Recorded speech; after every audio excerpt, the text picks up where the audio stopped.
of the two subunits of this protein, which we called HIF1 alpha and HIF1 beta because we're scientists, so we like to use Greek letters. We found that the HIF1 alpha subunit was present at very high levels in the nucleus of hypoxic cells, and then decayed exponentially as oxygen concentrations were elevated. And it turned out that the levels of the HIF1 alpha protein were regulated by a very elegant mechanism, which is that when oxygen is available, an oxygen atom is inserted into the protein, and this is a signal for its degradation. So when oxygen is available, this hydroxylation event occurs. It occurs on one of two different proline residues within the protein. And this allows the binding of a protein called the von Hippel-Lindau protein, or VHL. And when VHL binds to the hydroxylated HIF1 alpha, this is a signal for its destruction in a area of the cell called the proteasome. So your body is continuously making HIF1 alpha, and if oxygen is available, it's degraded, and if it's not available, the protein rapidly accumulates within hypoxic cells. So this ability to regulate the levels of the protein is critical for understanding, for example, why erythropoietin is made at increasingly large amounts under hypoxic conditions. So hypoxia, as I mentioned, is an imbalance between oxygen supply and demand. It can be due either to the fact that cells are using more oxygen. So, for example, in a tumor, there are more cells consuming oxygen, leading to a hypoxia within the tumor. Or it could be due to a decrease in oxygen delivery, as occurs with, for example, atherosclerotic coronary artery disease, where the delivery of blood through one of the main coronary arteries is impaired. And in either case, HIF1 is induced, and it turns on the expression within each cell of hundreds of genes. Some of these genes serve to increase oxygen delivery, like EPO. Sometimes this occurs only within certain cell types. So, for example, if there's vascular ischemia, only the tissue that is subject to the ischemia shows an increase in HIF1 levels, and this leads to the production of factors that stimulate blood vessel growth, such as vascular endothelial growth factor, or VEGF. And then there are also proteins that are induced that allow cells to survive oxygen deprivation. And the classic intracellular adaptation is the switch from oxidative to glycolytic metabolism that is controlled by HIF1. So now we know of over 8,000 different RNAs that in one cell type or another are induced by hypoxia and allow adaptation. And as I mentioned, the beautiful plasticity of this system is that every cell responds in a unique manner. So the HIFs send a signal, there's hypoxia, respond, and then every cell responds depending on how it's programmed. And this leads to these beautiful individual responses throughout the body. Well, it turned out that HIF1 had two siblings, HIF2 alpha and HIF3 alpha. These proteins are structurally and functionally similar to HIF1 alpha. They're regulated through the oxygen-dependent degradation, and they can also dimerize with HIF1 beta and activate transcription. And whereas HIF1 alpha is present only in is present in all metazoan species and pretty much all nucleated cells within every metazoan species, HIF2 alpha and HIF3 alpha are only present in certain cells and only in vertebrate species. So with the evolution of vertebrates, you had a much larger body mass, and this required in the specialized systems of oxygen delivery, like the respiratory and circulatory systems, to evolve. And as part of that process, HIF2 alpha and HIF3 alpha came about principally they're active during development to establish the systems of oxygen delivery. Well, I mentioned this beautiful system for regulating red blood cell production through EPO. And this system is dysregulated in individuals with chronic kidney disease. And the more severe the chronic kidney disease, the greater the deficiency in EPO production. And prior to 1986, patients required transfusions of red blood cells, and that put them at risk of various viral diseases. And so it was a really tremendous advance when the EPO gene was cloned and recombinant EPO was produced as one of the first biotech drugs in 1986. And this greatly improved the quality of life in patients with chronic kidney disease. The patients would go to the doctor and say, I feel terrible. The doctor would say, of course you feel terrible, you have chronic kidney disease. But the reason they felt terrible was that they were anemic. And when the anemia was treated, they felt much better. So this was a great improvement in the quality of life. Of course, it's an injectable biologic, which has certain limitations. And some patients, for various reasons, don't respond to EPO. So the next advance was the identification of drugs that target the protein, the HIF-1 alpha hydroxylation that I described. And these drugs inhibit the enzyme that inserts that oxygen atom, so that now there are higher levels of HIF production, leading to higher production of EPO.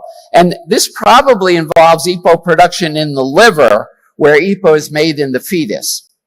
And that probably accounts why even patients who don't have kidneys, who have their kidneys removed, respond to these drugs. So these are small molecules, so they can be taken by mouth. They increase HIF activity, they increase EPO synthesis, and they increase red blood cell production. And this is the chemical structure of the first of these drugs that underwent clinical trials, and that first clinical trial was performed here in Asia. This drug, roxadustat, has been approved in a number of countries, and there are now 5 different HIF stabilizers that have been approved in various countries for the treatment of anemia in patients with chronic kidney disease. So this was really the first translation of our basic science discoveries to the clinic. Well, the next part of the talk involves this very distinguished gentleman, whose name was Eugen von Hippel, and he had the title of Professor Extraordinary, which is quite a title, at the University of Heidelberg.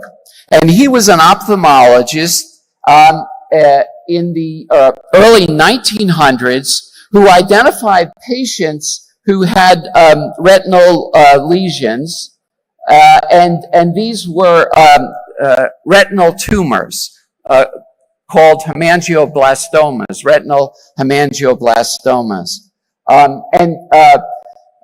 So he identified these tumors, and then a Swedish pathologist named Lindau in the 1920s performed autopsies on patients with these retinal hemangioblastomas and found that these patients often had tumors elsewhere in their body, particularly in the kidney.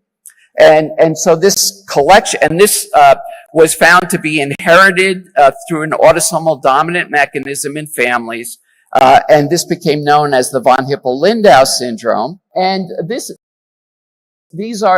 a section of a kidney cancer from a patient with von Hippel-Lindau syndrome.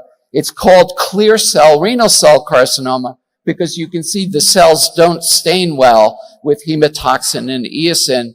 And this is because they're filled with glycogen and lipid, because their metabolism has been dysregulated, because they lack that VHL protein that I described to you that binds to the hydroxylated HIFs and causes their degradation. So in the germline, they have one wild-type allele and one mutant allele, and then in the kidney, the wild-type allele is mutated, so there's no functional VHL, and that drives the tumor formation. You can see on the left the parental cells from a patient who has a kidney tumor, and you can see that regardless of whether we culture the cells at high oxygen or low oxygen, there are very high levels of HIF1 alpha and HIF2 alpha. But if we insert a functional copy of the VHL gene back into these cells, you can see now at high oxygen conditions, the HIF1 alpha and HIF2 alpha are being degraded again.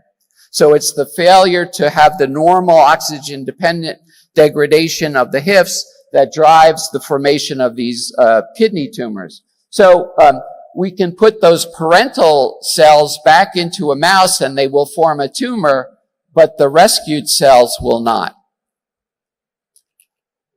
And we know now that the HIFs are activated in common cancers as well as in the hereditary von Hippel-Lindau syndrome, and that the HIFs contribute to cancer progression by turning on the expression of genes that contribute to every critical aspect of cancer progression.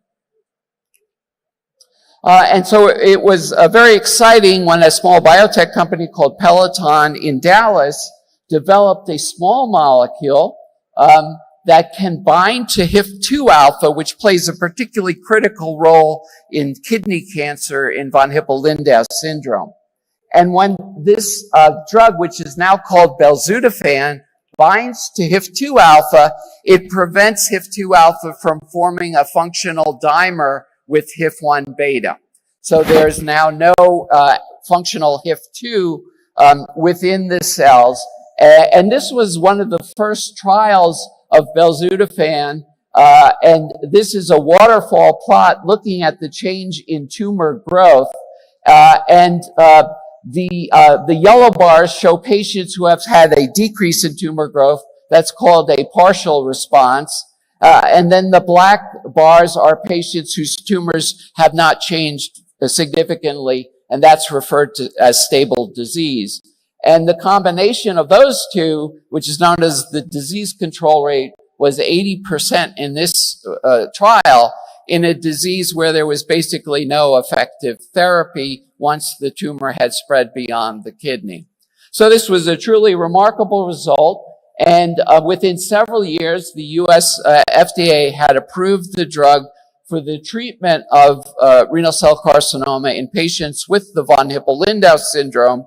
And then more recently, last year, the FDA approved belzutifan as a third-line treatment of other renal cell carcinomas in patients who don't have the hereditary form of the disease. As I mentioned, in my lab, we've been developing drugs that are both HIF1 and HIF2 dual inhibitors that work well in a variety of cancers. And one of the really remarkable effects of these drugs is that they take the response to the immuno-oncology drugs that you heard about from a very small number to a very high number, so that we can completely eradicate the cancers in half of the animals that we treat with the combination of these drugs. And we think that this is going to have a dramatic impact on the response to the immuno-oncology drugs that you heard about earlier. Well, I just wanted to have a few closing thoughts. The first, as we all know, is that it all starts with education, specifically science education. And unfortunately, you know that in India better than we know that in the US. It's sad to say. But we start with that. We do basic science because that gives us fundamental discoveries that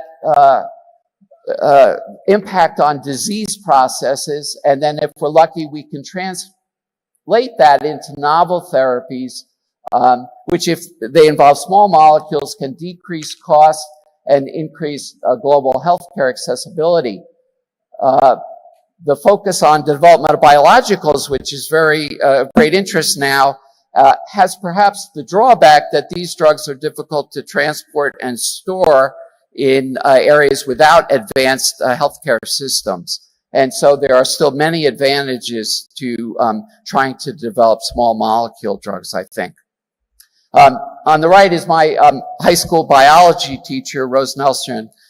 She was my inspiration for a career in science. Thank you very much. To stay informed about the startup ecosystem, subscribe to MyStartuptv.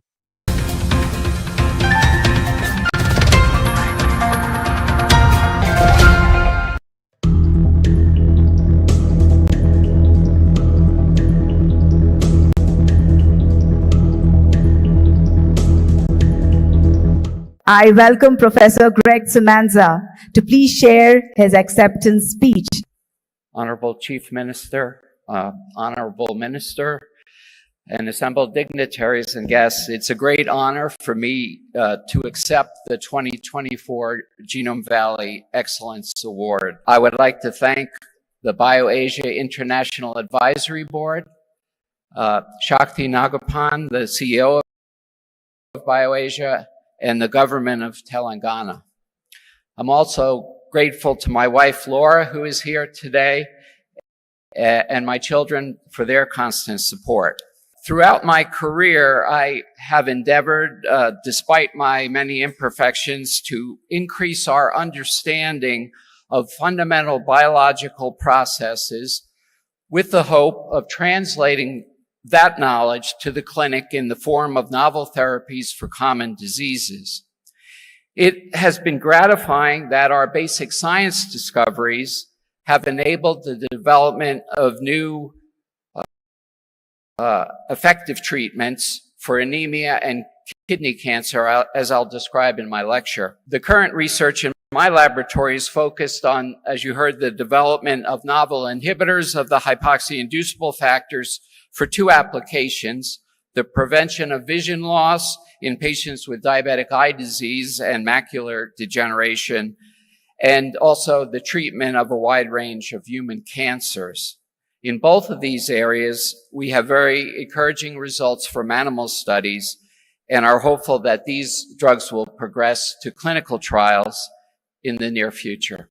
Thank you once again. To stay informed about the startup ecosystem, subscribe to MyStartuptv.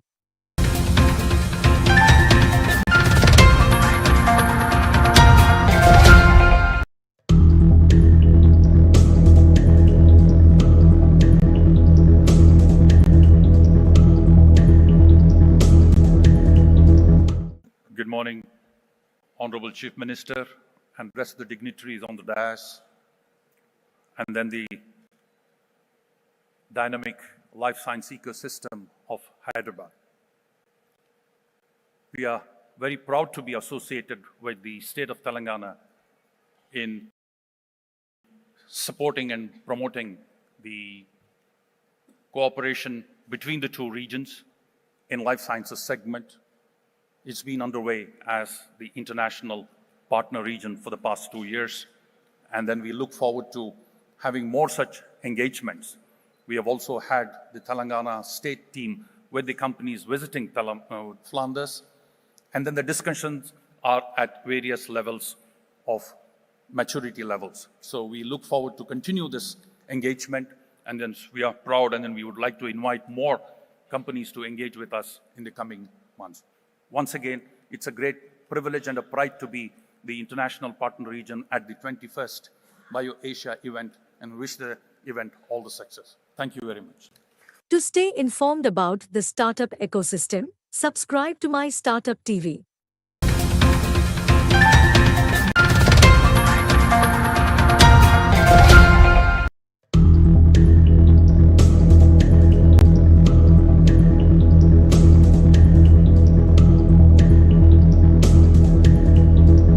I now invite Mr. Jayesh Ranjan to share his insights and deliver the welcome address for BioAsia 2024. Let us welcome him with a huge round of applause. Begin the 21st edition of BioAsia 2024. A very warm welcome to all of you on behalf of Government of Telangana.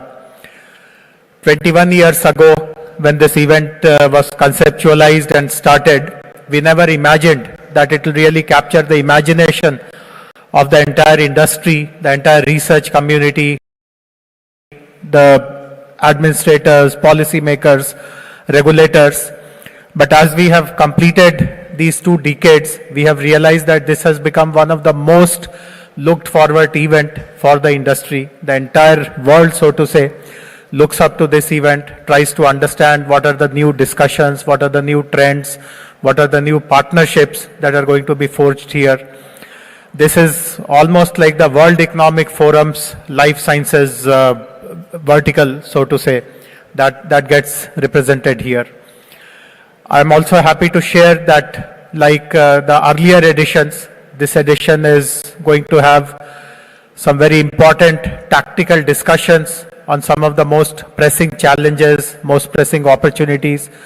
Some of the most eminent speakers and thought leaders from across the world are present with us, who will be sharing their perspectives.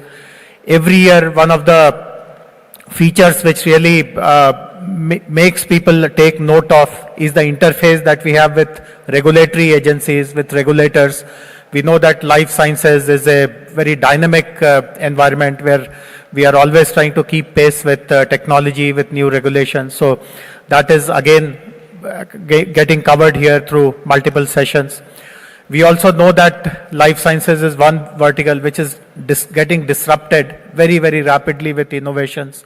And we have, again, lots of curated sessions which focus on innovation, particularly technology, digital technologies, and manufacturing technology. So I hope that all of us would be able to make the best of this platform that has been created primarily by the Telangana government, of course with the help of all our partners, all our sponsors, and we look forward to a year-long engagement with all of you here in Telangana. I'm particularly happy that Honorable Chief Minister is attending this event after a long gap of many years that a Chief Minister is making his presence felt. We welcome you, sir, on behalf of all the delegates, and we look forward to listening to you on how you want to provide strategic leadership, not just to our country, but the whole world as the government of Telangana in this very important domain of life sciences. Once again, warm welcome to all of you. Let us all have very productive, useful, and meaningful sessions. Thank you very much. To stay informed about the startup ecosystem, subscribe to MyStartuptv.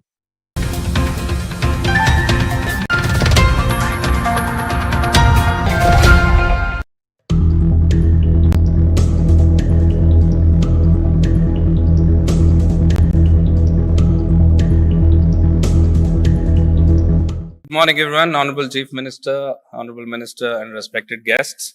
Really privileged to be here. You know, I'm a Pakka Hyderabadi. I've grown up here, went to school, college, did my education here, went abroad working for a few companies. But when the opportunity came to actually come back to India and prove to the world the power of Indian intellect, I grabbed it with both hands. Today, Novartis has been a visionary, is here since over 15 years. But today, we have over 10% of our global headcount, 10% of the employees of Novartis based here.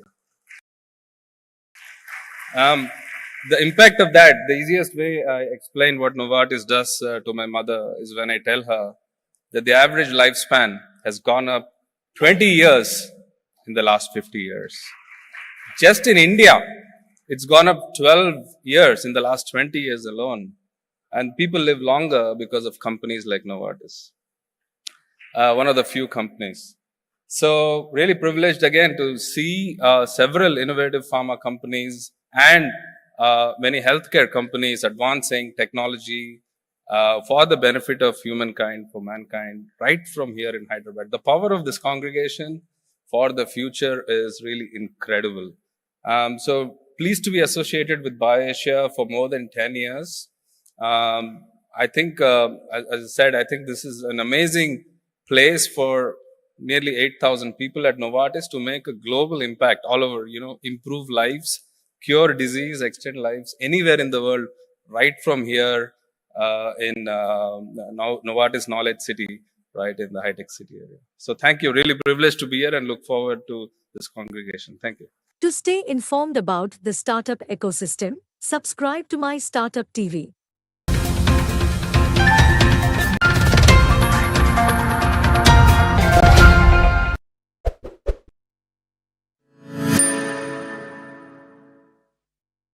In biotechnology in the world, specializing in advanced biomanufacturing and personalized medicine.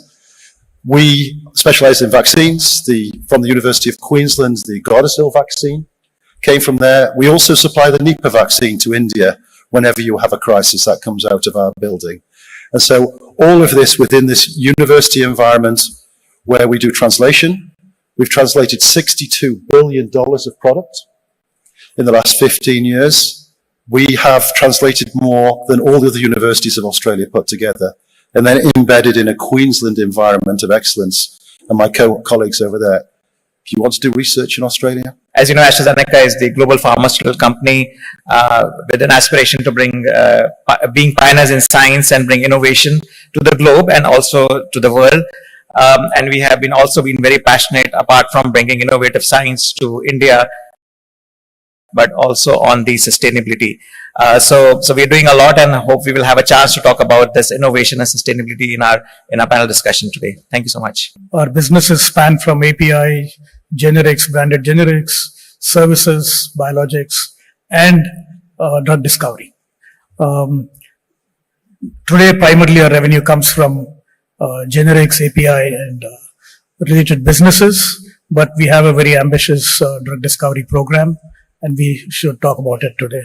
Worked probably under the most prolific researcher in his period, Dr. Paul Janssen, who was twice nominated for Nobel. I then also run the research institute called the Flemish Institute of Biotechnology, which is one of a world-class research institute. But I'm looking forward to I'm privileged to have this august panel next to me, who will probably give me a lot of new ideas. Thank you. We are a large generic integrated manufacturer and marketeer, and also now pivoting towards discovery-led organization in terms of investing in small molecules, biologics, ADCs, vaccines, and continue to build both on the access and the affordability front.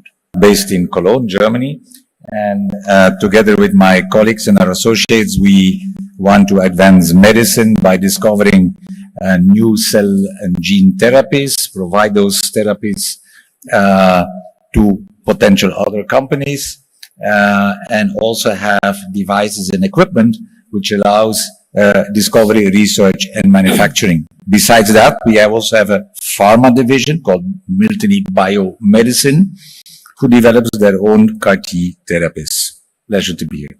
We have recently started treating our patients with first make in India CAR-T cell therapy and first gene therapy from our country.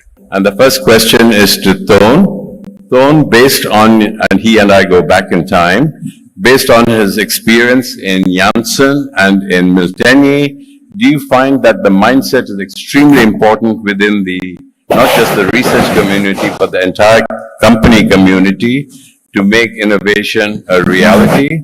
And number two, do you believe that some of the existing and new technologies will play a role as we move forward in the drug discovery area? I go back to two inspirational leaders. I had, like Ajit, the privilege to know Dr. Paul Janssen, who brought with the speed of at least 2 medicines per year, breakthrough medicines, to the market. And at the same time, I'm working now 6 years with Miltenyi. Dr. Stefan Miltenyi brings also a breakthrough in cell and gene therapy by a ritual of at least once ASH per year. He has a number of very new tools. What makes it, in my view, in my experience, unique? Both think the patients are waiting. They have an eagerness to address the diseases today, and they they are inspired by whether it's HIV, whether it's vaccines, whether it's oncology, whether it's CNS diseases, address the diseases now. The patients cannot wait for a 12-year development program until we figure out. And COVID was a big example of that. So that's for me the number one reason, the eagerness to treat diseases. The second, being in an ecosystem which is fully equipped with top physicians and scientists who have the same eagerness to develop. And therefore, India is a fantastic place. First of all, India is eager to live longer and better. I mean, there is no doubt in the first category to address the diseases. Secondly, the ecosystem here with outstanding physicians, outstanding scientists who can collaborate and work together is a second driver of advancing medicine much faster than the pace which we had in the last decade. And the third point, I want to commend India's eagerness for local manufacturing. Ensuring that the progress you make, you can also translate and scale it up in an own area or an own country, so that you're not dependent on supplies from all over the world, but you can take your own destiny in your own hands. So I think these are, to my experience, the three elements, and I want to add one behavioral element to it, and then I conclude, which is you must be willing to take a risk. Risk-taking belongs to advancement of medicine, and the risk is not to be taken just on your own. The risk is to be taken in potential partnerships, in collaborating with each other, in entrepreneurial ways and openness to exchange. That's what I think are the key elements to progress. But mainly I want to conclude, it's stopping with a slow system of farm development and change to a fast system to get to the patients. Thank you. Then I will hand it over to Sharvil. Sharvil, the question to you is, what is your impression? Sorry, I'm looking away because the mic is here. But what is your impression of the life sciences and healthcare landscape in India in terms of innovation? And how do you think India can transform itself to becoming some kind of a global innovation hub? And then I think we would all be very keen to hear from you, as you are one of the first companies to have developed and registered an NCE. So from your experience, it would be great to hear what are the lessons learned. Thank you. First and foremost, I think it has been a longish journey in terms of, I think, learning about many things in the organization. I think if I want to break it down into a few things for what we also do and what we hope in terms of the evolving sciences, we all started learning good science, which is chemistry, how to do PKPD, how to do ADME studies and all of that. And very soon, we all became good at it, and we were able to screen a lot of compounds, get a lot of products, ideas out. And then the whole development engine that had to be built to manage these kind of programs was the next big challenge for the organization, in terms of how do you take a product from discovery to development and a global development, which even became harder. So I think that was the second part of the big learning process in the firm, that moving from discovery to development, and how do you look at all the opportunities and the challenges that you need to move forward with. But I think there are 3-4 things that are very important. As an organization, we did it, and I think if innovation has to grow in India, it's very critical. One is, as Professor Toon said, is risk. Both risk in terms of financial risk, but also risk in terms of what you're going to be able to be successful or not successful in terms of the high risk of burden to prove a new chemical entity or a new biological. So I think today the biggest gap that we see is there is very little risk funding available for innovation or pure discovery. As I always say, the technology sector saw a lot of that investment in terms of new startups getting funded, but the time frame for that was 2 to 3 years. You could see innovation happen in 3 years. You could know a proof of concept in 3 years. Whereas in medicine, it's, if you're lucky, 6 years, but sometimes even longer. So to have that opportunity to have that kind of long investment cycle was something that was missing, and that as companies we have done it, but obviously it's important that we create a system for it. The second is infrastructure. I think infrastructure is very, very critical, both on the discovery side, but also on the development side. And to some extent, after many challenges in India, we became risk averse. So today, unfortunately, to do a clinical trial in India, it takes longer to do one here than it takes to initiate a clinical trial in the West. So I think that became a little bit of a challenge to say, how do you navigate this through and make sure that you have a development program that can run efficiently, both within the country and as a global program outside as well.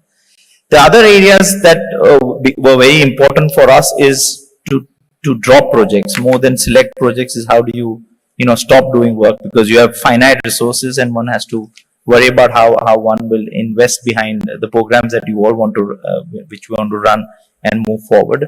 And finally, it's the whole collaboration that is important both between academia and industry. You have amazing examples in the West and other places where you've seen great revolutionary technologies, products come out through the innovation that happens in universities and academia, and then gets transferred into a pharmaceutical or a healthcare organization. And I think that kind of cultivation started here. We have some people on the panel talking about some of the CAR-T opportunities that have been there. So I think it's been all of that, and I think consistent effort, investing behind people, investing behind in pure infrastructure as Zydus today, all the way from screening to molecular identification to ADME studies, PK studies, phase 1 to phase 3 global trials, we do everything in-house. Now, I'm not saying that's the right way to go about it alone, but I think we had to strongly build this capability within the organization, because having built that, we got two advantages. One is with the finite resources that a firm may have, they can do better with it, utilize it better. And the second is time. Everybody is crunched in terms of wanting to do work, and if we have those resources, we can scale up activities. So while running 2 programs in the early 2000s to running 20 discovery programs now, all of that for us has been only possible because we could build all critical infrastructure within the organization and co-create it with partners around the world that we wanted to do. Coming to a specific part of our discovery, we are very proud to be one of the few companies who have NCE that is approved and commercialized in the country. We already have 12 million patients who have been treated with the product. We are the first product to be approved for NASH NAFLD. It's in the guidelines for NAFLD and globally in the world now. And we have large clinical programs running in the US. But what we learned very quickly as an Indian company is that, we look at diabetes, we look at cardiovascular drugs, GI looks so big, so interesting. But when you think about doing global programs on them with outcome studies, these are sort of never-ending programs that can never get done. So very fast as an organization, we learned that we would focus on unmet needs. We would focus on diseases there where there have been no proof of concept or you're sort of first in class. And so today, most of our programs that we run, even SARO in the US is driven for PBC, which is an orphan indication. Our next molecules, ZYL1 is in Parkinson's and ALS, and CAPS, which is again rare and orphan indications. And we believe that to do good, and not only do good science, but to make a difference, it's good that if we can pick up these neglected, rare orphan disease areas and create an impact, because if we are successful in any one of them, it will be far bigger impact than having the next diabetes molecule into the market from a company of our size and scale. And I really want to open it out to our panel here, and I think GB is pulling his mic, so he might have a question for you. So, Sharvil, companies like ours are valued based on earnings, and the more you spend on R&D, the less your profits are. How do you address this dilemma? So I think it is a very big challenge. I have had a lot of heated discussions with certain communities of analysts to talk about, if you do good, you get rewarded. If you don't do good, you get penalized very badly. I think it's something that will take time. I think examples of success will create an awareness and opportunity for the investing community or the shareholders to to feel the need for doing this innovation and change. So I think that's only going to come by results. Results, if few companies are able to show innovation, breakthrough discoveries, and commercial success, not only science, but create commercial success out of it. I think that is going to catalyze a lot of, I would say, interest in R&D. Today, R&D is almost look like an expense, and that's why the first thing that companies unfortunately need to do sometimes is to reduce R&D because of the pressures that they have in terms of performance and market pressures. But it is evolving. I think it is something that as entrepreneurs we have to stick to it, commit to it, and show success. If we do not show success, I think we have to be also to be blamed that we obviously put resources behind something that was not successful. But I am very confident that in India it is something that will get created. We do need an ecosystem for that to happen. Both the government regulations, risk funding, all of that is required. And if that all that happens over the next 10 years, we can definitely become a hub for good discovery and science. But as I said, I told one of the analysts that you never valued me for my innovation, but when somebody else gets a $4 billion valuation, you suddenly say, I'm late to market. So where was that innovation then? So you're absolutely right, Shavil, to Prasad, that's a balancing act, and how well you balance on that tightrope is always a challenge. And now I'm going to ask Rahul.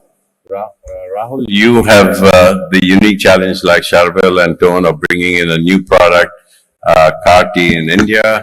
And I know the ecosystem which was being discussed previously is going to be extremely important. It's not just the research institutes, but it's going to be the government in terms of IP protection, in terms of providing you public partnership, regulatory hurdles, the financing community that Shavil talked about, people who are willing to bet for the 10-year life cycle as opposed for the next year. All of these challenges, as you incubate, are going to stare you in your face. So how do you deal with it, Rahul? We'd love to hear. First of all, thank you so much for the question, and it's really an honor to be here. There are so many questions in one question, so maybe what I will do, I will give you a little story about how was our journey. That will give you a fair idea how we innovated in our country with collaboration and how we built the infrastructure in a government setting, as well as how we translated our academic project to a commercial, now commercial success yet, but that time will tell, but just we commercialized first CAR-T in India. So we started almost 10 years back in IIT Bombay as a faculty member. And one of the biggest challenge was that this CAR-T, that time it was still investigational, but it was expected that it will cost around $500,000 US per patient. That means almost 3 to 4 crore rupees per patient in our country. And many of us can't even afford it, that cost, right? So the idea, in fact, the idea came that time that if we own the IP and start till the end, we control the product development. That means we generate the new product. We know how the process works. If we control start to end, that's the only way we can control the price of CAR-T. This was the idea we worked on, and to make this idea really successful, that we control the start to end and control the pricing, that was the idea. And to make it work, we knew that we need collaboration. So IIT Bombay, right from the beginning, started with Tata Memorial Hospital, one of the largest cancer care hospital in our country. We worked together as a partner, and step by step, it in the government setting, as many of you can imagine, it takes a lot of time, lot of funding issues, lot of regulatory issues. But we had our first success after 6 years, when we could see that CAR-T, functional CAR-T are available in the laboratory. And then we founded the company, because as you can imagine, and because many of you are from the pharma, our pharma was not ready for the CAR-T type of work, because our template in pharma success is different, right? So we founded our own company. That was the genesis. As you can imagine, I'm an academician, so it was hard to translate that academic to the industry. We started as a startup program. Then comes the Laurus Lab as a visionary that they felt that they can invest in this. I would say this is a brave move from Dr. Satya and the Laurus team from Hyderabad, that they invested in the company. And then, yeah, thank you. And that was the start where we make it scaled manufacturing lab, created infrastructure. First in India, we have a large capacity now, one of the world-class lab facility for the CAR-T manufacturing. Is not second to anybody in the world right now. And we are even going bigger. We are making another facility for the cell and gene therapy program in the country, in Mumbai. So now, first in India, CAR-T now is successful after 10 years. Now I think the success is that now many patients in our country can dream of CAR-T-like treatment, which was, I think, few years back was like a science fiction. That 5 crore rupees treatment, some of you might have heard another gene therapy came, which is costing 24 crore rupees per patient. Now, if India doesn't innovate now, we have to innovate, we have to do product development, right from the product start to the process, and take it to the clinical trial and make it a successful market authorization or make it commercial success. I think that's the only way we can control the pricing and can ensure the access to our patient. Otherwise, it is very, very hard. And I think one of the things we should discuss, it took us almost a decade to bring CAR-T to the market. This should not happen that next product comes in 10 years. Now we should collaborate extensively like Dr. Toon and others who already are having lot of expertise, lot of research, how we can bring many products now to our country and make, because all these patients should have access. If one of the things you all might realize, we have high numbers of patients in our country. This part of the world has higher numbers of patients. But unfortunate thing is we do not have access to technology and access to these expensive curative treatment. And that's the need. Where there is a need, there's no technology available. Where the need is little, technology is there. So I think with these kind of platform, we should think about how to ensure access and fast track these therapies availability. And there might be someone on the panel who, Alan? It's a really interesting discussion, this relationship between academia, where there is this vast resource of talent and funding, which is often unfocused. And I think this relationship we have to change, because I think when you talked about the cost of R&D, how do we get universities to be more useful is a really interesting question, something I've been struggling with for 30 years. And that to get the universities away from the idea of saying, I've got this widget, how can you use it, to more, I've got this capabilities, how can we engage together to fast track that more. And I think this is a really important development within universities. We've just partnered with Sanofi, $280 million, to help them design their next generation of mRNAs. And that's bringing that technology from the lab through to the companies in a partnership. This is really important because the other thing we are all facing a shortage of is talent. And talent which has the right skill sets in this revolution we're going to see in biotherapeutics. So I think we need to re-educate also the academics about how does a business work, get them to teach the upskilling courses. So I think that synergy of partnership there is something which India has a real opportunity. I don't think it's as strong as it is now, but together working there, you can actually do amazing things as you've done at IITD.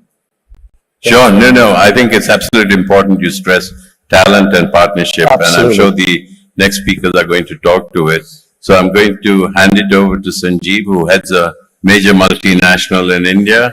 How can the multinationals help in this whole development of the ecosystem, bring partnership from small biotechs in Europe and America into Asia and so on and so forth? Over to you. Thank you very much. I think it's a great discussion from the panel. So we are a global pharmaceutical company, and our aspiration is to be pioneers in science. And we really believe fundamentally that the science can't come to people if we don't collaborate. And especially after COVID, we have seen the importance of collaboration with public-private partnership, academia, industry, and all together. And I want to give this example again, that when we were doing this partnership for the vaccine with the Oxford, within 9 months from discovering to bringing the shot to the arms in the people across the world was a big example where the academia, industry, the government across the country have come together to make this happen. And we really feel proud. How did we bring the access to this vaccine to India specifically? So we decided that we want to do technology transfer. Sometimes you can't bring things very fast, but this was a great example how we brought the technology transfer to India SII, and we actually did globally 3 billion doses and saved 6 million lives across. And we really feel proud, not because what we only made, but we made at not profit.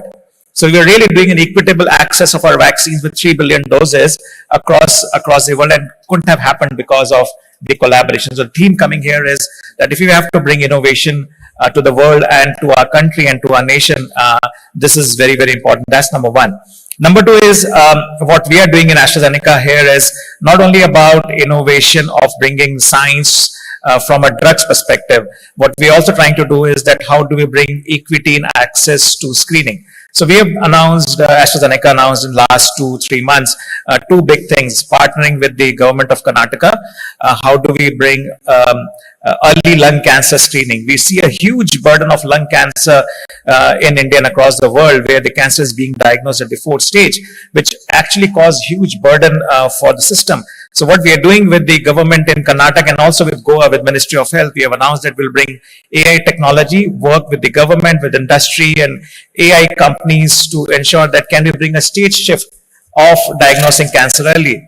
Once we do this, so innovation is not only bringing drugs, but also innovation is to bring the screening early in our country. And I'm really passionate about that. Can we reduce the burden of cancer in my country, which is India? But you can't do it alone. You have to work with the government, with the academia, put together. That's very important. Again, part of collaboration. The third thing is the startups. So we announced Sweden India Innovation Hub. We are giving chances to the companies in India who can solve a common problem. And here we are trying to help startups in our country to bring those solutions to table. So the innovation is not only, we believe, is not only drug innovation, but you have to really work across the chain at which component you can work with the partnership. And finally, I think we really feel proud of what we have done for our country. And I want to really say this, that we announced that health and healthy planet and healthy people is important. So we announced 64 million trees to be planted in Meghalaya state, which is 6.4 crore trees. And we are doing a pioneering stuff on sustainability. So we can think of innovation, but if you don't embed sustainability as a key thing of doing it across, it's important. So while we did vaccine for public, but we are also doing for the planet, and this is vaccine plus planet together. 64 million trees in Meghalaya. What does it mean? We are planting trees on a 22,000 hectares of land, and helping employability for 80,000 households in the country.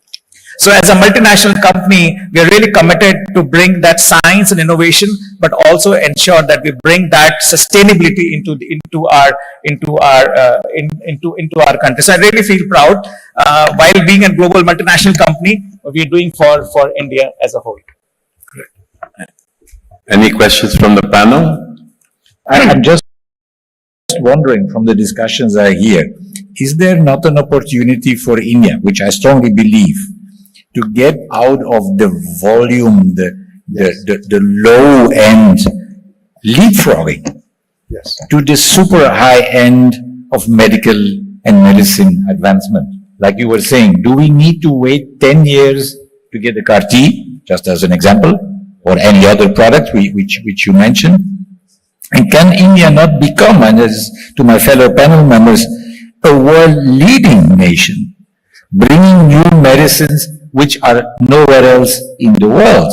Because There is the technology here, there is the will, entrepreneurship, and all the skills in place. That's a question to my fellow panel members. No, Tone, it's a great question, and maybe some of the panel members can address it in their final thoughts, because we need to get through the others.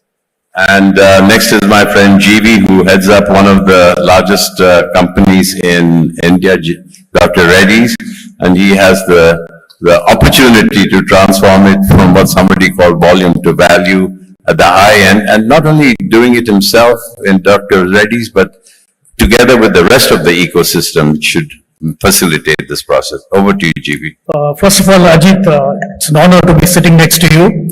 Paul Janssen was a great inspiration for many of us.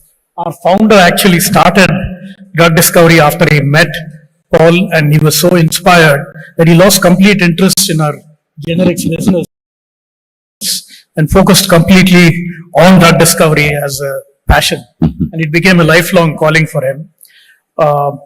And I can see other connections between you and me. You're his Paul Janssen's son-in-law. I'm Dr. Reddy's son-in-law.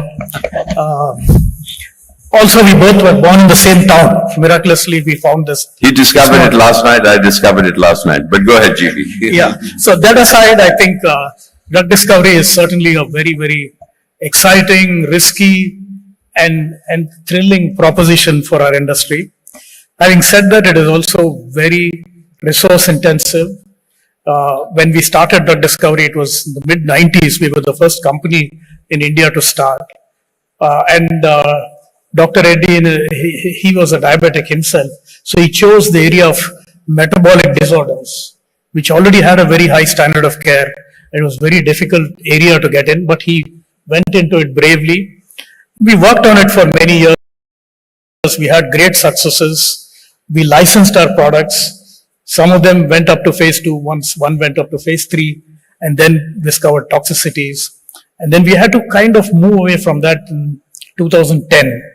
And we had spent over $150 million in those years in drug discovery.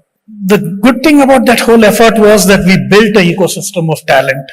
Many of our scientists went to other companies, became part of their discovery efforts, went into services businesses, and helped the services ecosystem develop.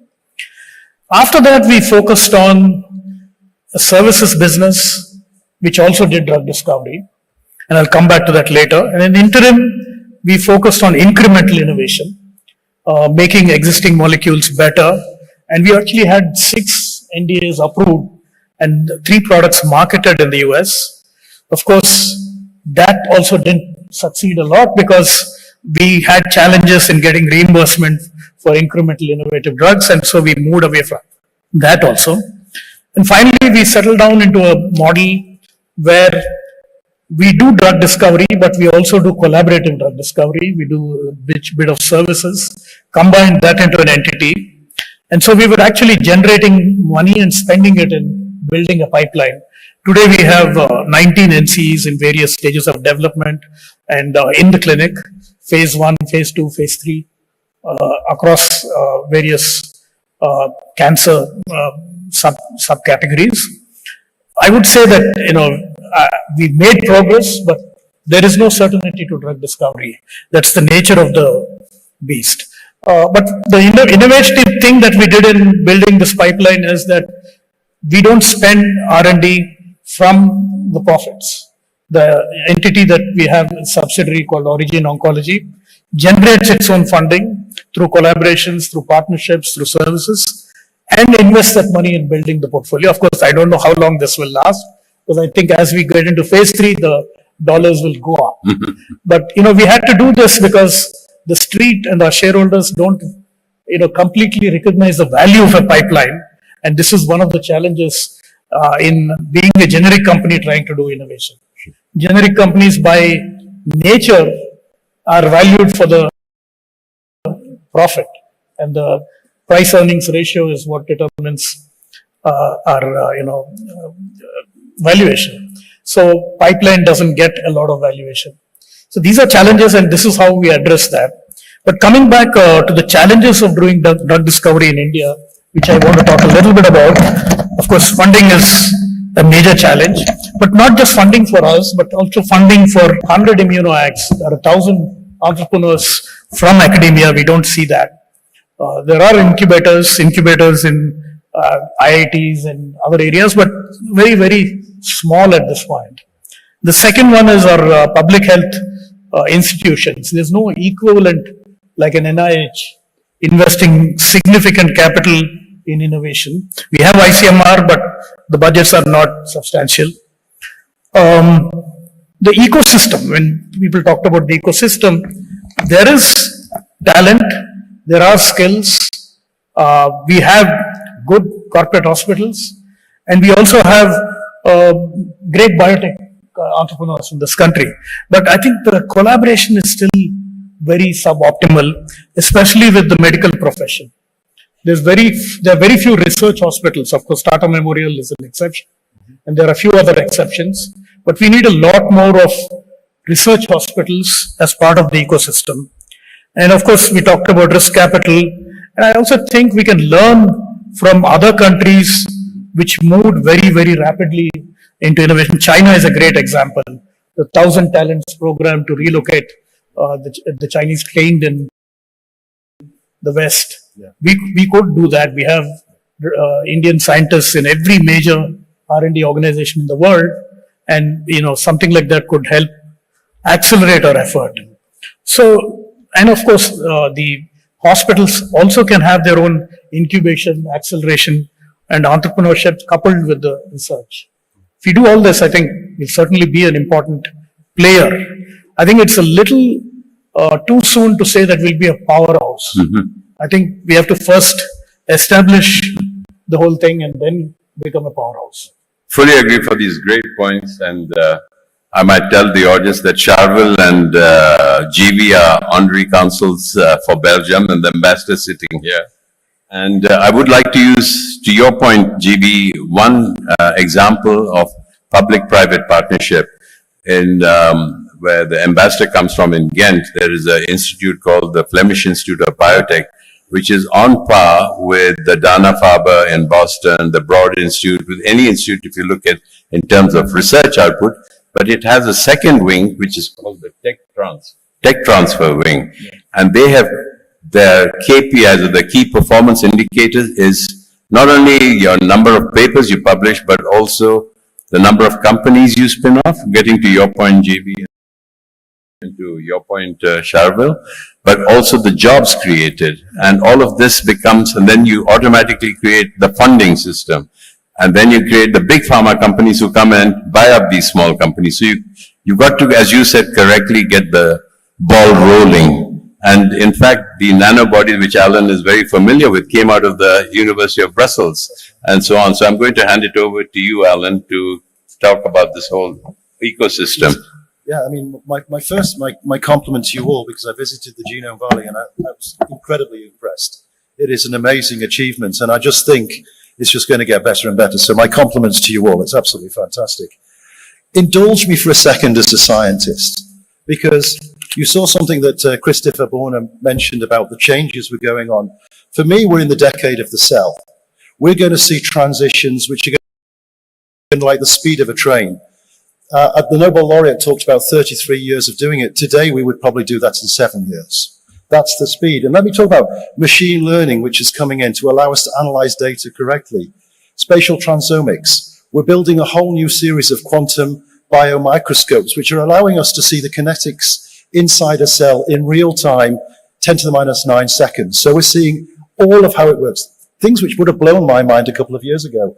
Throw in the mRNA revolution. We made 380 protein equivalents for therapeutics cascade on top of each other, that we have such an amazing opportunity to pick these technologies up and really create this end-to-end therapeutics pipeline.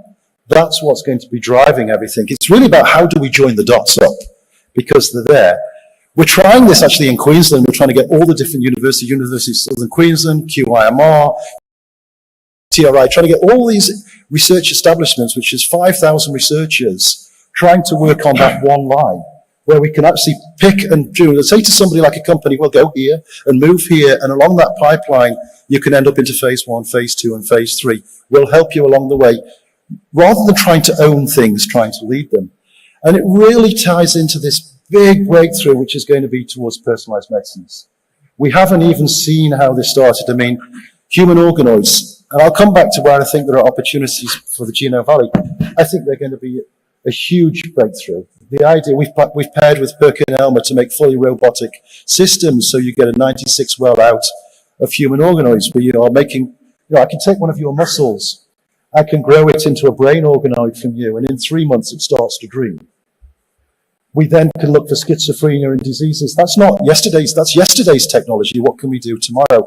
Embedding that into the research. The personalized delivery. We've only just touched that. The accompanying diagnostics, where every drug is accompanied with a diagnostic, so you can say within a few days, is it working, by measuring the cytokines. The cell therapies, I mean, the cost of them now, I'm fairly certain in 10 years it will be nominal cost. We will develop techniques how to reprogram a T cell which do not need you to take it out of the body. This is where we're going, and the question is, how do you join that up? And it's all about what we said before, collaborations. It's collaborations of bringing these different partners in a pipeline, and these boundaries are international. There are no boundaries international. I mean, there is no problem of having somebody developing that bit in Australia, I would recommend Queensland, but doing the manufacturing here. So there's a whole world, and that came from COVID, that we have world problems to solve. So don't think just locally. You think locally about how can I join up the dots globally. And I think as we go down that line and we develop those pathways, IP flow will become easier. The speed will become easier, and we'll also generate all of those innovators and entrepreneurs. And coming back to the point mentioned about how would you make India this, not just manufacturing, but the world leading, it's picking up these innovations quickly. It's saying, well, let's build a facility here which has state-of-the-art MRI so the vaccine people can go straight into it with radiotherapeutics. Building a facility in the Genome Valley which has got state-of-the-art human organoids facilities so you could test on them directly. Building capabilities which bridge those holes which slow everything up, and then allowing, almost like a conveyor belt, it to move down. And this is the opportunity, is to take up that technology as first. That's the key, yes? Great point, Alan. It's all about opportunity, not about problems. How do you overcome the problems? Exactly. So, now with that, the theme has been very much into data analytics, artificial intelligence, intelligent decision making, all to make it faster and cheaper. So I'm going to ask each of the panelists to confine themselves to 1 minute to end up there with their takeaways and their summary. So let's start with the left with Rahul, to Tone, to Shadwell, and then to GV and Sanjeev and Alan. Yeah. So 1 minute. Sure. So I think we should collaborate and continue with the innovation. That's the only way to ensure the access in our country and the people in the low resource settings. I think that's the key here. And data analytics and AI will certainly shorten the drug development process, patient monitoring, etc. So I think AI and data will certainly help, and we should continue to collaborate. Thank you, Rahul. That's very insightful. Over to you, Tom. I think there is a tremendous amount of science currently available globally. For example, in our company, in Miltenyi, we have the FOLR1 inhibitors for ovarian cancer, GDL2 for brain tumors, CD19 for lupus, multiple sclerosis, and so on. Huge unmet medical needs here right now in India. And if we continue to develop, I'm sorry to come back to the same text, at the same pace as the past, it will take forever before we can treat ovarian cancer with claudin inhibitors. We could treat colon cancers. We need to find jointly a way that regulators and industry working together finds a way with the academia to accelerate dramatically the pathway from discovery to the patients. Because all the time we lose, simply those patients are passing away. It's very simple. Thank you, Don. Over to you, Sharvil. So I'll quickly talk on two things that I'm passionate about. One is, I think the way real world evidence data and the use of generative AI has been able to be combined to not only work on repurposing drugs or finding new indications for existing drugs, or in the matter of fact, being able to work on new molecules, I think that's going to significantly transform the speed and the success rate that exists in R&D. The second is, I think all the way in the development, you talk about POP-PK, you talk about the pharmacodynamic studies, you talk about clinical work, all AI, all different types of AI and machine learning, as well as these knowledge scripts will help in terms of reducing time. So I think that's going to be a big revolution in terms of what used to take 10 years, 6 years, potentially has a time to be reduced to lesser. I think the next other point, which I think a lot of panelists raise, which I think we as India have no choice but to innovate. The new diseases of the future, the medicines are too expensive. You know, I talk about CAR-T and all of this. I mean, talking about 24 crore rupees is almost a disservice to innovation, because you're not allowing access to these medicines globally, and this is because it's all cartelized by companies, by manufacturers of machines, by manufacturer of reagents, and everything is such a closed system that if somebody wants to make an affordable treatment for CAR-T, indigenous ways or only Indian way of doing it is the only way will bring cost of therapy down. So I think for India to innovate is super critical, because we are never going to be able to afford, and not only us, many countries in the world are not going to be able to afford these kind of life-saving medicines, which are preposterously priced. And while innovation has a premium, but I think innovation cannot have a premium that is disproportionate to doing good for society. Great point, Sharvil. That's from $300,000 to 30,000 rupees. Let's with that slogan. Over to you, Chief. Yeah, so I think that we are in a golden period for innovation. The advances in science, the advances in technologies, as well as the force multiplier of AI are going to help us really accelerate innovation.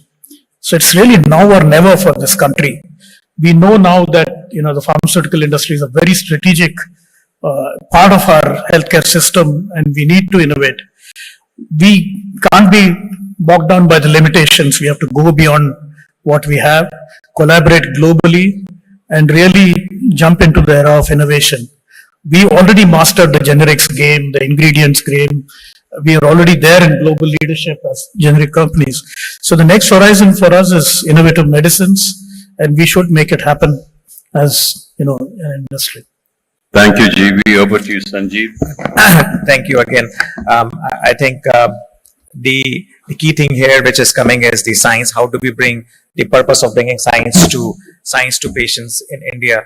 And it's absolutely clear that what COVID taught us, that collaboration can make this happen.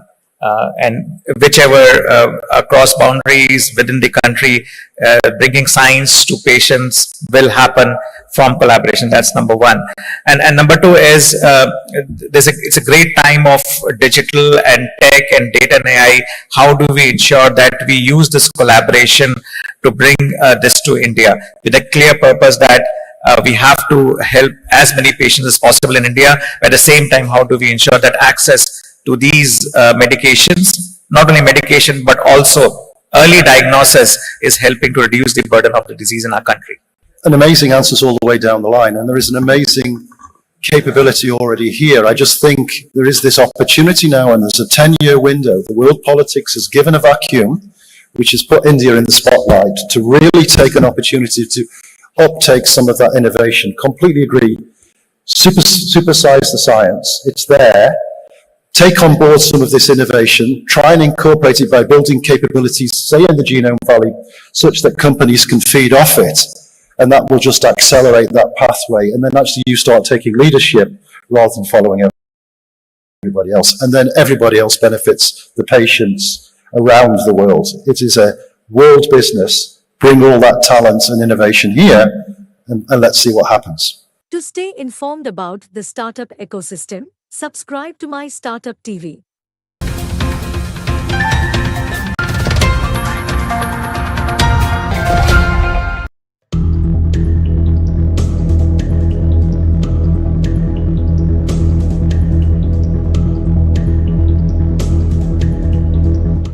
Today, in post-COVID era, people are looking at life, health and disease. And therefore, BioAsia differently. They have both fear and hope in their eyes. The hope is because of Hyderabad is the undisputed life sciences capital of India and perhaps world. We make 1 in 3 vaccines made in the world. In last 20 years, BioAsia helped Hyderabad achieve this status. This conference helped position India and Asia Pacific as a focal point in life sciences. COVID has proved that our problems, at least in healthcare, are same. And we must find solutions together. As I said, there is both anxiety and hope. If COVID was a fear, this year's theme, data and artificial intelligence, is both. Thankfully, Hyderabad is also a capital of IT and software, research and startups. My government is committed to create the perfect ecosystem that includes policy, infrastructure and support. Both domestic and international companies are startups. I must confess my focus to drive growth of MSMEs, which are a bridge between the startups and big corporations. Recently, I met representatives from pharma sector to understand their challenges.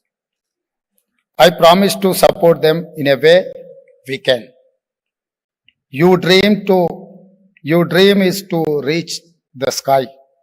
We will ensure a rocket to take you there is ready. We in Congress know the value of trust.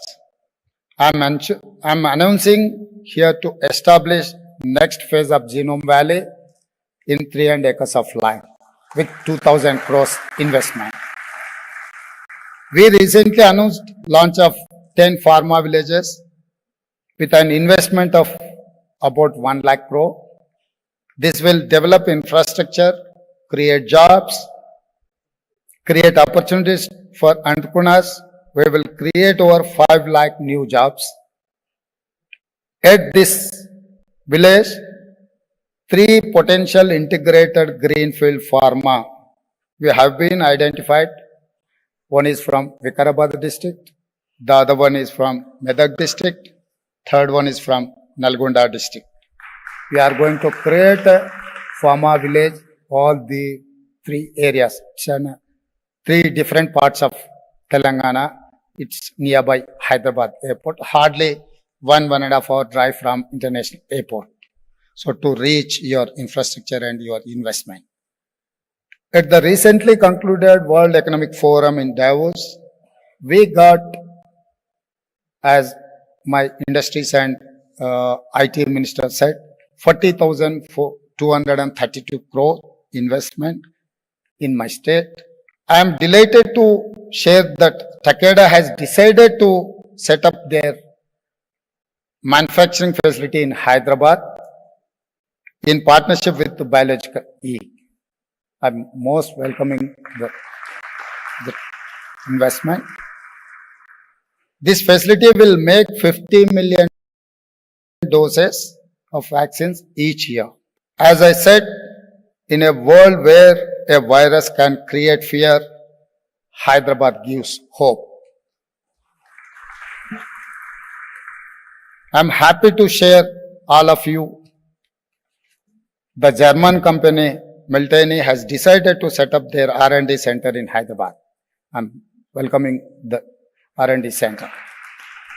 Finally, it's my delightful duty to congratulate Professor Greg Semenza, Nobel Prize winner, on being named winner of the Genome Valley Excellence Award. I once again welcome all of you. Have a successful conference with wonderful experience and find great success. Together, we will shape a healthier tomorrow for all of humanity. Thank you. Thank you, Anna. To stay informed about the startup ecosystem, subscribe to My Startup TV.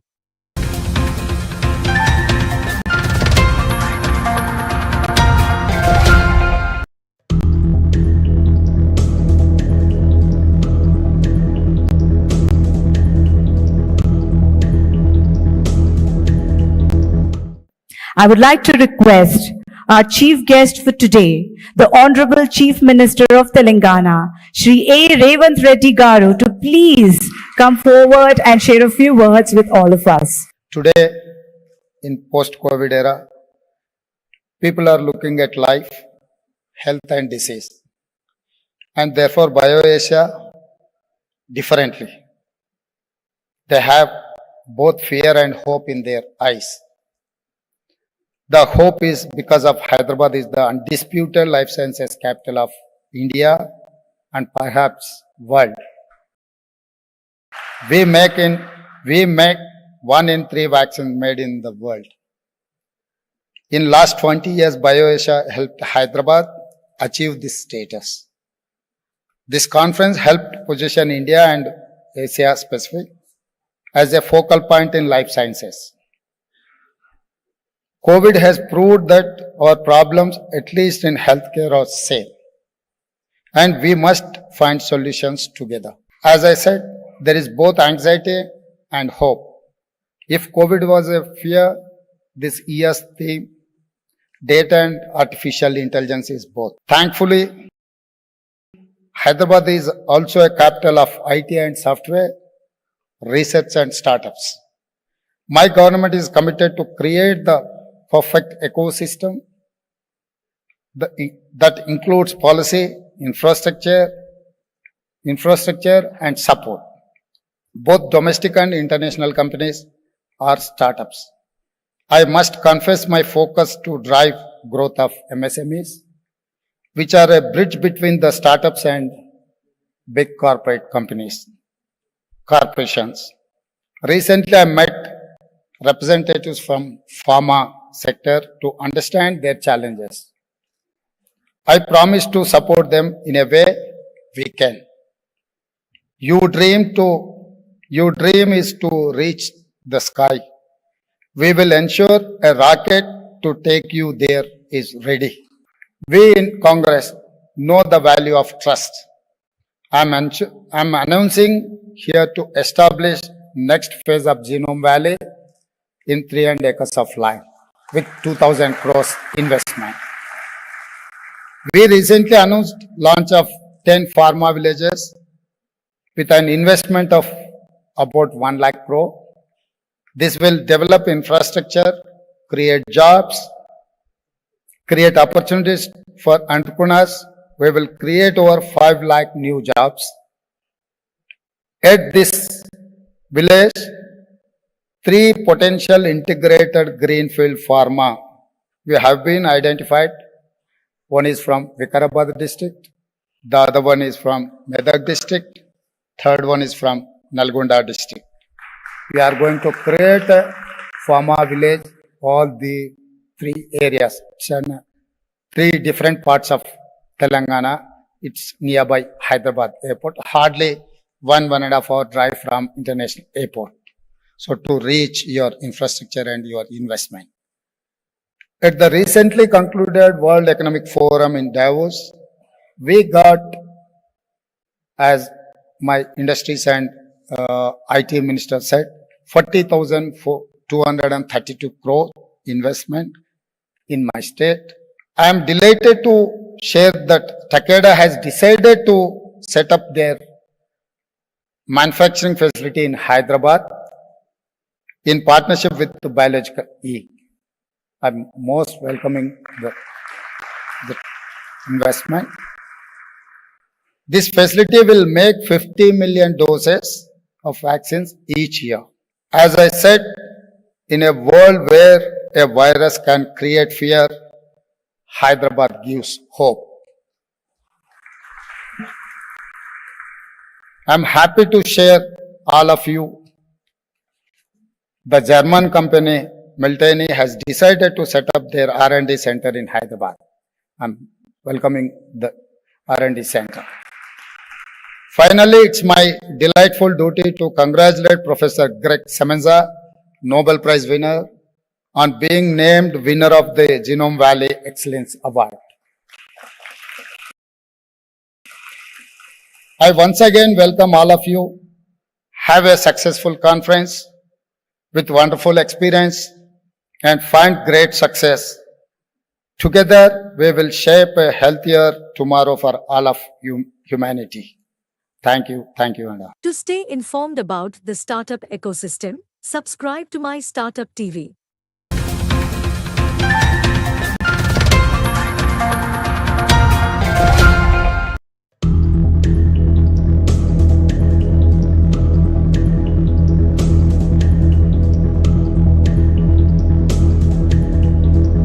So very good morning, everyone. Honorable Chief Minister Revanth Reddy Garu, Honorable Minister of Industries and IT, Sridhar Babu Garu, distinguished members on the dais, distinguished members in the audience, ladies and gentlemen, it's a pleasure to be here today at the 21st edition of BioAsia. It's indeed a premier life sciences and health forum that we've been participating. Dr. Reddy's is extremely proud to be associated with BioAsia over the years, and this year also promises to be quite exciting. In fact, Telangana itself as a state is a premier life sciences hub. All of you would be aware that in terms of the number of pharmaceutical and biotech companies here, it's almost more than 1,000 such companies are in Hyderabad. If you see the vaccine production, for example, 60% of the global production takes place in India, and 35% of the global production of vaccines takes place in Hyderabad. Also, if you see it from the pharmaceutical production point of view, there's a big chunk of production that happens here. 35% of the Indian pharmaceutical manufacturing happens in Hyderabad. Hyderabad is also again home to almost 200 plus FDA inspected facilities. There are several companies here who export generic products and APIs to the US. So it's quite notable. Also, Hyderabad as a city is something which is it's quite a bustling city, especially people from outside must have experienced it so far. Also, it's ranked among the best cities to live and work in. There's a great pool of talent available here in R&D as well as in manufacturing. Also, it's home to great research institutions. If you take, say, for example, CCMB, the Center of Cellular Molecular Biology, or if you take IICT for Chemical Technology, if you take Tata Institute of Fundamental Research, or if you also look at LV Prasad Eye Institute, these are premier research institutions belonging to both the government as well as the private. Several such institutions Hyderabad is home to. So again, like you said, BioAsia, it's a premier forum. It's also a platform which brings together industry partners. It brings together government officials. It brings together regulators, also healthcare professionals from India, also from globally. There'll be several insightful discussions. There'll be great opportunities for networking, great sessions, knowledge sessions. And the whole theme itself, when we say data and AI, redefining possibilities, the event, I think, clearly explores the transformative potential of data and artificial intelligence in shaping the future of life sciences industry and the healthcare delivery. So I think it's the best time to connect. It's the best time to network, probably forge collaborations. And I wish you the best, and also please enjoy the sessions for today and tomorrow. Thank you very much. To stay informed about the startup ecosystem, subscribe to My Startup TV.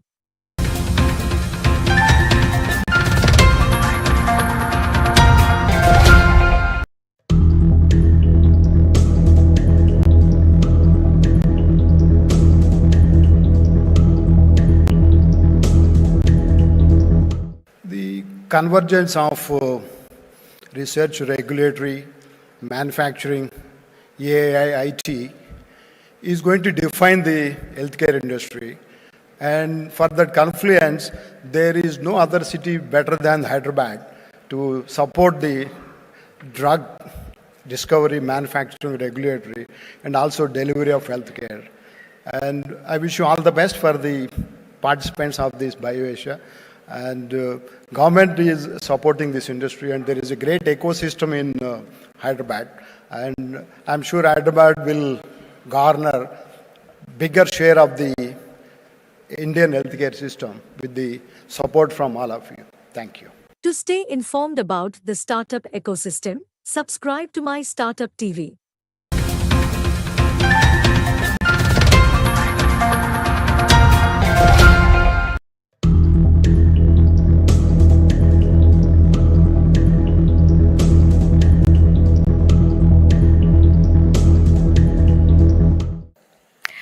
Ladies and gentlemen, now please welcome Mr. Gudlaveleti Sauri, Chief Operating Officer of Sai Life Sciences, as he shares his insights and thoughts with all of us. Sir, can we have you here? Honorable Chief Minister, Honorable Minister, esteemed guests, delegates, industry colleagues, and friends, it is an honor and privilege for Sai Life Sciences and me to be part of this amazing platform that has been fostering innovation and advancement of life sciences based out of Telangana and Hyderabad over the last 21 years. This event is a microcosm. It's a microcosm of the vibrant life sciences ecosystem in this area that brings together pharma innovators, biotechs, pharma services, research and manufacturing services, generic pharma companies, med tech devices companies, vaccine companies, and various other companies, as well as academic institutes, research laboratories, policy bodies, and incubators, all under one platform to provide healthcare solutions, not just for India, but for around the world. It's actually a privilege to be part of a community like this. One would not have imagined that a small company like ours would be part of manufacturing 10% of the new chemical entities approved by the US FDA over the last 4 years. This is just one of the achievements that this ecosystem has driven, and I'm sure many of our industry partners are part of something much, much bigger. I'm sure that over the next couple of days, we will connect, we will learn many more such interesting things, and we will ideate to further this agenda and to bring much more value to the world. Hyderabad is also the hub of technology, digital technology, to bring digital technologies, automation, and life sciences together to accelerate the pace of creating solutions for health of healthy people as well as patients around the world. I look forward to the engagement over the next couple of days, and I wish you all a great BioAsia. Once again, thanks to the organizers, thanks to the state government, and thanks to the sponsors. To stay informed about the startup ecosystem, subscribe to MyStartuptv.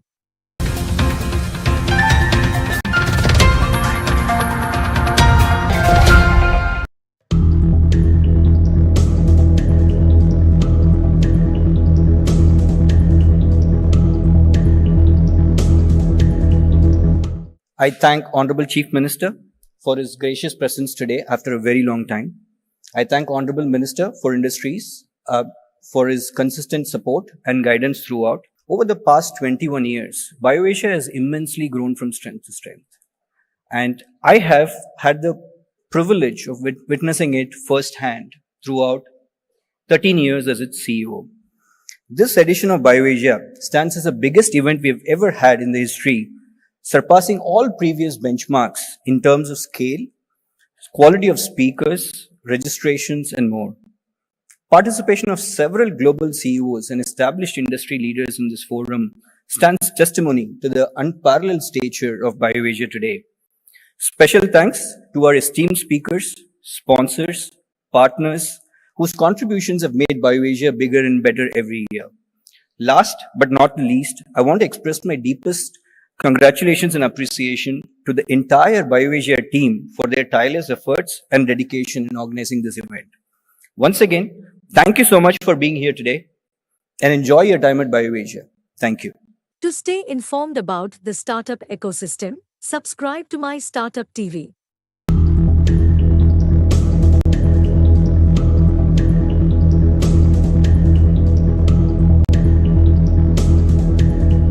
Hello viewers, I'm Shelly Kapoor and I'm currently at the coveted valedictory tech showcase organized by AICCCMB.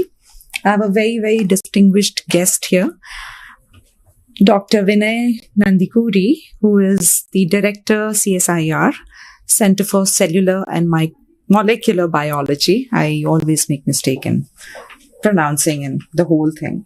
So a very, very warm welcome to you. Thank you.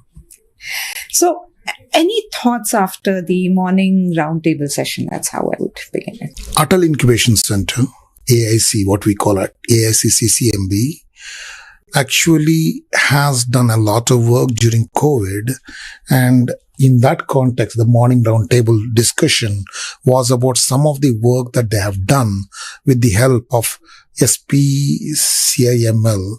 And this was part of their corporate social responsibility contributions to AICCCMB. Some startups have been supported through this particular program, and this has certainly benefited in terms of the way they were doing for the COVID, certainly contributed to how the COVID research or COVID diagnostics and other things were going on at the time. So roundtable discussion was to showcase what has been done during that times with the support that was provided, and to see if such programs can be taken forward in, not in terms of COVID anymore, but maybe other things, because startup culture in India is now really deep rooted. And last 5 years have changed the ecosystem in India. Thereby, I think what we have witnessed is acceleration of the startup system, startup culture during the COVID times. Now it is important for us to sustain. And such kind of roundtable discussions are our basically efforts to make sure that these startup ecosystem in India is sustained with the support of CSR funding and otherwise. Tell me a little bit about CSIR first. See, CSIR is an organization that was started in 1942, before independence. And since then, number of labs have been added to this. And at this point of time, there are 37 labs, CSIR labs across India. Hyderabad alone has 3 laboratories next to each other: IICT, CCMB, and NGRI. And so these labs work on varied aspects. So we have labs starting from road research all the way to deep molecular biology like we do. So we have labs in engineering. We have labs working on computer. We have aeronautics lab. We have a national physical laboratory. And then we have an NCL, which is chemical laboratory, and IICT. And then we have CCMB, which is molecular biology laboratory. And we have a drug research laboratory named CDRI. And we have another laboratory that is looking at genomics called IGIB, and a particular lab called Microbial Technology Lab, IMTech. And, there are IIIM, which is integrated medicine.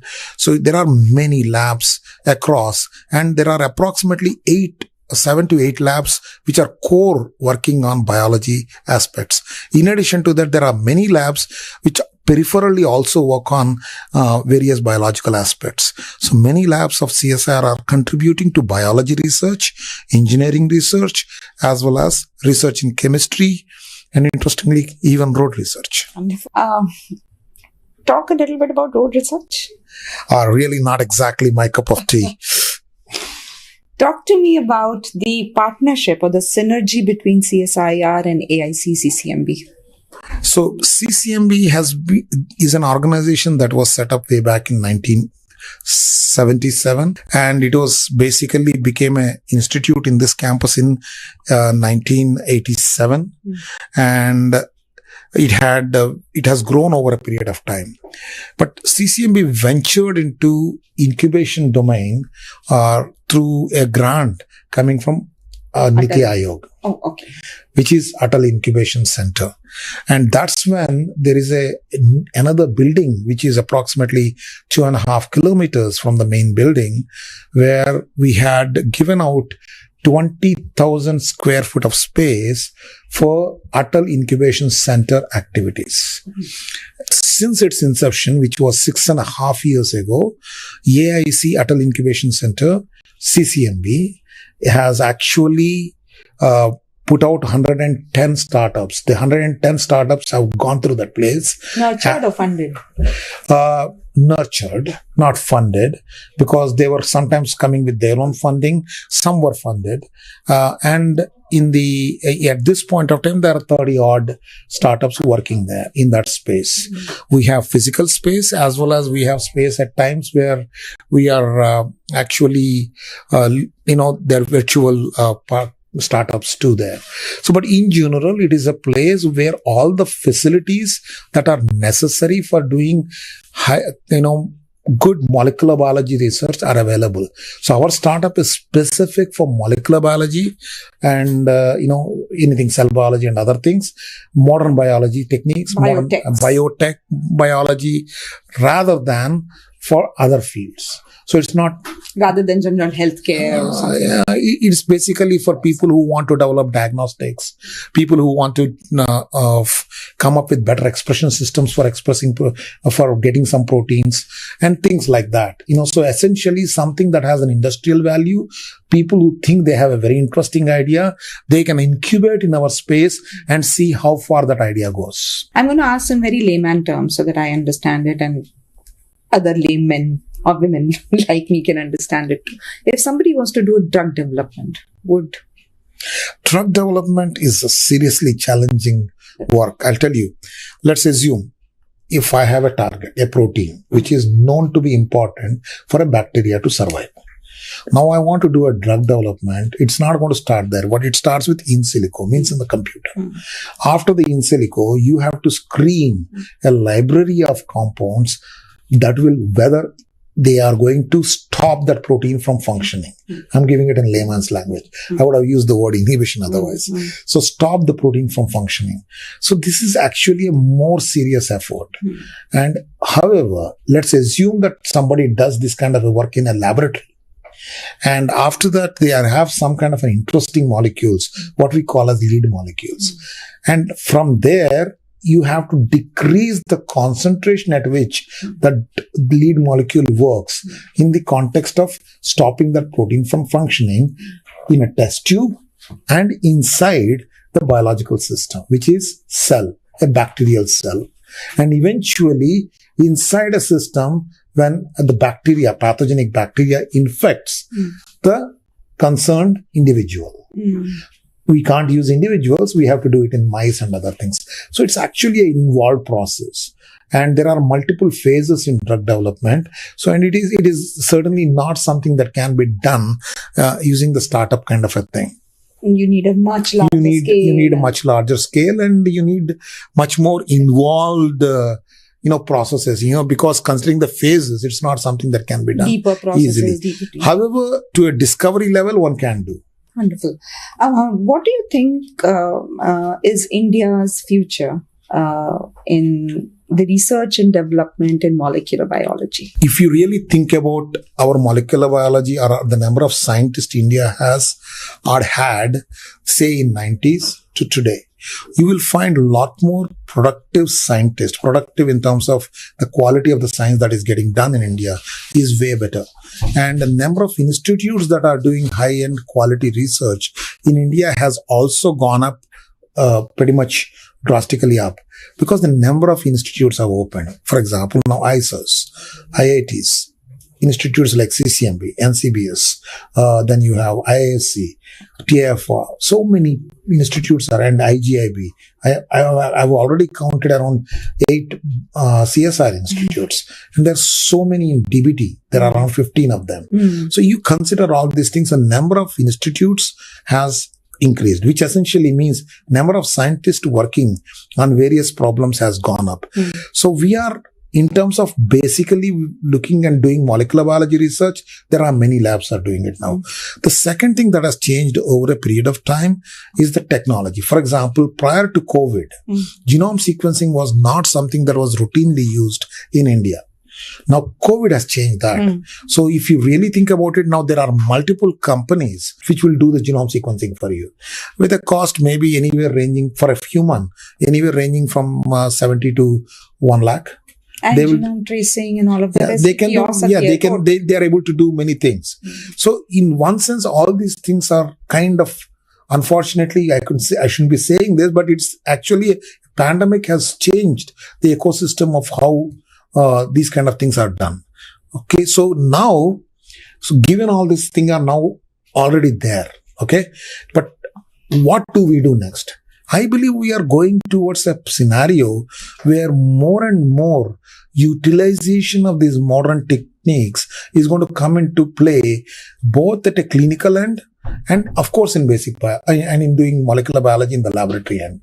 So if maybe not right away, but it may not be very far where a human genome can be sequenced for maybe as little as 20,000, maybe 30,000. See, this is actually going to happen. So would it change the way we are doing or we are treating things? Of course it will.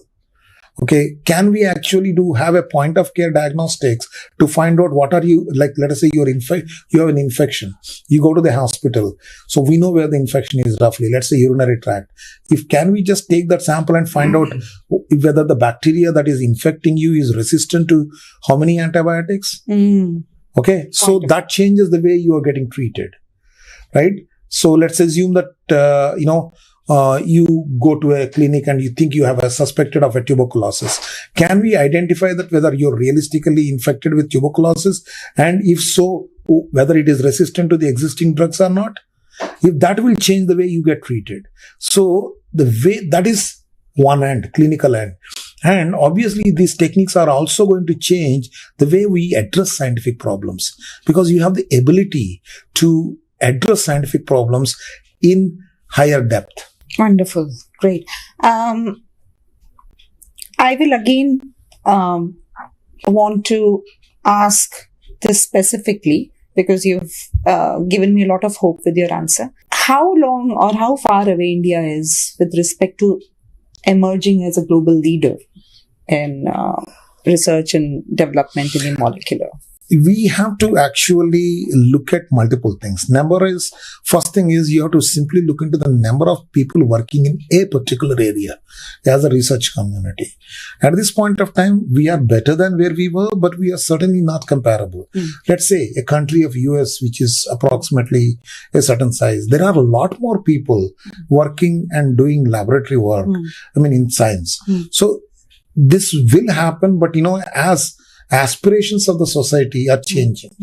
So obviously everything will change and it depends a lot. Economy, aspirations, and the ecosystem together will determine how far we will go. I would say that it is a positive outlook right now, but only time will tell how far we can go to become something better than where we are and most probably become leaders. Historically, we've seen a lot of our good brains, good scientists used to migrate to other countries. We used to call it brain drain. Yes. Has there been a change in the trend? I would say that continues to happen. It's not like we are completely, but for example, when I was a PhD student, so you would always think when you are done with your PhD, I was long ago, way back in 97, you straight away used to think now I have to go abroad for a postdoc. So many years, whether you come back to India or not is really a secondary issue. But almost everybody used to think that they have to go. Now I see that youngsters also think about starting the company in India. I see that they want to, some people stay back. They want to try out few things, which is happening, which wasn't happening earlier. So is it completely reversed? Not yet. Would it get reversed? Again, depends on how the ecosystem is changing in our country versus the opportunities and the money. In terms of the way they get paid there, they get paid here. Because one of the things that has certainly changed over a period of time is our own economy has really become much better. Okay. And the way the way people who are involved in any particular field, they're certainly getting much better, support from the government. Reputation in terms of many ways. Right. And all these things hopefully are going in the right direction. And if it sustains, let's see how it goes. But we've certainly taken a big step in that direction. We are going in a positive direction. We have to sustain these things. What is the vision for CSIR? Vision for CSIR is something a DG, Director General of CSR, will answer or can answer. I'm not the right person to answer as far as vision for CSR is concerned. What I can talk about is vision for CCMB. Okay. And I would limit myself to vision for CCMB. Sure. So CCMB is a fantastic molecular biology institute and is doing cutting edge science. If we really have to, obviously we have to address both ends, societal problems as well as important basic biological questions. And my own belief is that basic biological questions are as important as the societally important questions. And I believe that CCMB is in the right place to contribute to both ends. And we will continue to strive to do cutting edge basic biology within this organization, as well as use all the modern techniques also to address some of the societal questions. And, eventually we should be able to contribute both ways. In fact, in our history, in terms of CCMB history also, this has been the motto and we've been quite good at it. Because DNA fingerprinting, for example, came out of our basic research, but eventually, Dr. Lalji Singh developed the probes for his work, which were eventually used for DNA fingerprinting, and we were the third country in the world to do so. So it is one of the really considered one of the scientifically good breakthroughs. And same way, we have worked on conserving the endangered species, and we worked on coming up with the improved Samba Masuri rice, and we even worked on things like sickle cell anemia. And these are societal important issues, right? And we worked a lot on COVID and during COVID. So I believe as an institute, we have both ends are important, and we are planning to look at both ends. We want to work on rare genetic disorders. We want to work on infectious diseases, and we will want to still continue to do high-end, high-quality basic research that will give mechanistic insights into how things happen in model systems.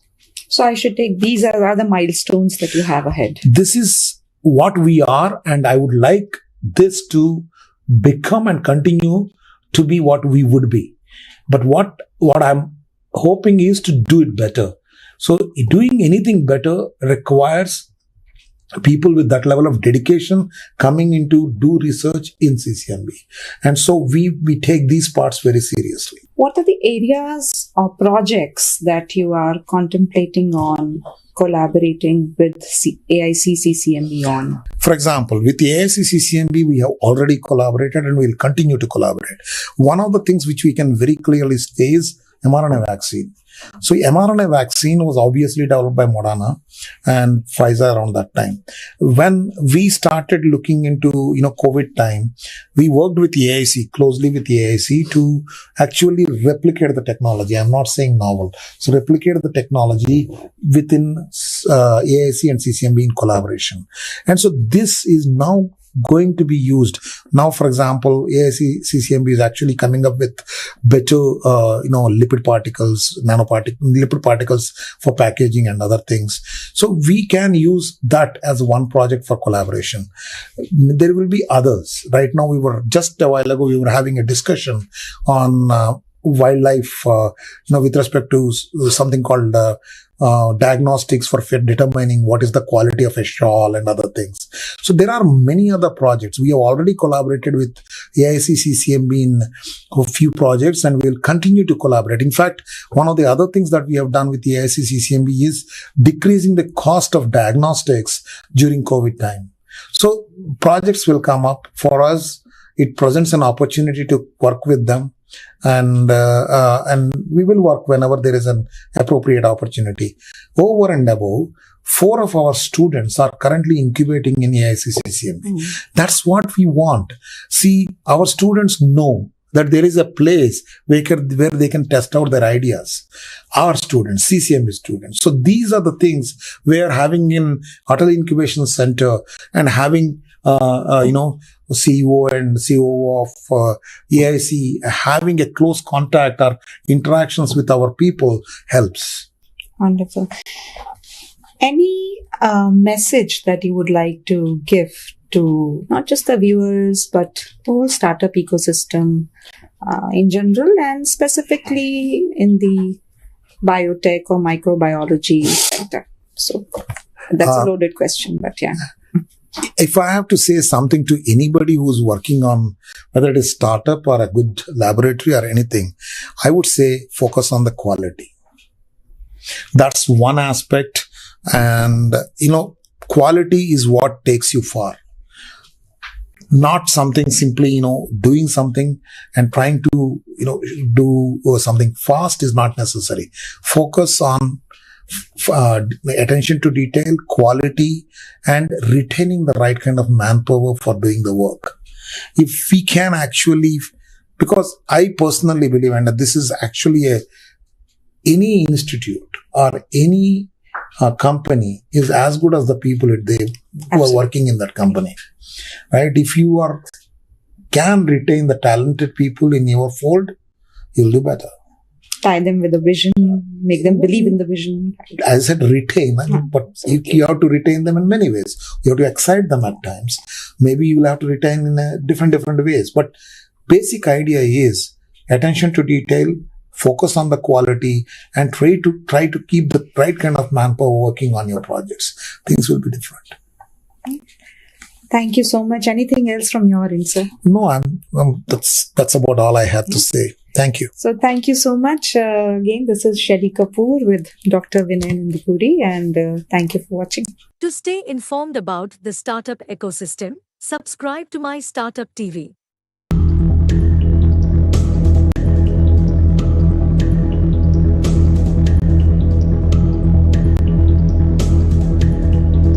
Hello viewers, I'm Shetty Kapoor and I'm currently at the coveted valedictory tech showcase organized by AICCCMB and being covered by MyStartuptv.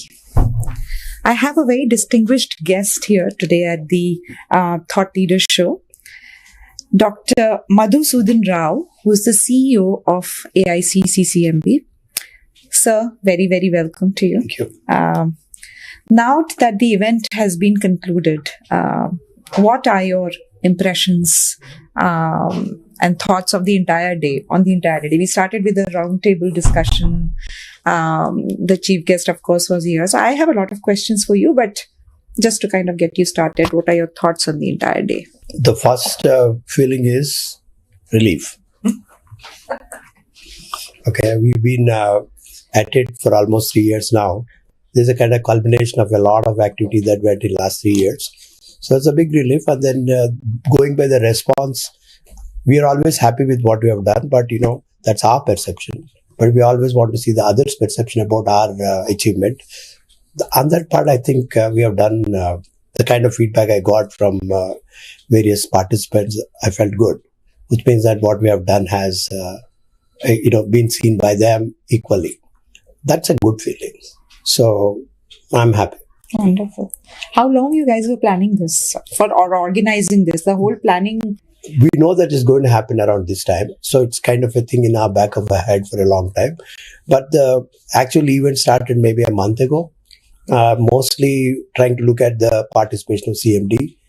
So that we wanted a bit longer time from him to be part of this valedictory. So maybe a month is what, but then, fortunately, both CCM and CCMB has very good organizational skills getting into place because we have kind of known vendors, known devils in terms of services and things like that. So, and a fantastic team. That's what I'm saying.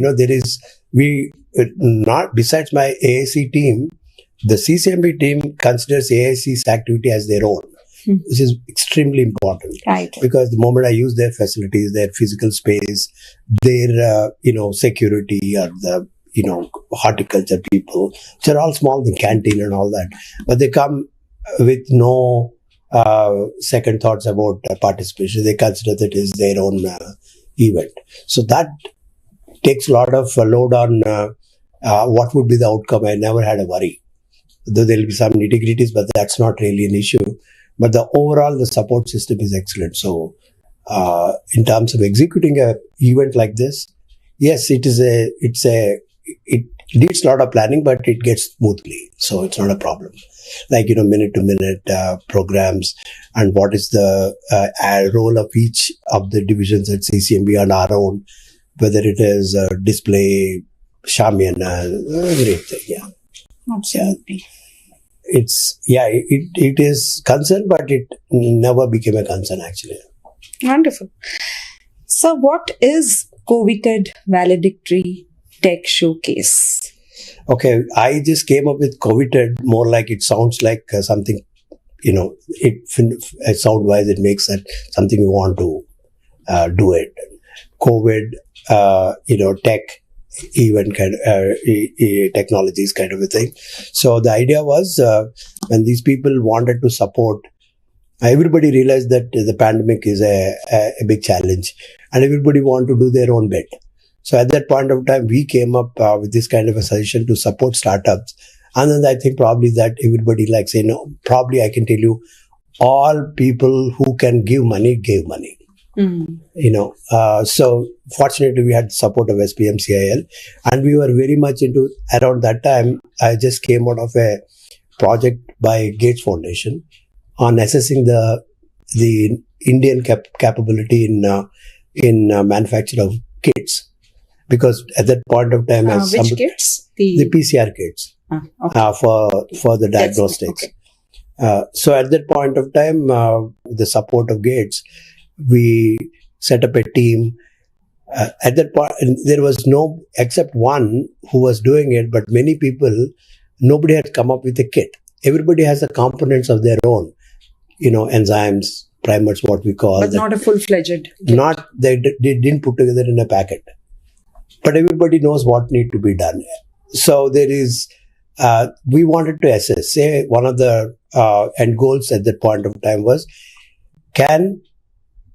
there is a capability to make 10 million kits per month by India.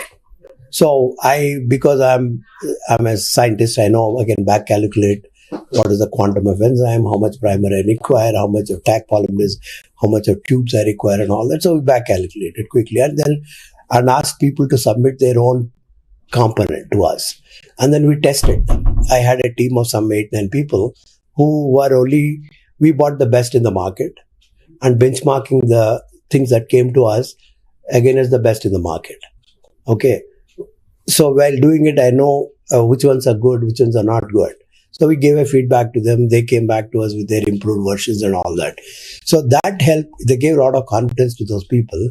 And I know their capacity. Like, an enzyme guy, if he has a 50-liter capacity, he can produce this much. So that is sufficient for 100 million kits if everything comes up. That kind of a calculation became very important. And that also gave me a kind of cost analysis of the whole process.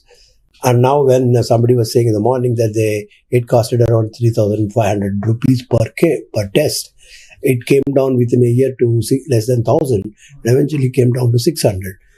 And now I know the kit doesn't cost, the raw material doesn't cost more than $70. No. Okay.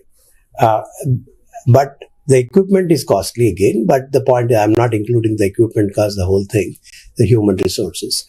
But the basic cost is something, 60 rupees is quite amazing. I mean, what the hell?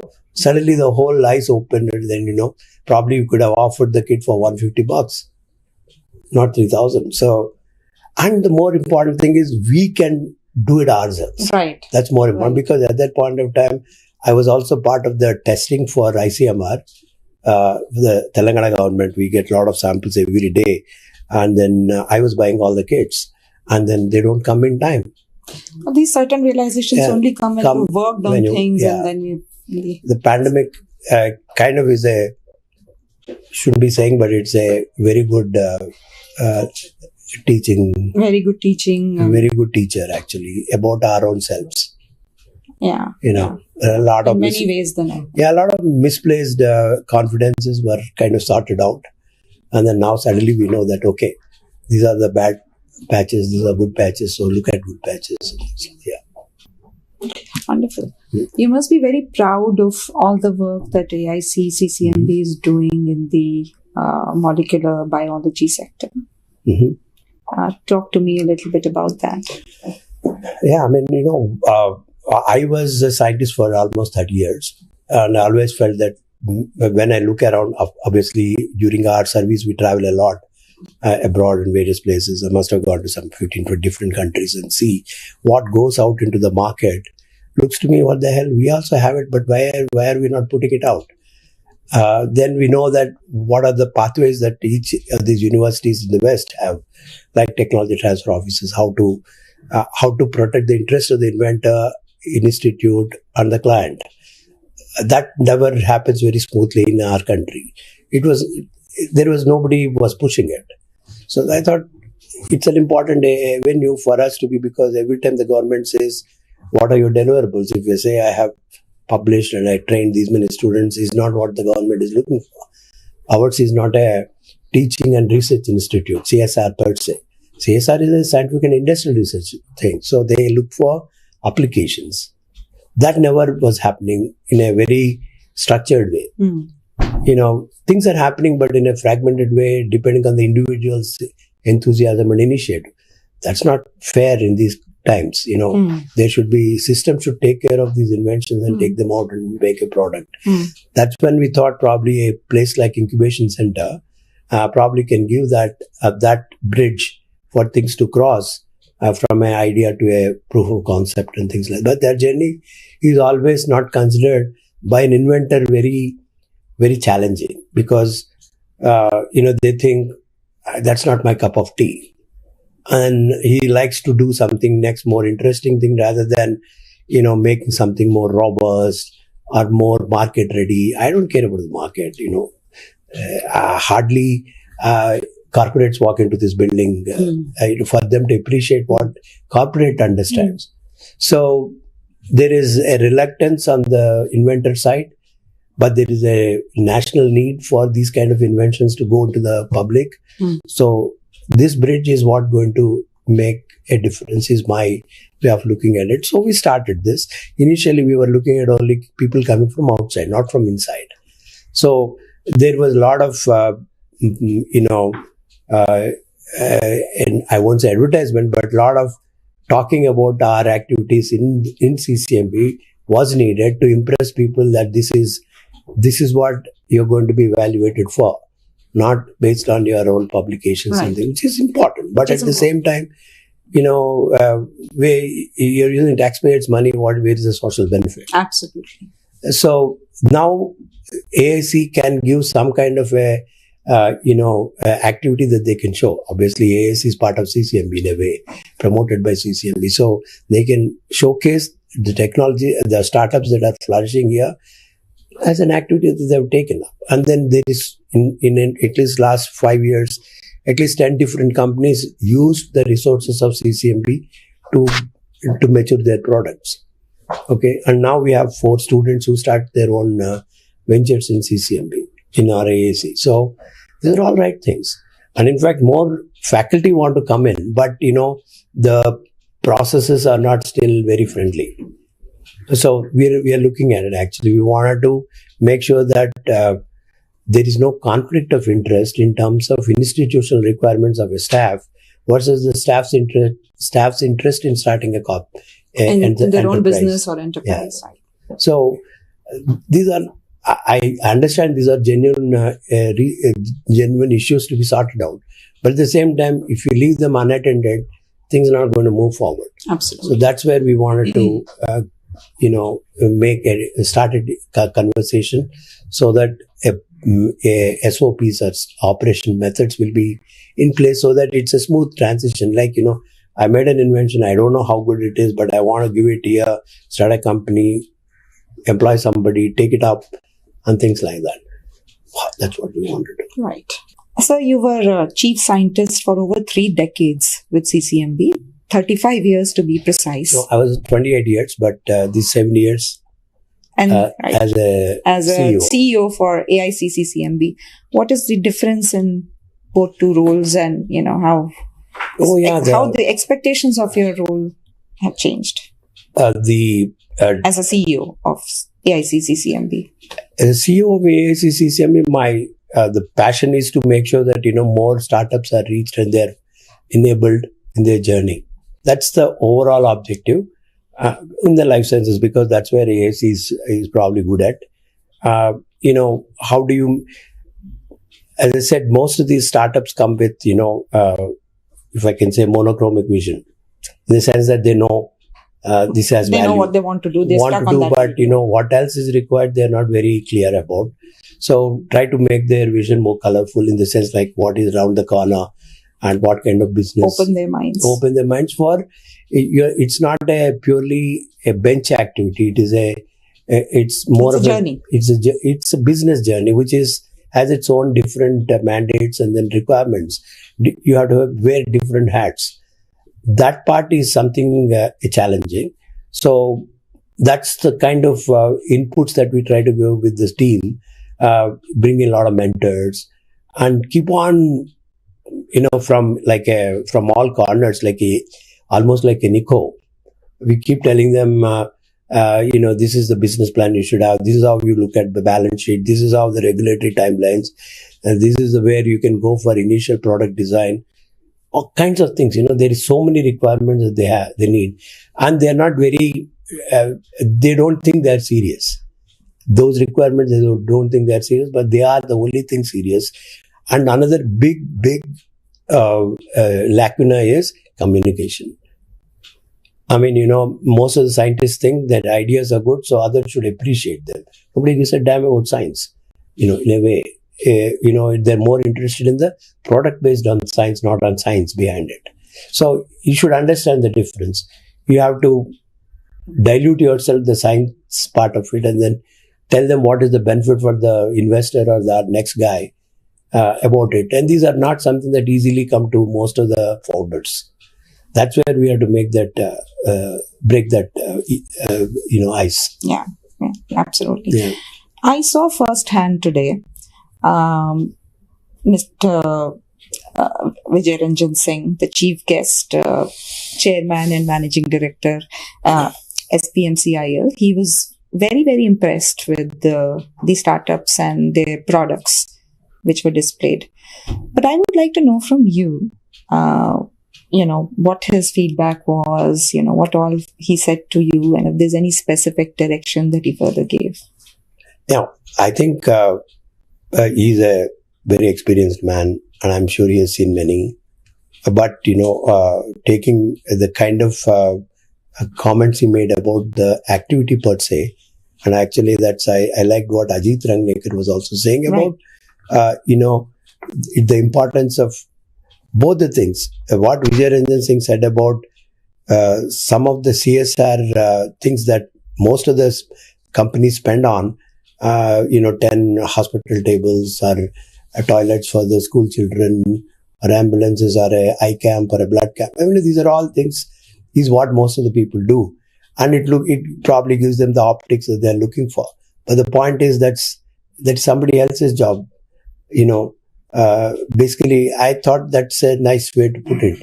And also Ajit was saying that, it is important for CSR corporates should look at innovation centers like ours to promote this one, because he said the right word, that is multiplier effect, which adds value to the whole chain ecosystem, rather than plug and just deliver some 100 toilets or one ambulance here or 100 wheelchairs and things like that, which is also important. But at the same time, this lasts long, and probably it has a much more outcomes than those kind of activities, which are also important. So what he was suggesting, at least 2% of the CSR money should be spent towards innovation. I thought I liked that a lot. I think Vijay Ranjan also I agree with that, the way he reflected in various ways, saying that, he was very happy with the way the money was realized, though he was not very happy with the percentage of money given to the startups, but that's fine, because that budgeting was done, it's a kind of a top-down thing rather than what we asked. So there are many aspects. I think I liked it a lot, and I think he was happy that the money was spent well. Yeah. I agree with you. I saw both of them were very impressed. Mr. Rangnekar also was very, very impressed. And he was right that you guys should be talking about it more. So all the good work that you've done here. I will just end this with one last question. What is the vision of AICCCMB, and what are your future milestones? See, we've been in this game for almost 6 years now. And then we are reaching a kind of a revenue model that is going to become static. And that's not where we want to stop. And that is one part. But what we are looking at it is, obviously, we are looking at around what are the more successful models elsewhere in the world. Okay. And also, what are the kind of challenges most of the startups face? I can clearly tell you, it's easy to get money, half a crore, 30, 40 lakhs. If you have a decent idea and a passion for it, it's easy to get that kind of money. But once you cross that initial journey, then the money that is required is big when you want to go for trials, especially life sciences. I'm not talking about IT. So you need money in crores. That never comes. Or the money that comes is very limited. So now, how do you, so many of them come there and kind of stop. Or they get delayed because of I can tell you so many companies start with a bright idea and then suddenly find their cash is crunch and then go for services which is not their forte. Okay. They were not in it for that. But they have to survive. So now what we are thinking is bring in investors right from the beginning and then almost say, I'll give you, 1 crore if you, I do a acceleration program of some 30, 40 people and give some 5 people who are the best among that acceleration, give them 1 crore each and then ask them to, now there can be a stake taken by the investor also. But investor right from the beginning is very important in their journey.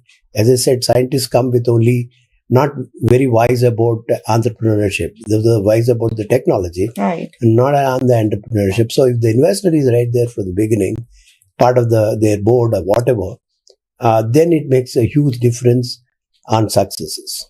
That's where we want to go. But the entrepreneur or the investor also has to firmly believe in the idea, because if he comes with a complete business mindset, then he probably could be one of the factors who would end up influencing the scientist to change his or her course of action. I agree, but these are all part of the game, how much arm they twist. Yeah. These are all, stories of life. So I don't see that but as the a problem. latter is nevertheless a better scenario. Yeah.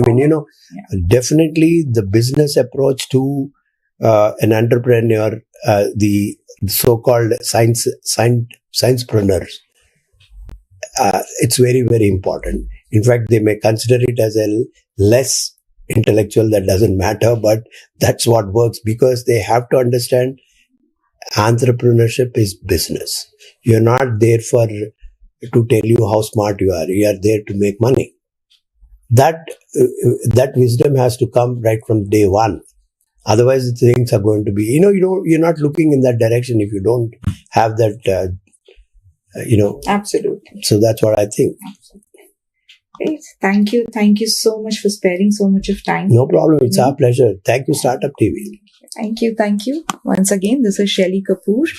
And thank you, MyStartup TV, for covering this event. Thank you. To stay informed about the startup ecosystem, subscribe to MyStartup TV.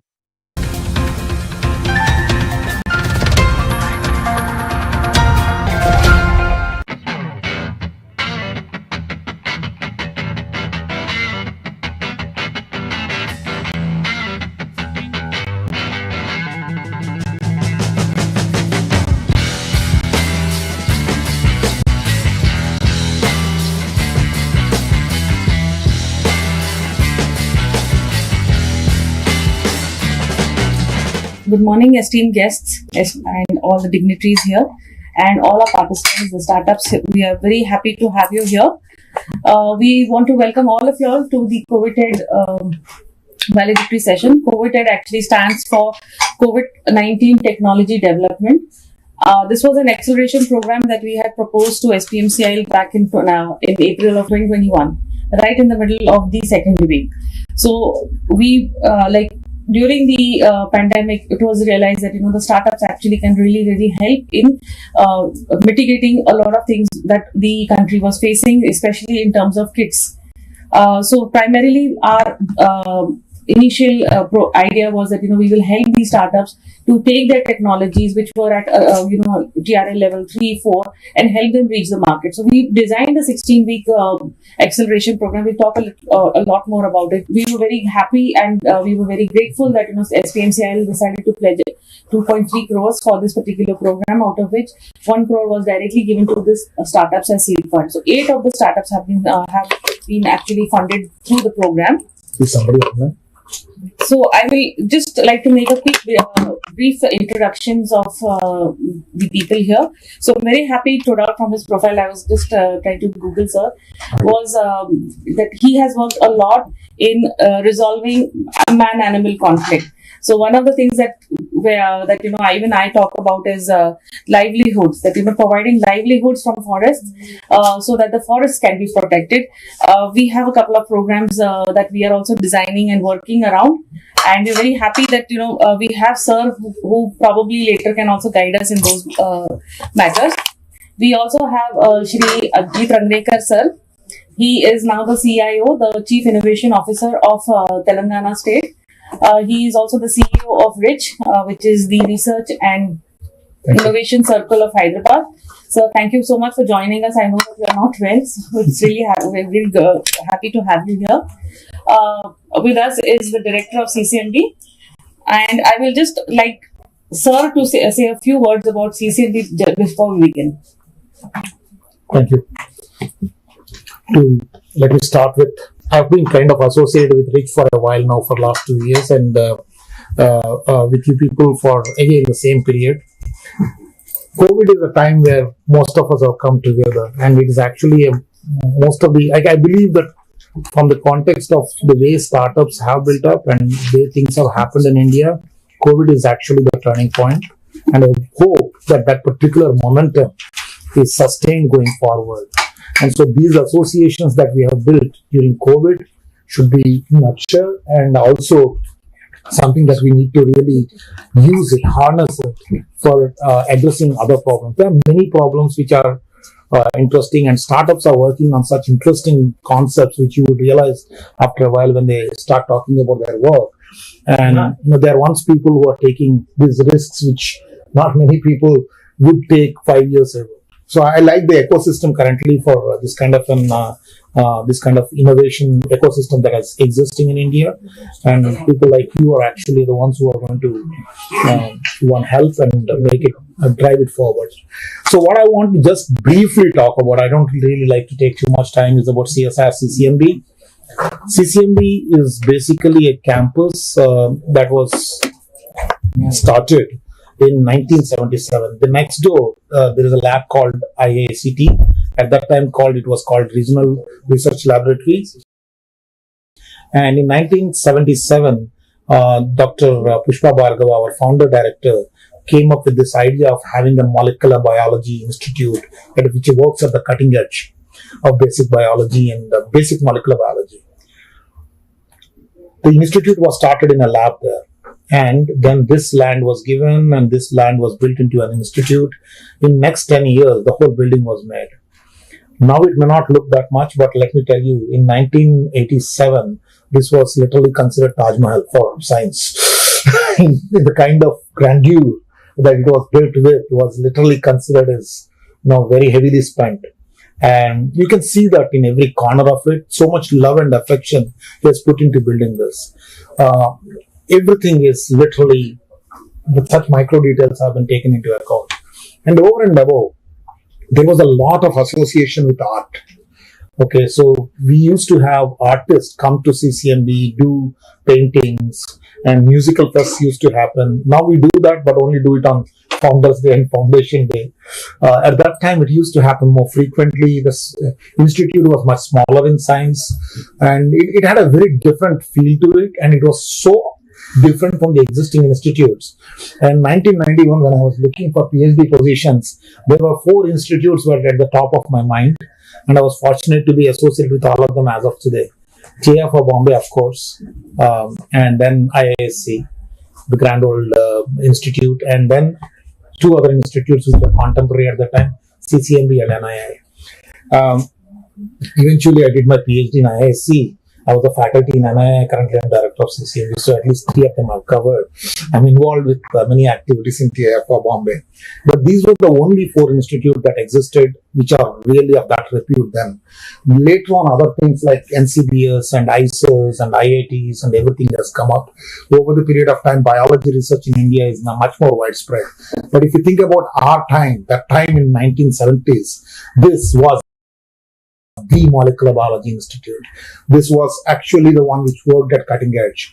And in 1980s, another illuminary named Laji Singh also joined, and Laji Singh actually in 1988 actually came up with this DNA fingerprinting technology that was actually originated here. And it was not done in fact but it was done as a way for his work. And it was later on those probes were used. We were the first one, the 3rd country in the world, and of course first in India, but 3rd country in the world to have our own probes for this, DNA fingerprinting.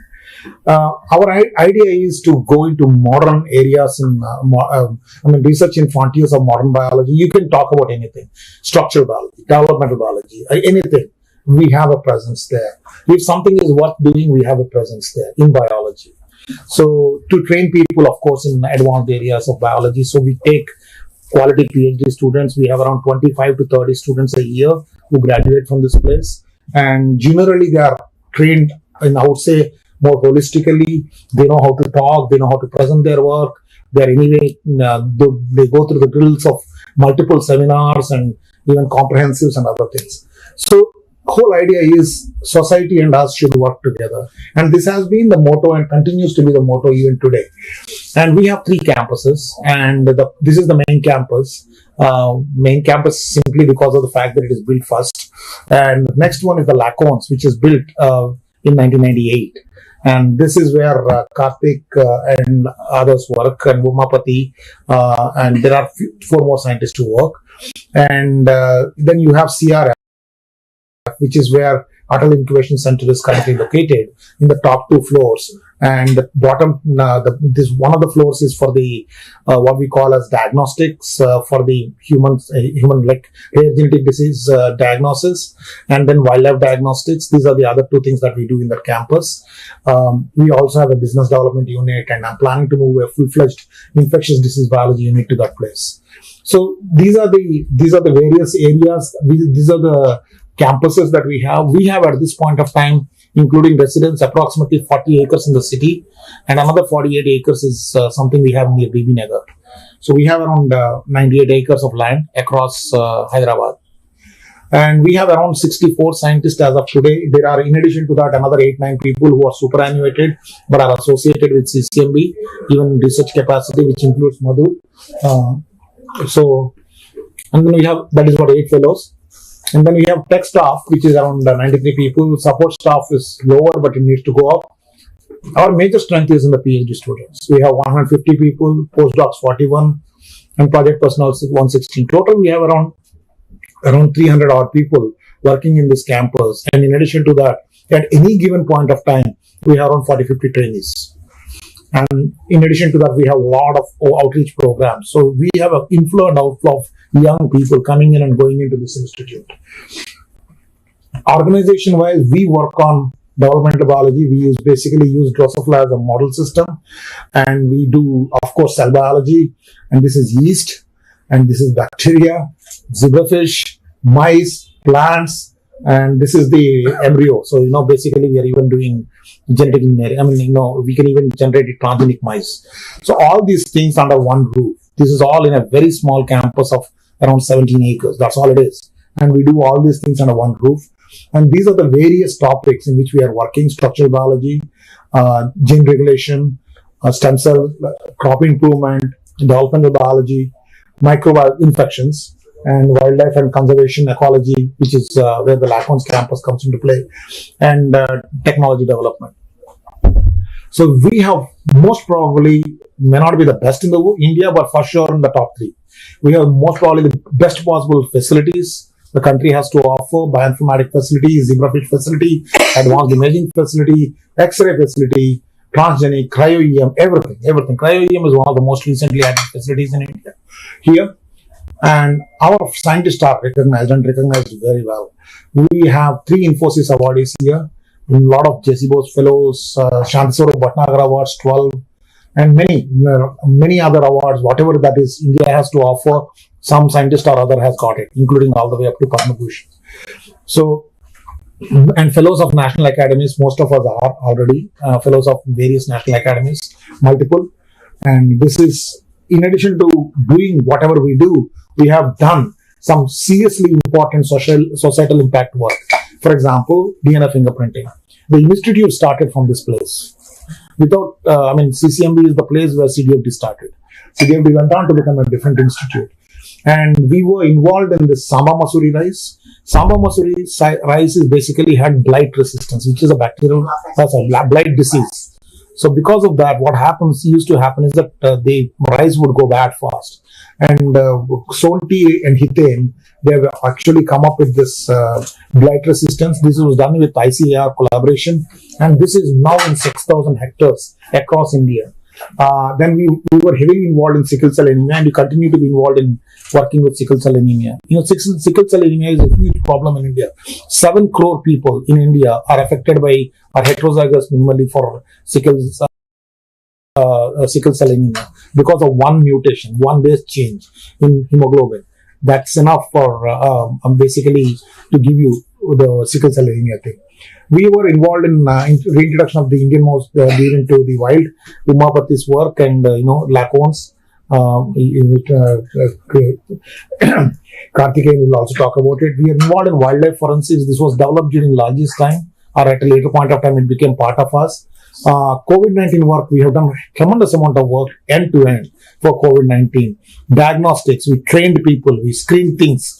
We have done everything in our capacity to help our government. And AIC was heavily a part of this because they even brought down the cost of COVID kits from what was 300 or 400 or 500 at that time to 70 rupees. By indigenizing. Initially it was 3,000. No, but when they picked up, it was around in hundreds, and they brought it down to 60 rupees or 70 rupees. So, and also they were involved in mRNA project. mRNA project, we are among the first ones to do mRNA project successfully. Means we know how to do it end to end, and it works. So now we are taking it to other diseases like dengue and tuberculosis, and hoping that this will be used. With all these things, we believe that we have contributed as much as possible into the society. And here is a slide that talks about Lacones. Lacones is such an interesting campus. It's not very often that in CSR system you'll even find one thing like this. They do everything. He works on snake venom and Pashmina shawls diagnostic to figure out whether it is Pashmina versus Shaptus. He works on biodiversity. I'm talking about Umapati, and anyway, endangered species. Comes up with some diagnostics for finding out from the urine metabolite diagnostics. Interesting work. A lot of interesting work by scientists of Lacones. I'm only talking about 2, but in case it is required, these are the people who really can talk about it. See, documenting biodiversity pattern in an integrative framework, ecology and evolutionary drivers of the community, assembly and diversity. So endangered species, of course, using genomics, reproductive and stress biology, understanding human-wildlife conflict, all these things. I would say that not even whenever our DG or anybody comes here, they're mighty impressed by the fact that we have end-to-end, which includes something like Lacones, right? There are multiple applications, including wildlife diagnostic, biobanking, we do it, executive species conservation, we do, all these things are done. I believe an institute of this level should be heavily involved in training people, and we are heavily involved in fact in training people at every level. So those who are finished masters, those who are doing masters, those who are doing BTech final years, those who are doing integrated MSCs final year, everything. We just train people and they come here. In addition to that, we have a huge level of science communication. Open Day in CCM is a very famous one, attended by easily 7,000 people from Hyderabad. Every Open Day on 26th September, it is attended by almost 7,000 kids. And Atal Incubation Center, anyway, you guys are here for that. But nevertheless, it is part of something that was started around 6.5 years ago and is doing fantastically well. And that is what anyway the talk is going to be about. COVID-19 work, as I just now said, we did everything in our capacity. And with this, I want to stop my brief overview of CCMB. It's a popular place. In CCMB, at least we don't have to say that we are working in CCMB and they look at with you, you're faced with a question mark. It doesn't happen. They know.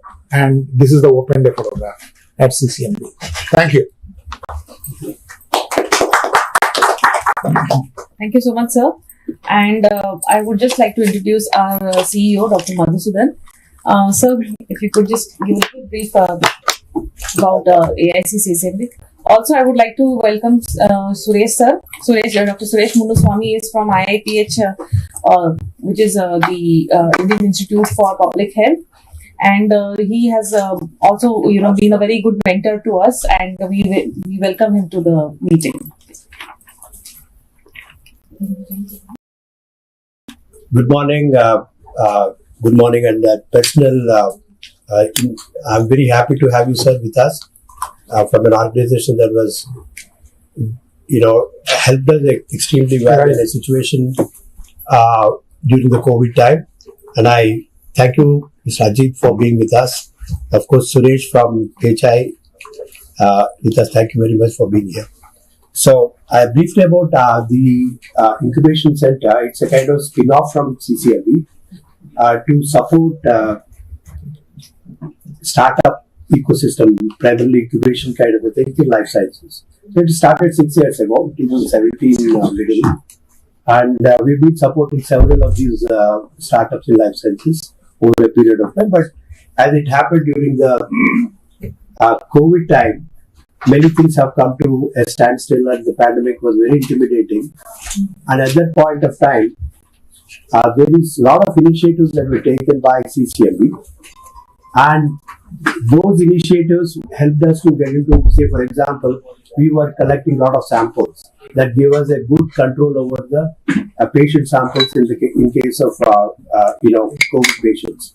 So that helped us to do a lot of things otherwise, like culturing the cells and things like that. At that point of time, we came into contact with SPMCIL through a different route where they wanted us to test one of their ink material for its antiviral properties, because we were doing the culture of COVID virus. So we are capable of it. That time we did a couple of your paint formulations we tested that time and showed them which one is better than the other. So around that time, the contacts helped us to look at us to support our COVID related activities. And as you know, around that time, we were, CCM and myself were handling a project from Gates Foundation on indigenous technologies for COVID testing. What is the internal capacity and can we do it, which was also part of it in looking at the capacity building. So at that point of time, your support came up timely for us to promote those kind of startups to scale their products to a level where they will be useful. In fact, that point of time we supported, as you would see down the line, during the time in the morning in the tech show, you will see the kind of technology that we supported with the support that we received it. Another very important thing in that particular program that you gave from the support you gave us is acceleration. See, as you know, startups come up with the kind of, bit unsure of the business path. So it is very important to train them very early in their game about what kind of challenges they face. So we had a 3-month program, what we call as acceleration, I'm sure you are aware of, where we bring a lot of experts from different business, marketing, IP, regulation and all these things. We bring them, make them aware so that they can put their product in the market very quickly. In fact, you will see some of the products that they have made are really impressive. And we also made a couple of charts. Later on, you will see on what is the impact the support that was given by SPMCAL brought to the company. So we have certain slides in the tech show that tells us what is the valuation increase of the companies post the support that we received from SPMCAL. These are all the kind of metrics that tell us that the support was timely and the execution was proper. So this dashboard essentially catches up with the profile of our incubation center. I mean, these are the startups that we had in the last 6 years. and we invested around $0.6 million in various companies. These we call them as portfolio companies, and these companies have raised 25 million last 6 years in various private funding or public funding, and 35 patents were filed during the stay in these 6 years from these people. And these are the various national programs that come to us, like Destiny, the seed funds from Startup India, Mighty Startup Hub. These are all various funds we operate to support our incubatees and also the startups. And these are all benefactors, like SPMCL is one. We also had the fortunate support from Rural Electrification Corporation and Humane Society International, Rockefeller Foundation, and Blaze Foundation for In Vitro Diagnostics of Gates Foundation. So these are all the things that we've been receiving in a goodwill support to support these startups in various ways. So one of the things we will come back to, sir, in bringing a bit more attention to a Rural Electrification Corporation program maybe later on. Once we finish this with Karthikeyan, we did a project in Kashmir. We wanted to have a look at that, and we need your inputs because it's primarily a wildlife conservation project. So, as I mentioned, the primary purpose of this particular acceleration program is to, identify interesting startups in the area of COVID only. All the projects, health and COVID is the focus in the support systems, and the acceleration program, as I mentioned, is to create a kind of mentorship network for the startups so that failure rates are low. This is a 4-month project that the acceleration program. Various experts come, including one of us is Suresh Murswamy is here, who has been very helpful in various things. And we have so many support systems in the local Hyderabad ecosystem. I just quickly go through. This is the program overview, and this is where you're going to speak much. I'll stop here. This acceleration program and the support system that we received is what we are going to. We were happy to use it in this system, and then we are very, very thankful for the support given by SPMCL and over the period of time. And probably if you look at the kind of impact that we created, I'm sure we would like to continue our conversation with SPMCL further. Thank you. So thank you, sir. So I'll just give an introduction. I didn't introduce myself so far. So my name is Ritika Marampalli. I look after, I'm the head of corporate relations at AICCCMB. Primarily, I look at the CSR project. So I have also been the POC for this particular project. And I am extremely thankful for the opportunity because this was my first CSR project. And I learned a lot from it. And I have had the most wonderful experience, because one thing was that, people on the other side also understood what we were talking about, which for a lot of CSR projects, they don't understand why they should be supporting incubation centers. So primarily it started from there that, we explained what we were going to do, and from SPMCL also that at that point of time, Dr. Mystartupi Ghosh was the CMD. So she very graciously supported us. So we had actually devised a 16-week acceleration program where we got in professional consultants who were able to help our startups. Primarily, we were giving them a lot of along with this professional consultancy where they were getting one-on-one mentoring as to how to take their business forward, how to get into, how to navigate the regulatory pathway, because one of the main concerns with any kind of a healthcare product is the regulatory pathway. We also, because we also provided them with a lot of resources that we were able to build in-house. Some of the, we had asked SPMCL to support us with some capital goods as well, some equipment. We will show those as well later, as well as having a lot of discussions around business strategy, market entry, and product development. So as a whole, this is the impact that we have 3 years down the line. We're very, very proud to say that this is the impact that we have created. out of the program, the 2.3 crores that that was supported to us, we have launched 6 products through the startups. We have supported them primarily with the funding as well as the entire program. 6 of them have actually launched, and they're doing well in the market. 2 of them are right now in the market. They're on the way to market. Of the startups that have, their products have been made, they have already screened over 1 lakh patients, which is a very good impact according to us. In total, 31 startups were able to take benefit of this program, because some of the sessions that we were doing, we were also doing for them. So 31 in total startups have actually benefited from them. A total of 103 lakhs was supported to the startups. 8 of them have received funding from us. We have conducted over 70 hours of mentoring sessions, workshops and technology showcases. One of them is right now. And over 50 hours of one-on-one mentoring.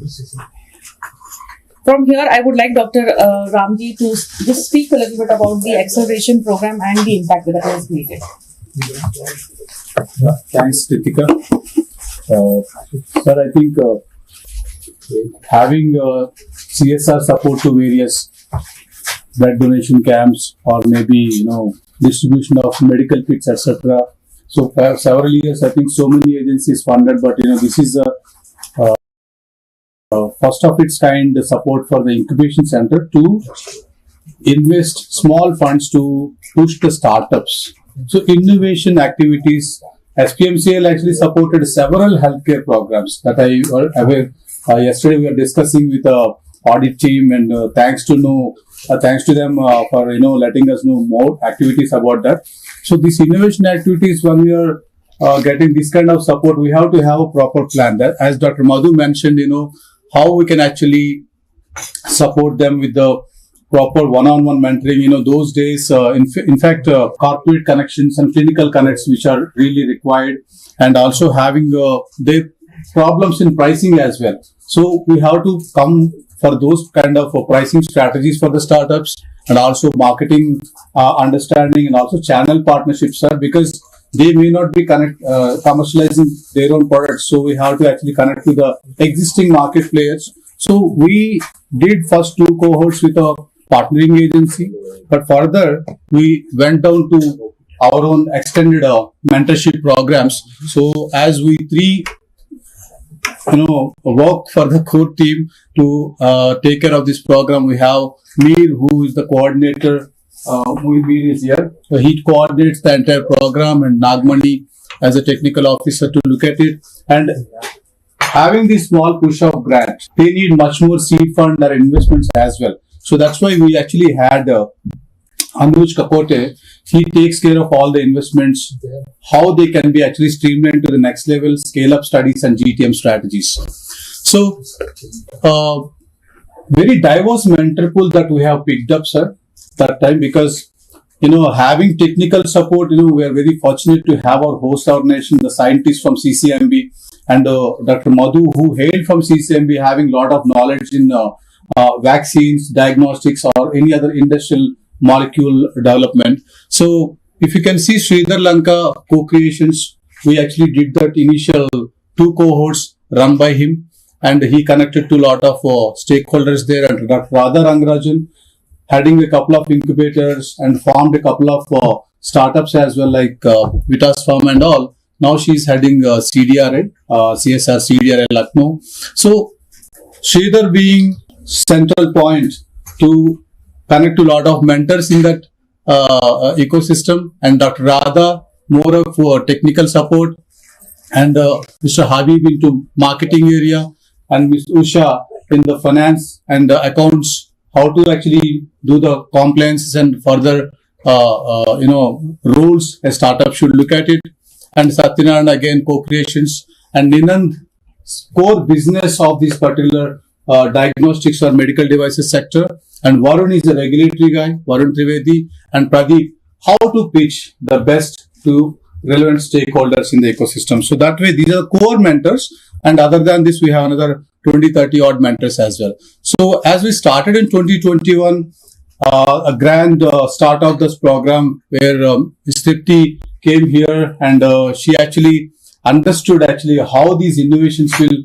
go forward and what kind of infrastructure that we have. So then we slowly run programs one after the other. Recently, we onboarded 2 startups, sir, because we try to actually engage a national mandated program called this BIRAC's Gen Care program.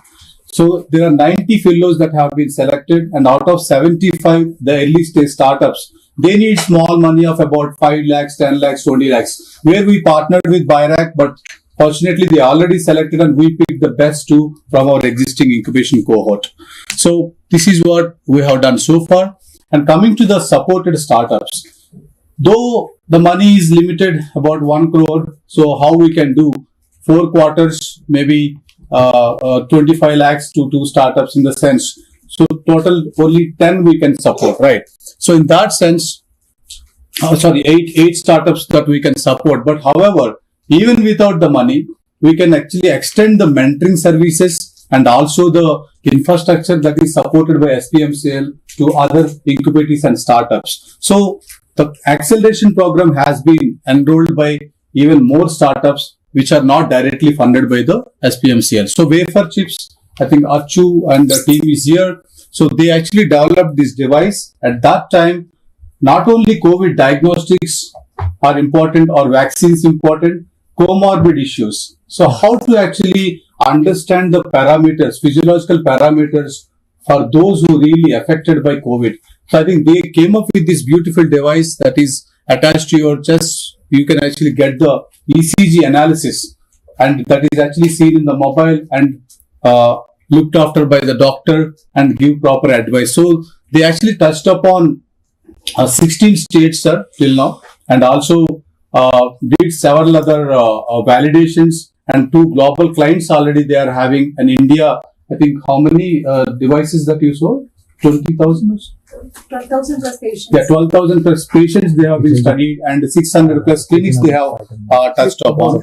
And coming to the sterile, sir, this is a sterilization device. In the COVID times, lot of sterilization devices, even CCMV actually validated, starting from PPE kits, sterilization devices, sanitizers and everything, more than 180 plus products. And out of that, simple UV based technologies that came up to sterilize the devices. But this particular bar kind of device, if you can see it, it actually releases some free radicals that can kill the microbes. So that is where they validated this device in Naran, Hrudayalaya and many other clinics, and they are actually in the markets. So this NMIVD, again, this is another diagnostic kit that they came up with. So typical antigen antibody kits, there are several kits that have been promoted in the market that time, and they came up with a small alternate platform where they initiated the diagnostic kit development activities. Again, Auditum, they actually having their expertise in not only COVID but also in the tuberculosis, because that time people doesn't even know that tuberculosis also may be prevailing and many other devices. So they came up with a very interesting cybergreen based technology, sir, because an RT-PCR kits are there, but again, how to minimize the cost, how to increase the efficiency, etc. So this particular kit has been patented already, and they look for some commercial partners to take it forward. And the enzymes, in the COVID times, mRNA vaccines becoming so popular, and the pseudoiridine, one of the molecules that we actually import, and also in the chemical based molecule, but they came up with a enzyme based molecule that pseudoiridine actually efficiency is very much increasing, at the same time the cost also reduced. So that is a very good technology that enzymes has been developed, and Shankar is here. Yes, primary health tech. Again, I visited about 8 to 10 months before to their site. They are now manufacturing this device. At that time, COVID time, they came up with a base diagnostic kits, but this particular real-time device that they made, so more than about 15-20 parameters can be analyzed with 1 drop of blood. So this is a very advanced technology, and I think AIIMS and other hospitals, they're trying to validate more with more parameters as well. So they actually trying to apply for about $1 million grant by TDB and other sources so that they can establish their own manufacturing facility in Delhi. Again, Bryota, Aditi is here. This is very interesting, product where having the lung health, we have to understand, how we can actually have the lung health. That's where spirometry assisted virtually and early, that's what the name that you have given Aditi save. So you can understand, what kind of parameters can be considered while using this device so that the lung health can be understood, the COPD can be analyzed for each of the patients, and they also kind of, how many states, we touched upon? So we have almost 6 plus states and plus best, and we are going ahead with a big program coming under NHS. NHS, so National Health Management. So I think that is a big story that Bryota is adding up here. And Ripple Healthcare, elderly fall detection, right? I think this is again, may not be directly linked to COVID, but recently we picked it because, elderly people suffered a lot actually in the COVID times. And, again, probably the consequences that may be happening, COVID or non-COVID based infections or age-related issues. This is also very important to support such kind of communities. And they already finished the MVP and validating with which clinics and all? AIMS you are doing, right? Yeah, AIMS New Delhi, the device is being validated, sir. So, if you can see, they may be at the TRLs 2 or 3, and some may be at the 4 level. But, ultimately down there, the small 10 lakhs or 12 lakhs or 15 lakhs money, or even without the money, the companies could able to go to the TRL 7, 8. I think that is very important. Of course, a couple of dropouts are there in the sense because of their tech legislating problems. At the same time, team issues that one startup could not go forward. But otherwise, I think as Ritika mentioned, out of the 8 financially supported startups, 6 have been, going to the next level to reach the market. So these are some of the snippets that we have. And Dr. Ghosh came here and we kind of, announced the program to the entire country because, first of its kind of support to the innovation and technologies where a lot of interest came in, even not only from the CCMB, but outside CCMB as well. So these are some of the tech showcases that we have done using SPMCL support that these technologies have been promoted in various forms, not only in the BioAsia or Global Bio India and many other, even the G20 DIA also in Bangalore, we actually showcased these COVID-based technologies supported by SPMCL. So these are the few equipment that we purchased here, and they have been used not only by the SPMCL supported grantees and awardees, but also other startups of AIC CCMB, thanks to the great support by SPMCL, sir. So I think we'll be moving ahead after another half an hour or so to the tech showcase that has been arranged, where you can actually see the real devices, how they are performing and interacting with the founders there. So we thank you, Mr. Vijay, sir.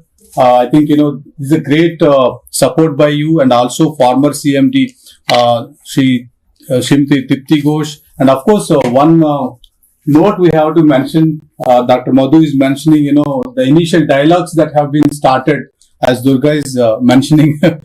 Lalita Goyal and Dr. Dayananda actually put a note to CCMB, the then director, Dr. Rakesh Mishra and all. So the dialogue started that time, and fortunately today we have seen the reality here. So thank you so much for being here, sir. Probably any questions or at this point, otherwise maybe you can interact. So, so before we go to the tech showcase, we have some of the guest of honors today. We'd like to hear from them of how they actually engage with these startups that are associated with this SPMCL program. I request Professor Ajit Rangrekar, please. So, I think even before I start, sir, I want to really compliment you because, while the use of CSR for innovation is legally permitted, it is probably less than 1 or 2% of all the CSR goes into, and I would very strongly urge both CCMB and you to please publicize this. This is an really path-breaking step, and this must be encouraged so that more and more companies start using, because the multiplier effect of this is going to be humongous. Yeah.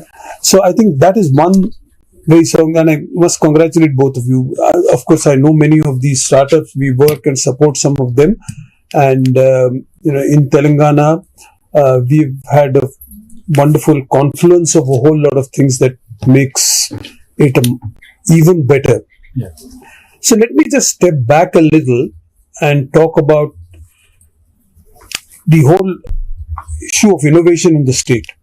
So when the state was formed in 2014, the state decided that as a new state, what do I do that's different, say, from Karnataka or from Andhra or from anywhere, right? So the state decided that we will say innovation is our USP.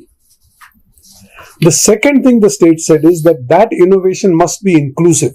So it cannot be restricted only to the rich or to the educated. It must cover farmers, it must cover rural people, it must cover women, children, everything. So, and the third thing the state said was that as a state, our role is only to help create the infrastructure and to let the individual citizens do the innovation.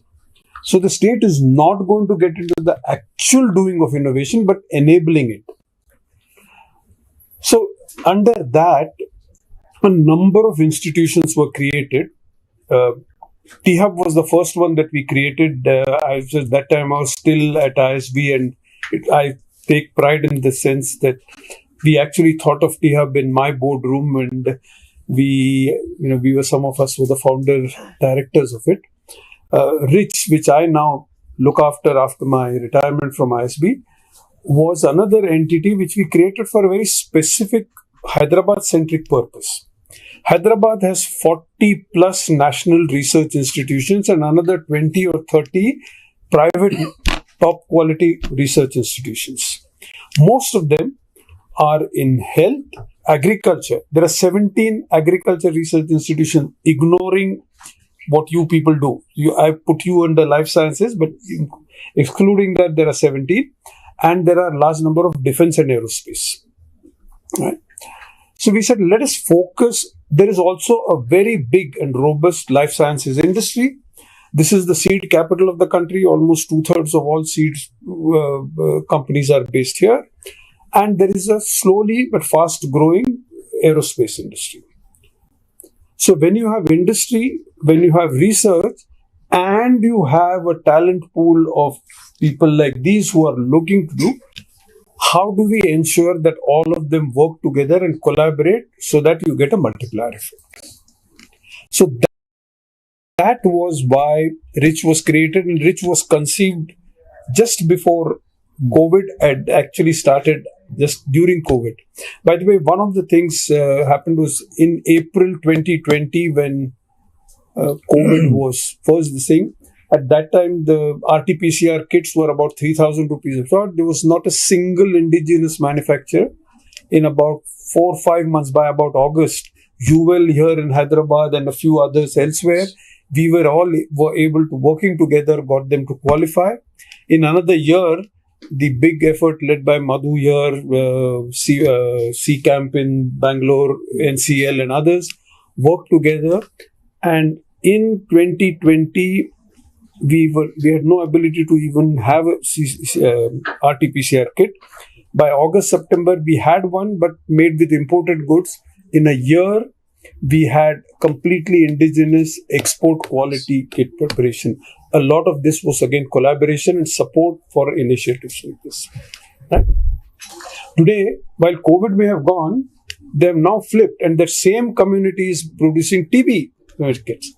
Tomorrow, if there is anything, you already have. So what we do not take credit for, or what you people do not take credit for, is for the fact that you have already built and enabled infrastructures which tomorrow can pivot and do other things.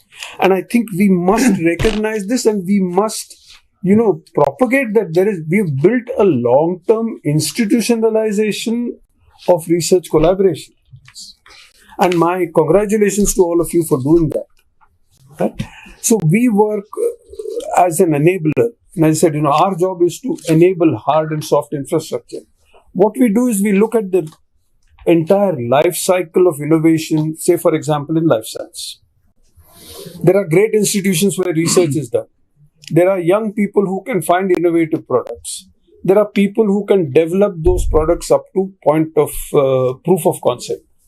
But then comes a very important step called validation. And unlike a digital product which I can put in matter, who the hell cares if it's validated or not? Who cares how much it is? We cannot let loose people in the life sciences sector without proper validation. And this is where many startups suffer.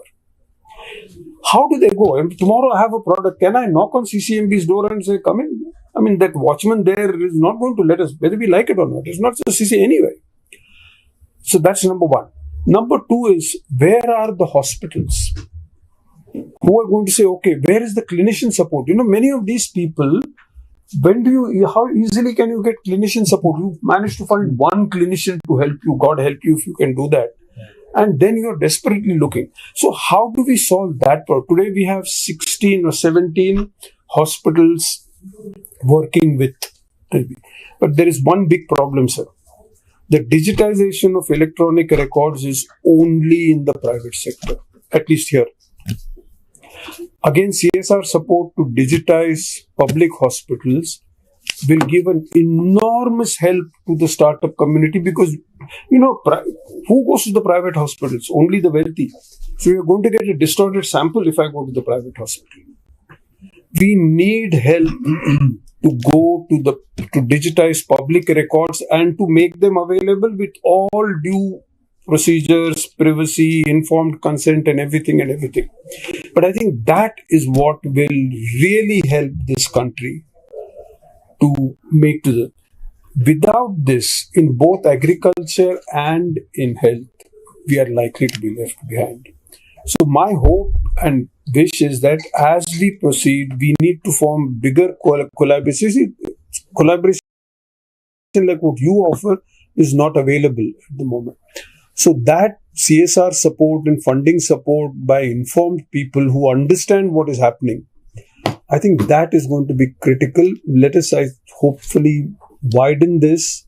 There's a lot more that these institutions are capable of. I think, in my opinion, we are doing less than 1% of what we are capable of. And, one more thing that really worries me is AI. It's already reared its ugly head. And we are only looking at misinformation. But creation of destructible, life-threatening products is a distinct and a big, scary fear.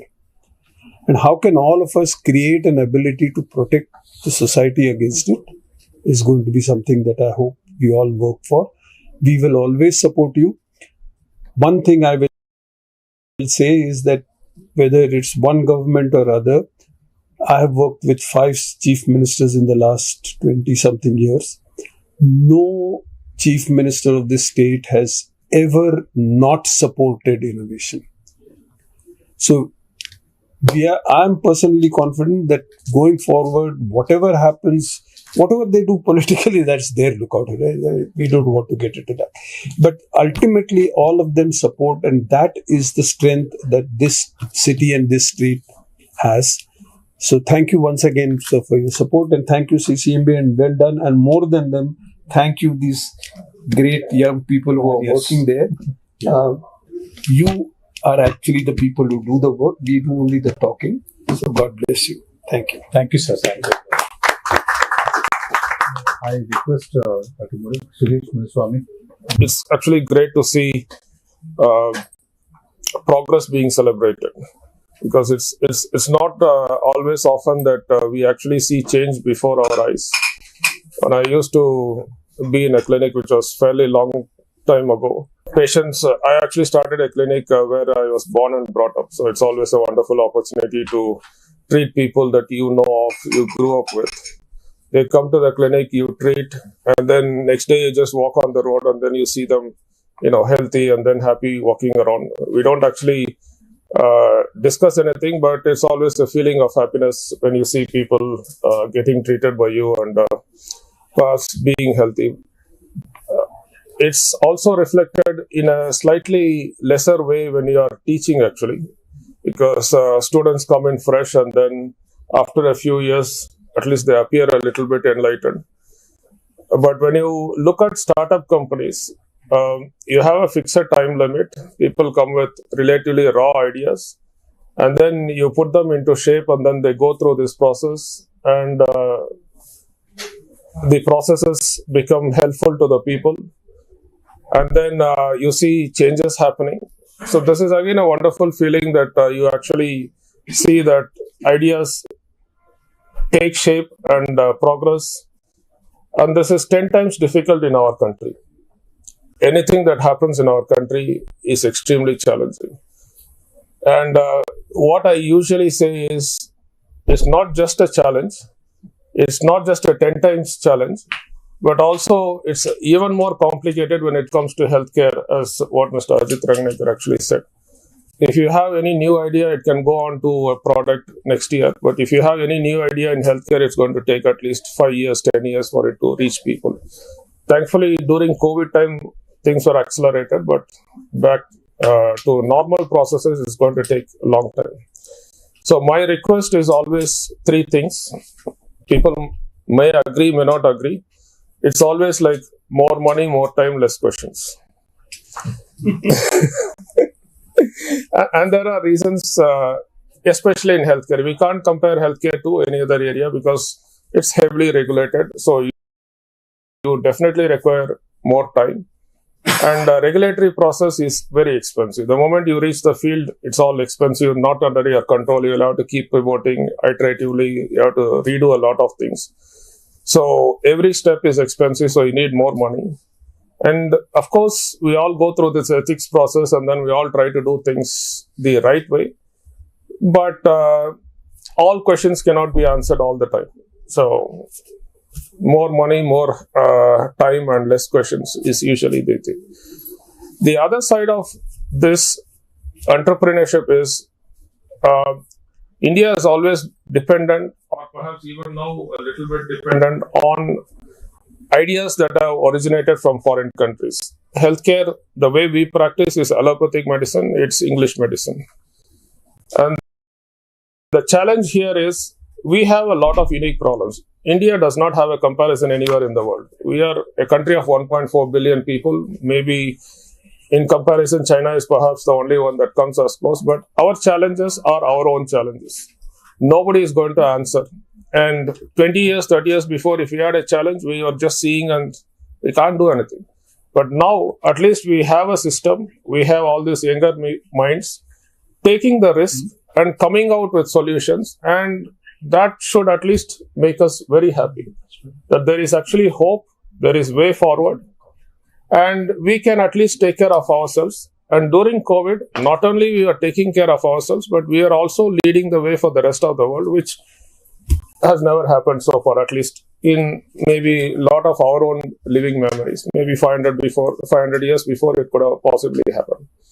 So there are a lot of wonderful things that are happening, and AICCCMB is literally in the heart of it. And Hyderabad has a wonderful ecosystem for healthcare, and we should all come together. And there's always a way to do it better. So I'll probably quickly end by saying congrats, great work. We should all keep going forward. And the donors, please, more money, more time. Don't ask too many questions. Thank you. Thanks, Professor Suresh. And also directly or indirectly, I think Dr. Karthik, Dr. Umapati, having their innovation zeal inside their brains, they're constantly engaging with us in various aspects. Thanks for joining us. So now I request Shri Vijay Ranjan Singh Saab. Before to that, I'd like to tell briefly, sir, a couple of liners. I got great information about you. Close to 3 decades is working for the government, and in various roles and policy making. I think in the country, especially the fertilizers corporation, how it is to be developed, and he actually worked for FCIL and HFCL organizations, and part of various agencies across the country, and of course mostly into the Karnataka. Karnataka government.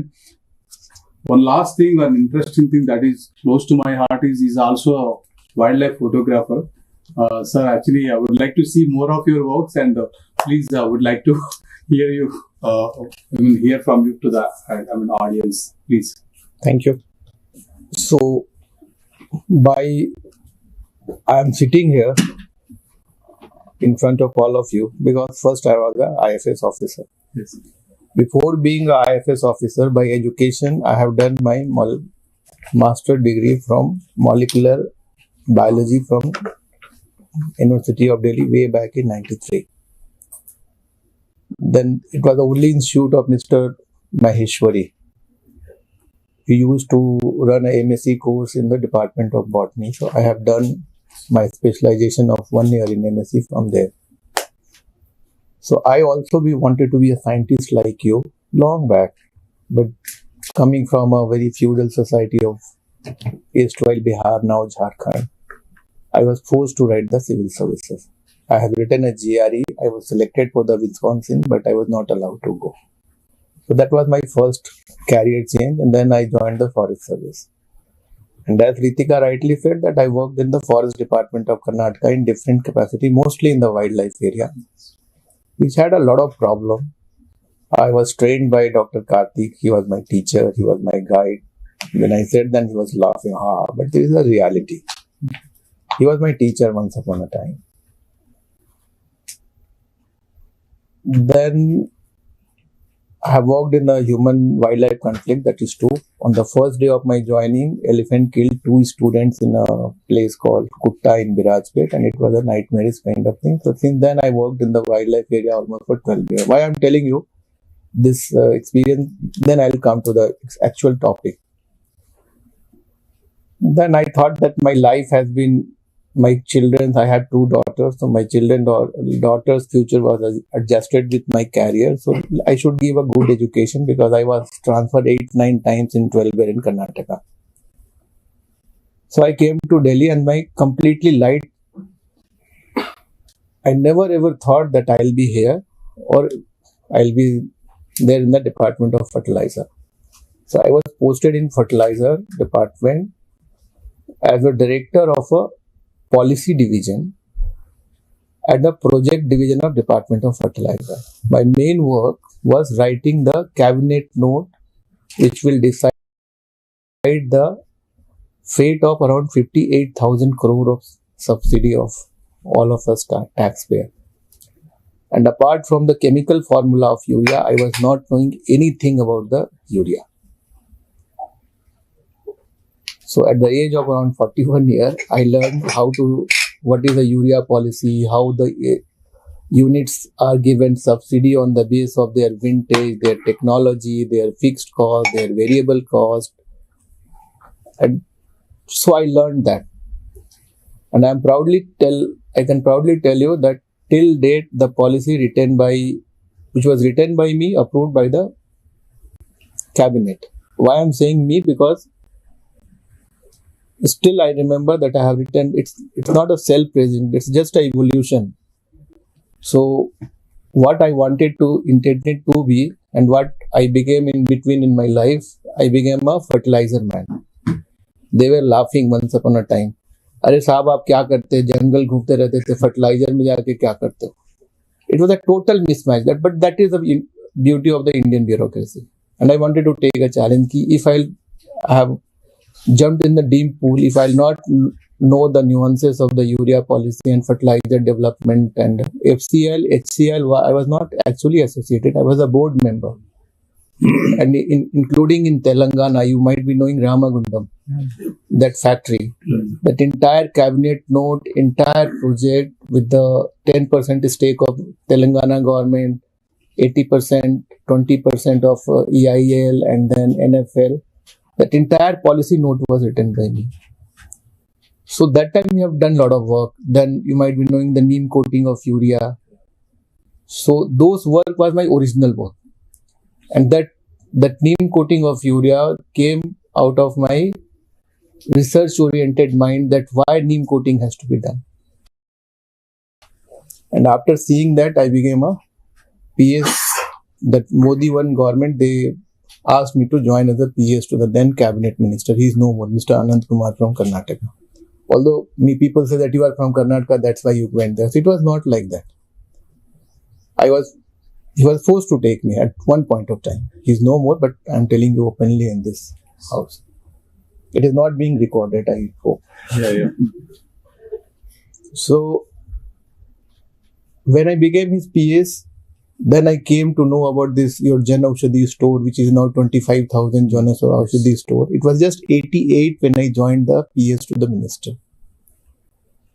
So then we mastered the how logistics supply chain, how generic medicine, what is the profiteering by the pharma companies. One Mr. Sri Lanka Srinivasi is a great pharma man. So I saw, then I remember him. Then your Mr. Reddy's lab, Suresh Reddy. These people I used to interact that how can you cross-subsidize our medicine in our Jan Aushadhi. So then I mastered that. DPCO is one note.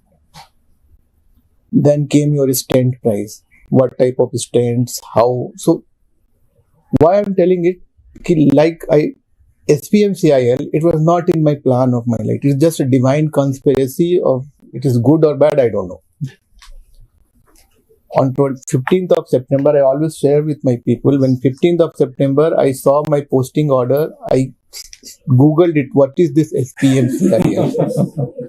You are laughing, but just my daughters was there in Delhi, and I desperately wanted to go to Delhi. And then I came to the SPMCIL. So why I'm telling you that the type of work these young minds are doing, the independence or the freedom, what they have received from their parent, or how you are helping them to realizing their dream, and out of 8, if 6 has come to some level of prominence, it is really a very heartening feeling. And it is nothing because of my predecessor. Just by default, I am sitting there. Maybe Tripti Patra Ghosh or the person who has helped you. And I was told that they were also not knowing about you. It was accidental. It was Durga Prasad can say that it was not that we were so willing to give you money. You really influenced us to give you the money. No, this is a reality I'm telling you. I have stopped all a CSR fund for last 2 board meetings that I'll not sink a single one. Why we should give 50 lakh rupees to some huge hospital whose budget is 5,000 crore? Exactly. Why should we give 50 lakh rupees because I know that hospital owner, I'll give that private hospital 50 lakh rupees? Absolutely. Why should we give 62 kachara collection weighted? These are the funds which is given by the government. Yes. Why should I build the Anganwadi? I ask my people that this is because I have suffered that fund crunch. How small fund we used to collect for the tribal rehabilitation. So the work has done by all of you whomsoever are present. I really compliment and commend and deep appreciation for all of your work. How it will be going, whether we are giving you fund or not, that is the future to say. And what our director IAPA said that we should not ask questions, but there are 1,000 people who ask questions from me. It is not our father's money. So we will bound to ask questions. I will bound to ask questions that when we are given 2.36 crore, then why only 1.3 crore went to the startups? I would have thought that again you have purchased some equipment to the CCMB. CCMB is a big organization. At least 80% could have gone to them. And unfortunately, the breakup which I was seeing while coming in the flight, it left there. Otherwise, I was you were asking to ask the question. I could have asked that question first. Because you can get funding, you can purchase equipment from many other sources. But where these poor guys will get from this? Almost 50% of money Not 50%. 35%. 35, 40%, 45%. So that was my only question. And as our DG Reach was saying, the digitization of data, that is not our mandate. And to be very frank and honest, sir, for that the government has to be convinced and some policy intervention has to be taken by the government. We are a mini Ratna company. How much CSR we make? Hardly 20 crores. And we are spread all over India. Our 2 units are there. And what catches the boat? If I give money to the startup, how many votes those politicians or my government will take? Because we are a bureaucrat, we are just a tenants. Okay, I have been paid salary to run that company. For one project, I don't want to name, but fortunately that project was decided. So we'll be having some money. You submit the project. I'll not promise that we'll give you or not give you. But I'm biased toward your projects. And I'll give a favorable consideration. For the CSR subcommittee will decide about it, and then we will it will come to me for the final approval in the board. I'll support your proposal, but question they ask, and we have to convince them why we are giving. Because some very powerful voice came, and that's why this money came to you. Otherwise, it would not come. It would have gone somewhere else. So since we have done it, we are ready to showcase our success. We are ready to see that how we have helped innovation, how we have helped the young mind to realize their dream. We will definitely do it. But how and when, there is a question mark, because everything is not in my hand. What is under my control, I can tell you, but what is not under my control, I cannot promise you. Because I am also working in some system where I have to answer. Otherwise, there will be 100 of petition and CVC and all those things. So if a private organization, if the Infosys Foundation or SDFC or maybe HCL, other foundation, if they are money, they are not answerable to any public. But we are a public office. So we'll definitely support, sir. Don't worry. We'll not ask question. We'll convince them. So I am really privileged, feel honored and inflated to amongst such a bright mind and such intellectual people from different walks of life. So thank you for inviting me. And we'll definitely support. But how and when, it is just future to come. Okay, thank you. Great, sir.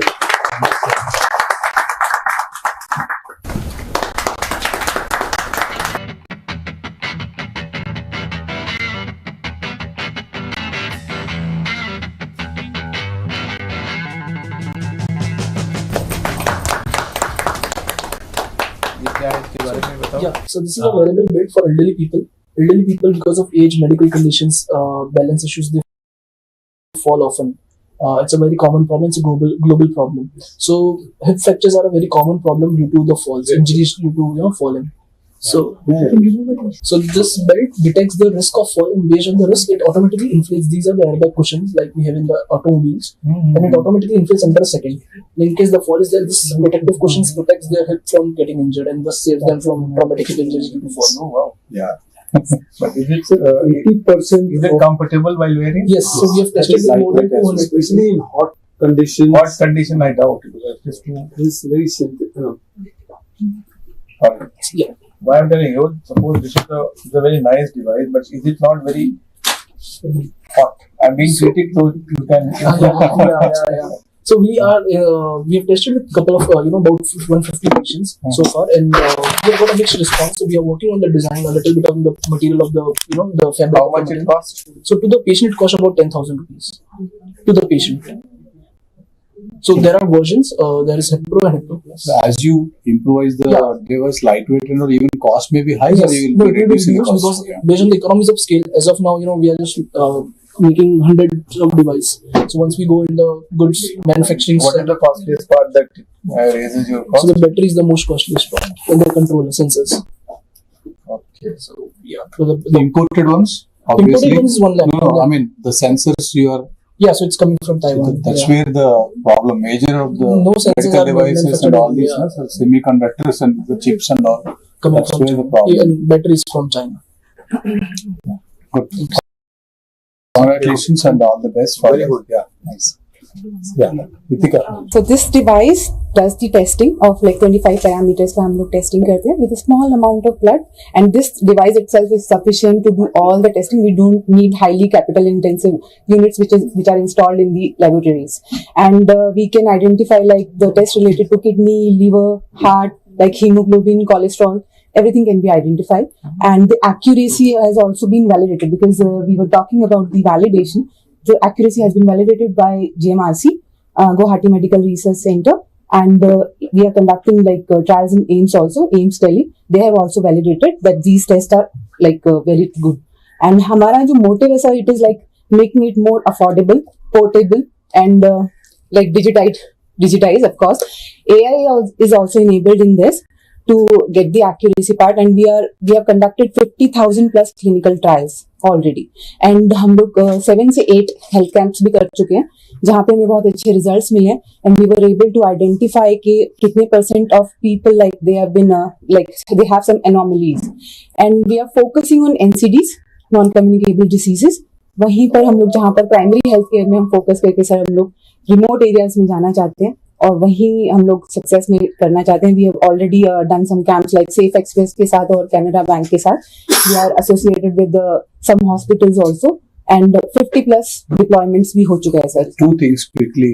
How really it is real time? How much time? That's a question asked. How much 10 time minutes takes? of 10 time minutes. we can get the test Second done. thing, question is, will you be able to screen all the SPMCL employees? This is the another question. Those are very less people. They are well paid. They get good answer. Tell me how much your one test cost. So it cost approximately 30 rupees for per test. Per test, मतलब per item or all 20 parameters? No, per item I would say, but it is the MRP right now. No, suppose you said that one drop of blood you can test 20 parameters. So for 20 parameters, we draw at least like 5 to 10 ml of blood. Altogether, as a package. How much? So you draw 20 drops of blood. Okay. जी. So one test के लिए आपको 30 rupees लगते हैं. जी. तो 20 के लिए 600 रुपए लगेंगे. जी. इसका प्राइस क्या है? इस डिवाइस का प्राइस है 90,000 rupees. 90,000.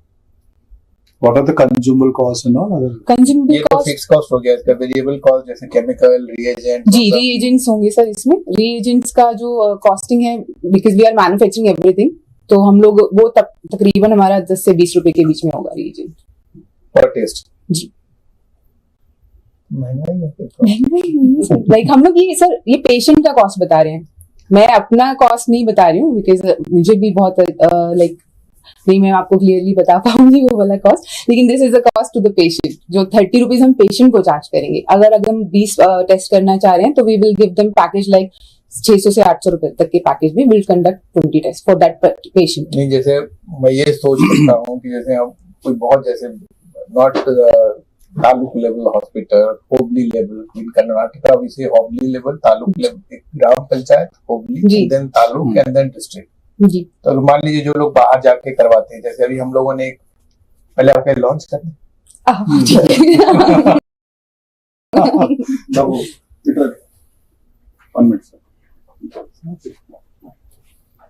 आप इधर आ जाइए. अरे आप ही लोग का पैसा दे रहा हूँ मैं.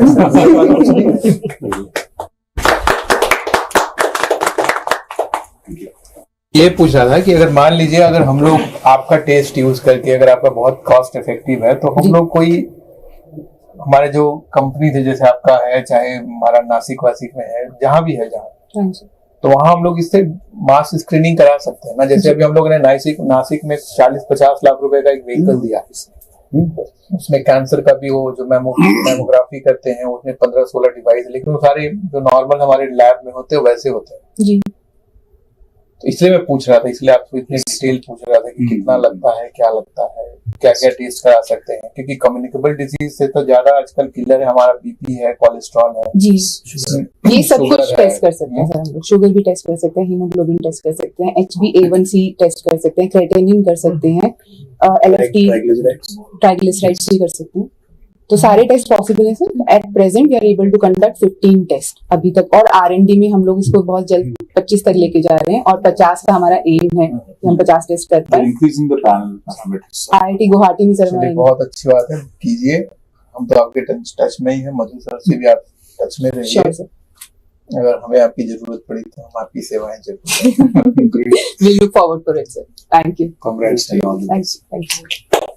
So there is a picture of release by This is the impact book. We are inaugurating through your. Yes, sir. No, sir. Also. दो ही CEO सर को दो। सर ये प्रोजेक्ट हमने दिंडोरी नासिक में किया। You can see that for COPD and TB screening. Yes, yes.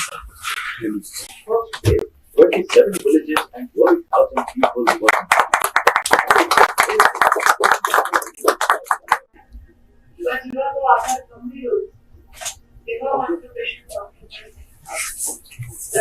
Just explain quickly about Yes, sir. This is safe project. We have particularly done it in Nasik area, Dindori, where we did screening of more than 75,000 people for the first assessment of the COPD and TB.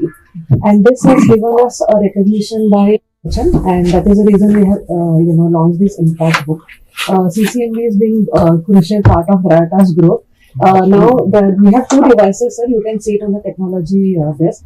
One is already in the market, and through HearHealth we are coming up with another device which will be used easily at the PHCs and the hospital level, sir. Right now we have a handheld device which is easily used in all the lower sector areas. But going ahead with the easy to use and more modern devices coming up. And our test price is around 40 rupees per person. Very good. Yeah, and we have been doing this project in Nasik for Dr. Bharti Pawar's assistant. She is cabinet minister in Delhi for health, and we could get the project through Ramji sir's help only. And we are doing this project again ahead under NHM for another project in Reva and Pondicherry and Karnataka coming up. Thank you so much, and do well. Thank you. Thank you, sir. Thank you, sir.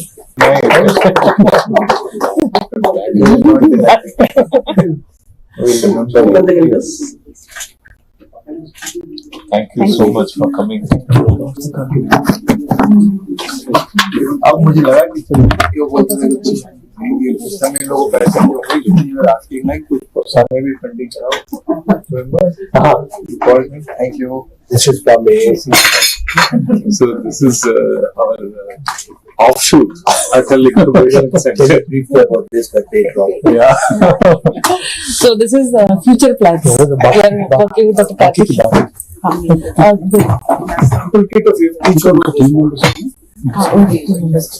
क्या कौन है? So this is sample kit of public. Please. You give it to other portions. There are two more people here. Now cheaply. Photos. Yeah. Should I? Yeah, please. We'll have one photograph with our Yeah, so ground to your planning sir. ठीक है? Okay sir. आप लोग directly भी मुझसे touch पे रह सकते हो. ये तो लोकल फैमिली लोगों में बाईपास नहीं कर रहा.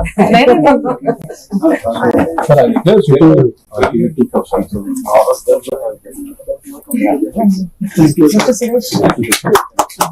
our system Pitapa is very energetic to support all. He created one program, sir.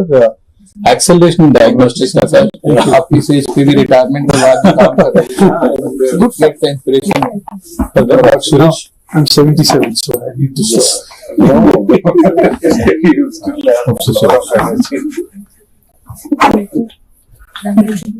इनका छिप गया होगा ऐसे करके.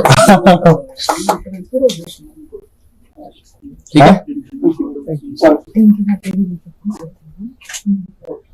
Yes. Thank you. It's really good. Thank you. Thank you, sir. No, it's not that I am here. I'm saying I'm really happy about it. Yeah, I mean, really looking at innovation for CSR is something that's really good. And as you rightly said, there is too many regulation, ethics, because it's a health issue. It's a matter of life of a person. तो अब चाहिए चाहे नहीं चाहिए वो हमारे control में नहीं है उससे आज मैं when I was coming the flight I was reading the 365 lesson of stoicism तो उसमें यही लिखा हुआ था कि there are certain things which is under our control which is freely given by nature. Yes. Like about this event, how this event will run, what he will say, what other speaker will say, I have no control. But what I am having control on my opinion. Okay. So what you think you are doing good, you should do. And why I was telling not my history, because I never thought that what I am going to be, but every stage at age of my 54 years, again I am learning from my great lieutenants about the metal, melting point, cadmium, how it is a health hazard. No, seriously. how is making the smart card for army? It's an entirely new thing. So, and since you are having such a fertile mind, you can do wonders. We don't have this much of opportunity 30 years back. I'm really telling you, I remembered my days. I have come here once upon a time. We used to send a lot of biological samples for your identification, wildlife crime. One person name I forgot. Last year he came and gave us lecture in the National Institute of Criminology in Delhi. This is Sunil Verma. Not Sunil. Not last year. Last year. Ajay Verma. He remembers me that he has met me somewhere. So why I'm telling you, you can do wonders. Don't restrict your area in just. If a Babu kind like us with so much of limitation can learn certain things, then why not you people? Inspiring, sir. In fact, with Mr. Karthik, I have that time we didn't had money. I was telling to Mr. Naidu that I gave him 1,80,000 rupees one project. When he trained me, he empowered me. Ask him. I'm not joking. For 6-7 months, and we discovered for the first time that there is a deformity in frogs in the pristine of the national forest area of the Western Ghats. किया था ना हम लोगों ने. So it's not that I don't fund the research organization. He's a living testimony. by default, he is here today. So if you are doing good. To stay informed about the startup ecosystem, subscribe to MyStartup TV.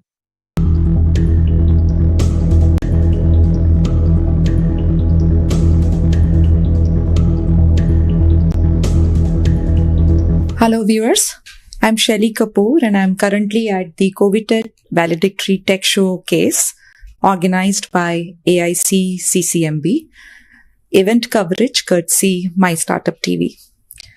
We have a very distinguished guest with us today here on the Thought Leaders Show, Dr. Ramji Pallela, Chief Operating Officer, COO for AIC CCMB. Ramji, you're also a dear friend of mine. Thanks, a very Shelly. warm welcome to you. Privileged to have you also. Thank you.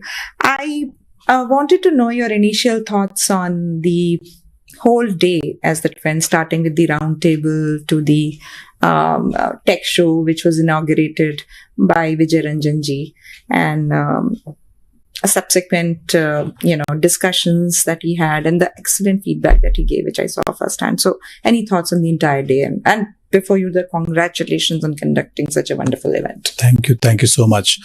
Yeah, in fact, this is a big day. 2.5 years are over that we try to actually conglomerate the entire efforts of the COVID warriors, in the sense not only the people who got infected by COVID, because their samples ultimately validated by the products which are developed by the startups. So I think the way the journey started in 2021 when CSIR headquarters communicated to the then director Rakesh Mishra, Dr. Rakesh Mishra, a message from Dr. Lalita Goyal and also Dr. Dayanand that, there is a Security Printing and Minting Corporation India Limited, SPMCIL. They're contacting us to help by CCMB to go for a kind of antimicrobial testing of the coating on the currency notes. That communication started, and they realized as they are actually providing some CSR funding from the Mint agency, SPMCIL, then CSR headquarters asked us, what else we can do for the innovation? So in that sense, in 2021, the then CMD, Dr. Tripti Ghosh, she kind of came into picture, about 2.3 crores of funding that they disbursed to us in a couple of tranches, and we actually designed a program around this CSR program because this is the first of its kind of support for any of the incubators for innovation activities, and also to say first CSR project for the AICCCMB. So it's a kind of a great exercise through the pandemic wave. It's a wave 2 actually, and we engaged with private partners to design a program to pick the best startups which can actually provide COVID solutions through this program, a small mini acceleration program, you can say. So we engaged more than a dozen of startups, but 8 startups have been supported with funding. And without funding also, the people who got the founders, scientists who got funded through this program got benefited out of this SPMCIL program. So throughout this journey, we learned a lot of things, how to actually map the partnerships for these startups, their business plans to be set up, and their tractions to be made by connecting with relevant customers, and also corporate advisories as well as business advisory. Because technically we are sound, CCMB can help. We connected to a few of the scientists out there. So as a whole in this marathon, we have seen the impact numbers. So today, the great day, the current chairman and managing director, so Vijay Ranjan Singh ji, who is an IFS officer, distinguished IFS officer, who has some scientific knack as well to understand these impactful solutions, how they should be going forward. Out of 8 funded innovations, 6 have been, kind of in the market or about to reach the market. Means it's a very impactful journey. Other than this, making money by a startup, how many lives are getting touched through this program? So today, I also kind of, thrilled to hear the numbers. Across the country, more than 15-16 states, these products have been spread. So did you fall in love with all that you achieved all over again today? Because this is about learning again. Because I love to learn, having enough funding for early stage innovators. Only thing is that your ask should be clear, your passion should be reflecting, and also your journey to say, yes, these are the impactful parameters that I'm targeting. So here that happened today, it's a realization that, 2-3 products have been unveiled by the CMD, and also one impact book has been revealed by the CMD for one of the startup that has been supported here. So the team is asking the questions to these founders, and also you have witnessed already, some kind of businesses can be revisited, or some plans can be, tweaked to more aggressive way of commercialization and touching more numbers of lives. So I think, as per your question, today, we kind of, concluding the activity in the sense of the program per se, but not impact per se. Absolutely. So as the journey goes on, we are giving some follow-on funding to few of the startups which are funded by SPMCIL. We directed them to bigger hospitals as well as other channel partners. And again, we are helping them to raise at least a kind of $1 million or $1.5 million funding today so that they can set up their own manufacturing facility.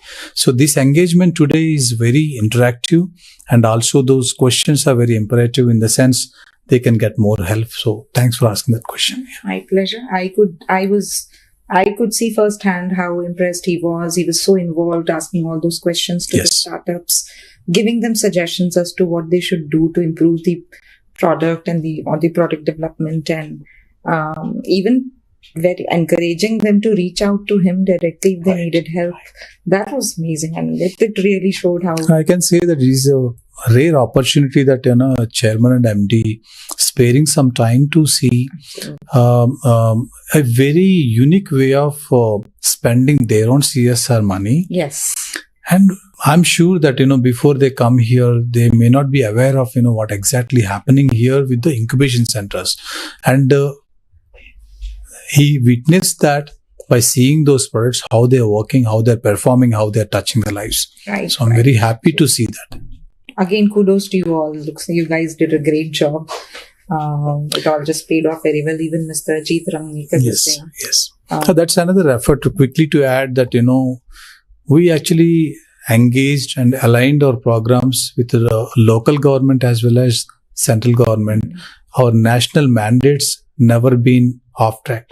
So in that sense, be it with RICH, Professor Ajit Rangnikar, the acceleration in diagnostics, there's an acceleration program, 3-4 cohorts we have done. Some of the startups supported by SPMCL part of the program as well. Wonderful. So we actually align all our activities such a way that our startups shouldn't be missing that journey milestones. Wonderful. So we have talked about all the good work you all have done and you will continue to do. I would also like you to shed some light on the challenges that AICCCMB is facing, right, in actively working towards, addressing the growth and nurturing of some of the biotech startups that are with you. So anything, any kind of hurdles or challenges? In fact, I can relate this question to this program as well as overall AIC's activities. If you piloting or validating these products that these startups develop with the small money from their pockets or the small money that government is supporting, by the clinics is a major challenge. Getting such clinical partners. See, of course, they will be planning their, innovation, product development or a process development cycle by including these clinical partners as well as regulatory partners. And of course, other field level, you can say maybe the clinical in the sense, even PHCs. So the major challenge, what we observed even for this program, connecting them to the government-based PHCs, for example, because they actually need the support if they can actually help these startups to actually get the products validated. Right. I think that is really helpful. Right. And even private hospitals, again, they're not that open, to validate unless until there is a kind of value addition for them. But still, we kind of took help from Apollo hospitals, for example. They actually talked to Bryota and they kind of advised them in the reiteration of the device. So we have identified such kind of mentors to address these challenges, but still I think India should open a kind of larger mechanism of piloting these innovative products at the clinical side. And also, second challenge that always I vouch for is about the regulatory aspects. So the single window regulatory, clarifications for these devices or diagnostic kits. So we will apply to ICMR, DCGI, and that's a kind of, the things are speed up actually, thanks to COVID, another way. But still, locally, I think, we need to get a lot of assistance. This is second challenge. And other third challenge, of course, it's not related to the complete ecosystem per se. It is the individual per se, the mindsets, and also the consistency of the innovator, how they would be planning their complete innovation journey for next 2 to 3 years or 5 years. So that also major challenge, especially in the biotech entrepreneurs. So because money can come fast and money can simply spend easily in a high blink time. That's what, being a program manager in the past 10 years, I have seen that, the exciting moment that startup get a money, and within few months, the money evaporates, and then they will realize, oh, please tell me what's next, what has to do. All the important things I have to spend on, I haven't yet even touched those areas. So I think that visionary way of thinking for their own activities, their own products, yes, prioritizing and segregating the expenditures, and also planning of funding in advance and regulatory aspects in advance and the IP. So all these things are very important. That is the third major challenge, which is actually an individualistic challenge, not the ecosystem challenge. What is the message that you would have for some of the biotech startups out there for all the roles and opportunities that are available with AICCCMB? You mean to say guidelines probably? Or, Guidelines or any message that you would have. Why should they come? Yeah. Got it. I got it. So we don't have cohort systems. We just have a word of mouth way of, spreading about our good works.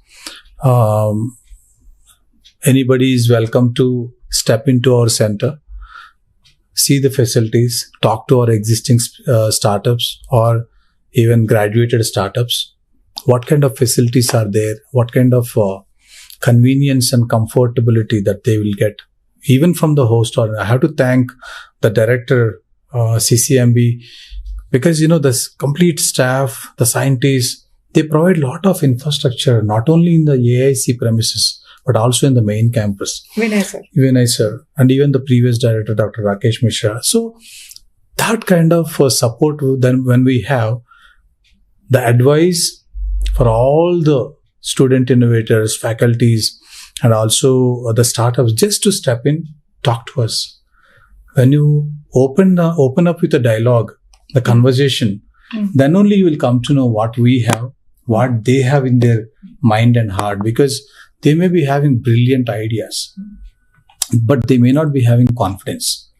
Unless until you actually talk to us, Dr. Madhu and myself, we are having some technical background as well. And also we enable a lot of startups and students and faculty towards entrepreneurship. So if the people can come and talk to us, whether their ideas are feasible and scalable, we can at least guide them and connect to the relevant people and plan their businesses under pre-incubation model. Then they can actually raise funds with the small data that they generated, and then they can actually incubate with us and raise more money, go for scale up. They can graduate. So this is one quick advice that I can give. Can I say this to our viewers? Any of them, they are biotech startup companies. If you have, you have Ramji Patela here. If you have any opportunities, any clarifications, any questions, any guidance, any mentoring support, funding support, anything that you need, you can reach out to Dr. Ramji Patela at AICCCMB. Ramji, I've said it out there. Now you can't backtrack. I can't say, no, don't give my contact. See, today itself, I responded to a couple of LinkedIn people. They already send emails with their proposals. So generally, I spend good time in LinkedIn so that, I can engage with a lot of students, school students, college students, faculty, startups, scientists, across the domains, even space technology people, they would like to miniaturize biological systems under zero gravity, how this will work. So they can come and work with us. So at least we can help them guided, to to the relevant stakeholder in the ecosystem. So please contact me anytime. I saw your facilities last time I visited, and I saw the infrastructure, state-of-the-art labs, and I think anybody would be fortunate enough to get a chance to incubate themselves or get incubated here. Yes. So, yeah, absolutely. Anything else that Ramji, you would like to share from your end that I may have missed covering in my questions? Yeah, I think most of the questions that you asked are very much relevant, and we covered all aspects, especially for the CSR support that we get from SPMCIL. Yeah, I mean, this journey continues where we are also putting up different CSR proposals, not only to SPMCIL, but to other agencies to focus on emerging technologies and some of the breakthrough areas, if you can say, be it microphysiological systems, where how to reduce animals in preclinical trials. Mhm. So that's We were where talking about it today afternoon. Yes. So now HDFC Parivartan grant that we got, we actually try to address that grant towards these areas, organ on a chip kind of models, where we can screen drug molecules or any other formulations, something like that. And again, another theme is smart proteins, alternative protein sources. So similarly, what I'm trying to tell here is that we are actually trying to partner with larger corporates who can actually show some interest in co-development with CCMB scientists or our startups to build something that can actually create larger impact through CSR or non-CSR means. So those areas can be covered well. And of course, the journey continues with all of your support. Thank you so much. Thank you. Thank you once again for giving your time. Thank you, viewers, for staying with us. This is Shelly Kapoor on covering this event on behalf of AICCCMB, event coverage courtesy MyStartuptv. Thank you so much. To stay informed about the startup ecosystem, subscribe to MyStartuptv.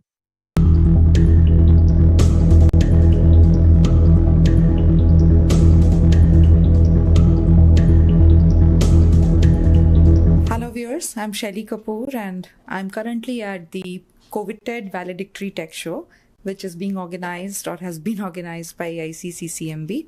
We have a very distinguished guest with us today who's been part of this entire journey and has been instrumental in hosting this tech show, Ritika Marampalli. Ritika is the head corporate relations with the ICCCMB. Ritika, very warm welcome. Thank to you, Shelly. Ritika, my first question is, head for corporate relations, what exactly does your role entail? Actually, I take care of the communications and all our branding activities. Primarily, I joined as the communications manager.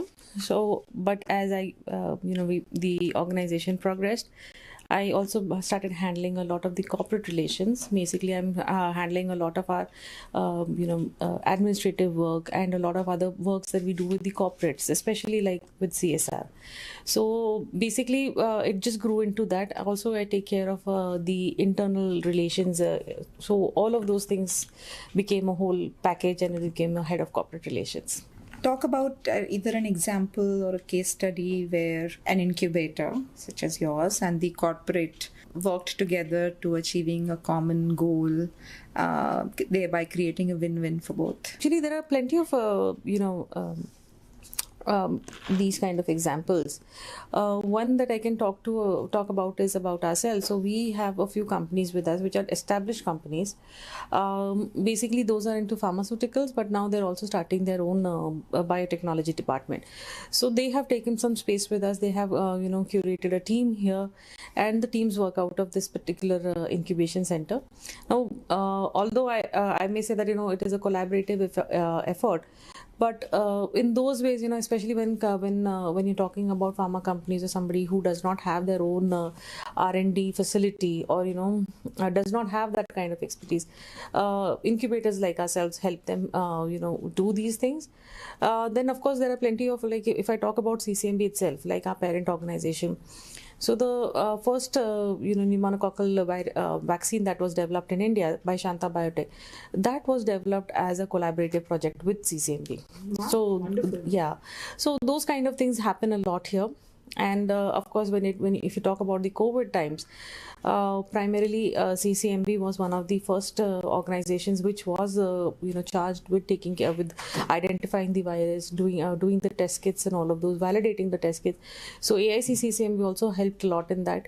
A number of companies, they validated their kits with us. We were also validating air purifiers, masks, all of PPE kits. So a lot of things we did in a collaborative effort with the industries in a sense, to make sure that their products are safe, one, and they're reaching the markets in time. If all of this were to be explained to, let's say, a layman, right?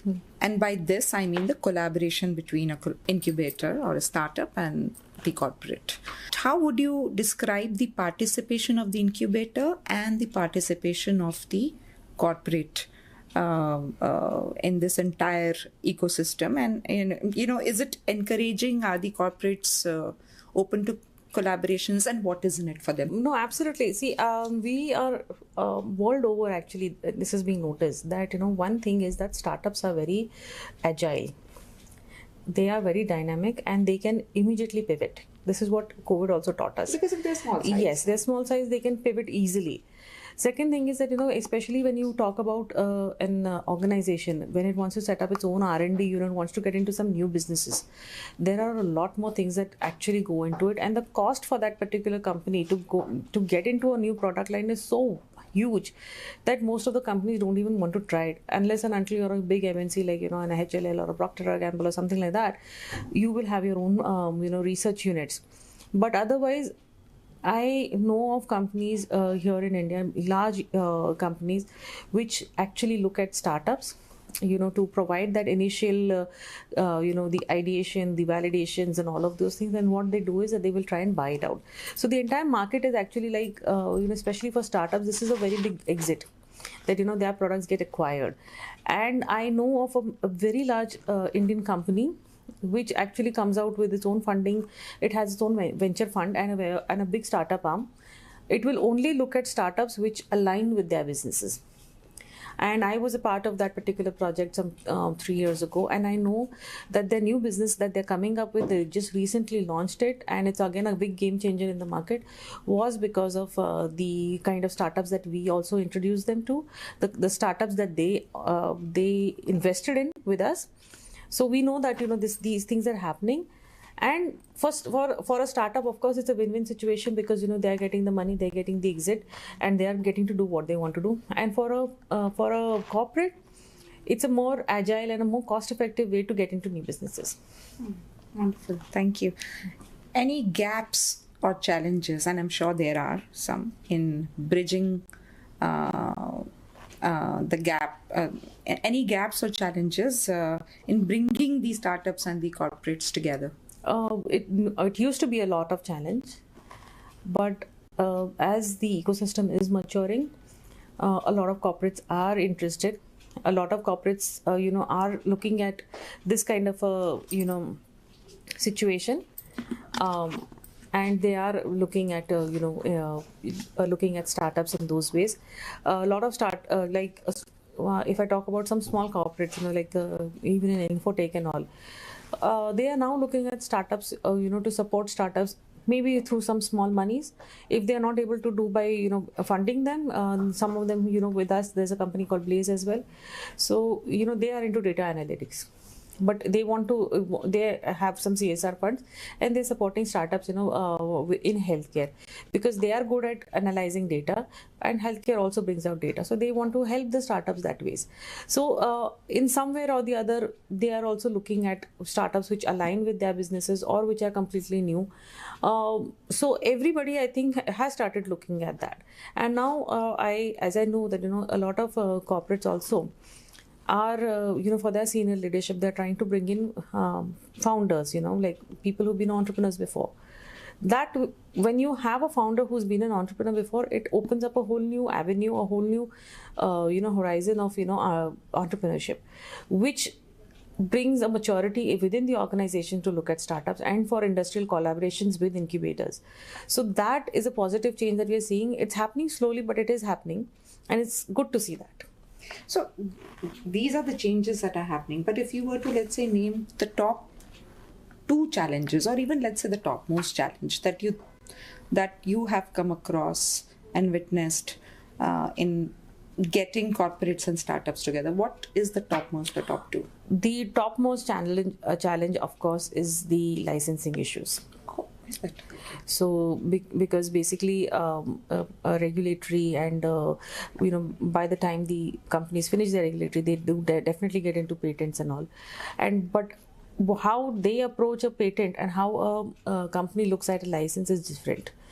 So there are a lot much more documentation that needs to be done from the startup side, which the corporates want. That is a gap that is there, and that is one of the primary reasons why a lot more deals are not happening. But this is one of the primary things that we see. The second challenge that I would say would be more, it's just negotiations. Sometimes, especially with entrepreneurs, there are a lot many things that have to go in. And if it is a single, founder company, these are challenges that startups need to address.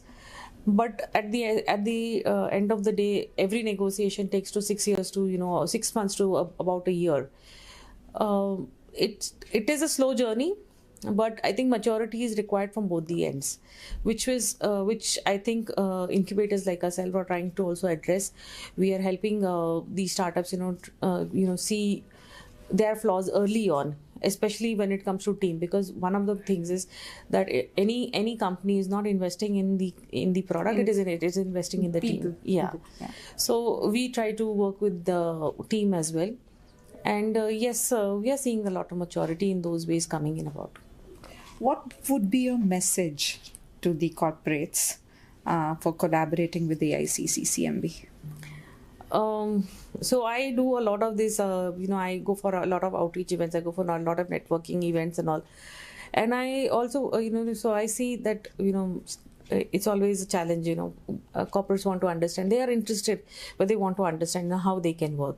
So I would just want to say that, let's start a dialogue.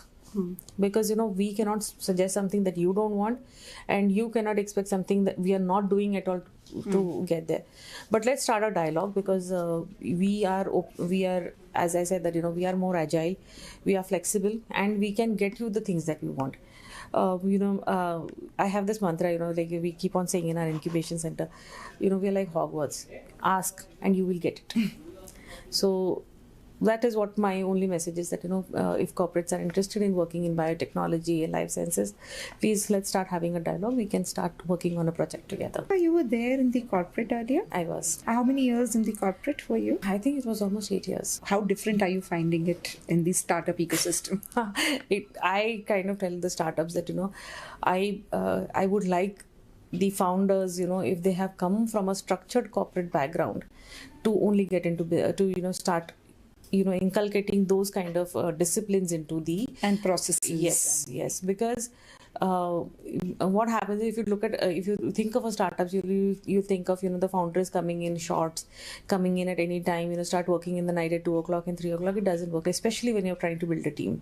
So your team, if you don't have discipline, your team is not going to have discipline, and you need to work on strict timelines. It is extremely important, one, for the confidence of the investor and for your own product development. So I would really like to have those kind of these startups to start inculcating those kind of structures into their organization. I actually do do these sessions where we call in some HRs and everybody and tell them these are the things that you should try, and this is how you build your team, this is how you start put a timing for the whole team. We know that you want to work any hours, but it's better to have something. So that is something that I really want startups to do. And even in my own organization, I have put in some processes. Of course, as the team grows, there are a lot of labor issues and other compliances that we have to take care. So by default, you have to become a little more process oriented. More around how are you finding the change? I personally for yourself. No, personally, it was a very, very conscious decision from my side that I wanted to leave corporate and I wanted to get into something like this, because even before I took the decision of that I wanted to quit my corporate job and then I wanted to get into something like this, I was already engaging with the ecosystem. I put in my own money to to do a project that I wanted to, I just wanted to have something on my resume to show that, demonstrate that I have done this. So yeah, it was a very conscious kind of a change for me. And I've been an entrepreneur for the age of 18. So this is something that, is my baby. It's something that I take care of. I'm very, very possessive about it as well. You find it more satisfying, gratifying? Absolutely. This is like, it's not a joke, when you say that, love your, what you do and, you'll never work a day. It's like that for me. So right now I'm in a very happy zone. Yes, there is a lot of stress. Absolutely, there's a lot of stress, but I enjoy it. And I'm very happy to say that no 2 days are the same for me. So, which is something very few people can say actually. So yeah, that's about it. Wonderful. Thank you so much, Ritika. Anything else that you would like to add from your end? No, I think I've covered a lot. So that's it. Thank you so much. Thank you so much once again. This is Shelly Kapoor with Ritika at AICCCMB. To stay informed about the startup ecosystem, subscribe to MyStartuptv.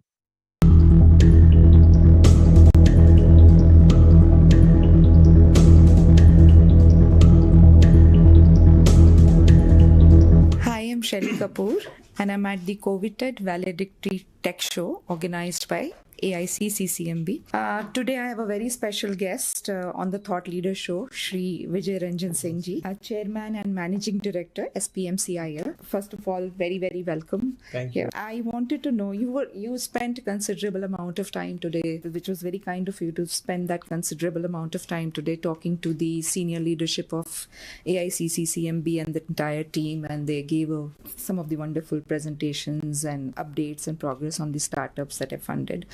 I wanted to know, what are your initial impressions about the work that AICCCMB is doing? First of all, I must congratulate I'm grateful to my previous predecessors who have identified this program and funded them. Because with last maybe 15-20 years of my association with the different PSUs, I have never heard that any PSU or any government company is helping some startups and giving funding under the CSR to some incubation center. And the work done by, I was told that 8 were selected, out of which 6 has come to a really commendable level. And 2-3 product what they showed to me, it was really, really very heartening and very, very satisfying for me that whatever money we thought, maybe we are not directly serving to the community, but through startups, we are bringing some huge change in the life of the people. For example, they showed that how that elderly people, their fall can be protected, and you can think about it, and it's just analogous to the car balloon, how it comes out. It's really very nice. It was very heartening to see, like that small kit for which you don't need any hi-fi machinery, AC room, huge investment, just 90,000 rupees kit and 30-20 rupees per test. It's really, really, really very good. And for that, I compliment the AIC team, CCMB, and all the persons, people like you who mentored them, and all the team, frankly speaking, who are directly or indirectly involved in doing away their hurdles, whether it is regulatory or technical or financially or managerial issues. Sir, so after knowing about these products and these startups, and you yourself said that you were impressed with some of the biotech products, where do you think is the youth of the country heading? Do you think we are almost on our way to make good, remarkable progress in the biotech startup and ready to take India to the next level? I mean, what are your thoughts on that? Our India, we are not dearth of any talent. Only thing that who is going to identify and who is going to take them to a certain level. Like our Honorable Prime Minister always say about the Vishwaguru. We are the youngest population and technical people in India, the people who are passing out from the engineering background or medicine background, biomedical background, I'm sure that if right environment, right support is given at the appropriate level, India can become a role model to the entire world. And this local solution, what we are following till date, the technology and the device developed by the developed country. Now we are developing and we are giving some disruptive technology and small intervention. With our modest just 2.36 crore, if we can help the 8 startup, and then if they can taste, they have done in their trial run only lakh people, 15 lakh, 20,000 kids, 2,000 kids. You just think that if we are just a mini Ratna company, we are having very less fund for this CSR. If some big companies can come and then if they can support, it can change the entire world. Absolutely. It is At least almost India. the success story is similar to us landing on Mars with the kind of budget that we did. Yeah, exactly. Chandrayaan, yeah. Wonderful. So, sir, continuing on the previous question and your thoughts, and wanting to ask you to expand on your thoughts for the last question, do you think India has gained visibility as the pharmacy of the world? Yes. In my earlier stint, I was working as a private secretary to Minister of Fertilizer, Chemical and Pharmaceuticals. Then I came to know that every 3 tablets is consumed by any human being in the world. 1 is produced in India. 1 out of every 3 is Yes. produced in India. Produced in India. Whether it is a generic one, mostly we are master in the generic medicine. So yes, we are the pharma of the world. Wonderful. Spent considerable amount of time in your career, as a forest officer and, helping the tribal communities and all of that. And I'm sure that is how you picked up your love for photography during those stints. But it has come to my knowledge that you are a wildlife photography enthusiast and you have some amazing photo clicks to your credit. Please do share some insight with us on your love for wildlife. Today, I may be a CMD of a security printing and minting company of the government Country, of India, yeah. of the country. But I started my career in a government setup as a forest officer. Yes. And I love nature, so as I wear my spectacles, I used to carry my camera. And I used to click photographs just for my satisfaction, because I thought that I was a privileged person. I worked in many national parks. Most of my time I have spent as a manager in the wildlife management area like National Park, Tiger Reserve, where people used to pay money just for 2 hours safari, maybe thousands of rupees. Yeah. So yes, I have not clicked great photograph, but whatever it comes to my eyes, I used to click.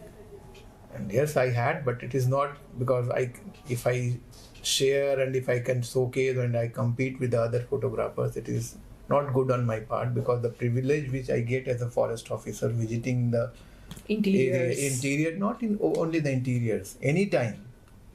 Your tourists come just for 2-3 hours in the morning, 2-3 hours in the evening in certain area. But I had the entire forest as my regulatory, as my protection duty. I used to travel. Yes, I click, but I can show you privately, but I don't publish it. I don't show it to the Facebook, and I'm not posted anywhere because I don't think that it is for that some publicity or thing. I do it for my satisfaction. So is it just wildlife or other kind of photography? No, landscape I had. I'm having around 140, 150 varieties of butterflies photographs. Wonderful. 100 species of almost orchids, of wild orchids of Western Ghat.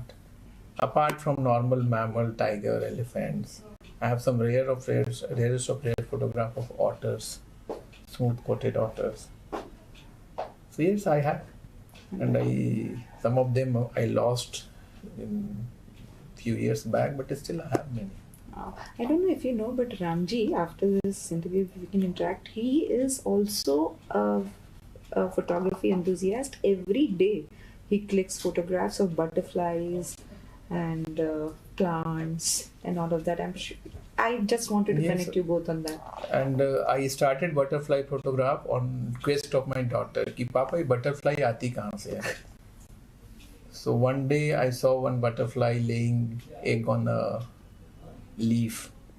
That is the red Helen butterfly. And you clicked that moment? No, I clicked that moment. I put a net around it so that no predator can eat it. And finally, I photographed the entire life cycle of that butterfly. Wow. And I showed it to my daughter. And finally, when that butterfly came, I'm talking the history of maybe around 15, 16 years back. My daughter was just 3 years old. So when that butterfly come in the early morning out of the pupa, so I put it on a red, ki dekho beta, this is just like a clip. And that photograph I still cherish. So likewise, I do it for my satisfaction. I'm not a wildlife photographer. I'm not a technical expert. But yeah, I can compose. In my early days, I used to do painting and calligraphy. So I can compose good photograph that I can think. But if I am a very good wildlife photographer, I decide. I have also come to know that you also have very deep love for languages, linguistics. No, it's not like that because I born in Jharkhand. So I know I born in Jharkhand, then I studied my up to schooling days and part of college life I spent in Ranchi. Then I shifted to Delhi. Then I was allotted to the Karnataka cadre. In Karnataka also Kannada was an alien language. Then I learned Kannada. Then I was posted in Mangalore and Coorg. There they use a different language like Kurgi and Tulu. Some part Konkani. So it's not that instead of avoiding it, cribbing it, I cannot control the external. Likewise, I told just few minutes before that things which are not under my control. If you can only converse with me in Kannada. I cannot control you and I cannot force you to learn Hindi or English. So it's better that it is in my control to learn Kannada. So I started learning. That's why I learned. Wonderful. Great outlook. No, it's not outlook. It's just a... It's a very smart self-development to navigate your own way through life, right? I mean, I wish people were knew that becoming flexible and making yourself flex is actually a smart move for one's own self. It is already invented. We don't, of late people stop reading books and other things. Yeah.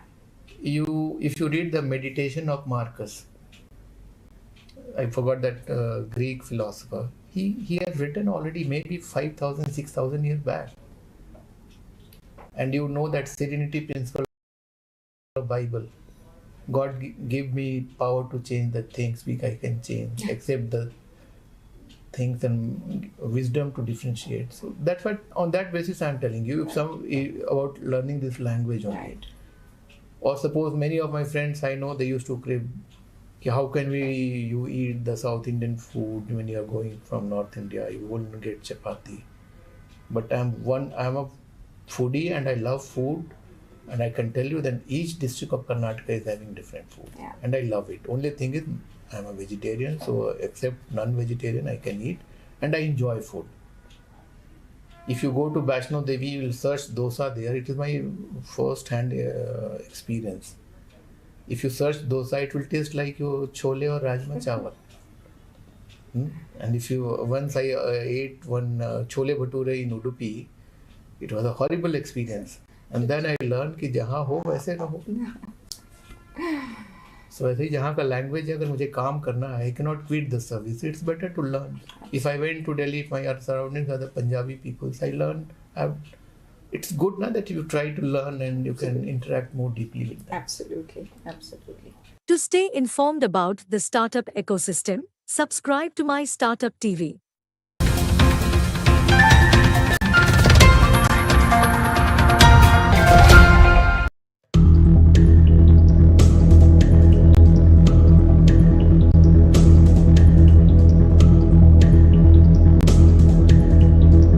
The leadership Leadership Talk series, wherein we are interviewing leaders across domains, verticals, industries.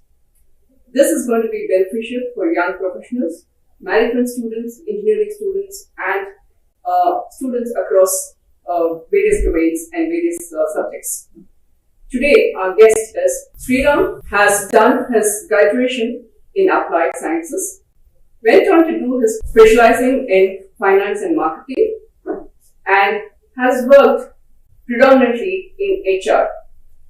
It's a very interesting career that he has had so far. And the last 1.5 years, he's quit the corporate sector and has become a happiness coach. Let us understand his journey. Welcome, Sriram. We welcome you to MyStartuptv. We are doing this Leadership Talk series in collaboration with MyStartuptv. And like I said, you've done a post-graduation from Bharatiya University. Please walk us through your journey. I started in 97. I joined Mercedes-Benz at that point of time, and it was a marketing job. And I quickly realized that that was not where my core strengths were. And it took a few years for me to then shift from there to Infosys. And at Infosys, I found my path in a way. And at that point of time, Infosys was recruiting for people, from sales backgrounds. That's how I got into HR. And since then, it's gone 24 years now. I've been in HR, various kind of roles. In Infosys, I moved across locations. And then from there, I moved to a company called Shaw as head of HR in 2009. And then we split the Shaw into two firms, and I went into the startup called RCCM in 2016. And then I got out last year to really pursue my passion, which is around the theme of happiness at work, happiness with individuals, and so on. What are the aspects what are the facets you have taken care of in the HR domain? My second question is, for the young students, management students who have specialized in HR, what do you advise them? What is the career path they should choose, who have chosen HR? Start with, what I've done in HR. I started with recruitment. I slowly moved into employee relations. From employee relations, I moved into development center management.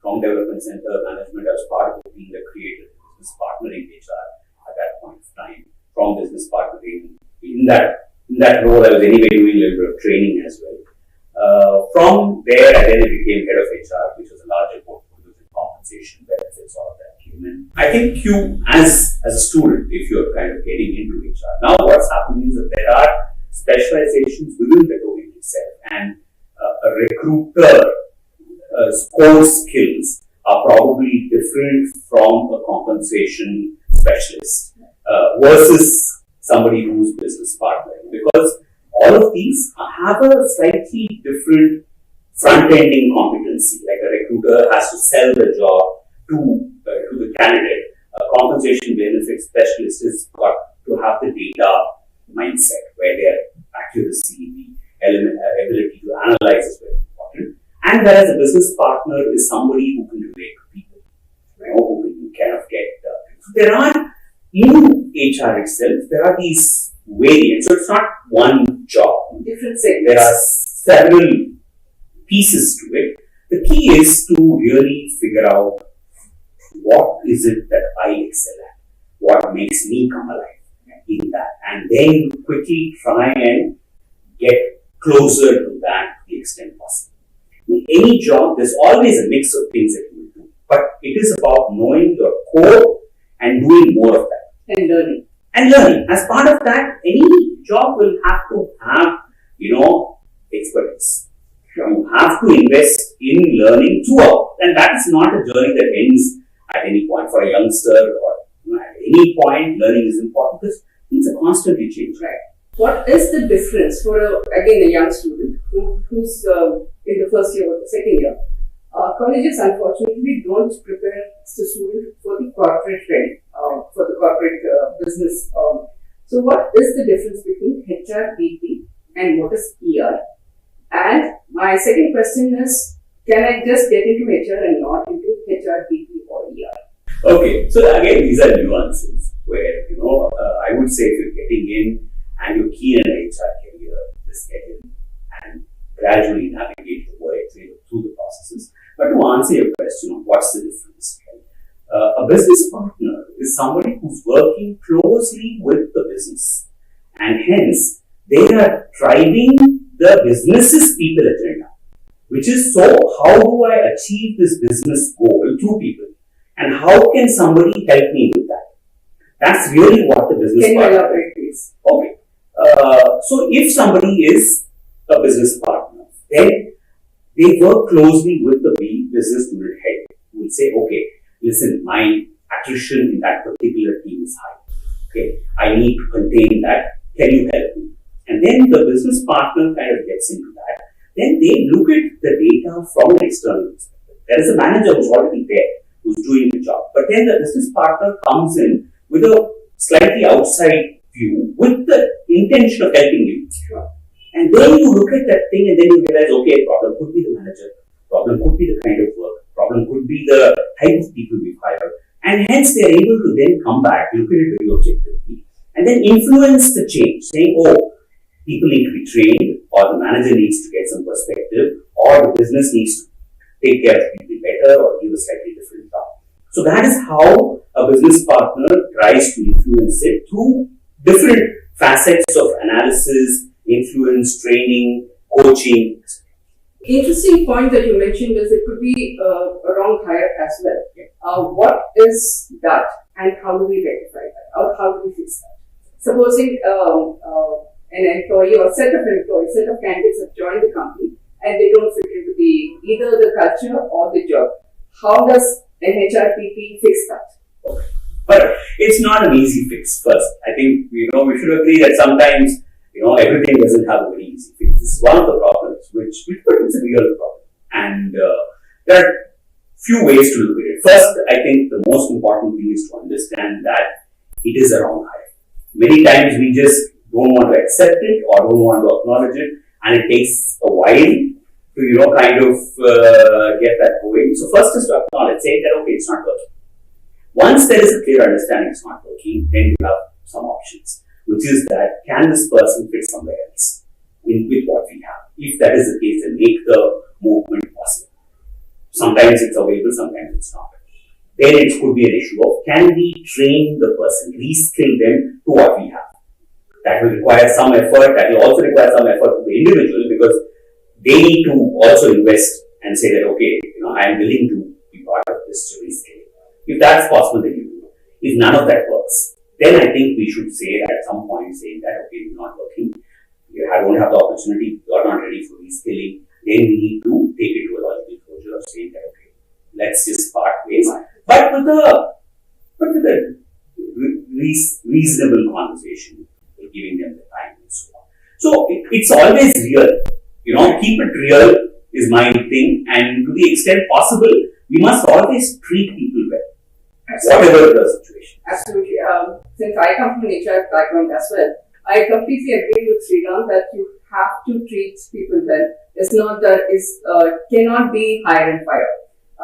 My next question to you is, Sriram, as once an employee joins in the let's say one candidate or student joins in the recruitment department, can he move into complement benefits or ER or PMS, etc.? And how?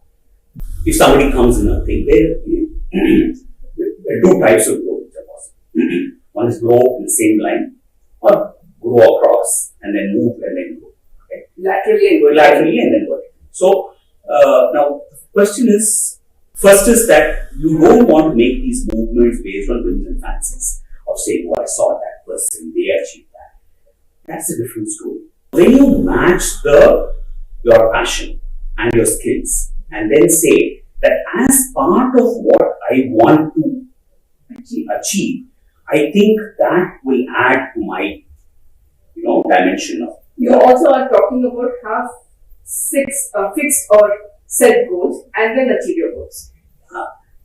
And always rely on who you are and what you can influence the most. Your core strength. The core strength. See, if you are an extremely good recruiter, and then you say, I want to become a compensation specialist, who's going to sit and work in front of the computer and data all the time. Now, is that really good for you? That may give you a temporary growth because that may be a role which is slightly elevated from what you're doing. But eventually, if it's not tallying with who you are and what you're good at, that's not going to give you growth. So that is the illusion that we must not succumb to, but really look at it from saying that, and today growth is possible. And that's my whole message is become an expert, become excellent, pursue excellence. Expert is that you really know your domain really well. And this whole thing of I spent 2 years, I spent 1 year, I know everything, that's not enough. Very rightly said, because youngsters today want everything in very short time. It's not, life is not 2-minute Maggi noodles. So what is the advice that you give them? See, I am all for energy. I'm all for, the need to grow, need to learn. But I'm also for realistic, practical patience. And because what we often think is only one dimension of intellect, but there is social intelligence, there is emotional intelligence, there is, and all of these are part of your growth. And some of them take time. It requires maturity for you to deal with people. You want to lead people. You have to inspire people. How can you inspire people with an intellectual knowledge?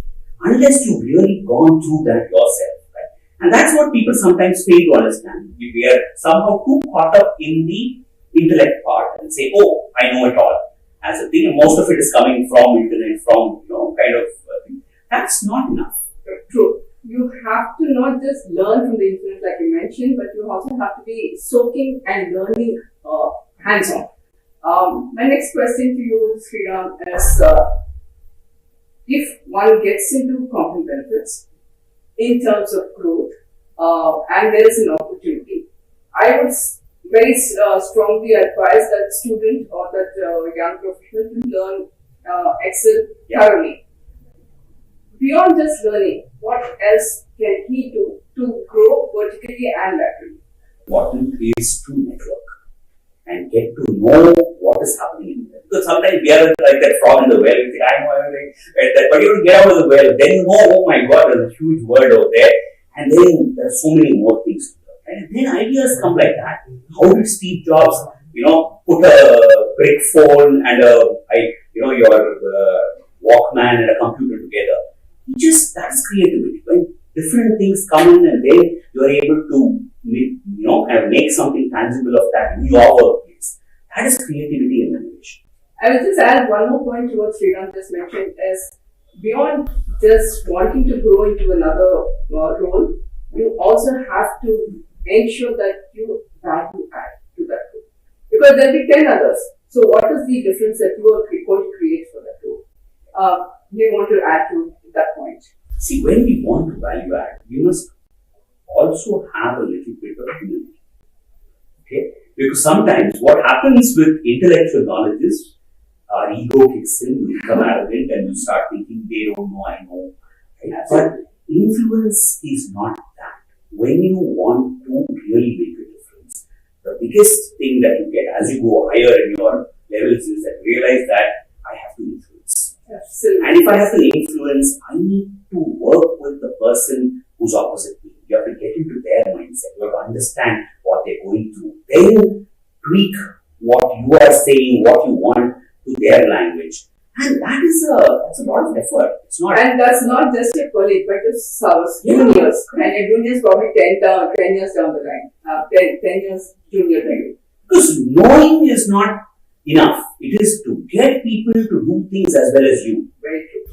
It is very important to connect with youngsters, not just in the context of saying hi, how are you, and things like that, but context of saying go down to their level, learn and be adaptable, adapt and adopt. That's my philosophy all the time. You also have worked with Infosys, and that was that was a job that was given to you, which you did not want to take. Can you please? I was just extremely reluctant to move, but then my boss was much more senior and older and called me and said, "See, these kind of opportunities don't come off. You must take this up if you're serious about it." Okay? And I know the people who are there, they will take care of you. You will really kind of, so based on his maturity and his kind of thing, I took it up a little reluctantly. The first day I landed over there, scoring and saying, okay, what have I got myself into? Then it turns out the next 5 years of my life are probably best. Okay, just because of the fact that, I really enjoyed that experience with the people that I was working with the freedom I got, with the amount of stuff that I was able to, really kind of, and the fact was that I took that risk. I was willing to kind of say, okay, I'm serious about my career, and even though I wasn't really kicked about doing it, I did it, and then I realized that's what I got to do. And sometimes people are too stuck on with the location, with the circle, and so on. If you really want to go, grow, you have to go after, go after where your growth is. Don't be like shut with things saying, oh, this is what I can do, I will not do that and all that. You go try it. If it doesn't work, then it's okay. But most times in that trying is where you go out of your comfort zone. Then you realize, oh, I'm actually good at it. There are two questions that comes to my mind. One is, how does one take risks? Because risks is something which we get claustrophobic and don't want to take that. Second is, that could be the second question. The first question is, what are the various rules that you did in your Bangalore's tenure? I'll answer the second question because it's easier. Okay, so I started with the development center HR, then I took on a business partner, we lead for a big, kind of unit. By the time I left, actually I was leading 2 business units, and then I moved to a bigger center as the head of that location. So, all those kind of movements happened, but the big thing was that I had the leader of one business unit sitting out there. He was absolutely inspirational. So many things that I've learned from him, which I still kind of value a lot. So that's the second easier part. Risk taking.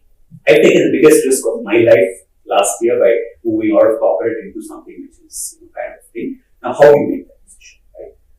One is to really know what you want. That I've always known, and I've known for about 7-8 years that these are the things I want to do. I want to teach, I want to train, I want to coach, I want to write. Okay, and I want to make a difference to a larger audience through who I am and what I know. So, and through knowing that also it took me some 7 years to actually, be willing to take that. So it takes time to kind of, but it's not about taking a foolhardy risk. That's very nice. It is about being practical, saying, I'm passionate about this, and at this point of time, can I do it? Okay, do I have the little bit of financial support that can help me take this risk, which is important, so that we don't, kind of just blindly run into something. But beyond that, there is an element of knowing that I have to go all into this, give it my everything, and really make it work. If you are really passionate about something and that's aligned with, what you are trying to kind of get into, and if you're willing to have the patience to wait and go through the grind, that's where your whole point, that resilience will test you. Resilience, persistence. And because in that process, it is not just for the heck of it, right? In that process of resilience is where you grow. It is where you think out of the box, where you're saying, okay, how can I do more? How can I reinvent myself? How can I, kind of make a bigger impact? So that comfort zone goes away because now it becomes survival.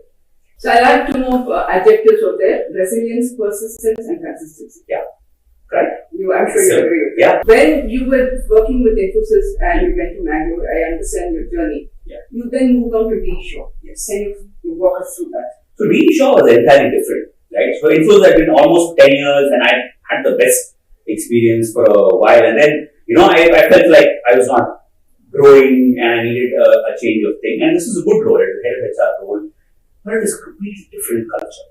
So it was an MNC, it was a hedge fund technology setup, extremely top end. That is that you have the top talent in the country, very well paid, and at that point of time, HR was kind of irrelevant. It was all being run by mostly the business and what they thought was right for people. And so from a process to policy to benefits to, getting the team right, to really making, they had a good culture. It was not that they had a bad culture. They had a good culture. But HR was not the driver of many things over there. So it was the entire team and HR process. While it was there, it was not really something that was seen as a very important function. Right? From there to really now, even now, if there are people who will talk about things, and now I have people who moved out and gone to other companies, they say that we still talk about the culture that was there when you were, kind of managing HR there. And through that, I'm now getting some business also because people are saying, okay, sure, I want my HR person to talk to you as a thing. But that was the kind of thing we took from. It was like, it had good ingredients, but it wasn't, HR wasn't very good. So we built that whole thing, and they were willing to, they were not a very stingy firm, so they were willing to spend money.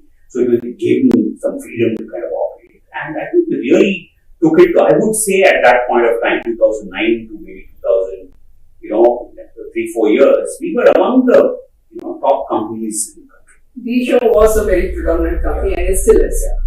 Going back to the risk point of view, young professionals, youngsters today, after the graduation, they want to become entrepreneurs. What are the 3 salient points that you will advise for the young professionals, young students who want to become entrepreneurs, or even the young professionals who just 2-3 years in the career, they want to become entrepreneurs? The why is extremely important because you don't get into it for the fact of it, you don't get into it because I don't want to be part of corporate, you don't want to get into it because I don't like my manager. Okay? All those are not the right reasons. Certainly, that's the first element of it. Now, if your why is good, second is, are you willing to take risks? Because you know for a fact that not everybody makes it. In that journey, a lot of people fall off. Many more people fall off than people make it. We don't know the stories of people who make it. We don't know the stories of people who don't make it. But there's enough data to say many people don't make it. Okay, and that's a fact of entrepreneurship. Are you ready to, so if you're looking for success and not willing to do what it takes to succeed, that's not a journey for you. Then you're better off in a place where you will continue to get that steady income, and that's not a bad thing. Right? It's just knowing what I'm ready for. Right? Third is that when you are an entrepreneur, it is a multi-faceted journey. You have to do everything. Right? You have From the janitor to the managing director. Correct. You have to do everything and be okay to do everything. Right? And those are the 3 elements. And if you're willing to go all in, if you know that this is why I want to do it, and if you have the resilience, persistence, and the risk-taking ability to kind of sustain it, then it's a journey. Don't go into entrepreneurship just because you have an idea. Oh, I have an idea. People have millions of ideas. You know how many thoughts everybody gets about 60,000 thoughts a day. In the 60,000 thoughts, there are some 2-3 ideas that people get. It is not the idea. It is that I am willing to make this idea work and I am willing to do whatever it takes. And I believe in it. Right. When a student or a young professional wants to become an entrepreneur, you have to have the funding capacity. It should be coming from the family or yourself. The second, very long way down the line, maybe 5 years, you will get venture capitalists who will fund you. So what is the advice you would give the student to prepare to become an entrepreneur? In both context of his abilities and his financial abilities. So first let's talk about what is endowment, which is your abilities. So remember that the entrepreneurial journey is a multi-faceted journey. So you need to know a little bit of finance, you need to know of marketing, you need to know your domain, you need to know the product. So you have to now, because many times why the entrepreneurial journey works is because you're not willing to look at the other domains because you have an aversion to it. Oh, I can't deal with numbers, I can't. This is one story. Okay, you think that the vendor on the job he needs all those capabilities apart from selling, sourcing, quality checks, customer relationship. He's doing all of that. You have to do all of that. Okay, so it's simple equation. Where are you ready to do? Because some people know I'm only interested in the idea and talking about the idea. I'll not do anything else. That's also okay, so long as you have the expertise available at for you to somebody else or anybody else. Then it's kind of still okay to be able to build the. I'll interject you here. If you were having 3-4 people like Sriram mentioned who can join your team, they they should also be in the capacity to not be earning a single rupee for the next 6 months or 1 year. So I come to the financial part, but even if you have before people, the best combination is to have complementary skills with some overlap. So it is like you take two circles, there is an overlap, okay, and then but then you have, you form like a chain, right? That people, I can do product, somebody else can do digital marketing, somebody can do finance. Okay, then it's an extremely good. If all of you can do the same thing, you don't have too much, kind of thing. So think of that aspect as well. Now, the financial aspect, right, which is that if you believe in the idea, go all in, give it everything. If you need to borrow, do that as a thing, but understand that it will take time. No good thing in this world ever got done in quick fix. Nothing. Nobody, including what you see as success stories, have all gone through those journeys of, kind of in their own way. They've had to struggle, right? You will also have to struggle. So there is no running away from that thing. All it is to be realistic, saying that the struggle, how much time are you willing to give yourself? Okay, and I would say a reasonable time is anywhere between about 2.5 to 3 years is a good timeline to really be prepared for, to give everything, go after something, make it work. And at that point, if it doesn't work, then you should know that this is not. Because there's always a time when you abandon ship, right? If you wait too long, you crash, right? So you don't want to crash also. So, but 3 years, I would say, because the incubation, the whole thing. But by the time you kind of get into second year is when actually things start moving for you. And by the third year, you know how much it's really going to take off or what is going to happen, right? And then you know, is it working for me? It's not working for me. And kind of at that point, are you willing to give yourself to this? Are you willing to go all in? If you are willing to do these two things, then it's good. Going by the last point that you mentioned, are you willing to give that kind of time? If, for whatever reasons, the entrepreneurship business or my role in a particular job, specifically entrepreneur, it does not work out. I'm asking you in the context of young professionals succumbing to pressure. What is the inputs you want to give the young professionals, students, and not necessarily just young professionals? We had Cafe Day, CMT committing suicide. So what is the most important things that students, young professionals should learn and not succumb to pressure? Remember, life is too precious to be wasted. Doesn't matter. What we think of failure is a construct. Okay?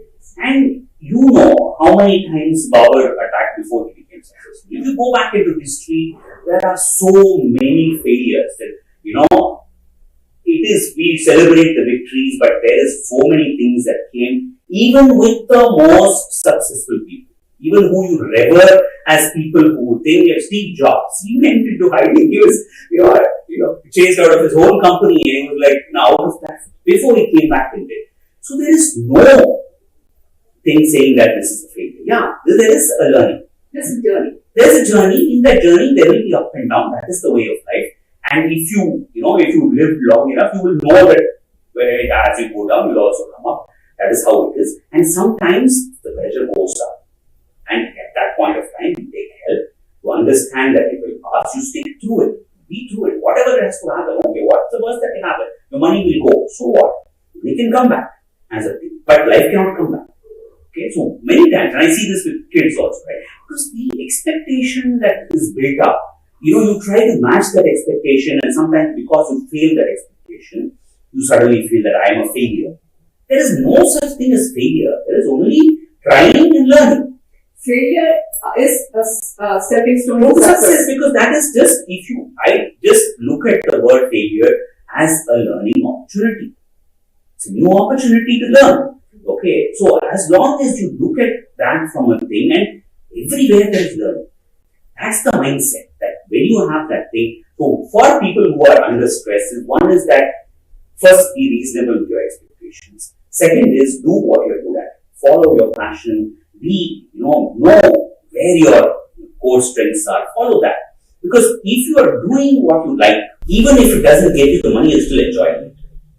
Yeah, money is not be all and end all. Having said that, as long as you upskill and reskill, money will come to you. Not today, tomorrow. I really believe in this thing that value is always, there is a way in which the world works, and that way that works is that you give value, you get value. Simple equation. Okay, so it's always the question is, am I giving enough value? If you give enough value, the money will come. So don't focus on the money coming, focus on giving value. This talk that you just gave is leading to the success, you becoming a success coach. Yeah. What is success coach? What are the things that you cover under this platform? Right. So I'm of course focusing both on the individual and the corporate. And for the individual, I'm calling it peak performance, success and happiness. Okay. Which is that first is you, before we kind of expect somebody to do something, we fix ourselves. How do you fix yourself? Fundamentally, there are three elements. You fix your mindset, you fix your behaviors, you fix your habits. If you can do these three things, your success and your element of earning money, all of that will follow. It is easier said than done. Okay, and it's a journey. Your entire life can be a journey, and these things cannot be fixed. So the mindset is all about what I believe, what my values are, what my virtues are, what my purpose is, and really always kind of aligning yourself with who am I, how do I become the best, and how do I keep thinking about it in a positive way. Second element is saying, how do I become a better human? How do I keep getting over my limitations and my cheap behavior and my cheap thought process, evolve beyond that. Third is, what if a person is constantly, wallowing in self-pity and negativity? That is the element of mindset, right? Where you not elevated your mindset to understand, what is possible for you. Because why are you in a negative mind space? Because you are either caught in this is happening to me, people are doing this to me, and all of that. And this whole thing, somebody or the other will do something to you. It is to get out of that whole thing and say, I own my life. I am creating my life. I am willing to do what it takes. That ownership, accountability for your life comes, and that is the first step of the mindset. The last part of it is, I always recommend that go after your habits. Okay, fix your day. If you do enough good things in your day becomes happier, and as you build momentum, eventually you move towards a happier life because the solution is in your day. And what you do in your day is fix the parts of your day so that you put in good habits. Good habits, How does the young student in their 20s have a fixed schedule, and how can he improve his life better? First is understand that if you want to be successful and make a lot of money, you have to fix your life and your day. Okay, now your day starts with sleep. People are sleeping at 2 o'clock and saying, I'm waking up at, this time I sleep for 5-6 hours, I'm superhuman, all of that. You're not superhuman, you are just shocked in your life. Okay, don't go up at all that thing, because sleep is so powerful. People don't understand the science of sleep. Need 7.5, 8 hours of sleep. Very, very important. For you to have the energy you need during the day. Then what do you do with your mornings? The mornings are an extreme, that's why all, kind of religions have always focused on the mornings. Do your yoga, do your pranayama, do your, gratitude, all of that. Because the mornings have some, special power in terms, because there's science to it. The morning, if endorphins get released in your bloodstream, they stay in your bloodstream longer. And thereby, your mood gets affected. Your mood generates your thoughts. Your thoughts drive your actions. So these are all interconnected very beautifully. They didn't explain all of that. They said just do the yoga, do the meditation. Right? So you start with your day. So you're saying Surya Namaskar is the best way to start your life? Yes. Saturday, sorry. Yeah. In fact, if you can do 12 sets of Surya Namaskar, what happens is that the body releases endorphins at the point of breaking into sweat. So even if you do for 10 to 12 minutes, you have to do it to the point that you're sweating. At the point that you're sweating, your body is releasing endorphins in your bloodstream. That's really good. So people don't understand, this stretching, it is, something and all that. No, there's a chemical influence of these things, and that is why it is important. And yoga is definitely not religion-based in that context. No. I mean, people misunderstand these things. Yoga now has gone to the West and they've made it into hot yoga, all those fancy things as a thing. But it is far more than that. It's a way of life. It's a way of life. Can you talk in detail or elaborate on your success coach and your career for the last 1.5 years as a success coach? So it's not been a very easy journey, for sure. Okay, so I've had my, kind of thing to say, oh, did I do the right thing and things like that. But I know that this is what I want to do. Okay, and I'm saying that I'm doing the same formula, giving myself 3 years to make it work. And if it works, it's good. Otherwise, I've given it everything that I've got, and it didn't work. That's fine too. Okay, but I'm more or less sure it will work, and the signs of that are now, kind of showing up, because now, I can see the road ahead more clearly. So when I started off, it was more about the people I knew and little random bits of kind of thing, and I was also creating different types of, solutions that will work and things. So now I think I'm at a point where I know what I want to do, what will work. I've experimented enough, tested it. So now I know, so clarity. I think that was one piece which was missing in the initial days. Now clarity has come. I now follow up clarity with the right strategies. So then, because without clarity, where to invest in? What do I push? What do I sell? Who do I talk to? And all of that is very confusing. Now with clarity, now I know what my strategy is. Now I know that in LinkedIn I need to do a few things. I need to talk to people. This is how I kind of project myself and so on. So with clarity, I'm able to now propagate my kind of solutions much better. And with that clarity and the propagation, now the traction is picking up as a. And my, I think, model is I want it to be multi-pronged. And so I'm focusing on speaking, coaching, training and teaching and writing. So, different, and it gives me different accesses, different, kind of thing. And of course, I've written my book, Happiness Habits as well. So that also kind of generates some income. So can you also talk about what is happiness coach and what do you do in that area?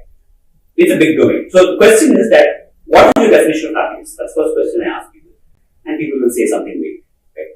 And the problem is, first is that people don't have a standard definition of happiness. Okay. Which is, I feel, a problem, because if that is what you're looking for in life and you don't know what you're looking for, how will you get there? Yes, right? People say that I've got chocolate, so I'm happy. Yeah. And that is the pursuit of pleasure. Now, pleasure is in the spectrum of happiness, but it is not happiness. Because the same chemicals that work for happiness work for pleasure also. But they have, in pleasure, you go up and down like a sugar rush. So when you go down, you can't stay there. So you want to go up again. So then you're constantly chasing. You're constantly chasing food, entertainment, sex, anything that will kind of get you out of the down.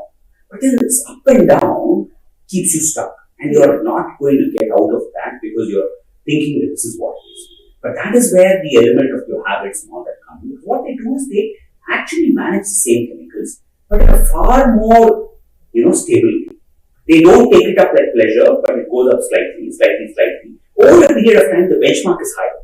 So then the triggers are lesser. What would irritate me doesn't irritate me. What would, kind of think, my thought process is much better, my tolerance is better, and my positivity is better. So that is how the element of, kind of happiness. Now, what is happiness? Just as a thing, it's a much bigger dimension. There are two large elements I want people to understand. One is that happiness is about being a successful person in all the important dimensions of your life, which is your career, your money, your relationships, your health, your parenting, your spiritual, your hobbies. All of them have to work to a reasonable extent. Otherwise, examples like our 40,000 crores. What is the point of a life where you have so much money but you're not living a full life, right? Same thing that, and today, so many people, have relationship issues and problems.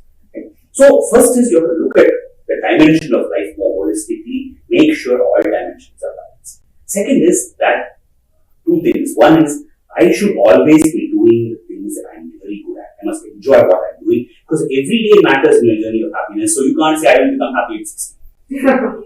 Enough old people to know that happiness doesn't literally land on you when you're old. You just think so, it doesn't happen, right? So today is the day for you to be happy. How do you do it? By doing what you're good at. The last element is always pursue being a good human. Have the right values, have the right virtues. That is our journey. And that and we know that all of us have shades of grey. We have in our thought process enough things going on over there. When you become a good human, it's not only about doing, but internally, even your thoughts change. That is the thing. My benchmark at some point that I want to become is when I can, kind of my thoughts can be out there and I can really say what I'm thinking as it is without filters. Then I can work. Sriram, you explained it very well. But my next question to you is why youngster may understand what you have said. But youngster will question Sriram saying, I have a lot of aspirations. Aspirations means a lot of burning as well, or burnt out as well. So how does one balance that? Okay. So first is to understand that happiness is multidimensional. I should do what I love. All of that is very important. So for me, I'll tell you what happened. Right? So, and I know that, initially you're chasing in the Maslow's hierarchy also. You want security, you want entertainment, you want money, all of that. But what happens at some point of time, now it's happening faster because people are earning more money, that you get all that security and comfort very soon. What happens next? And for me, it actually took an episode of almost having a heart attack to change my whole dimension. I was about 40, when my younger daughter was just a month old. I thought I might die. And that was the turning point of my life, where I realized that, okay, but I'm not happy. Right. Okay, something is wrong. I'm empty on the inside. Everybody thinks that I have everything that I'm supposed to be, but I'm not happy. At that point, I decided to change. Okay, but so it takes a little bit of time. I think people have to go through their hormonal cycle of enjoying and going after things in life, but it will come. At your mid-30s, it's likely to hit you that I have the comforts, I'm not finding meaning, I'm not finding purpose, I'm not enjoying what I'm doing. And then all of these things come back in full flow. And then that's when the earlier you start pursuing, at least follow what you're good at. Because that itself takes care of a large part of, your eventual happiness. I mean, just add to what Sriram mentioned is, one is being happy, second is being content in what you're doing. While you can have aspirations and aspirations one should have, but you should also be content in what you're doing. You want to grow, fantastic, but growth will be progressive. It cannot happen as a 2 minutes noodles. In fact, I just want to, sorry to interrupt you, but I have this term called contented aliveness as one of my definitions of happiness. People say, tell me what, don't give me stories, just tell me 2 words, right? I would say contented and aliveness. Contented is to know that, we are all, in a way, we must be grateful for what we have. We have perhaps more than what is needed. Yes, you can get more, but learn to be happy with what you have. Doesn't mean that you don't aspire for more, but just be happy with what you have. That will give you the ability to be alive to the opportunity. So, I will also add that you constantly have to upskill and reskill. Young students have the stigma of saying, I want to grow, but I don't want to learn. What will you tell them? Growth is part of the core needs of your life. Of any being. Of any being. Without growth, there is no meaning. So let's get out of the illusion saying, I'm not willing to learn and grow. Because even whether you want to choose it or not, life is always trying to teach you something. In its own way. And we just don't understand it as a learning. But life is always teaching us. It is necessary to be open. To be willing to kind of grow. And there will be times when you have less growth, you have less learning. There will be times when you have more of it and steeper curves and so on. But then you cannot eliminate that and say, I've arrived. There is no arrival over here. Okay, there is a journey and there are different stops in that journey and we continue to go. And as if you do enough in your life, I think things are always changing. I shifted from marketing to, to do a job in marketing to then recruitment to then different HR and from there now to, kind of coaching and happiness and so on. So there is always, things which are going to shift. So the whole idea that no, this is it and this is all, I can be is just an illusion. You've also written a book. Can you talk us through your book? What is the title and what is the content of the book? Yeah. So a little bit of that I covered earlier. The book is called Happiness Habits, and it originated from the instance where I had that episode of almost having a heart attack, and then for the next 8 years or so, I was just learning. I was learning, growing, trying to understand the meaning of life, happiness, and so on. So I followed coaching, gurus, religious, modern kind of philosophy and so on, until I came to a framework which I feel work for me. So then I thought this framework is something I have to offer to people like me. So it doesn't really work for the people who are like a laborer kind of a mindset, because they're still chasing the basics of life. But this is very, very, kind of relevant for people who are, worked in the corporate for about 3 years. Then it kind of settles. What I talk of there is that first start with finding what you're going to do, purpose. Second is how to become better. Third is fix your emotional mastery as a thing. Then, learn how to be in flow. There are elements of productivity, peak performance, which you need to learn and, kind of practice on a regular basis. Then bring in the element of balance in different dimensions of life. Then it's about mindfulness. And I also talk a lot about in that thing about healing, because that's not something which people often discuss. But healing is very important when we want to be important. Like we hold on to so many grudges. How do I forgive? How do I become more grateful? How do I, kind of learn to elevate my mood? And healing is an important aspect of letting go of our emotional baggage to really think. So those are the 7, I call it the 7 quests. So it starts with the mindset, with the 7 quests, and then I have a framework of implementing it through habits. So that's the final, kind of thing. Saying that all this is fine, but now you go do something. And how will you do? Do it by fixing your habits on a daily basis. You may have touched on this point, but I will reiterate. Anybody, it could happen to you and me as well, more so with the youngsters. If there is a financial problem or a health problem or a tragedy at home, we always constantly say, why me? So what is that he should not do, and he should not ask God why me, and how can he pull himself up or elevate himself? Okay, that is a big answer. Okay, now if I start that answer, I think that will just take all the time, and it goes into a lot of spiritual wisdom as well. That is briefly. Briefly, okay. See, what happens to you is not in your control, right? The moment you are going to sit and blame, why did this happen, right? Now that is not going to give you any movement. It's not going to keep you stuck, because when you say this happened to me, I put the blame there, and what happens with blame is there is no responsibility for me to do it. It's beautifully kind of passed on to say you did something bad, God did this, circumstances did that, oh, why is my luck so bad? Everybody, there is no human being who does not go through difficulties in life.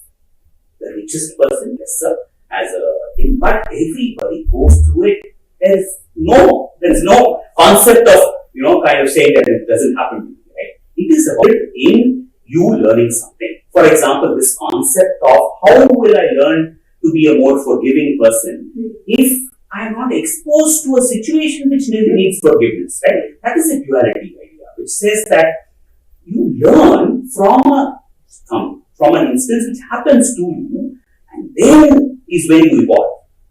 For that evolution to happen, something had to happen to you. Now, without that happening to you, how will I become grateful? How will I become forgiving? How will I, kind of evolve? So, but then somebody did that, right? So, if you keep blaming, say, oh, but what can I do? Anything that happens to you, always focus on, is there something that I can learn from this and do something?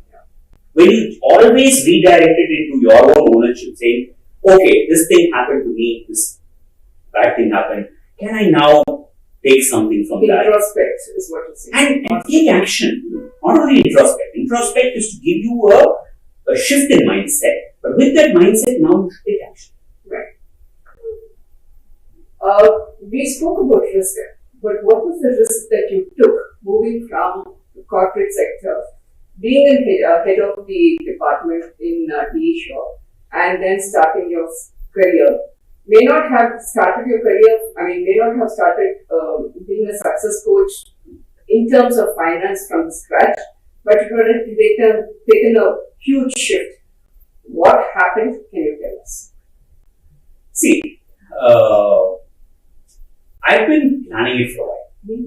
At least not planning it, but thinking about it. So it's been in my thing. So I've been telling people, saying, this is what I want to do. It's not a hidden thing. So my team knew, my management, everybody knew that somewhere at some point, kind of thing. And, I kept postponing it because this whole risk business is real, right? When you want to really do it, there's always apprehension and there's nothing. Then COVID came, that kind of thing. I wrote my book, that kind of thing. Once the book went out and I saw, decent response to it, that gave me confidence that, okay, I'm willing to now, actually try it. And so I was very clear that there is risk. There is a, kind of element of it may work, may not work. And I said 3 years. If 3 years all in, do it, works, good, doesn't work, I'm willing to go back and, get into corporate. It's not that my skills are going to go away. Somebody will give me a job.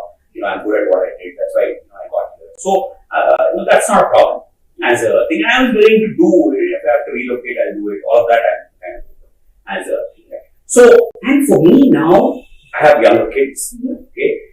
I have EMIs to pay. So, it was also that I was not doing this as a retirement. I'm doing it as something which I'm passionate about, but it's also my livelihood. And hence I have to make it work at a scale which justifies my decision. So what I'm trying to build is equivalent or even higher than what I was, kind of earning earlier. And hence that is trying to say that I will not now say, because sometimes you get into the comfort to say, okay, why should I go and sell to this person? Why should I send this email out? Because I don't feel good about it. Can I just not do it? Now I don't have a choice. Okay, because I've burned the bridges. Okay, I need, to go forward. There is no really going back. I mean, there is an option of going back, but, I want to use that only when I have gone far enough, tested it, and said, okay, it works, doesn't work as a thing. So I did my research, I did my kind of thing, and still there was struggle. Still there was, enough things to doubt as a thing. So it took it, slowly, I think the momentum is picked up. And now it's like, in a much better shape. Especially when you have young kids who are still in school, then you have to put them in college, etc. That's even bigger financial drain, I would say. What is your plan for the future, for the next 5 years? What are the things that you plan to do? So right now I'm focusing on corporate. Okay, my thing is that I want to propagate happier workplaces. First, happier workplaces means teach the individual to be happy, teach teams to be happier, teach leaders and make the culture happier. Big pieces. Okay, so very ambitious on its own, but everybody needs it. It's just that they have to, kind of be willing to do the work for it. It's not rocket science, but it needs work. And it's slightly different from how it's been done in the corporate, because corporate doesn't talk about happiness, they talk about engagement, things like that. But emotions are the most under-tapped thing. If you want somebody to go and fight in a war, you can't use logic, you use emotion. That is the most powerful driver for human beings. Corporates are not tapping into it. So that is one of my things. They tap into emotions and feelings. So you want happiness, that's key, that's missing. Right?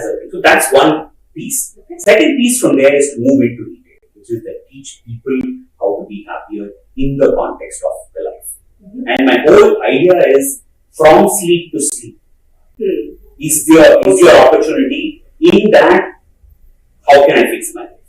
That's my eventual goal, to take that to a scale where you can propagate something which is practical and doable, but at a scale where people are, where it's flexible and doable to the extent they can. Apart from your coaching abilities, capabilities, what else do you plan to do? What are your interests? I'm all in this. Speaking, teaching, coaching, writing. It's a big spectrum on its own, because slightly different skills again, as a thing itself is like thing. For me, it is audios and books are the kind of things that I kind of think. One really thing that I'm keen is to bring ancient wisdom and stories in the element of what I'm doing to kind of, because become too left brain, too logical.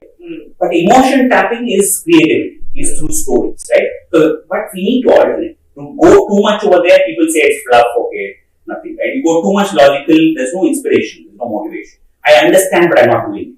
So how to do this? And there's so much ancient wisdom which needs to be used. You're so right. I'm glad you spoke about this because our Puranas, our Vedas, I hate to call Ramayana and Mahabharata as mythology, our history of Ramayana and Mahabharata has got so many nuances, so many small stories which teaches you even your day-to-day life. It can change you dramatically. So the point that you mentioned, our ancient history and culture, has given us lots of inputs. Do you want to speak on that as well? See, I think what we forgot is that we've stuck to rituals and practices. I don't like to use the word ritual. I like to use the word ceremonies. Yeah, but even in all of that, right, what got missed is, and why people are not doing it right now is, they're questioning it and they're not getting the right answers. But there is deep science on the why it is you are being asked to do it. There is such deep science. But our traditional Western science has not evolved to understand quantum mechanics, energies, there are so many. We have 7 layers of body. And all of this is documented and, kind of so many thousands of years ago. Still science is validating it. Right? And that is where the gap is. Because there is so much science that explaining all of that to a layman is difficult. So they codified it through pictures, through practices, through rituals, through ceremonies, so that you get the benefit of it. Now what happened with our, history and people trying to take away stuff, now why that needs to be done went off. Only some ceremonies and some things remain. And now people are questioning because the Western influences, they're saying, why?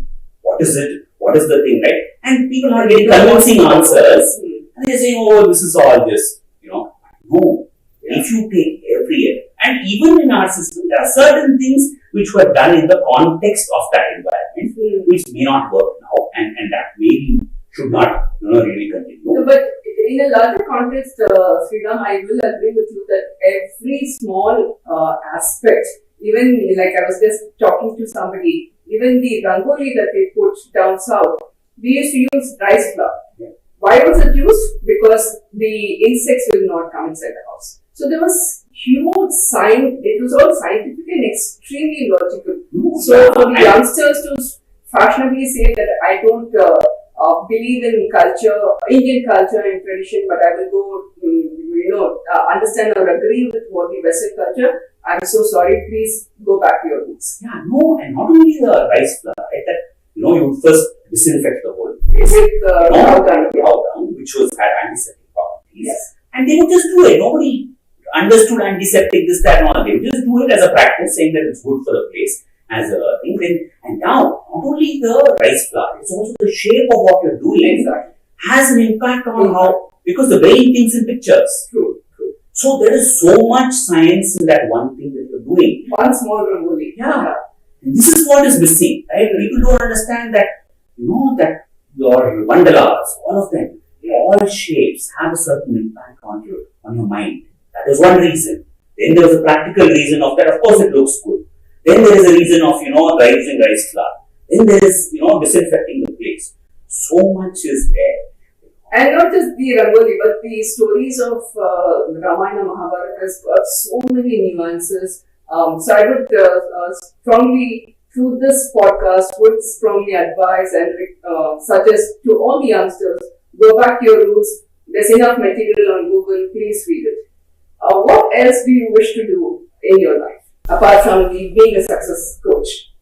My life purpose is to try and transform lives of other people using my skills to the best that I can. And those skills we are in the space of speaking, teaching, coaching. Right? That's what my ultimate intention is, to be able to really impact lives of people because I've done so much work. It is the money I've spent, the time I've spent. I don't think people will have that much energy to do it. Now I want to be able to offer that to people like me. Okay, I'm not claiming that I know everything, but I've certainly invested a large part of my life in learning.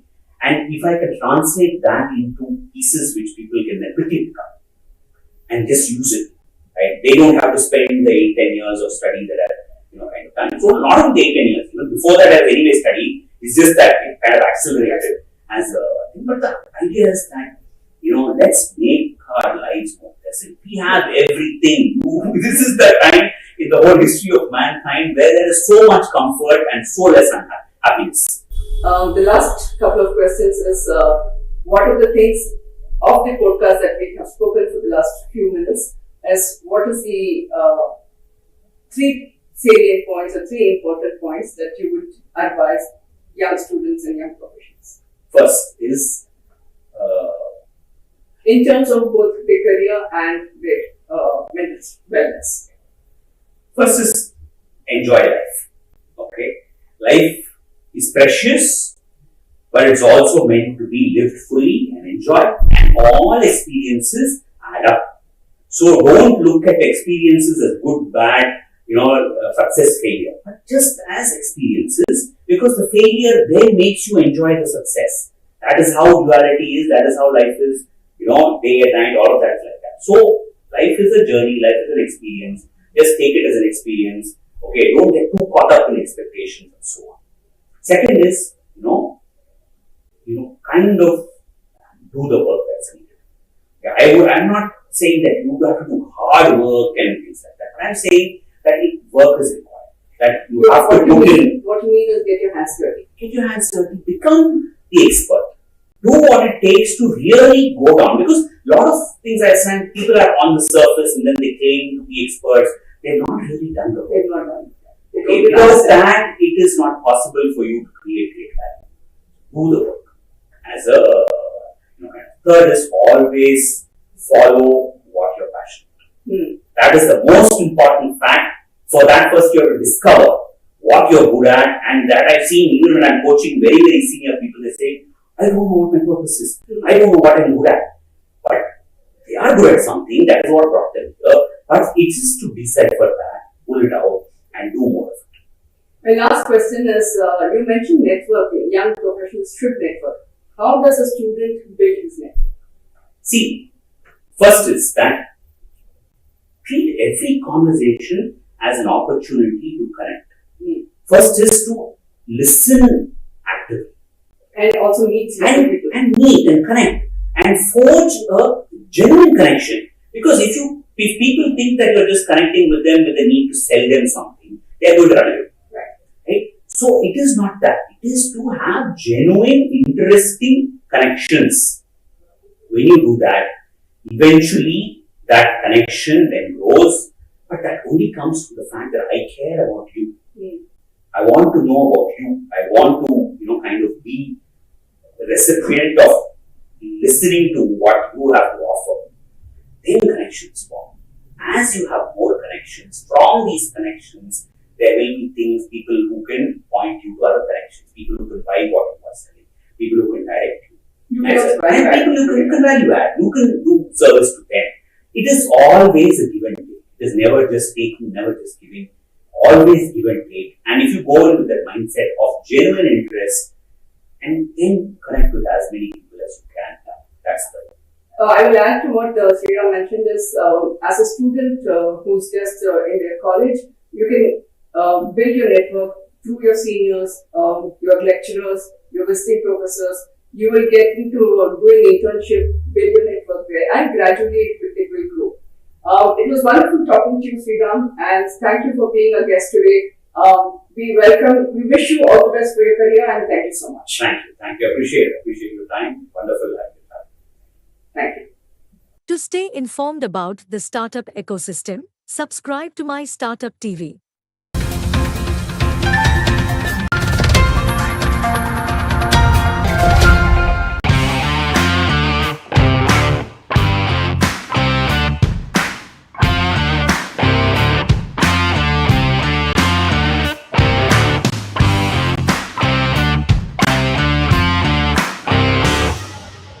today, having come to this session, it was very, very insightful and a lot of learning on the ESG parameters, rating scales. Given the current situation of where, ESG, looking at ESG is inevitable, I think we start off on this path that towards, more sustainable, more renewable future. I think that is what we are all aiming to be. And at LGT also works with a similar sort of a theme in mind, where they're very, very passionate about climate change and sustainable development goals. We take the entire gamut very seriously. So looking forward to learning more from Impact Hub and getting associated in any meaningful manner. To stay informed about the startup ecosystem, subscribe to MyStartup TV.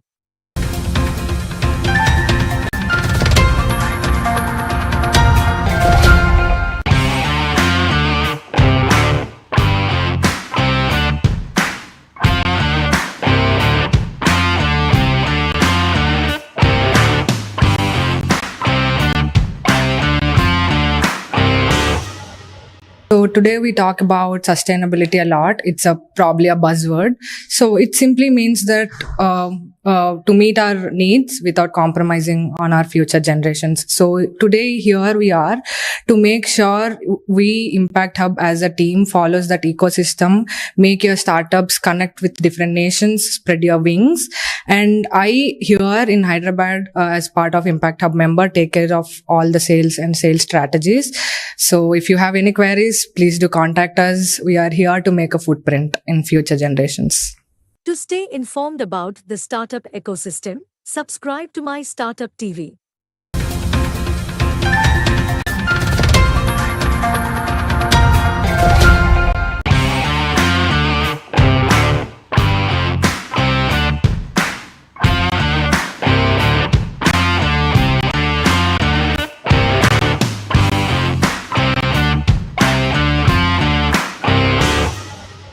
All right, Carmen, we are here in Hyderabad.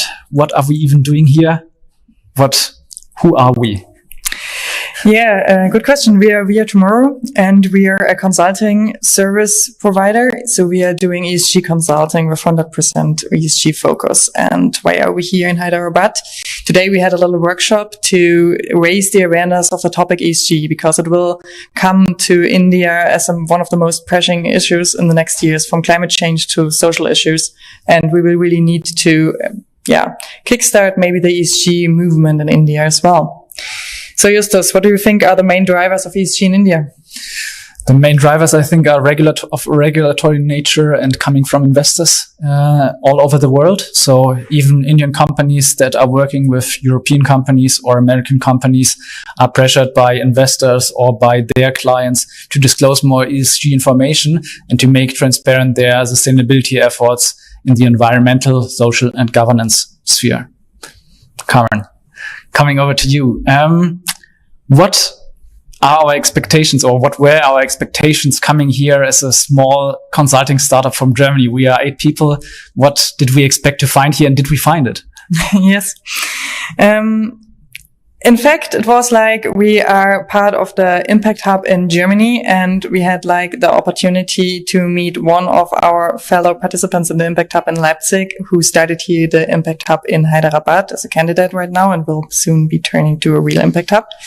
And that was one of the reasons we heard a lot about the Indian companies starting with sustainability, starting thinking about all the green and circularity topics. And so we did some own research and discovered that India is really making good progress in that area. And I think it's the right time to come here and to provide all the learnings we have with the European regulations. We know some of them are really a burden to companies, but some of them are really a good start.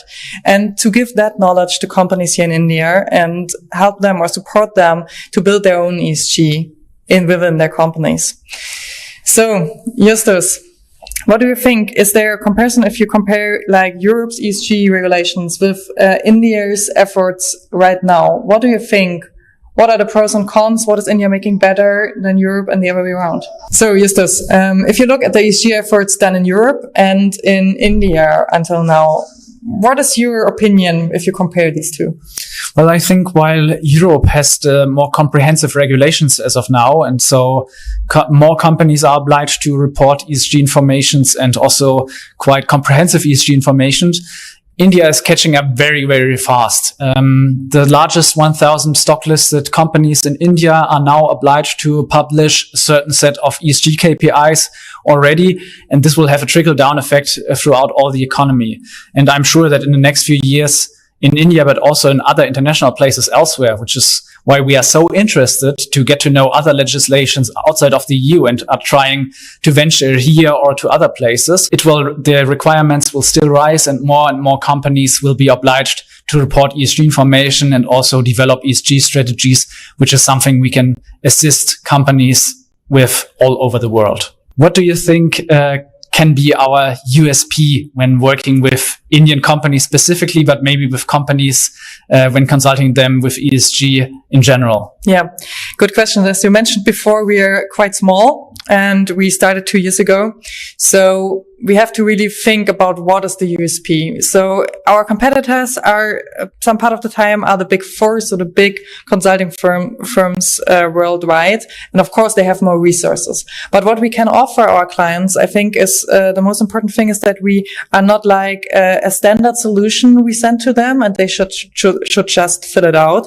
But instead, we care for them individually and we work with them together as partners so that we can find the perfect solution that tailors their needs. And this way, I think we can really have a good case example for our potential clients. I think if you want to build on that, are there other regions, if you think globally, that would be interesting for ESG efforts in the next few years? So in general, I think what we tried here was to really leverage the impact that the Impact Hub has, the network that they have globally with their locations all over the world. So we have been in Germany, of course, where our headquarters are in Leipzig, are with the Impact Hub actually. We have been to Vienna, we have been to other places already, and now for the first time here in India. And this was really a great opportunity to get to know the Indian market. Now when we are looking at other markets where also Impact Hubs are, the US is of course a large market, the largest polluter of the world, of course. Some African markets could also make sense. And they all face, at least in the initial phase of ESG, similar challenges, I think, that we can help address. Yeah, I think that was your comparison with the elementary school going to university. So we are now in the global state. We are in the phase of elementary school. So for each of the company, they have the same challenges. They have to report really, really similar KPIs. Yep. So with that, I think we can really, really help. Very good, because we're experienced in collecting all the data. And the other field is like the ESG rating. So what's about the ESG ratings and how can we help with that?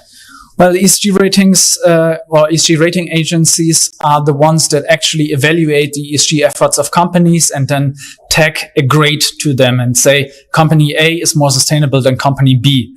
This can be quite unfair sometimes, as it requires companies to report those ESG informations first, or they get a bad rating automatically.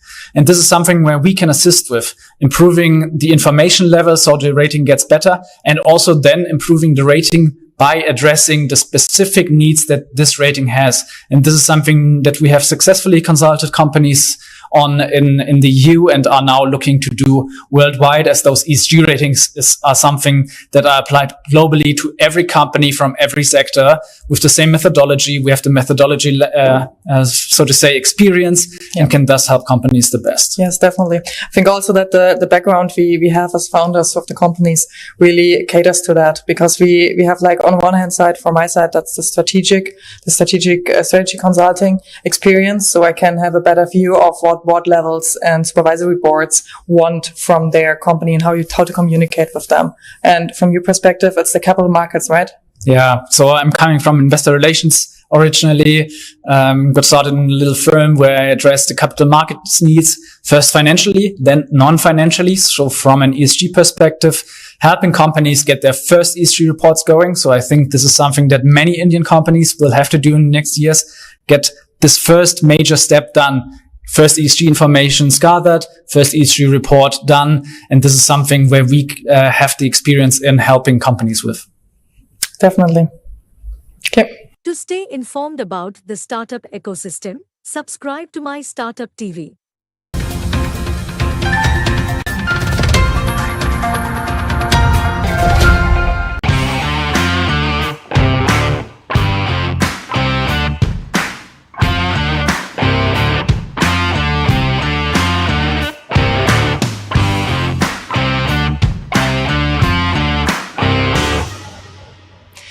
Europe's regulations were really a good training so that we can now use our knowledge of the challenges, of the weaknesses of global ESG efforts to bring them to other countries and to kickstart the ESG efforts everywhere. Because I think ESG is a global issue, but it has to be tackled locally. And for that, we have to stop thinking in silos and start understanding the specific challenges in each part of the world so that we can raise ESG to the next level altogether. To stay informed about the startup ecosystem, subscribe to MyStartuptv.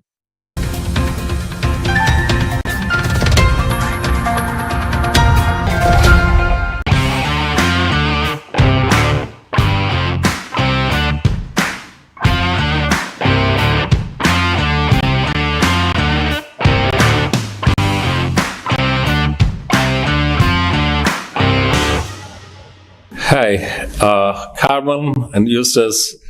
Welcome to Hyderabad, India. I know you have experienced a bit in Pune and you have traveled to Varanasi and Raebareli, both on a professional and also on a personal front. So how do you feel? What are the feelings from you? Just to start this conversation very informally, please go ahead. In general, India is a lot of good things, a lot of maybe unusual things for us Germans coming from Leipzig 1 month ago, but it's very intense and a great experience that we will probably look back to for pretty much the rest of our lives. Yeah, I think there have been a lot of first-time experiences while or during our stay here in India. With the 2 months here, it's a long time to experience a lot. And we are pretty sure, and we now have decided that we will come back next year with more time because it's such a great country that we want to see more of it. Thanks a lot, Justus and Carmen, for your wonderful remarks. I just wanted to be very straight and very honest, but you gave your thoughts very open.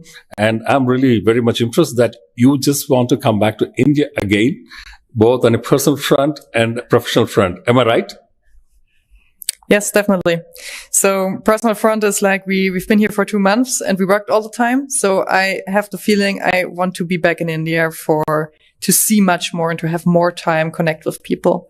And on the professional front, of course, we've seen there was a huge interest today in the workshop. So that was really overwhelming for us. And we see there is a potential and we want to deep dive into that a lot. I also think the workshop we had today with the help of the Impact Hub candidate in Hyderabad was a great success. Many people coming here, great questions asked, and we got a really good feeling of what the ESG status quo in India is right now and how dynamic the field is. And this is really promising for us also as a growth opportunity, being the startup that we still are for the future. Yeah, Carmen and Justus, you have nailed it down. The thing is, from a personal front, you have directly jumped into the professional front. That makes my life easy. That's German. That's German. Sometimes it's difficult to have a humor with the Germans. I experience it from my personal life where I'm associated with the German family. So definitely I sometimes stay back a bit with my humor. But nevertheless, you mentioned it, so I have the privilege to do it. So yeah, with that, look, see, it's a wonderful thing to know that you're a startup. So no more a startup because you're graduated from a startup into a company with close to double-digit number working for you. So that is something amazing. Here, as Impact Hub Hyderabad, we are also a startup. So we are also in the candidate and we are about to finish our candidate phase. Hopefully by 18th March, we have our interview. And one more important thing I need to really bring here is MyStartuptv. So these guys are amazing. I had the chance of meeting them at an International Startup Foundation retreat on a boat. So they made the boot camp as a boat camp. So this is the versatility of this MyStartuptv. When I look at it, it's a wonderful thing. And I hope this brand goes or stays not just to the Indian audience. I'm also looking if this brand, MyStartup, because we are all in the startup ecosystem, right?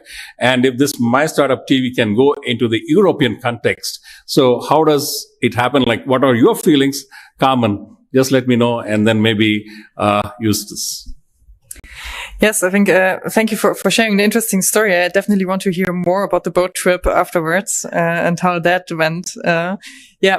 For going to a European sphere, I think there's a lot of opportunities for startups because of, I know you're aware of that, of the huge demographic changes in Europe. So we are missing a lot. I think it goes into the millions of skilled workers and of people who want to start a business, because it's something I think the US is far better than we are, and Europe is like more old school. And so for everyone who wants to use the opportunity, it's a good chance to start in Europe as well. Specifically for MyStartuptv, I think there would be a great business opportunities in Germany right now, because this is actually a niche that is not being played so much in Germany right now. We haven't been interviewed by something similar in Germany right now. So I think this speaks for itself that we now have the opportunity here to share our thoughts or our experiences that we had here in Hyderabad. And for other startups in general, I think there are great opportunities in Europe as well. So it doesn't only go the way that we can assist companies or people here in India, but also, of course, Indian companies can have a lot of opportunities in the German or European markets with the help, for example, of such partners like the Impact Hub candidate in Hyderabad or the Impact Hub network as a whole. Yeah, thank you, Carmen and the users, for the way they tried to bring the realistic picture, like how it could be internationalized, this MyStartuptv. Wonderful. And again, then coming back to like, hey, what is this Impact Hub Hyderabad in future is going to do? So that is what we want to inform the global network, not just in the Impact Hub community, but also across the world. Like, hey, today's startups will be tomorrow's mature companies. So this is where I see a lot of congruence coming together between these three organizations. So now coming back to Via Tomorrow, I'm really keen to know why you guys used Via Tomorrow. Maybe that, if you can shed light on it in a minute, that would be wonderful, Carmen and Eustace. Sure. So first off, what we did was a very data-based approach to have it in very complicated words. But in general, we ask friends and family to rate specific company names that we had in mind and tell us which one sounded the best for them for an ESG consultancy. So this was the basic approach. And then Via Tomorrow was selected in this list because Via is from the Latin, the way, so to say. So in general, if you translate it a little bit, it's the way into the tomorrow. And we want to be the partners that accompany the companies into the tomorrow, which means a sustainable tomorrow, a socially responsible tomorrow with a great governance. And this is where we see ourselves as the bridge builders and as the accompanying piece to that. And maybe then, if I may ask, because I think that's relevant for all three of us in the startup sphere. When you are in the startup, so you starting now the Impact Hub candidate, I would be really interested in, because I'm asking that all the other startup founders as well. And it's like, what do you feel like if you begin? I think there's a lot of euphoria, at least for us it was like that, like freedom and own business and proud and everything. And then maybe some doubts come up later on. So if it's really working or not. And what are your strategies to overcome that and to just keep the motivation ongoing later on? Colonel Vamsi, it would be great if you can, from your perspective, because you have been dealing with the startups for a long time, and probably this is where Carmen and Eustace would love to know. Vamsi, now you are there. Yeah, I would say the startups, starting a startup itself is a challenge. And every day, every moment is new things coming up. So you should be up for it. And being, again, in a media line, I would always say facing a challenge gives a different thrill. That's what moves, every day gives you a new adventure spirit. So that is what you will feel like. And like what you all also come from the same startup line. So you'll also be feeling the thrill. Success, today what you have achieved, sleep well. That's what, that is not, you will not find it in normal life. It's a routine thing. But in startup world, you'll have a new adventure every day. Yeah, just to give a brief intro about our bio of Vamsi. Vamsi is a colonel. He was in army. He was in the rough terrains. I mean, right now, he, from the rough terrains protecting the country, has come into the rough terrains of, into the startup world. How do you feel? What is the difference between these two things? If you can explain a bit to my German colleagues, it would be wonderful. Vamsi, go ahead. Yeah. Coming from the rough terrains, every day is a new day for me. Every moment is a new moment because we don't know what will happen the next day or next moment. And generally dealing with manpower, human minds is a very complex thing. And when 800 minds or 1000 minds start playing, so you'll have to think in a manner what the other person or what the other persons are thinking like. Okay. And coming to startup world, the same thing I would experience out here also. It's a new day, new moment. And what the outside world is feeling about us, your clients, your investors, your partners, and outside people who are looking at you. Again, you will have to play with those minds. It's like a game of chess. You have to be 2 or 3 steps ahead to think what they are looking, what they are thinking, and to behave what they want us to behave.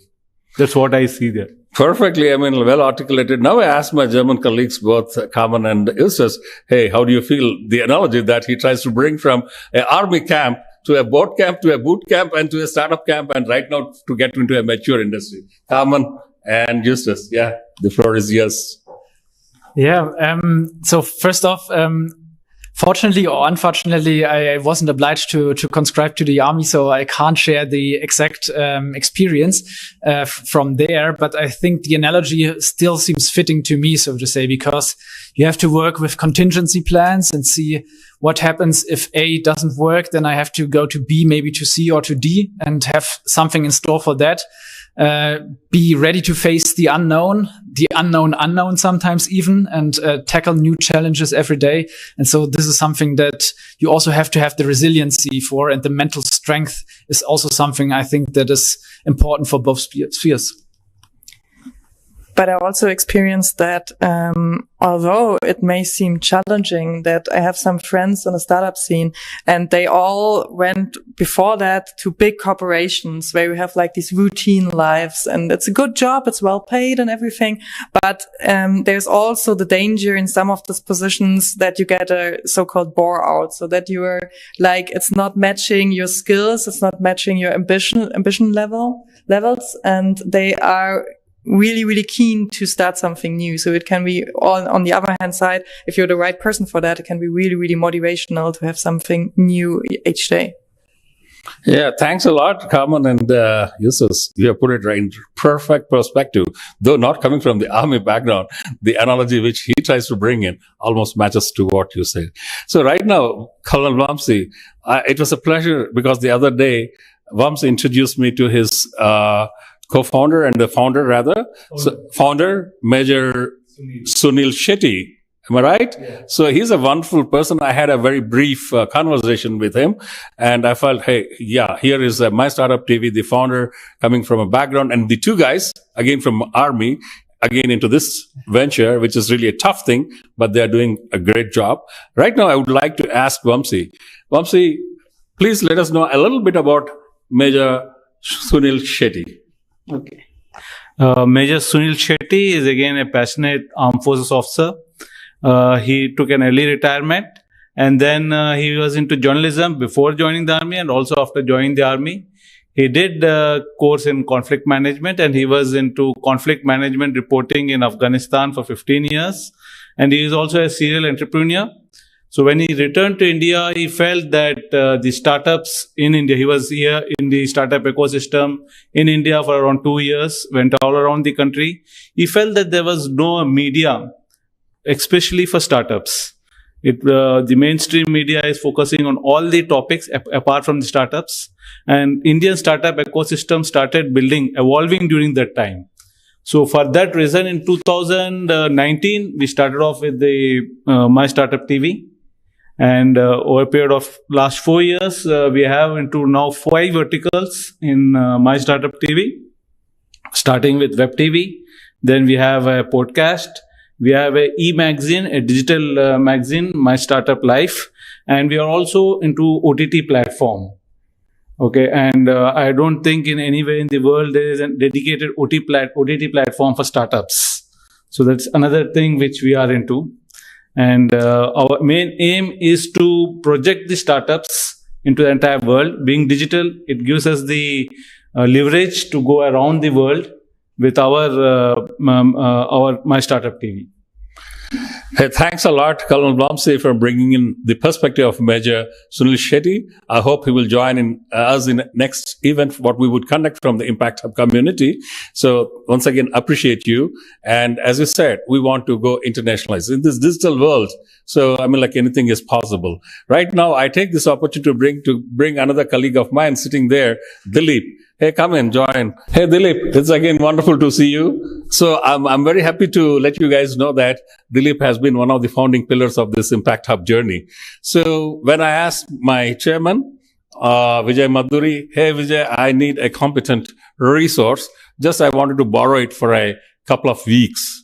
So he said, okay, hey, it's very difficult, but still you said you want a competent. To get a competent person onto the board is difficult, but he said, okay, fine. Then I borrowed Dilip for a couple of weeks. Now he's staying with me for almost a year, close to a year. So maybe I would suggest, Dilip, you could be very critical. I mean, like here, let me know what your perceptions are during this journey of making this Impact Hub and also working with different players like a German company like Via Tomorrow. Just please go ahead. Thanks, Raja. Thank you, Eustace and Carmen and Colonel Vamsi. So when Raja first spoke to me about the Impact Hub, I thought it is just another hub that is focusing on helping startups to get connected to the market access. So, but when I deep dived into this and I got to know about the Impact Hub true value addition, that is where I thought, oh, this is a serendipity for me. And that is where I was committed to Raja and my co-founder Vijay as well, and told that I'll be part of this team. So I'm lucky and proud that I'm the first person in the Impact Hub Hyderabad team. And couple of months ago, we had an international event where Impact Hub Leipzig co-founder Martin was here. So he was telling about the Impact Hub experience and what it can do to the global community and how India can add value. So in the same sense, you guys came in for the ESG workshop and you guys provided very detailed insights about the ESG workshop and what the compliance and strategies are all about. And the audience were also very much interested in asking questions, and it was very lively. So I think this is the second step that we have taken in projecting the Impact Hub connectivity to the global audience. And we are looking very much forward. And I thank Raja once again for giving me this golden opportunity of being a part of the co-founding team and also playing the role of a director and taking care of the innovation and strategy at Impact Hub Hyderabad. Thank you. Thank you, Raja. Hey, Dilip, you did not do a good thing for me. I just wanted to have more of a criticism and critical analysis of me, but you're trying to give something not nice. But nevertheless, I assume you're reserving your comments for a better day. So at the same time, Eustace and Carmen, you met Josna for a very brief time, right? And Vamsi as well. She's one of the most enthusiastic, most energetic person of this whole founding team. Josna is a wonderful person. Unfortunately, she's not this interview. So because we couldn't really bring her, because this was an impromptu. So right now we do everything impromptu. That is where I feel. See, we are doing the things in a very natural way. So yeah, with this, thanks for the compliments. I'm going to look for the criticism very soon from him. If not, then I think we have other ways to devise and do it. So yeah, then coming back to again, I will come back to the ESG workshop. Right now, I would ask one more question like, Kalan Vamsi, it's really wonderful that you're a great team with Major Sunilshetty. So, see, this is where we always think of when startups, they are in their primary stage. We think of taking them to the global scale. And that is one of the biggest mandates of Impact Hub. So maybe this Impact Hub is headquartered in Vienna, Austria. So at the same time, they have this global networks in 60 plus countries. This is where I would like to see your MyStartuptv sound bites, just not confined to the Hyderabad or the Indian ecosystem, but we would like to also see this sound bites go to the other parts of the world like Africa, Latin America, and Asia as well. Please go ahead. Yeah. Being digital, we are across the world. And digital does not limit to a space only to India. We are across the world. And our broadcasts are beaming right now in US as well as in Europe, in Latin America. Wherever internet is there, we are there. So whatever we are doing, then we share. Even in fact, we ask our partners also. So whatever we have recorded for them and whatever we edited and shared with them, they share it among their own partners.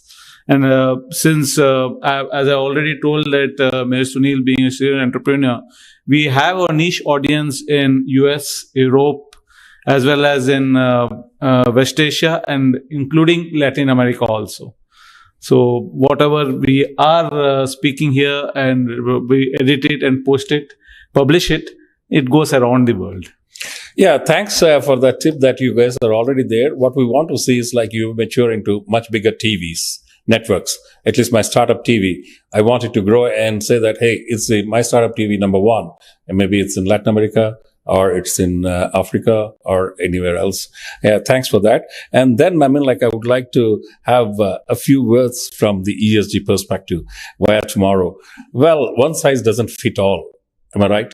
So this is where I'm really interested to know the perspective, because this was a workshop with a lot of gathering with different stakeholders and from multiple fields, right, from academia to corporates.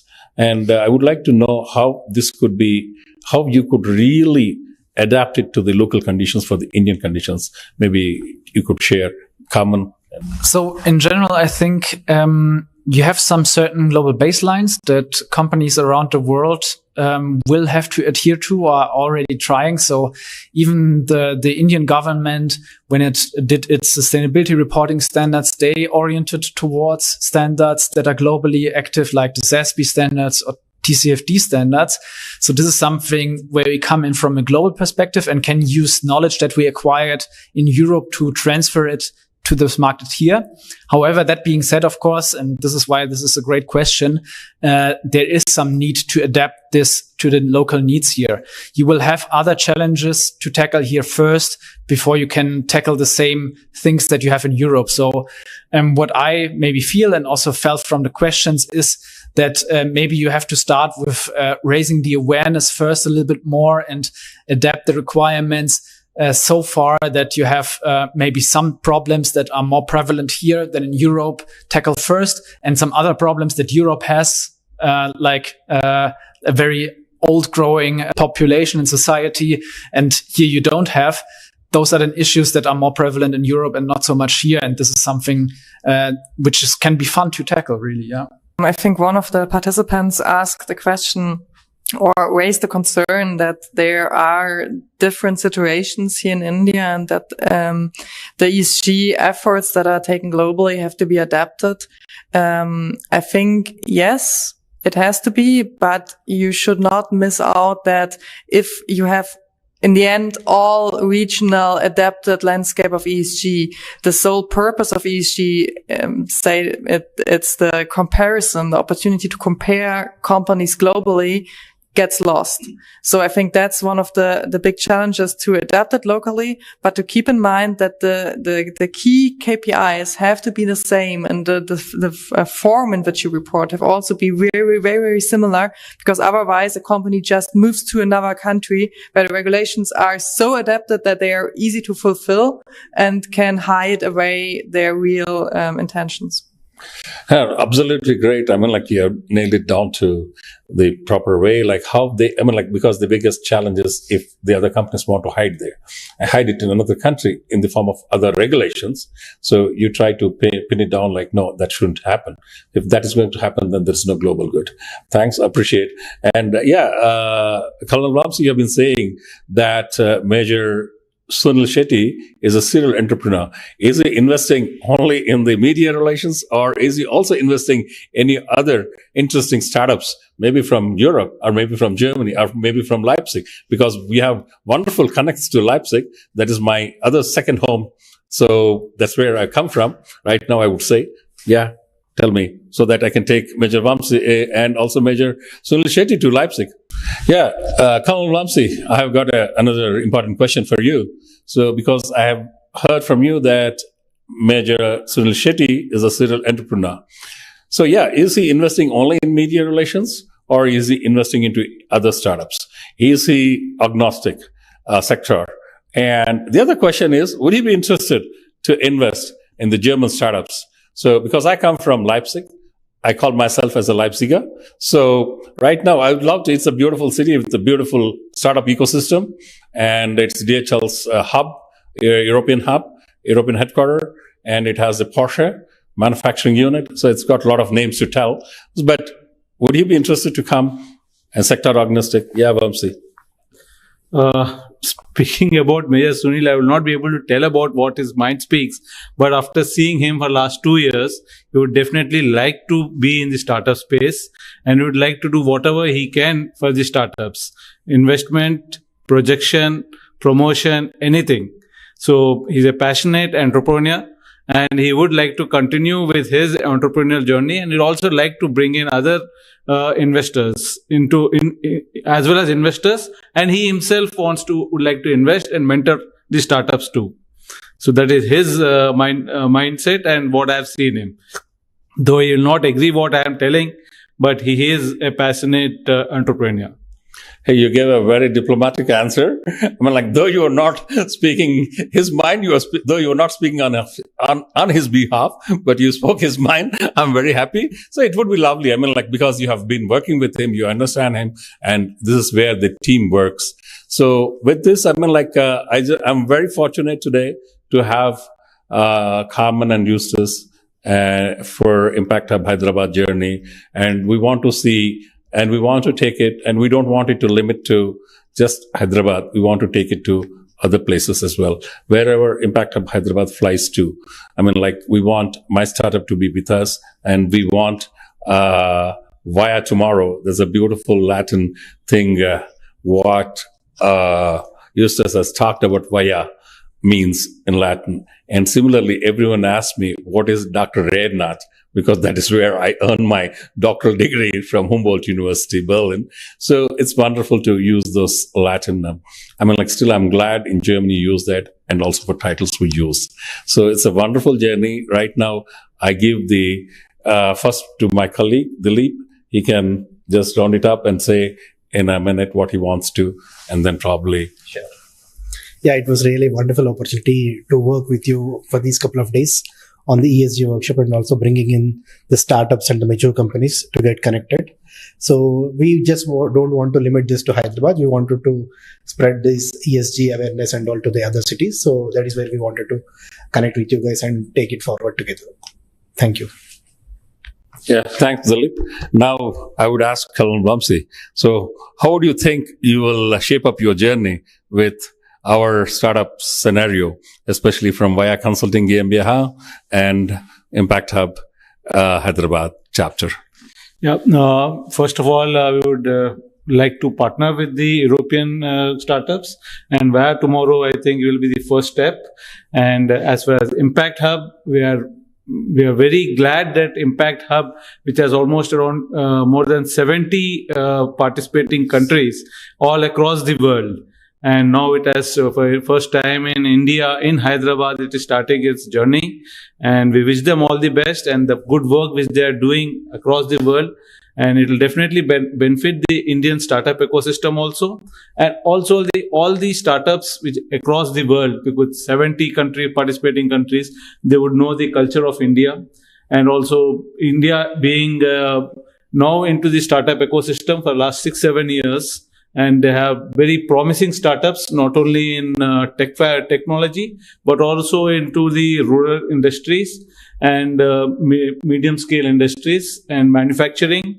There are so many interesting startups in India, which the world will come to know through Impact Hub. And we are glad, and we wish Impact Hub Hyderabad all the best. Thanks, Kalan Vamsi. I mean, like, you have already tied up with Via Tomorrow GmbH. So that's a good, beautiful collaboration. So I hope, I mean, like, whenever they want to have a media presence, not just in India, probably in Europe, they would be happy to work with you. See, the collaboration doesn't mean a written document. It's an unwritten document, I feel, which is much more realistic and which is much more holier. So this is where, I mean, like, the commitments come without any hidden agenda where we don't have any written things. Yeah, thanks, Colonel Vamsi, for putting it in the right perspective. Right now, yeah, Carmen is looking with her at her. Mike, she wants to. Go ahead, Carmen. No, only also thank you. Thank you for organizing everything. It was an honor for us to be here and have the workshop. And also thank you for putting us on the stage and giving us the opportunity to have some recordings also as well. And I think it won't be the last time in India for us, but I think it was be rather the first step of a journey that begins. Yeah. And we are so overwhelmed how friendly everyone is, how forthcoming, how much support we gathered, how many friends we also made along the way in the last few weeks. And we really loved being here in Hyderabad and in India. And this is why I can only emphasize and double down on what Carmen said. We will be very happy to come back and welcome you then back in Leipzig once you get there, and then we can show you around there a little bit. Yeah, thanks a lot, Carmen and Justus, and of course Dilip. Thanks a lot. So we are always I tell him we are not into a sprint, we are into a marathon. And thanks a lot, Vamsi. And I would be failing if I wouldn't be mentioning another person, Martin Stoyer. Because he'll be angry. Helen will be angry with me then. So Martin has been a wonderful partner in this journey. So he was the initiator of this, along with my another hidden colleague in Germany, Sean in Stuttgart. He has been the motivating factor for me to bring this impact journey into Hyderabad. And I must appreciate Vijay and Josna. They are the biggest inspiration for me to be here in Hyderabad for such a long time, working on this impactful journey. And I'm very proud to say Vijay, a serial entrepreneur, a tech geek, and who is also, my childhood classmate. So we have always sometimes banter and fun as well. So, but with seriousness in business, he's a go-getter. And thanks to Josna, though she isn't here, she has been doing today, the whole organization, what we see here is to the great work that Josna has been doing sitting from her house. And she was here for a brief time. And absolutely grateful to all the people over here.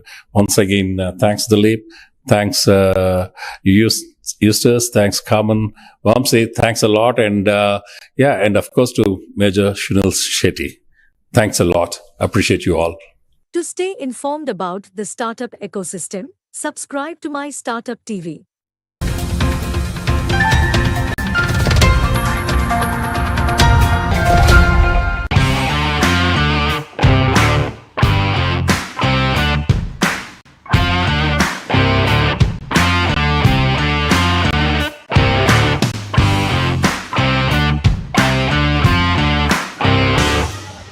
It was a great pleasure to be here in Hyderabad today to discuss with the audience on the issue of ESG and see where we can assist companies that are here in India with their ESG efforts.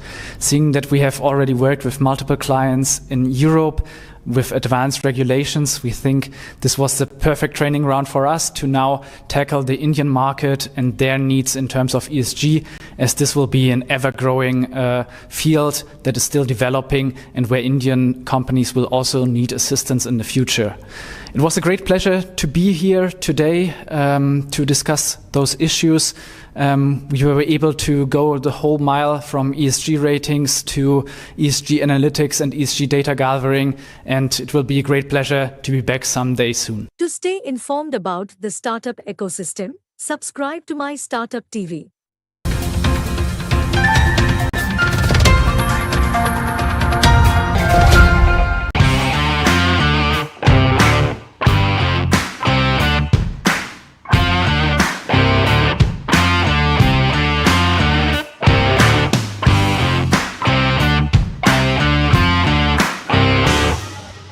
So when I'm telling candidate, we are just on the finishing stage, taking the baby steps on one front and then finishing off, getting onto the Impact Hub Hyderabad soon on March 18th.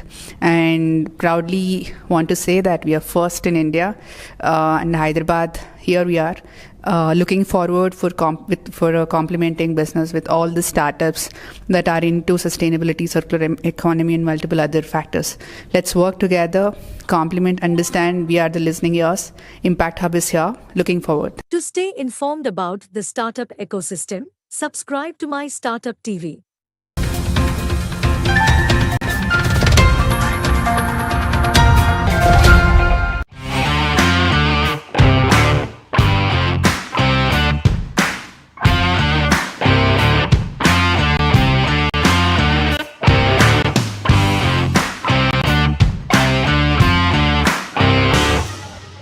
I'm a social media enthusiast. I take care of branding and marketing at Impact Hub Hyderabad. So I'm looking forward to create an impact and grow together with Impact Hub Hyderabad. To stay informed about the startup ecosystem, subscribe to MyStartuptv.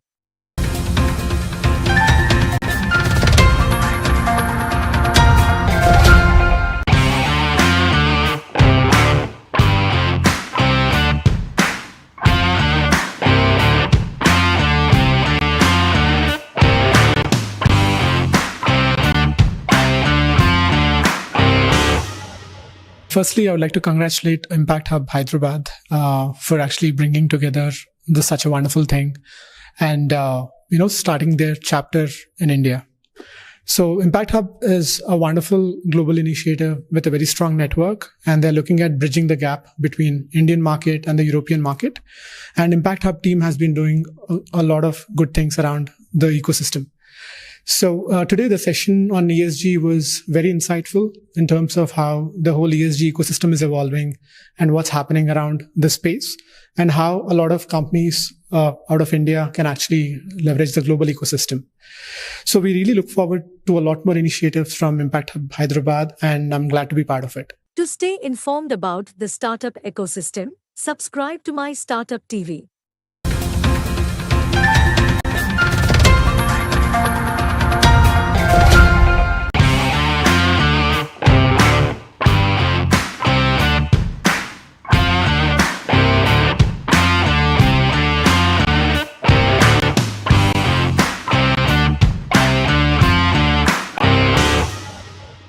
So we are an employability project training company based out of Hyderabad. We are serving talent to Indian and global clients. With the connection of Impact Hub, we are looking to expand to more countries and especially into the European continent. To stay informed about the startup ecosystem, subscribe to MyStartuptv.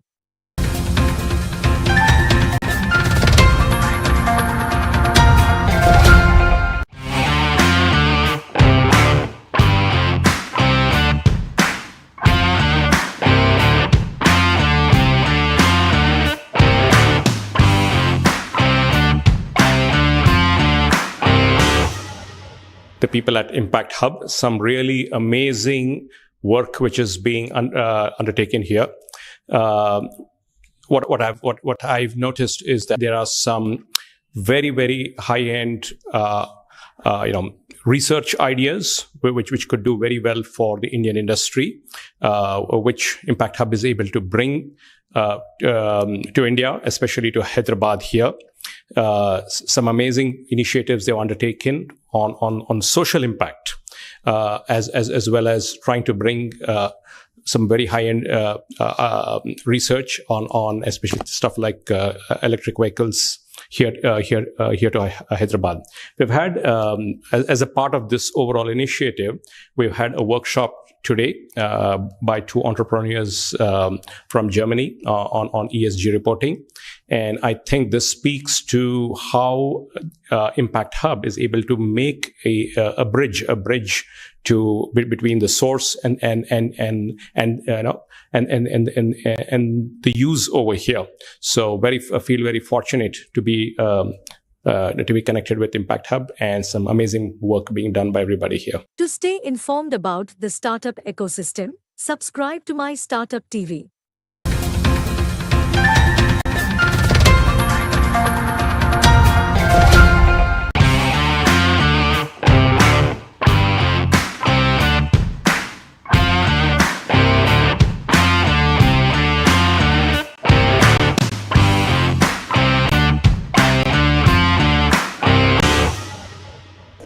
We're proud to bring Impact Hub's first chapter in India, in Hyderabad. The idea is to create a massive social impact in not only bringing and attracting impact investments into startups that create massive effect, but also to help these startups expand into European and international markets by providing a very strong network with over 110 chapters of Impact Hub. The outreach for startups and larger companies as well into the European markets will be enormous. And that is where I think we will make a difference to society. To stay informed about the startup ecosystem, subscribe to MyStartuptv.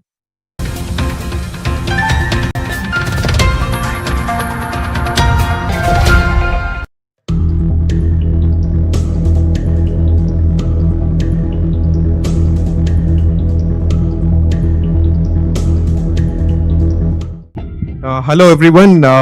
Firstly, I'd like to draw attention of all the colleges here who have been doing some amazing stuff there. So all the students, if you can just spare some 5 minutes for me, it will be great. The reason why I want the young students to listen to this is the fact that while we do a lot of things building the next generation products in tech and in AI, I also feel that there's a huge space out there for us to actually create social impact, and that's where my presentation is going to be. I'm an accidental entrepreneur where my purpose was to really have an impact at the bottom of the pyramid. So how am I doing it? Today you all know that there's no hunger in the country. Would you all agree that there is no one in India dies of hunger, unlike say Somalia or in any of the African countries? So we see that everyone gets a plate full of food, but still India ranks 102 or 103 in the malnutrition index. What does this mean to us? It just means that we are not having a nutritious diet. While what exactly constitutes a nutritious diet? I'm not going to take much time, and I'll just leave with one food for thought and then what we're doing. See, these are some 40 essential nutrients a body needs. While everyone gets to eat the food of their choice, in Mangalore I think it's fish and other local cuisine, but do you think the food that you're eating, you're getting all of these 40 nutrients? Chances are that you might not be getting it. The simple fact that whenever, say, you would have commonly heard of, say, iron deficiency or like calcium deficiency. See, these are deficiencies when you suffer from this, it shows up as some kind of bodily dysfunction, in sense that you'll have brittle bones, you'll have anemia and things like that. And what do? You just go to the doctor. He prescribes a single vitamin or a mineral, and you take that, pop that tablet in, and it's the solution is there. But have you ever come across someone who has had like sodium deficiency or like a potassium deficiency, magnesium deficiency? Now these are deficiencies you would have rarely come across, especially magnesium. But these are very, very important for your body. If you don't receive these in good quantities, there are high chances that you won't have the normal growth, especially for smaller children. So what we are trying to do with this company is to build products, especially for the bottom of the pyramid, to ensure that they have nutritious diet and nutritious meals as they're part of their everyday life. And how are we doing it? So typically at the bottom of the pyramid, there are about 240 million children who just depend on what the government gives. But the top of the pyramid, if you look at multi-nutrient supplements that are there, you have all the Ensure, Pediasure, Horlicks, and all of these big brands. But as you go down, do you think a bottom of the pyramid person can afford an Ensure or a Pediasure or even a good quality nutrition supplements? No. The only thing that they have is Horlicks and Boost, which are more like taste enhancers. So what we have tried to do is take the Ensure and Pediasure of the world to the bottom of the pyramid. So these are our products that what we have built. It's called Punch Portion Multi-Millet with Milk for Children, Nutrify Plus for school-going children. And these are products which can be given to children, and it just costs just one rupee per serving. 1 rupee per serving. So we are on a mission to make these kind of products available to the masses. And this is what we have done. What we have done in the last 5 years is very simple. So I was not an entrepreneur. In 2018, a group of people who were doing some social work with school children, they approached me and said, look, we're giving breakfast for school children, morning breakfast for school children, and milk is being given by the government. Why don't you help us supplement the milk with some kind of multi-nutrient supplements so that it will enhance the child nutrition? And that's when we started working on it. We developed products like the ones that you saw, very similar to Horlicks and Boost, but much better than Horlicks and Boost in terms of micronutrition. So all the 25, 26 micronutrients in just one serving, we would give them at least 50% of their daily requirement. And this is how we have scaled up. In 2018, we helped the trust address about 1,000 children in 10 schools. And slowly now today, this is a week older. Today we are making these kind of supplements available to 8 million, which is 80 lakh children every single day. And that's the impact that we are creating. And now my next mission, while these products are available through the trust to the most needy children free of cost, my next mission is to make these products available and affordable for the tier 3 and tier 4 markets, so that they become nutritious and we have a nutritious society, and we don't call ourselves or fall in the list of say 102 or 103 in the malnutrition index. So I would say one takeaway point here is, please remember that the food that we are eating might be rich in carbs, might be rich in proteins, might be rich in fats, but it's not that you're getting all that nutrition. Say 40 essential nutrients that you need, you might not be getting it. And here is a chance. I'm very happy to chat offline. And that's in brief my story, and I'll keep it short. And if you want to know how we are doing it and where are we manufacturing it, how are we, I'm happy to take questions offline. Thank you. To stay informed about the startup ecosystem, subscribe to MyStartuptv.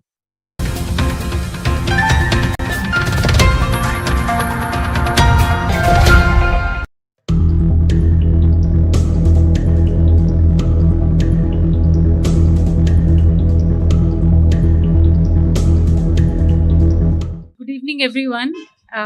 It's very nice to be here in Mangalore. Thanks to Vishwas Rao giving me opportunity to be here today. So I will be talking more specifically on artificial intelligence and intellectual property rights. Artificial intelligence as a subject is penetrating all areas of day-to-day life. And there are lots of legal disputes related to usage of AI. So as you know that intellectual property means anything which is created out of human intelligence. Now what if the same intelligence is created by a machine? Okay. So have you ever used ChatGPT and created a content? I think all of us. So who owns that content? Whether machine owns that content or I own the content. If machine owns the content, then how we are going to establish ownership of that particular product? Yeah, next. Can anyone recognize this person? Can anyone recognize this scientist? Anyone from the audience? So he is John McCarthy. He is the first scientist who coined the word artificial intelligence. And artificial intelligence, by the way, is not a new subject. So first time the term artificial intelligence was used in 1956, and then he actually coined definition of artificial intelligence as a machine which generates intelligence. And yeah, next please. Artificial intelligence is the science of making machines that can think like humans. So what we do in artificial intelligence is that we create very complicated algorithms which start behaving like a human being. So the outcome of artificial intelligence is more or less like the way human thinks. Recently Sophia robot was given citizenship. So that means there might be a possibility of treating a machine like a citizen. So if a machine can invent, then can machine own also? If a machine can own any IP, so tomorrow any disputes happen and there are damages to be paid or there is penalty to be paid, then would a machine be liable to pay or a human being is liable to pay? So if you look at the global market of AI, it's phenomenal. Every industry, every area of science today is AI enabled, and the world is going to face a circumstance wherein the AI market will grow multiple fold, and we are in a stage of history when we are witnessing that AI is going to help us. But at the same time, we need to have right policies, right processes to make sure that this technology does not harm human population, because all over the world we are already witnessing that lots of jobs are getting lost because of AI. And also we cannot ignore that science always had plus and minus about it. Whenever science grew, there were negative things also along with that. And there was a time, but on the other hand, there was a time when computer was invented. People thought that now this is the end of the world. Computer can do everything. So now we are again into the same era. We feel that, with AI, everything will get disrupted, but that might not be the case, because with time things will settle down and we will accept AI as part of life. At the same time, there will be opportunities for everyone to grow further using AI as a base. Intellectual property is creation of human mind, and this creation of human mind can be of different types, different shapes. It could be design of a product, it could be a computer program, it could be a secret recipe like we have in Coca-Cola.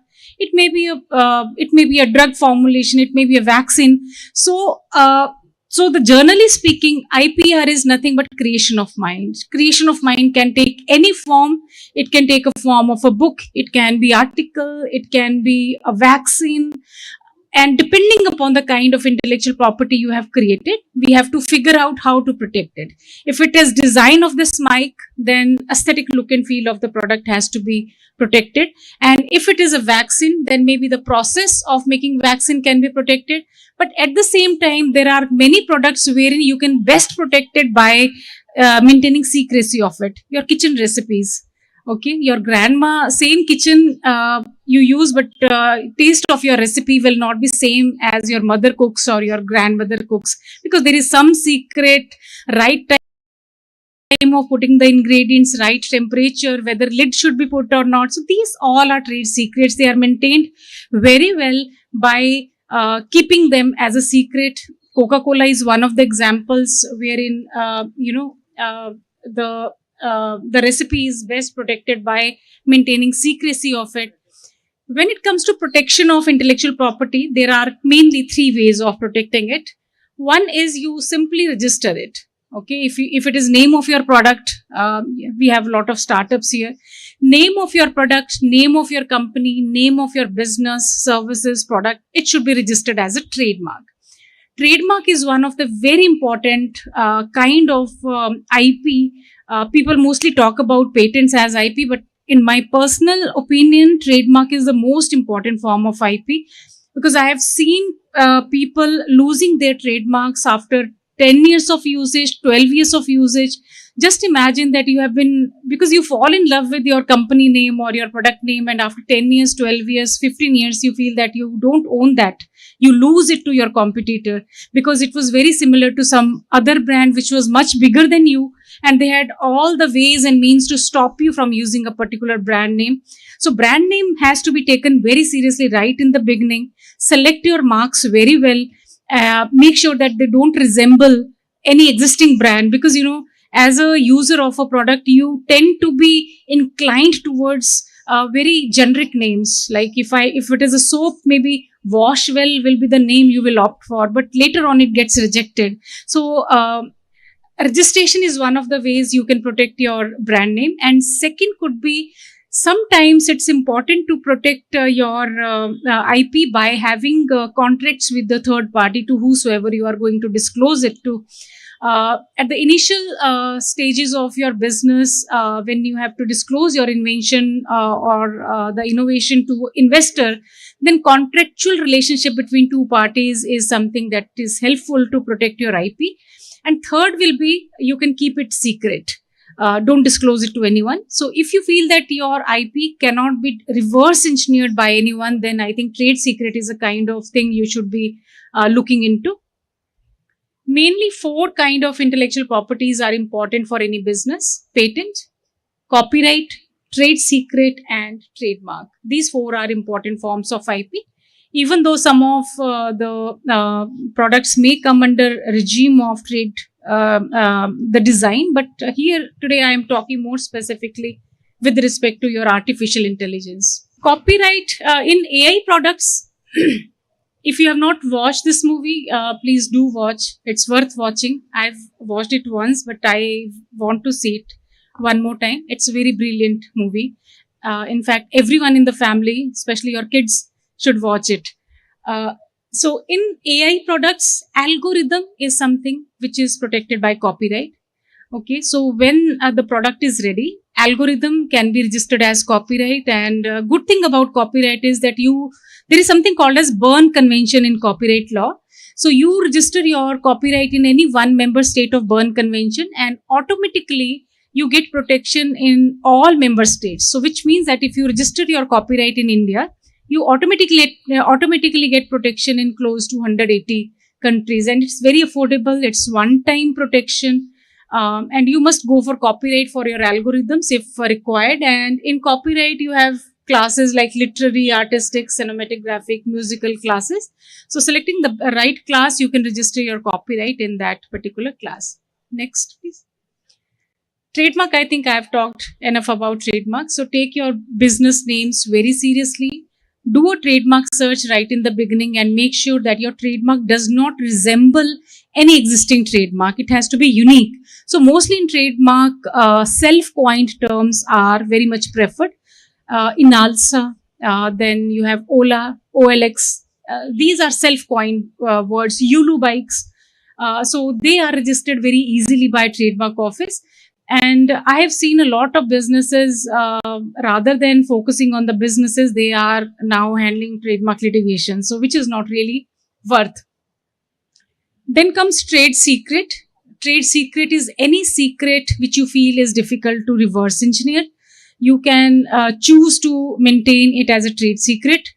Many companies have been choosing to keep algorithm also as a trade secret. Only one condition is required to be fulfilled to keep a trade secret, that if I take your product in my hands, I should not be able to reverse engineer it. If I can reverse engineer it, it is not a strong trade secret. In order to be a strong trade secret, it should be almost impossible to crack the recipe or crack the algorithm. So if it is difficult to or impossible to reverse engineer, I think it is a trade secret and you can always protect it. And best thing about trade secret is you don't have to hire any attorney like us. So you can just have your own processes, your own policies to protect your trade secret, and life of trade secret is perpetual. As long as your trade secret is a secret, it has value. The moment it is out in the industry, it does not have any value. Now, coming to AI related inventions, there are 2 aspects of AI products. So one is the product itself, AI product itself, like ChatGPT. And second is outcome of that product, which is like the content which ChatGPT is producing. So when it comes to the product, AI-based system or AI-based product, then in India, we have some parameters wherein we prohibit giving patents on software related inventions till the time there is a technical effect or technical advancement produced by the software product. So if a AI product has some association with the hardware, it becomes very easy to patent it. It's easier to convince patent offices that, okay, I have a software product, but it has hardware components. So together I can register it as a patent. But if it does not have any hardware component, then it is usually challenging to register it as a patent, not only in India, but also in the US these days. Earlier, there was a perception that if not India, US will grant you a patent, but now US also does not grant patents on pure software. And Europe and India, they were always like more or less same as per, because Britishers ruled us for so many years. So Indian laws, they always have impact of European system. So Europe follows India and vice versa, but there is close similarity between laws of Europe and laws of US.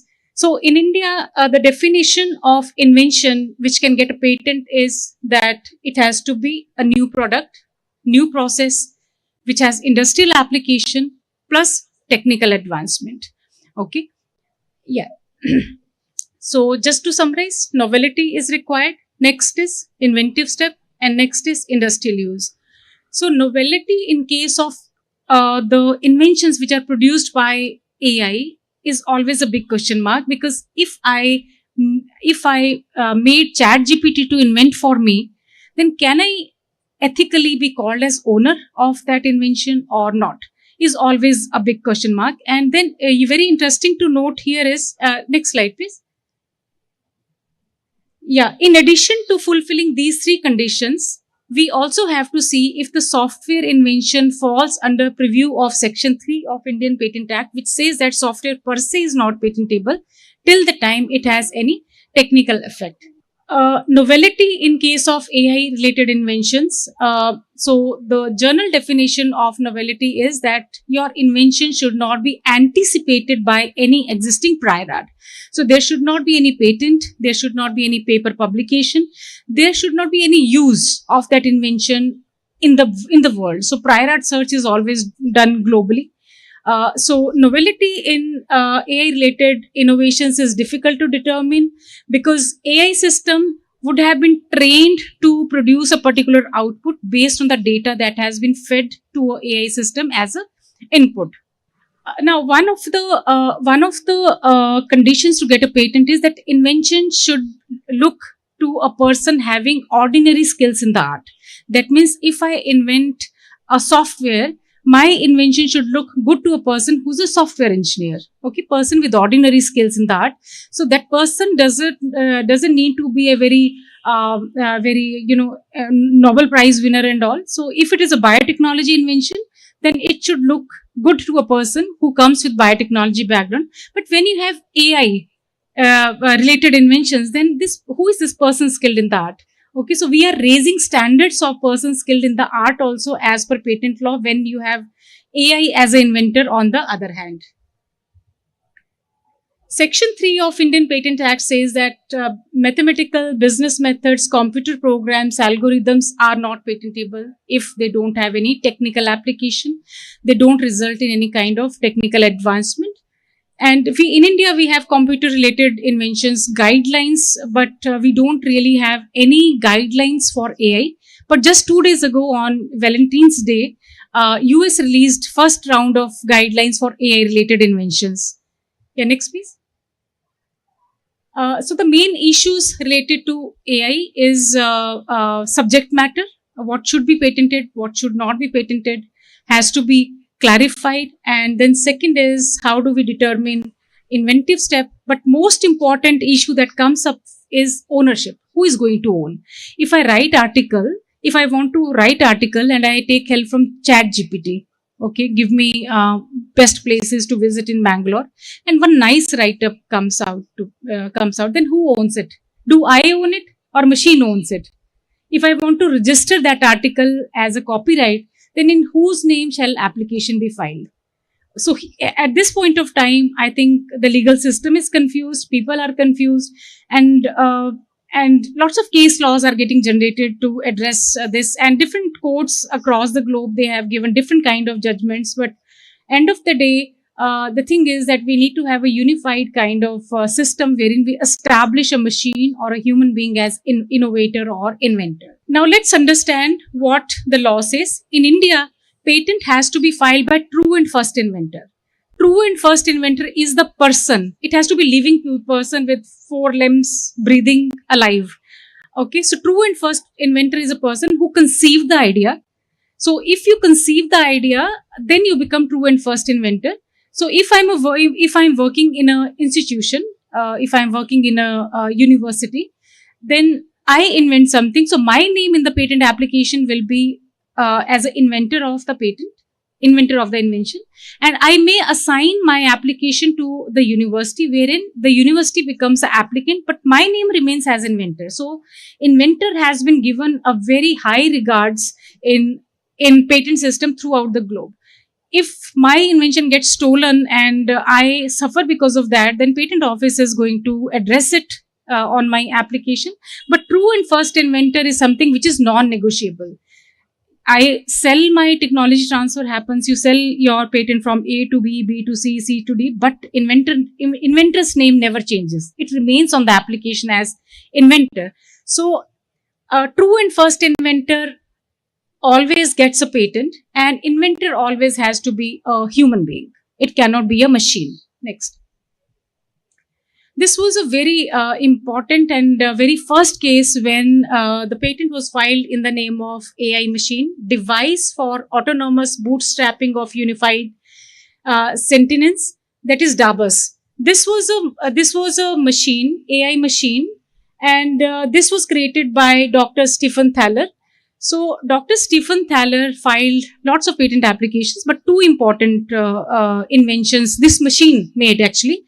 One was for beverage container, and second was flashing light for attracting enhanced attentions. Now these two products were invented by the machine, and then Dr. Stephen thought that, okay, I'm not true and first inventor, maybe this machine is true and first inventor.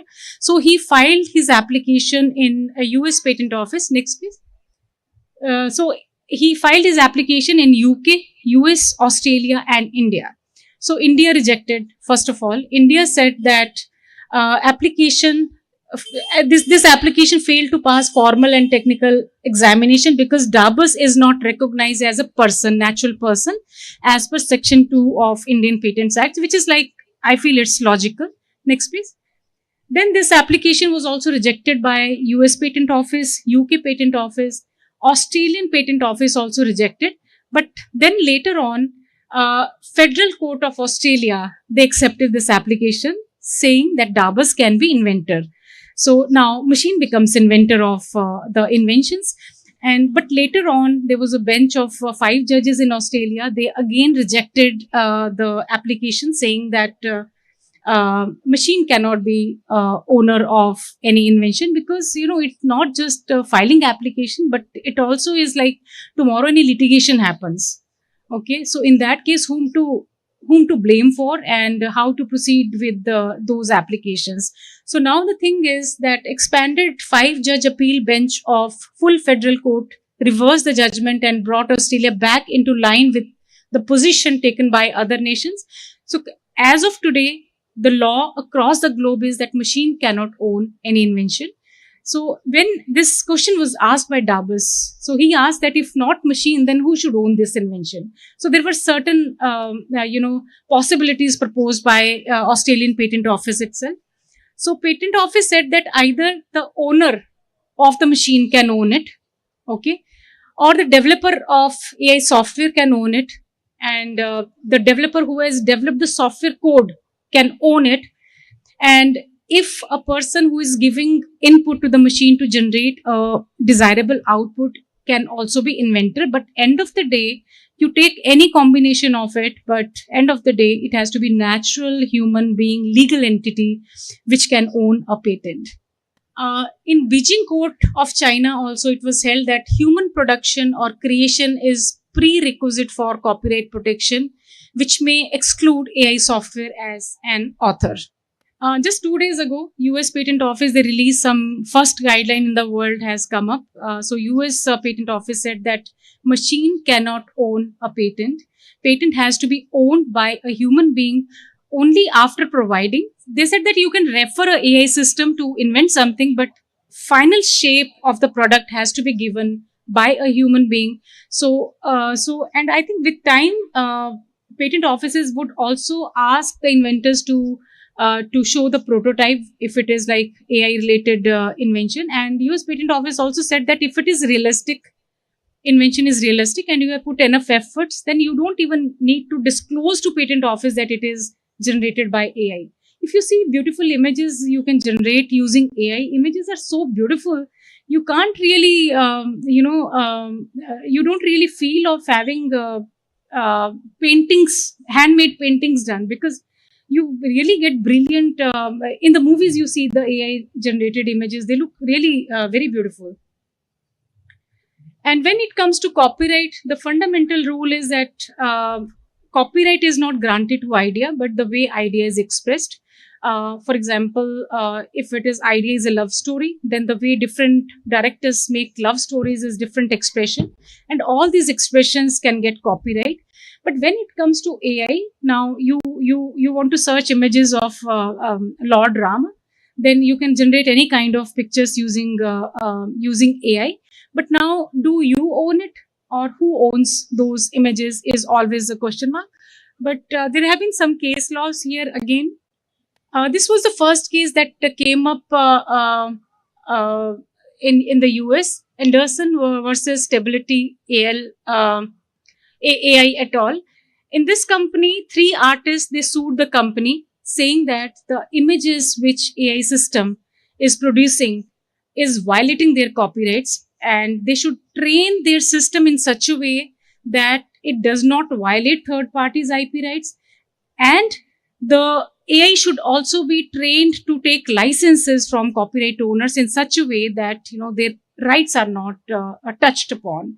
So this was first case when 3 artists, they formed a class to sue multiple generative AI platforms on the basis of the AI using their original work without license to train their AI in their style, allowing users to generate works that may be insufficiently transformative from their existing protected works, and as a result would be unauthorized derivatives of that particular work. In another case, Getty Images is a company. They have images, and they give some images are royalty free, but they charge to give images, to sell the images to the users. So Getty Images, they had around 12 million images, at least 12 million images that were copied by different AI systems. But end of the day, AI has to be trained. AI works on the data you feed, and AI has to be trained to ensure that third parties' IP rights are not violated. And if those rights are to be used, then adequate licenses should be taken from the users. Then this was a case of Som Prakash Lekhi versus Union of India. In this, this is one of the good Indian cases. Here, Supreme Court held that since AI does not fulfill various essential conditions like power to sue or get sued, it cannot be considered as juristic person, and law cannot attribute duties to it. Therefore, patents cannot be granted to any AI generated content. And court also said that necessary human intervention and the role is a prerequisite, and therefore in order to obtain a patent for AI generated content or novelty, it would be necessary to have a human force behind it which shall be eligible to obtain a patent. How can you mitigate the risk of violating third parties' IP rights? First is that you have to read through the data privacy policies. You are feeding your AI system with some initial data. You have to protect data privacy laws.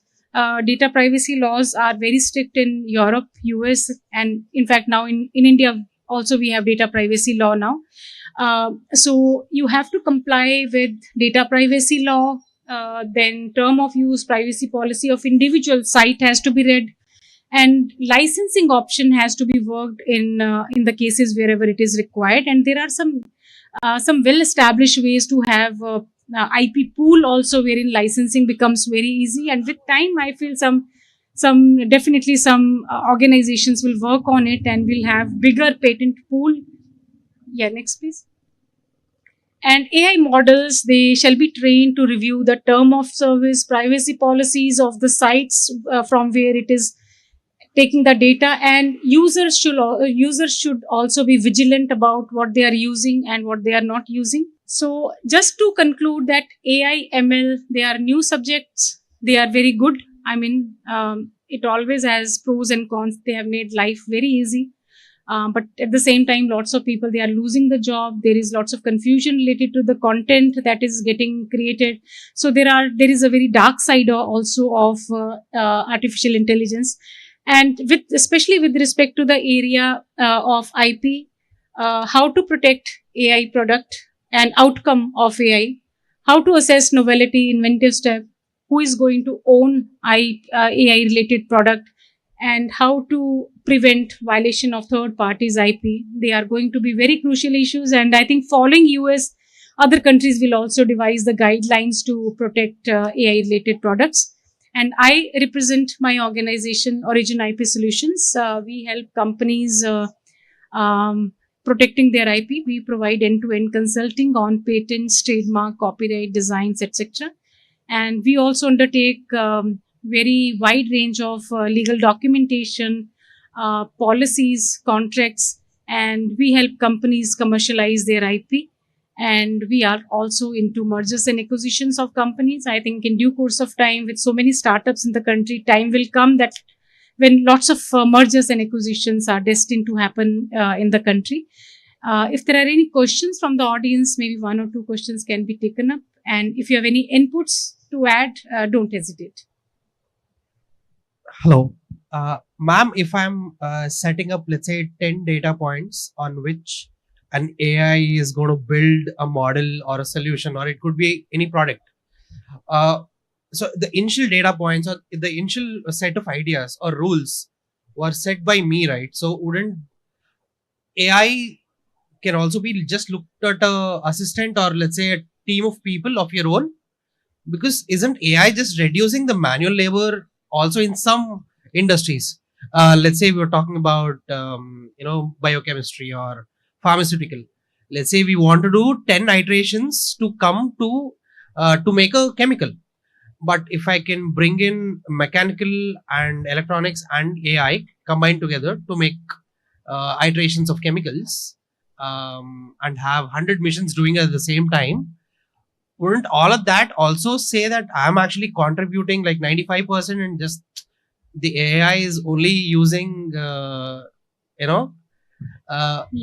at that point, what would they say? I mean, what would the important keyword here is human intervention. Yeah. Right from the conception of patent law, the word has been used as human intervention. So if you can justify that there is human intervention and the outcome is executable. To stay informed about the startup ecosystem, subscribe to MyStartuptv.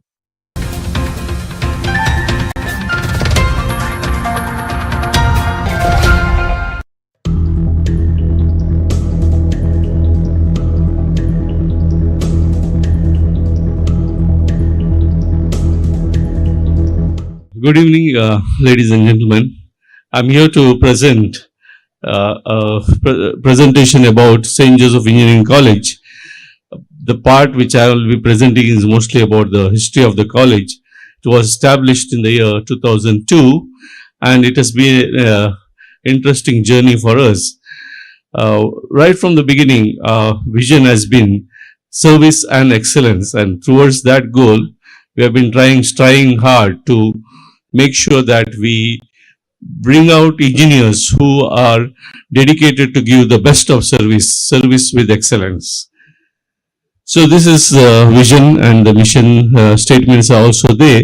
The vision is to be a global premier institution of education and research, and I think it's not much different from the vision that many institutions have, but it's the journey that we have lived and what we have achieved so far that speaks for itself. Well, as I said, the inception was in 2002, and this was the dreamchild of the Bishop of Mangalore, then Most Reverend, Aloysius Paul D'Souza. The current bishop is the president of the college, and from 2002, we were mostly focusing on teaching and trying to establish ourselves as a teaching institution. But that is the main thing, that when you talk about setting up undergraduate college, that is important to make sure that your teaching is effective to the undergraduate students. But as we progress, we started looking at other important aspects of engineering education. So, infrastructure development was one of the main themes in the early years, and we quickly built up the campus. And with the growth came new programs. We started with some master's programs, PG programs, MBA, MCA, and also doctoral programs, PhD programs were started on campus. By the time we were 10 years into the business, by 2012, we had already PhD programs on campus. So early years, some of the programs that we started are all shown here. And in the year 2011, 2012, we started aspiring to get accredited by NBA, National Board of Accreditation, because accreditation being one of the important things. When you have accredited degree, then doors open for you across the world. So that was one of the important things.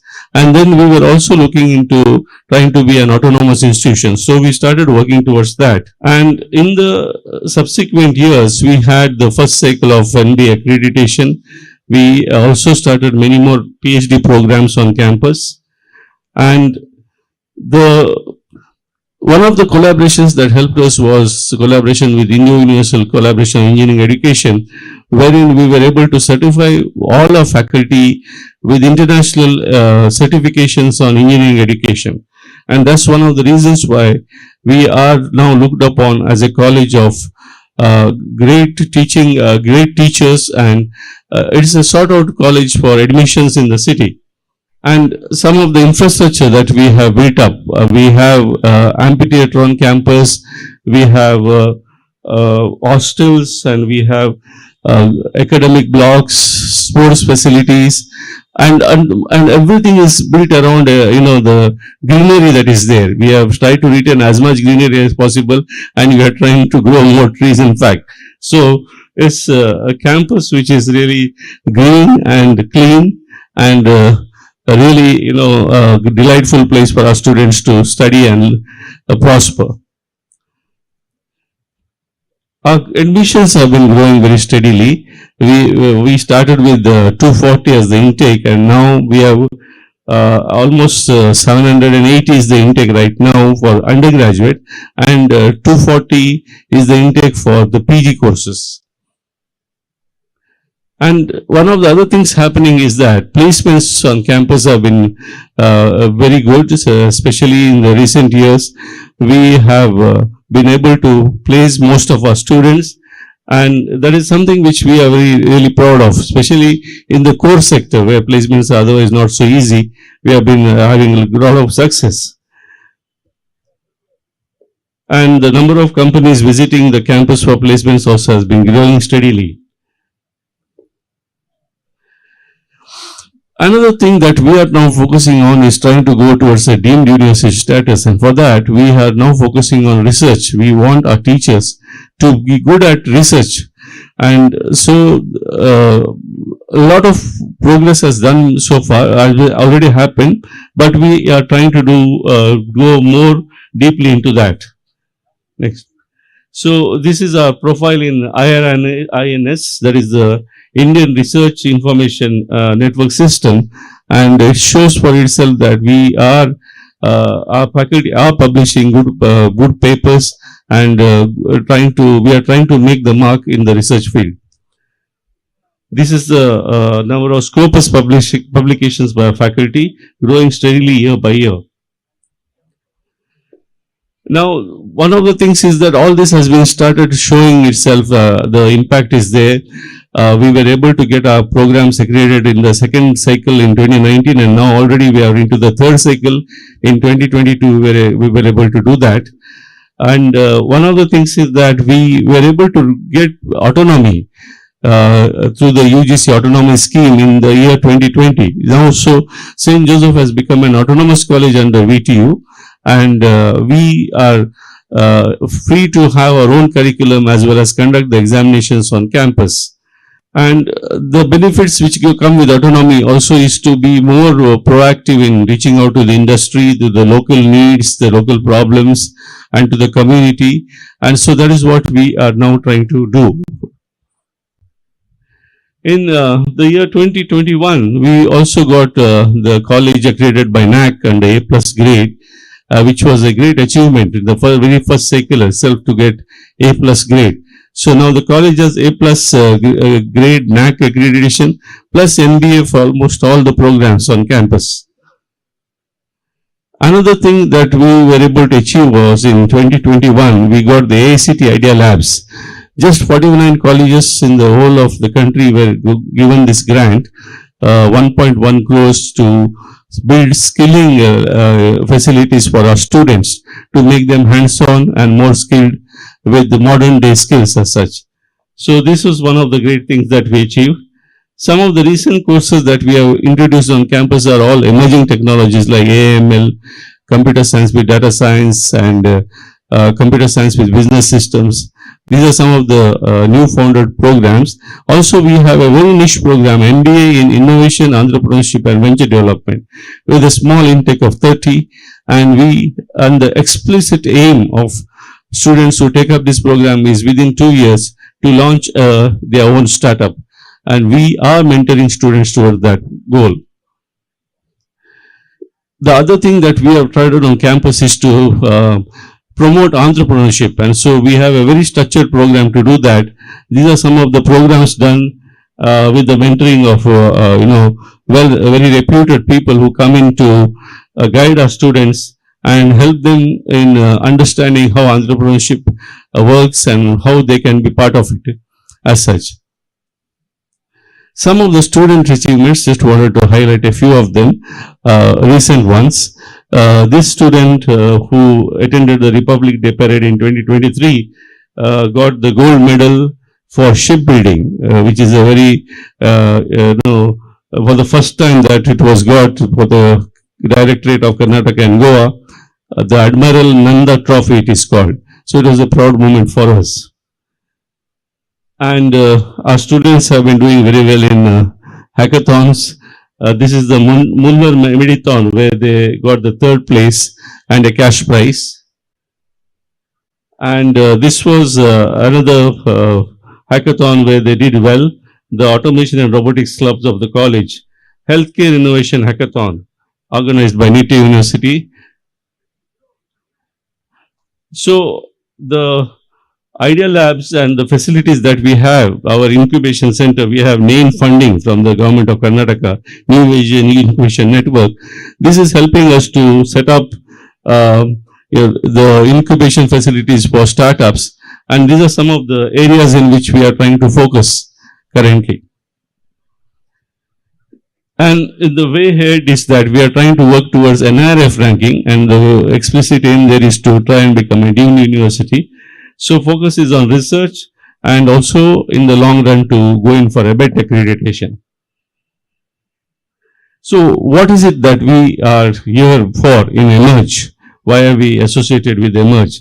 One of the reasons is that we are looking for engineers, managers, technocrats to help us with our entrepreneurship and incubation efforts on campus. We would like to have people of experience to come in as adjunct faculty or professor of practice or guest lecturers. Also to support anyone who wants to start a startup in our incubation facilities. This is what we are looking for. So we will keep in touch with the participants here, and we will try to see in what way we can be part of the great dream of making Mangaluru a place for a hub for ideas, innovations and business ventures. So a few glimpses of life at the college, St. Joseph Engineering College, SJC as we call it. We would like to thank some of the people associated with us here at the Emerge, Mr. Anand Karan, Mr. Vishwas U.S. Rao, Mr. Arvind Kumar, Mr. Karthik Attawar, Mr. Madhukar SM, Dr. Madhukar SM and Mr. Abhishek Bhandari. Thank you very much. To stay informed about the startup ecosystem, subscribe to MyStartup TV.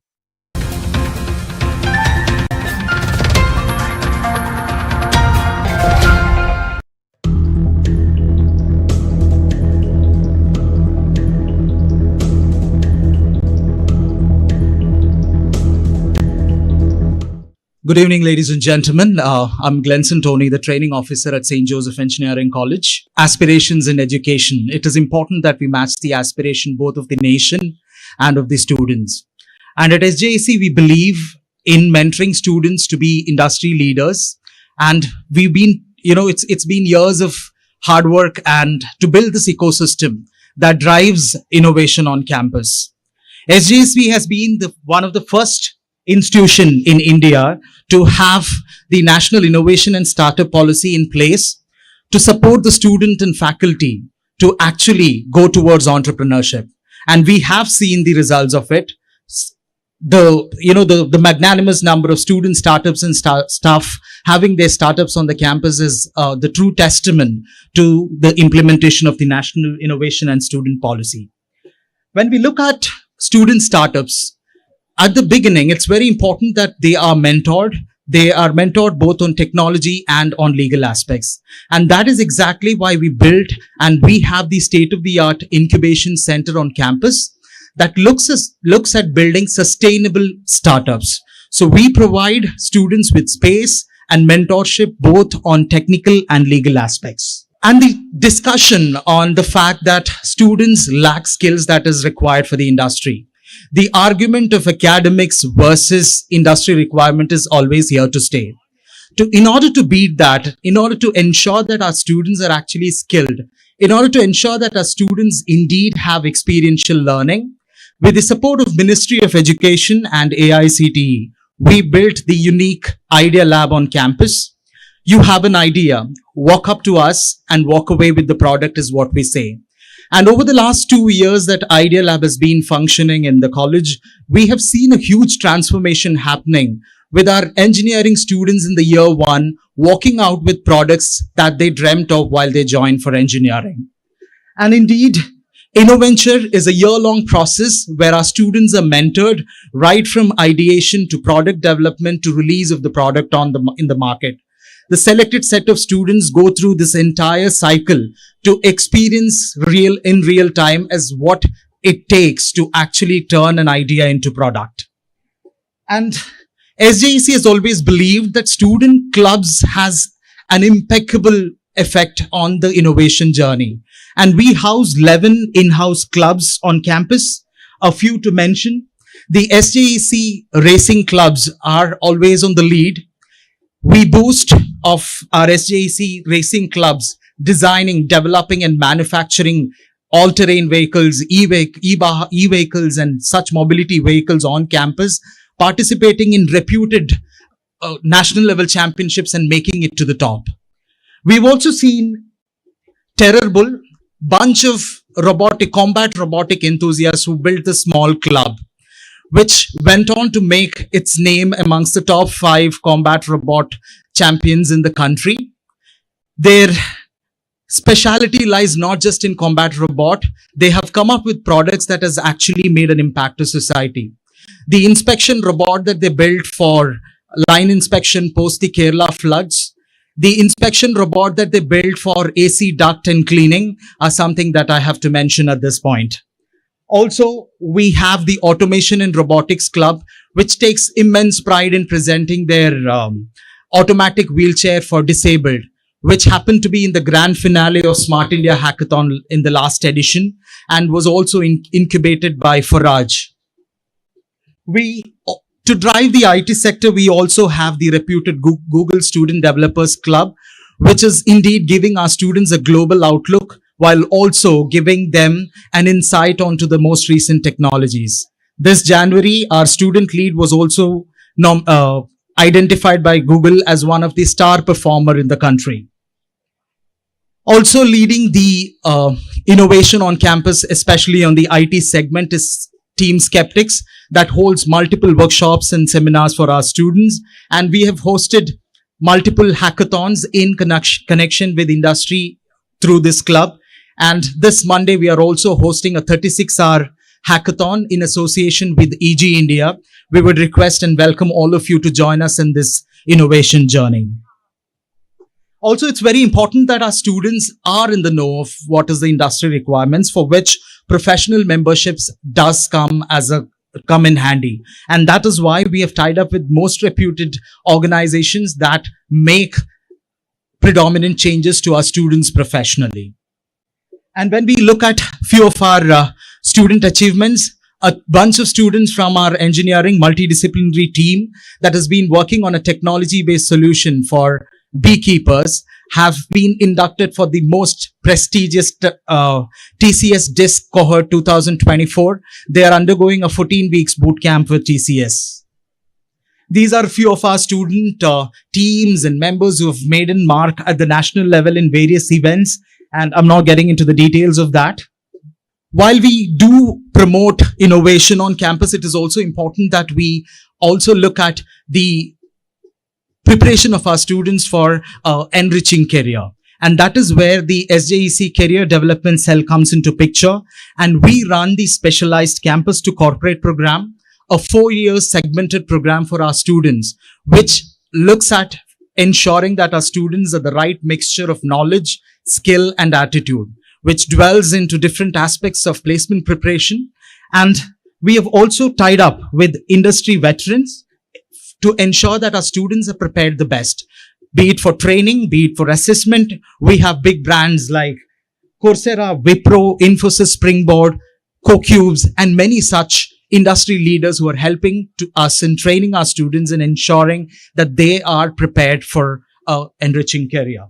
And all of these measures together has indeed helped us to place ourselves as one of the most best sought out destination for education.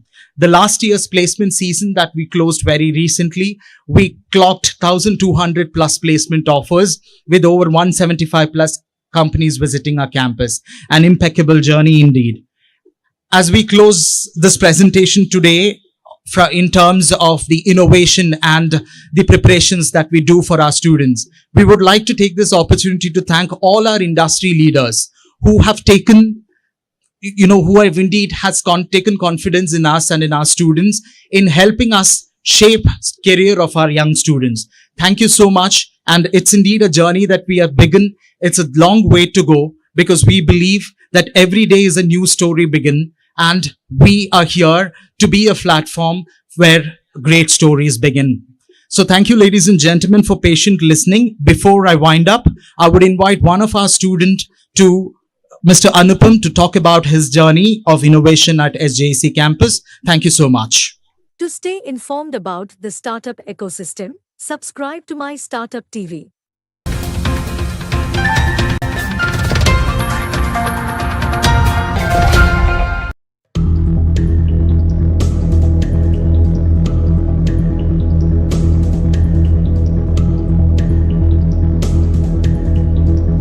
Good evening, I'm back here. Yesterday we had a wonderful, the moderation with such wonderful people who had so much of knowledge to share and the experience from the industry, from the academia, and also from the startup world, right? So today we are continuing to hear more and also about the intellectual properties and how that is going to make an impact, right? We need to create more IP, and that is what, as humans, we are born with that intelligence. If only we know how to nurture them, support them, and make it impactful, right? So the secret is riding the wave, and what better than this kind of a setup at the seashore where the waves are just getting created, right? So the smartness is about riding the wave. The effort to reach the shore or even have fun, like just the surfers would do, they know how to engineer their devices in such a way that, they are able to ride the wave and it's fun. Trends are of that kind. If only we understand the science, then it's going to be a fun ride, right? Otherwise, it's going to be a tough one swimming against the currents. It's a smarter way to ride with the wave. And this is the stage being set today for me to speak about the twin trends, which is driving, innovation, and entrepreneurship. So some of them are going to be based on my own personal experience, and I'm going to be even tapping into, I'm going to be drawn to my system, and let's see. Okay. Okay. Looks like I need to have a dive. Can I get your help, please? Can you click the down arrow? So it needs my attention. So this is like a pet. My system is like a pet. So wants to see me, and maybe AI enabled, right? So needs that recognition. I'm going to be actually referring to my book by name Inseparable Twins. It's also been translated into Kannada called Avali Javali Sutragalu. And this is a book to inspire innovation and entrepreneurship. So there are three characters in this. One is Appy and Proppy. They are two elephants, and they are synonym to happiness and prosperity. And these two are just amazing, brimming with a lot of questions, and they're very inspired, and they want to become intrapreneurs or entrepreneurs, right? So they want to do their startup, and they're very interested in coming with ideas, and they happen to meet a human friend, and he becomes a friend, and then their mentor. Okay, they understand the power and the usefulness of a mentor. So that they learn and they accelerate. That's one of the secret, right? So let's welcome Appy, Proppy, and they're here with this beautiful setup to engage with you and share their thoughts with you and their questions with you, and also to listen to you as to what you've got to say and what you're presenting, right? So if you get to meet any of these two elephants, don't be scared. They actually have so much fun with you. So I'm sure you will have fun with them, right? So this is Appy, Proppy, and Lucky. So let's see what they are up to. Okay. So here they have a lot of questions. Okay. The spirit of entrepreneurship. They are very interested to know what is this entrepreneurship and why entrepreneurship, and what can happen through entrepreneurship. So a lot of questions. Why, when, where, and why me, kind all that, right? They have these questions, and Lucky is happy to take questions, because in this world of AI, I think the power is going to be coming through the questions. It's not the answers, right? Our education system has been tuned, and we've all learned how to answer. We have not been taught how to question. So even ChatGPT or your Googles can't help you if you don't know what to ask and how to ask, right? So this is something that we need to all develop ourselves, and the coming generation needs to be learning how to ask questions, right? And when to ask questions. So questions are more powerful when it comes to entrepreneurial journeys than the answers. You will figure it out as an answer, but then information, knowledge, all of that is there in abundance today, right? The question is how to question, right? Here they ask a lot of questions, and let's see whom to tap and get to know. Okay, so here tapping into one of amazing gurus, and Sri Satya Sai Baba once said that I want more youth and youngsters to embrace entrepreneurship. So when asked why, he said in such simple three things. One, he said entrepreneurs are those special people who will identify a problem and solve it. Very simple. They're very powerful people, and the simple people who identify a problem and solve it. Second, they're special because rather than seeking jobs, they will provide jobs. Fantastic, right? Very powerful again. And a lot of them are worried what jobs are going to be taken away by AI, but if it is entrepreneurial thing that, which will create jobs. So that's one of the reasons why your mindset should shift towards entrepreneurship. The third is they're very special because they're talented and have the power to create value and wealth. And if good people can create value and wealth, the whole society will benefit. And that's how the whole sustainability aspect is taken care, right? So I can't articulate it much simpler than what I've learned. These are the simple three factors as to why entrepreneurship and the spirit of entrepreneurship. So with that as a stage setting, and so here are Appy and Proppy. got into an argument. And these two, they keep fighting all the time and nudging each other, pulling each other. And when somebody asks them, why are you guys fighting? They say, who's saying that we are fighting? We are not. We are actually having constructive conversation. That is how they respond. And they have this intellectual debates and, pull each other. They're very opposite in nature, but they can't live one without the other. And here, according to them, it is innovation focus, which is going to help drive entrepreneurial journeys. And on the other hand, we just heard from Bindu how it's going to be helpful to have that, the patents or the novelty in their ideas and so on. And we also had our doctor who presented from NITE as to how they've been helping and the innovation and the kind of, the patents or the ideas which has become commercial realities today, right? Be it in the healthcare side or be it in the manufacturing, and we got many insights through that, right? So that is the API side, which is the blue, and they are in the trunk war, but then API says it's the innovation focus.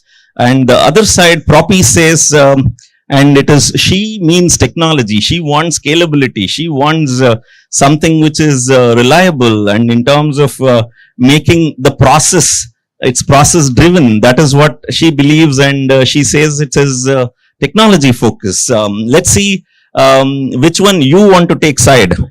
Okay, let's see some show of hands. How many of you believe it is innovation focus which will help drive startups? Show of hands.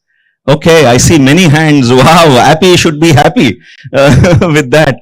And I was actually also wanting to see, I see one Appy and Proppy right here. Okay, so the husband and wife, yesterday the wife was Indrani, like, she was on the stage sharing all her experience and so on. I am sure she can relate to Proppy so much. Process driven, it has to be like method to the madness and ability to switch hats so easily. And in the end, before leaving, she was so happy and came to me and said, you should meet my husband, tomorrow he's going to be here. And today I get to hear him about, all the inventions and the innovations which is going to be in the market, which is making a difference and bringing happiness, right? So the creating that social impact. So that is really happy. So I'm very happy to witness Appy and Proppy seated here.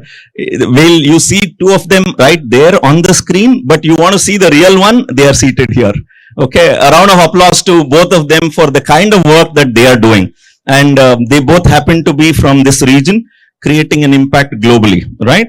And this is exactly what Appy and Proppy are. And I saw many hands going up that you want to be supporting, or you think it is innovation focus which will give you that impetus, the force to really thrive in your startup journeys, right? And I see many of those novelties and the kind of innovation, and Ifya Bharat is here, and I'm sure Anand is going to be jumping up to say it is innovation focus, not just innovation, it has to be inventions. And Anand, where are you? I'm sure he'll be so happy to know that, right? So show of hands for those who believe it is technology which is going to be making a difference, right? Oh, I see two hands, and some of them even jumping up saying, they are on the Proppy side. Okay. So, well, they are inseparable twin. One without the other is kind of incomplete. So let's see what they have got to ask. And here they are. Appy says, which are the current trending industry segments? And Proppy says, why should we keep an eye on emerging trends? So how many of you have the same question, either as Appy or Proppy? Show of hands, right? Do you have the same question? I see some hands going up. Okay. So good. I don't know which one you are in, Appy's side or Proppy's side. Either way, it's hard for me if I'm playing the lucky's role. And if I have to be lucky, I better address to both of them. Otherwise, you never know. I'll be on the poster on the wall, right? Otherwise they'll love me so much. So let me play the lucky's role. And here are the twin trends. And the smartness is about riding the wave, right? And here, the twin trends, one is UN Sustainability Development Goals. The other one is all about using technology and the power of technology, right? So here are the 17 sustainability goals which are there, right? And I see such fantastic opportunities for startups right here. One of the incubation centers, educational institutions in the Bay of Bengal side, they reached out and AAC-SKU actually referred. So I supported that institution for them to get science and technology sanction because we were willing to be the knowledge partners for them. And the whole focus of this incubation center is going to be related to the aqua side, right? In the aquaculture, to agriculture, in the using the water and export opportunities which are there. Such wonderful startup opportunities there. They've been exporting, but it's been happening without much of technology interventions and business model innovations, right? Not just innovation in a product or, creating some machine or so, right? It has to go beyond. And even business model innovation is so powerful if only we know how to exercise it, right? So in the sustainability development goals, I see some of it which is very appropriate for a region like Mangla. And both on the agriculture side, the food side, and under the water, the amount of opportunities which are there, many pearls are there. It's just that, we have spoiled it and wrapped it maybe in plastic. So if only we know these islands, instead of creating islands of plastic, if only we know how to really feed those beautiful nature which is there. One smart way is to the trend, right? Make friend with nature and be friend with nature. Otherwise, you are actually inviting somebody who's too powerful, which will just wash you out, right? So if only we understand those and bring that human values to the forefront. And I think as inseparable twins, here is an opportunity. One is as much as innovation focus and technology focus, that is science coming to the forefront. I think the smartness and the way India is going to emerge as a leader in startups is the time when we understand the power of Bharat, that is the ancient wisdom. I keep saying this, the best of the innovations are probably discovery. It was already there in different form and the way. It's just that we have lost that science. And if only we know how to start tapping into that ancient wisdom, you have answers for so many challenges which are out there. And I think smart youth, would know and should develop this appetite and aptitude on how to tap into that ancient science, ancient wisdom, and use modern technologies to solve problems, right? I think that is how one of the ways that the Indian youth is going to lead. And the world wants this. It's just not about competing, right? It is, the world wants it. It is a sustainable way. So I think that's one secret. And when we are talking about sustainability and the development goals, be it in the education field or the food, yesterday we heard Annapurna member, how they are bringing the entrepreneurial mindset to the social impact and the kind of products that they have created. These, even the millets, usage of millets, right? So, I was conducting a training program in Anantapur at the AAC-SKU on the entrepreneurial development program. So 4 of them, and they had students, they had come with this name called 4S, and they wanted to create ID, that is detection of bombs. That was their startup, and they were going through the whole program and then realized they had to apply for the incubation program. They did apply. They did not get selected because it meant the defense tech and all that is a very pretty complex process, and these were students who had no access and no backing for that. So they said this idea is not going to be helpful, so they had to drop their idea, and within 24 hours they came with a new idea. And the new idea was they wanted to create something called as millet, which is millets and chocolate as a combination. And they realized when they did the search, and thanks to the AIC that they helped them, they realized that it was the first time in the world that something like a chocolate being made out of millet was happening. And, when the good things happen and the whole nature starts supporting, they were invited to one of the shows of this kind where there was a startup event. They were showcasing, and then they were showcasing the Minister for Agriculture of Andhra Pradesh was visiting. And he saw that and he said, wow, this is amazing. You and young girls, you want to do this? So we will support you. They gave a grant, and they said, we will support you. And it so happened, because it was an agri-tech event, there was a farmers produce organization, so many farmers who came, and they were actually producing millets. And they said, oh, you're doing this? If you need the raw material, what you need, don't worry, we are there. The farmers signed up, and all in just one event of this kind. You never know what happens, right? And the best thing is this, the budget comes just after that. This happened in January, and the next month in the budget, suddenly millet year was announced. Okay.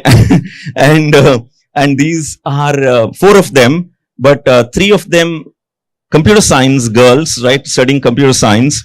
And their parents said, are you crazy? You're studying computer science, so many jobs out there, and you want to create chocolate, and what you do, sit at home and create chocolate or so.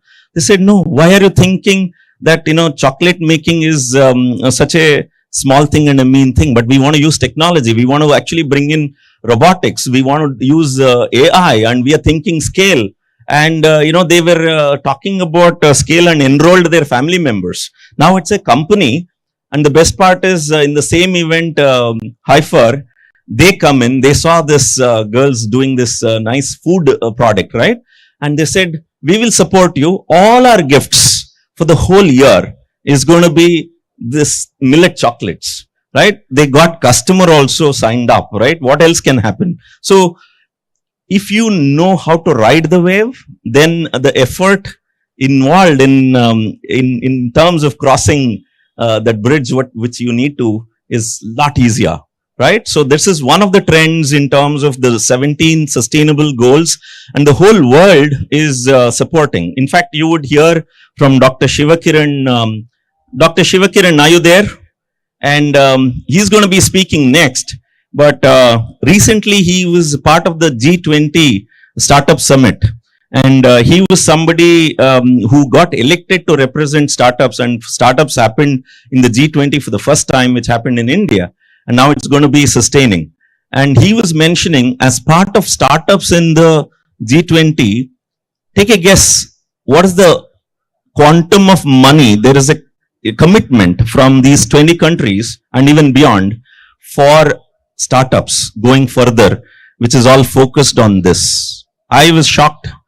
And I was pleasantly surprised to know a $1 trillion commitment is coming for supporting startups which are focused on these, right? So that is again another opportunity from the funding and the support and the need which is there, because this is the need of the hour. And if your innovations which are becoming startups is focused on these areas, industry segments, then that is one key thing, right? So the other one is going to be on the technology front, right?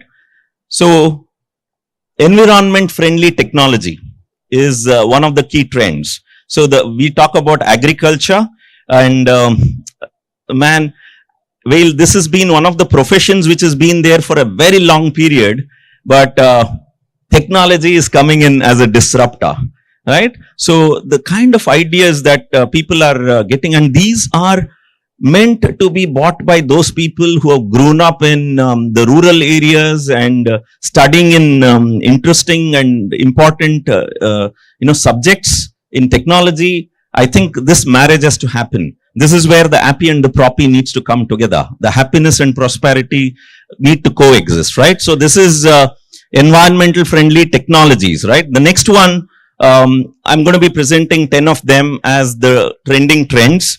But there could be many more, but these are some of my picks, where the super apps, today, well, app, name it, you have an app for it, right? So people would be lost as to where to go and what to do.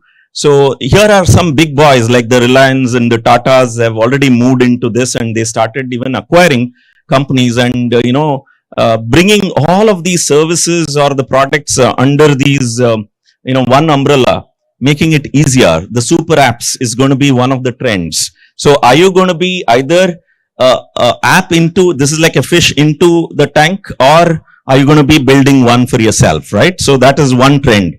The other one is the digital health.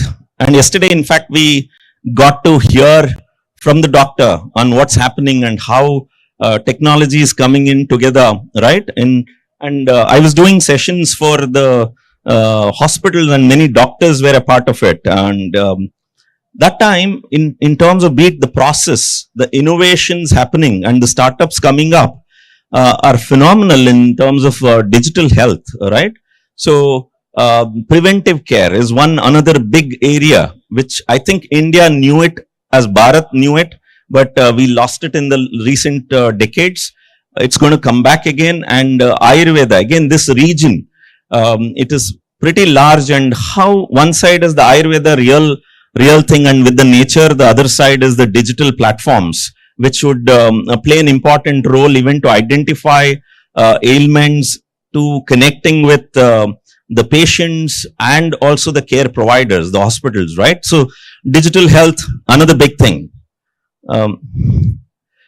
So the cloud computing and the infrastructure, name it, everything is in the cloud, and we don't know where it is, what it is, but it is all in the cloud, right? So everything is happening in the cloud, and we are having such a wonderful time under this cloud, right? So here is our opportunity, infrastructure, as everything is moving in there.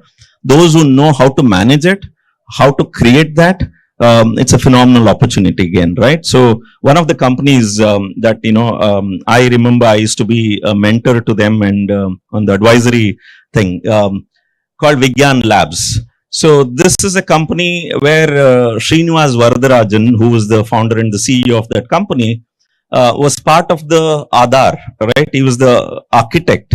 And when they were creating this infrastructure, they went around the world to see which one has this infrastructure capability to handle volume of the kind of what Aadhaar is needing. So when they went around, they saw nowhere in the world there was anything of this size and magnitude and the kind of impact and the need which was there. They didn't find any. And that was the time he realized that, well, one side we need this cloud infrastructure and the digital infrastructure management. On the other side, he also recognized there's so much of heat the servers were all generating, and the power optimization which was very required. So his entrepreneurial venture journey of integrated power management started, and that is how the Vigyan Labs.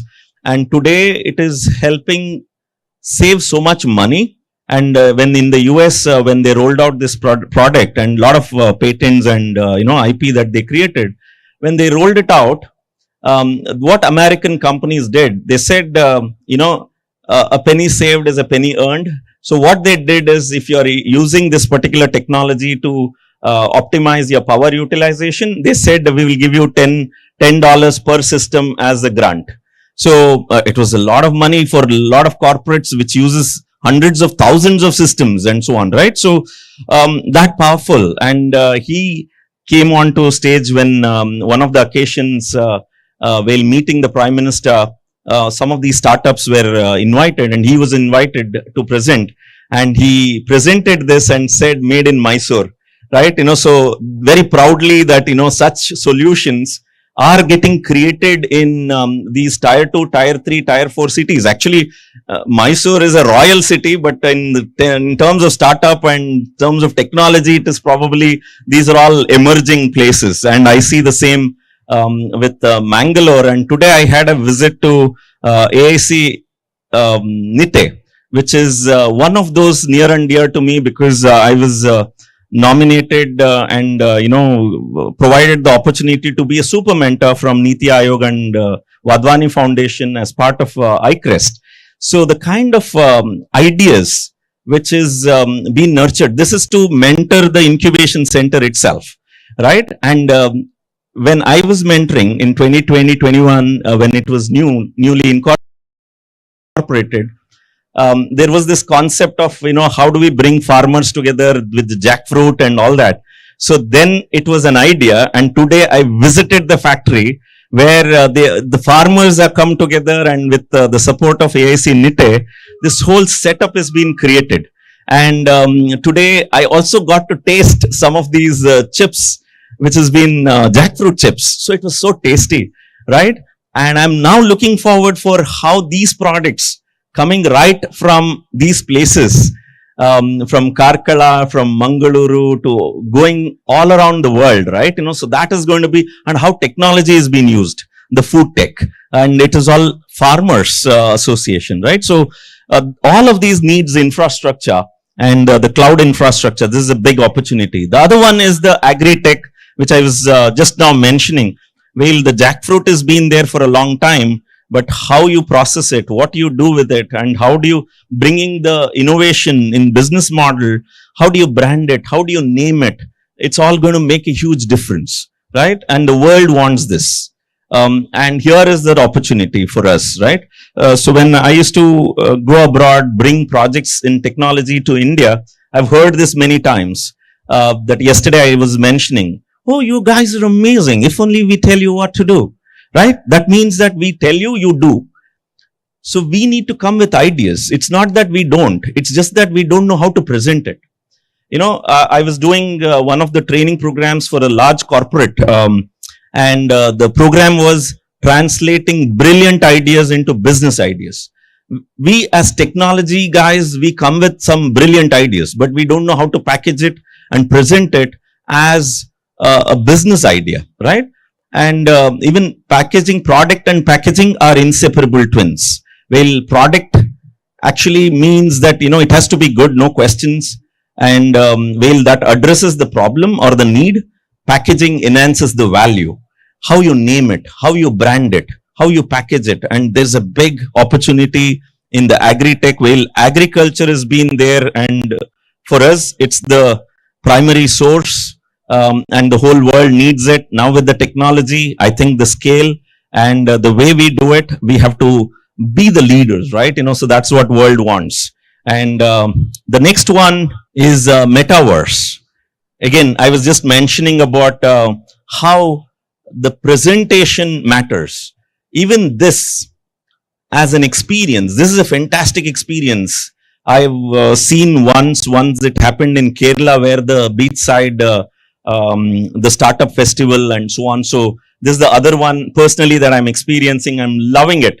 From here straight I can see the sea, and at the same time yesterday was very special as a Ratha Saptami. I'm able to the sun was kissing us. So such a pleasant, beautiful thing.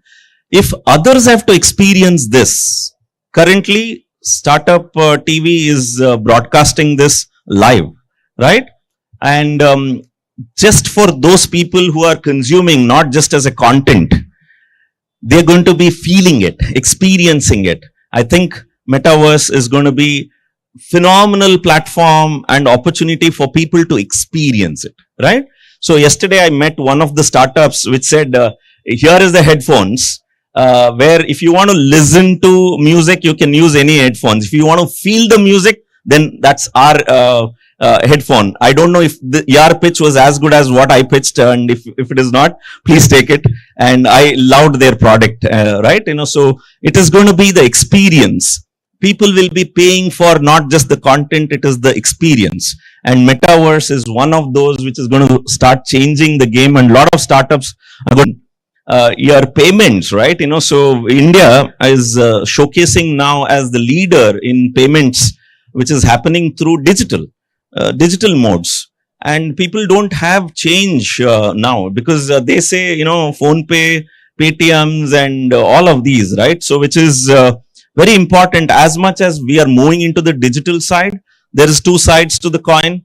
As much as the positive in terms of natural, but then there is this threat which is also there. And yesterday again I met few of the startups here, and some of them have even put a stalls on ethical hacking and so on. So the security at the internet space, in this internet space, will play an important role, and every individual, whether we like it or not, We have become a part of this digital world. And in fact, it's a sorry state with some of the senior citizens who have not been savvy with the internet because they did not grow up with the internet. And their banking and the kind of exposure that they have, irrespective of the age, now you are in the digital world. So as much the awareness and as much as awareness, here is an opportunity for the startups to play a role and where to create a positive impact. And here is the values which plays an important role to come to the forefront. Minus the values, it's like a knife in the hands of a person. If it is in the doctor's hand, he or she will save a life. If it is in a thief's hand, maybe stab and take away one life. So internet is that kind of a knife. And one side it is on the security and the safety, the other side it is the threat, right? The choice is yours, but I think it should be for good, social good. So that is where Indian culture, the values, the ethos has to come to the forefront, the dharma, right? So bring the dharma to the forefront, and I'm sure it's going to be benefiting to the whole world, and that is a sustainable way of developing. So what's the next? Interesting one, it is the quick service restaurants, right? As much as the food, but restaurants has been there, and now how it is serviced. One of the machines and the startup innovations from Israel, you just go in, pick and choose what you want to, and from thin air, it seems like a whole thing is getting created and served. Unimaginable. That's the kind of level of innovations that we're talking about, and technology playing a role in of how we eat, what we eat. And one of the incubation centers that I've been a mentor, super mentor, was Anna University, right, in Chennai. And there I saw one of them coming out with, how beautifully a machine, you leave the coconut, the tender coconut, it kind of, cuts it across, provides it to you, be it as a tender coconut where you can drink from it, and it is a vending machine of the pure fresh coconut water, versus the other side, where how it is dispensing the bottled ones, right? It will bottle and then dispense. So the quick service restaurants is phenomenal. In Bangalore, one of the favorites for our guests who come is the sugarcane juice, which happens, and canola, where no hands are touched, but very fresh, sugarcane juice has been, served. So that is amazing, right? So I see phenomenal amount of opportunities here again. And the other one is electric vehicle. So one example is Numo City in our business labs in Bangalore, where we have a co-working space, and where innovation needs environment, education, and the ecosystem support. So one of the group, they all came from technology background of, the telecommunication background. And they foresaw this opportunity that, the same way as the telecommunication network is built, that concept they wanted to create for electric vehicles. And today, they've grown, and it's been acquired by ABB.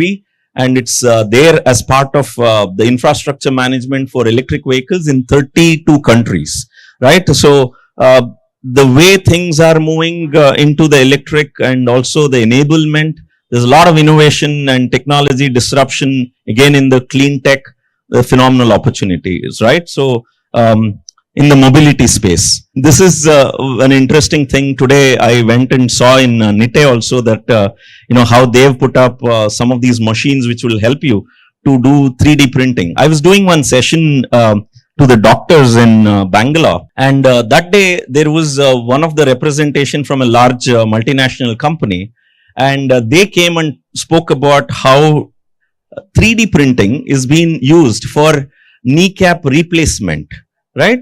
So gone would be the days when a surgery is going to happen, and like the Toyotas which did just-in-time inventory, so the kneecap replacement, the kneecap is going to be produced, not one size fits all. It's going to be one size which meant for you is going to be fitted in, right? So it's going to be generated, created right there, and during the surgery it's going to be put in, right? That's the way it is moving.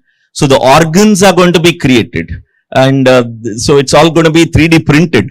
And one of the best ones that we saw recently was in Bangalore, where the whole post office has been created in, and set up in a day. Post office. The 3D printing, the way the startups is going to be implementing, it will take wherever your imagination goes. I can't say unimaginable. You imagine, and 3D printer will make it a reality. And that will be the kind of trends which is going to happen. So the advantage of riding the wave, as I said, is it's a phenomenal opportunity for incubation of your ideas. Three main reasons. One, there is a natural market fitment because it's the trend. Two is the market size is pretty big because again it is validated.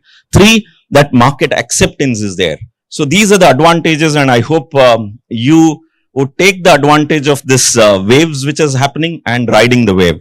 And well, Appy and Proppy, so well, they were listening and they are interested to share their vision. I'm sure you have one for yourself. And Appy says his vision is to do a startup in next 1 year. Well, he understood the trends, right? So he wants to start working. And Proppy says it's to conduct a thorough research and define the problem statement. Without a problem, without an opportunity, what's the big deal, right? Not just jumping into, I have an idea, I will do a startup kind. So that is how their vision and the mission, and they are like two sides of the same coin. If you know how to bring them together, you're going to rock. So with that, let me see what they have got to do. And this is what they got to do. They have got into an argument now that, Appy says its idea is everything, and Proppy says it's all about execution. So how many of you are with Appy? Idea is everything for a startup. Show of hands. Okay, and 90% of the entrepreneurs think idea is everything, whereas investors think idea is only 10%, remaining is all execution. So if both needs to meet, I think incubation and incubation center and creating the proof of concept and validating if the problem is really required to be solved and why you. And if those matches there, then I think you're going to rock. So with that, I think it's a celebration time. Celebrate with your ideas and let happiness and prosperity be yours. Okay. Bye-bye. To stay informed about the startup ecosystem, subscribe to MyStartup TV.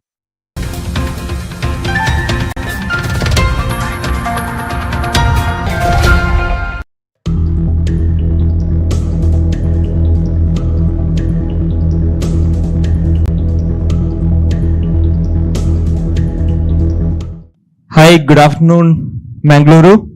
I'll be taking you through a small AI journey, and I'll be talking about how it's gonna benefit Indian economy and as a startup, all of you, how it gonna affect. So I was not aware, what I should talk. What should be the topic? So I asked this question to my AI assistant, Copilot, that what Mangalore startups want to hear and what people in Mangalore want to hear. So I got some 20 odd answers. From that, I have selected few, and that I'm gonna present. So the picture which you can see in the screen, so that's AI generated. So I'm a Konkan, but I never visited Mangalore, so I wasn't aware, how Mangalore will look like. So I asked this question. So this is what my AI assistant generated for me.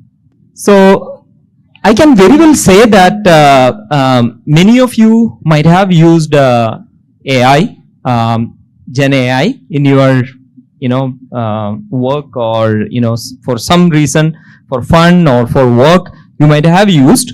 From the research organization's report, I can see that, and you all might have known that Gen AI came to us somewhere after pandemic, and it took very little time to spread among us. When we compare this with mobile phone or tablet, it took years to reach something like 75 million users. So in case of Gen AI, it took something like less than a year to reach. So similarly, I think you are not able to see the second chart. This talk about the compute power.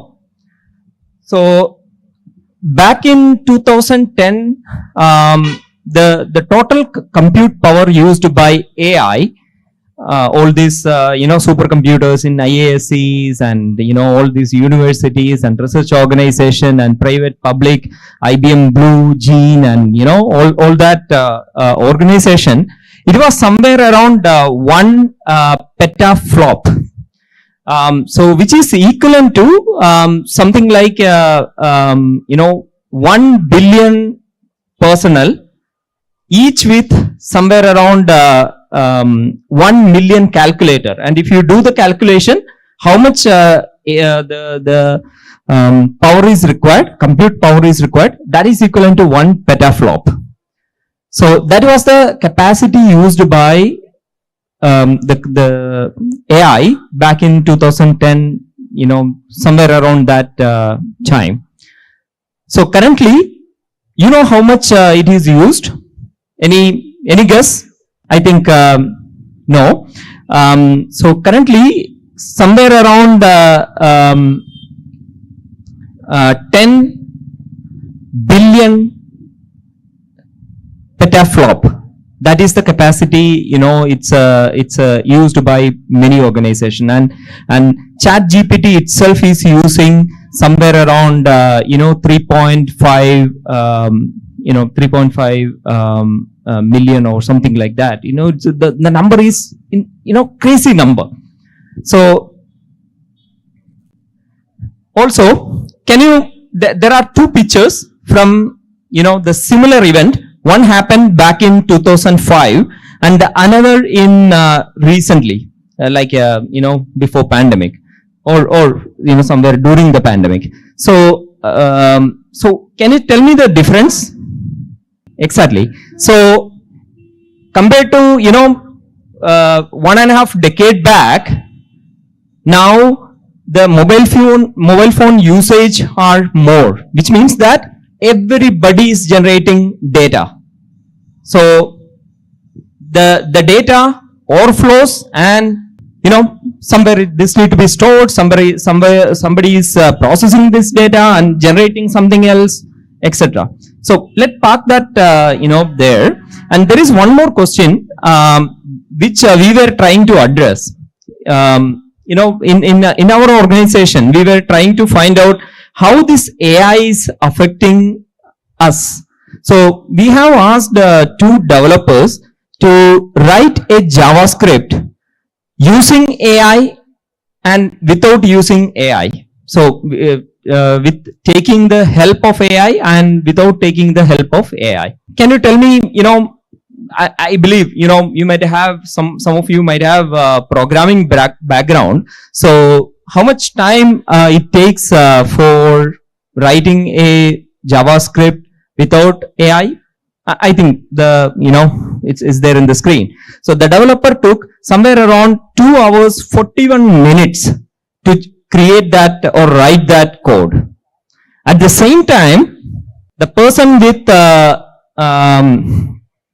AI assistant did that in 1 hour 11 minutes. You can understand how, it reduced the time by 60% or more than 50%. So that's a productivity gain from the AI assistant. So and I can say that there are many study and some of the studies says that 70% of developers are using AI. Somebody says that 92 and somebody says 80. So in either case, it's the number is very high. Okay, let's park that as well. What all mean?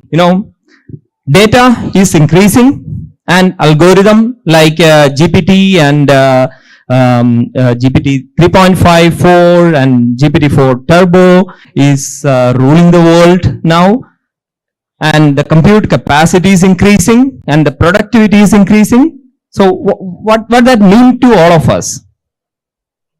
It means it was earlier creative, cognitive and mechanical, which means that so it was creative, cognitive and mechanical, which also means that earlier building a robots were much easier than doing some creative task. However, right now it's reverse. Now it's easy to train the ALM to talk like me, or create a picture, or talk like our Prime Minister Modi. It's easy. If you are able to train the LLM, and then we can generate whatever we want. At the same time, building a robot is still difficult task. So or doing mechanical things are more difficult. Let me come to the point. How it gonna affect it? All this data gonna affect us.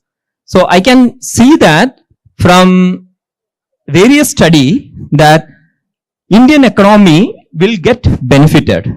So the recent study from E&Y say that Indian economy gonna go help by 1.2 trillion by 2030, which means that somewhere around 5.9 to 7.2% of GDP will be from Gen AI services, which also means that the startup need to adapt this.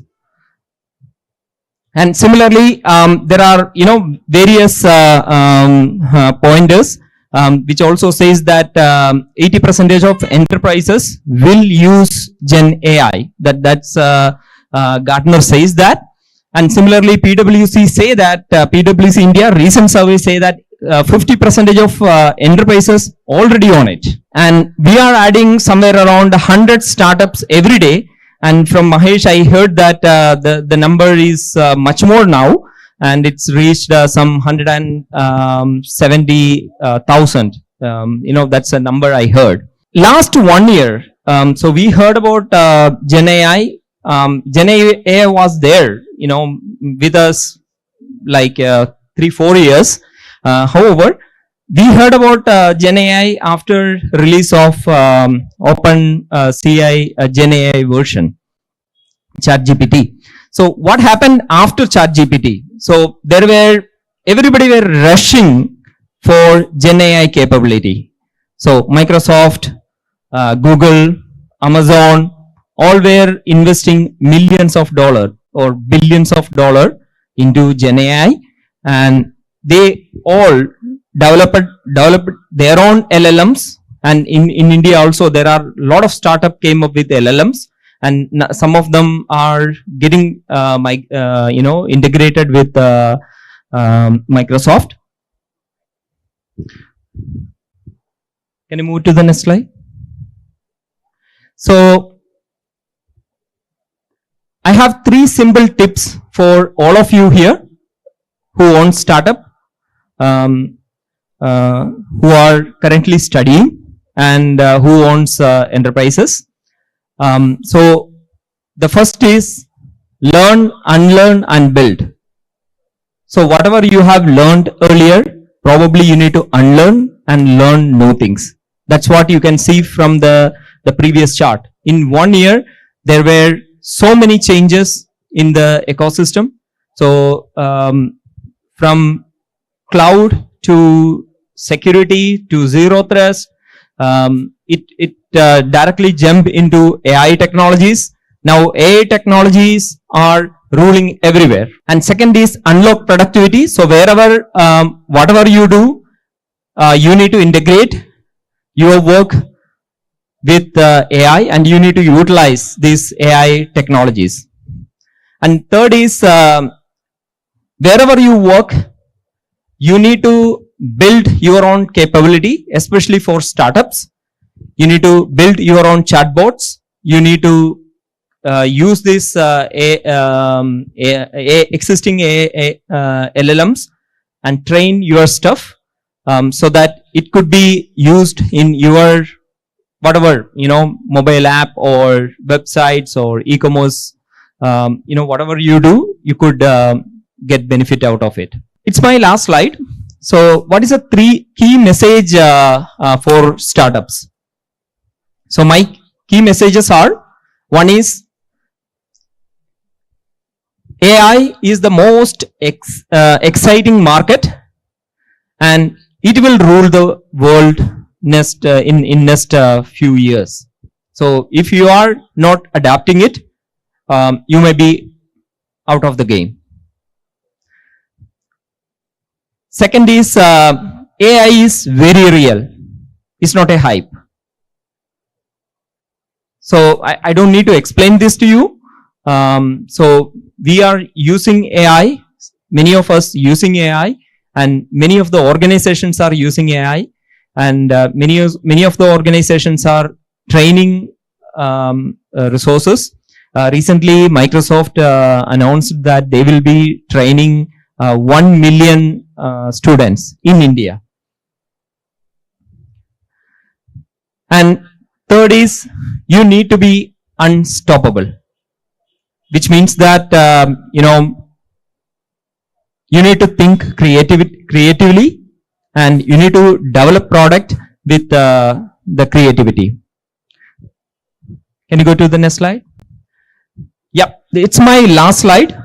So I have a QR code. So if someone want to connect with me, you can scan, and we can have offline chat whenever required. Thank you.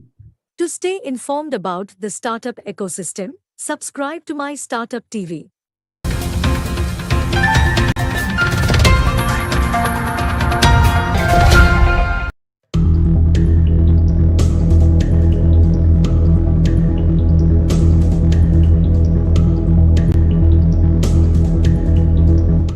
Good evening, one and all present here.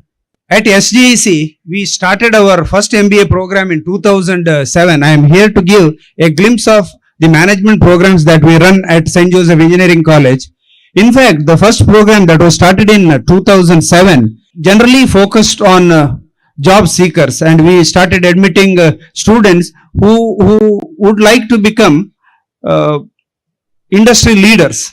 But then our aim was not to focus only on job seekers, and we were thinking very widely on this, and we wanted to introduce a course which would directly focus on job creators. Therefore, when the college became autonomous in 2021, we applied to AICT, and it was a tough task for us to get this program. And finally, with the efforts of the visionaries of St. Joseph Engineering College, we have started a niche program which caters to innovation, entrepreneurship and venture development. And the permission was granted to us to start this niche program with a sanctioned intake of 30. The course titled is MBA, Innovation, Entrepreneurship and Venture Development. Now, why did we focus on MBA, Innovation, Entrepreneurship and Venture Development? In fact, this course is in line with the Startup India initiative of Government of India. And the course offers practical experiences for real-world problem solving. Then it empowers students to transition into entrepreneurs and job creators, as I said. Then, of course, side by side, it implements mentorship initiatives for venture development, creates incubation and startup culture on campuses, and exposes students to global entrepreneurship trends and diverse. As I already told you, this is a recognized program. AICT, MHRD, UGC and Ministry of Education. It is a 2 years full-time program. The advantage of this program is side by side, you can start your startup and you will get a full business administration degree which is recognized by AICT as well as UGC. What are the key takeaways of the new venture development? And it teaches you how to take an idea, build prototype, launch to carry to early customers in the market, then knowledge of venture growth strategies, knowledge of business models and fundraising, and of course, information on startup related policies of the Indian government, knowledge of international startup ecosystem, and knowledge of team and talent management. Now, what are the benefits of this program? As I already told you, knowledge of business models and fundraising, ability to develop and evaluate business plans, knowledge of international startup ecosystem, scaling up or developing existing ventures, knowledge of hiring and talent management, knowledge of venture growth strategies, capability to take an idea, build a prototype and launch it in the market. The course is a 4-semester course with an innovative curriculum. If you see the course titles, they are not the titles of the traditional MBA program. In the first semester, we have got courses on innovation and management. Of course, the specific titles are ideation, design thinking, ideation and design thinking for entrepreneurs, techno-entrepreneurship. Then we have got innovation, development and management. And in the first semester itself, we have got 2 capstone projects. Then coming to the second semester, we have got a course on entrepreneurial leadership and is on venture development. And we have got 2 capstone projects, 1 capstone project and 1 acceleration program. Then in the third semester, we have got courses on venture financing and startup policies, particularly to raise funds for the startup ideas. Then side by side, we offer skill development courses from Coursera, and in the 4th semester, all the students are let free to start their venture. It is called as real venture establishment. Next slide, please. This is the entire outline of the capstone projects. In fact, capstone projects cover 55% of the entire syllabus.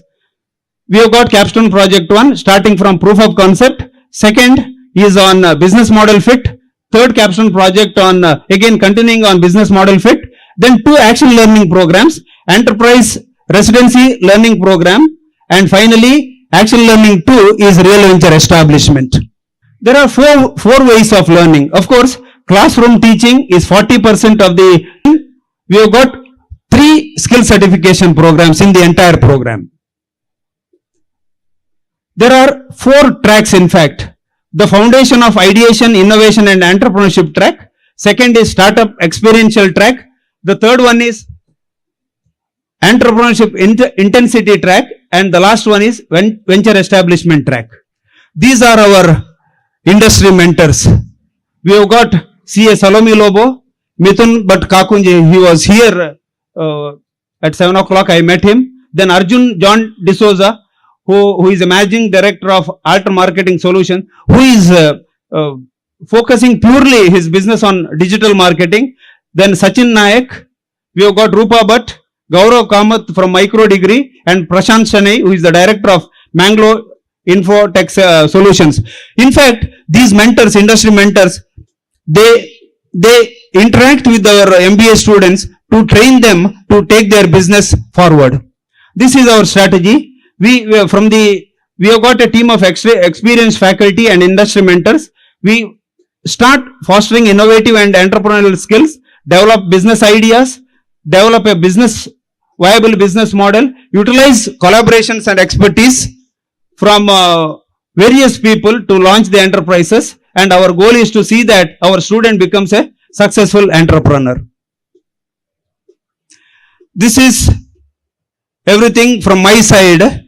The intention of presenting this is that there are very many people who can become professors of practice, and you can also join us as industry mentors to take this program forward. Thank you for the support.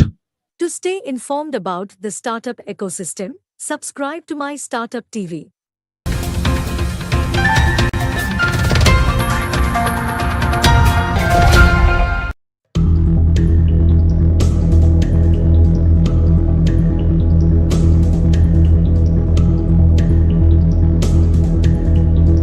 Government of India program, which is the AI program, the national program for AI. It's basically on a couple of areas.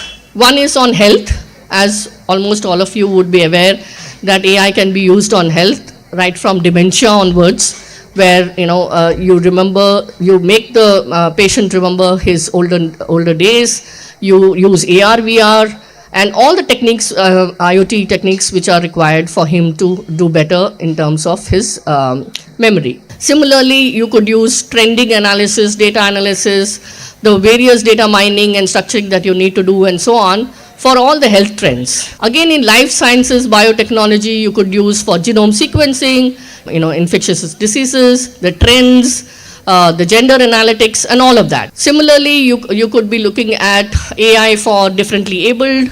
You could be looking at, like, say, standing wheelchairs, to any kind of technique which would help differently abled. So health has a huge scope. There are several test cases.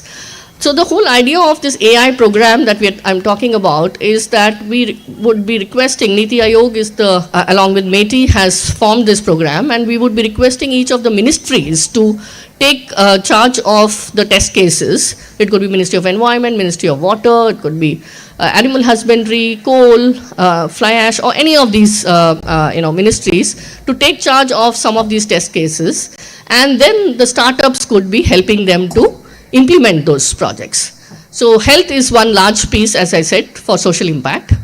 Then comes education. Again, a lot of education is done through AI tools, especially again for differently abled, and for slow learners, for autistic students, and also, of course, to look at the trends of and analytics of education.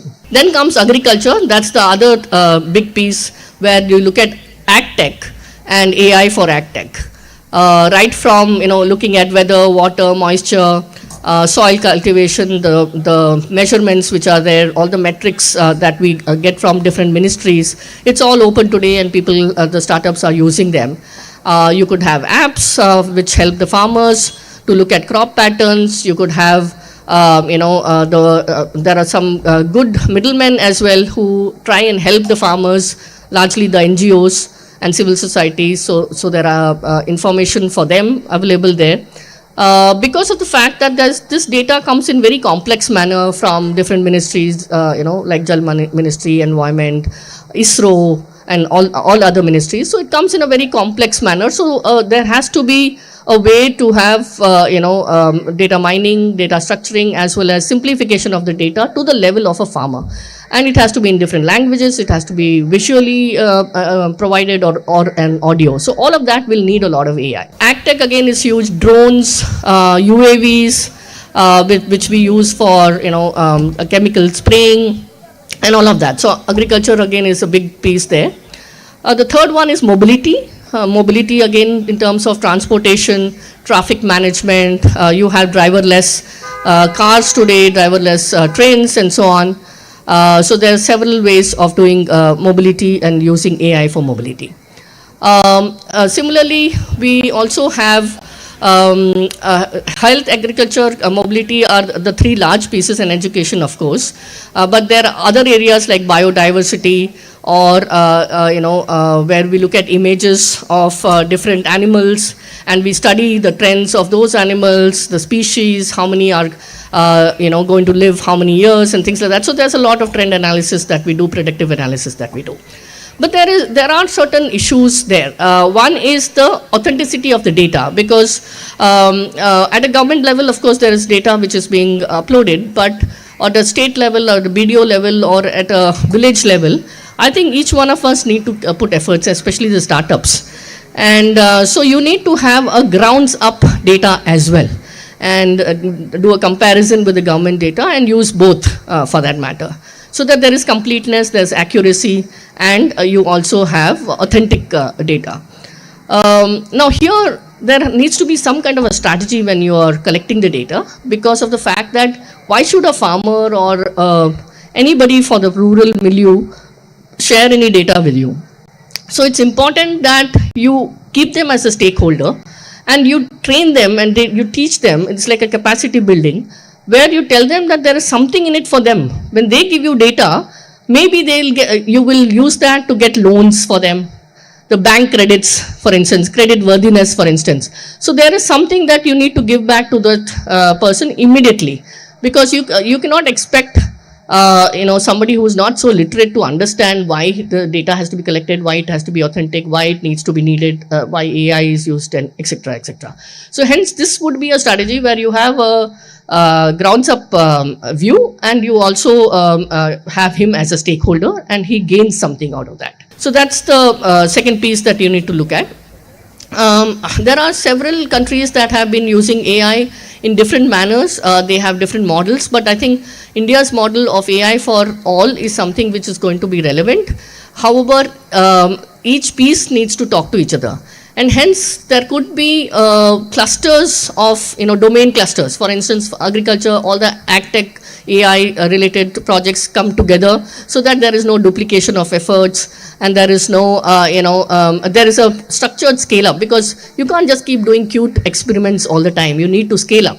You need to have sustainability. You need to have a sustainable technology. So come together to see that what each of you have as strengths and what are you trying to develop, and do not duplicate efforts. Similarly for health, mobility, and so on. So this is where Manthan comes in. So during COVID, we had about 300 to 400 innovations that were thrown on us, and the pandemic was on. So we were wondering at that time that how do we manage so many evaluation of innovations, and how do we ensure that we give the right thing to the public, how do we encourage the right startup, and so on. And this had to be done very quickly. We managed to do that. We looked at oxygen concentrators, ventilators, we looked at reagents, testing kits, and all of that. And we did about 800 crores at that time. So that is how I realized that we are just 3-4 people trying to do things right now. So how do we move out, and how we are not the bottleneck for each of you to engage with each other? And that's why we thought of Manthan, which is a platform for all. It's a free platform. It's an OTP based registration, and we crowdsource all the challenges and all the projects from different industries, as well as different foundations, line ministries. There are 17 line ministries there, about 22 countries, so different countries like Sweden, Korea, Japan, and so on. So there are several of them providing their problem statements and challenges for the startups and academic institutes to apply. So we give a month or so for each challenge, and for each competition, or for each opportunity, as we call it, so that you are able to get grants, you are able to get, you are able to provide the proposals, and you get the grants. There are 222 startups who have got grants this year. We have sourced about 6,300 crores worth of projects, as well as competitions and challenges so far in a year and a half. And we would like to keep going. And of course, once we get one organization, then the repetitive business comes on its own. We don't need to really, keep cajoling them to come to the platform. They understand the importance of the platform. Of course, you need to have patience as a startup, because you will keep applying and sometimes you may not get it so easily, but there would be a time when you can crack it and you should be able to get funds. Not only from line ministries, but from foundations like Rockefeller, X Prize Foundation, Gates Foundation, Elon Musk, all kinds of organizations on the platform, STFC, Intel, Microsoft, and so on. And everything is given very transparently. You have the problem statement, transparent, opportunity is given, success story, result, proposals, everything is given. You could also showcase your innovation on the showcase side, so that people can engage with you like a LinkedIn. So people engage, and then they talk to you, on the sidelines. And we don't have a payment gateway, because I don't believe in touching funds, but you can get funds outside of the platform once you engage with each other and you sign an MOU and so on. And then you give us a success story, so that gets amplified. And the last bit there is that organizations like Amazon, Netflix, Doordarshan, Sunset TV, there are several OTTs who are with us, Daily Hunt, and we have, now we most probably will have the MyStartup program as well. So the mystartuptv as well. So there are several of them who take your innovations, the winners of the challenges, and they amplify it. They take it international. There are international movies made out of it. In fact, I wrote a little storyline for Amazon Prime, where I said there are only 300 incubators in India. So how do all the grassroots innovators, garage innovators, and independent innovators learn? So we have done a reality show called the Mission Start Up, where we have, Snapdeal, Kunal, and a couple of other investors as investors. And these founders, we put the challenge on the platform, and about 1,500 founders applied, and about 14 founders have been selected today. And they are the ones who are doing this reality shows and teaching other startups in terms of what is communication, what is leadership styles, and so on and so forth. So there's a lot that can be learned from each other, and this is what we do through the OTT platforms that are there on the on Manthan as such. Lastly, I will leave you with just one thought that if we don't work in an integrated manner, we are never going to touch the first two countries that I was talking about. And hence, we really need to work together. We need to scale up quickly, and the investors here need to take that risk. There are several investors in the other countries who are actually taking risks and looking at startups with a lot of trust. So we need to look at each other with a lot of trust, and we need to align to what we want to do as a government as well as a nation, and all of us really need to work together. Thank you so much for providing this opportunity. Thank you. To stay informed about the startup ecosystem, subscribe to MyStartuptv.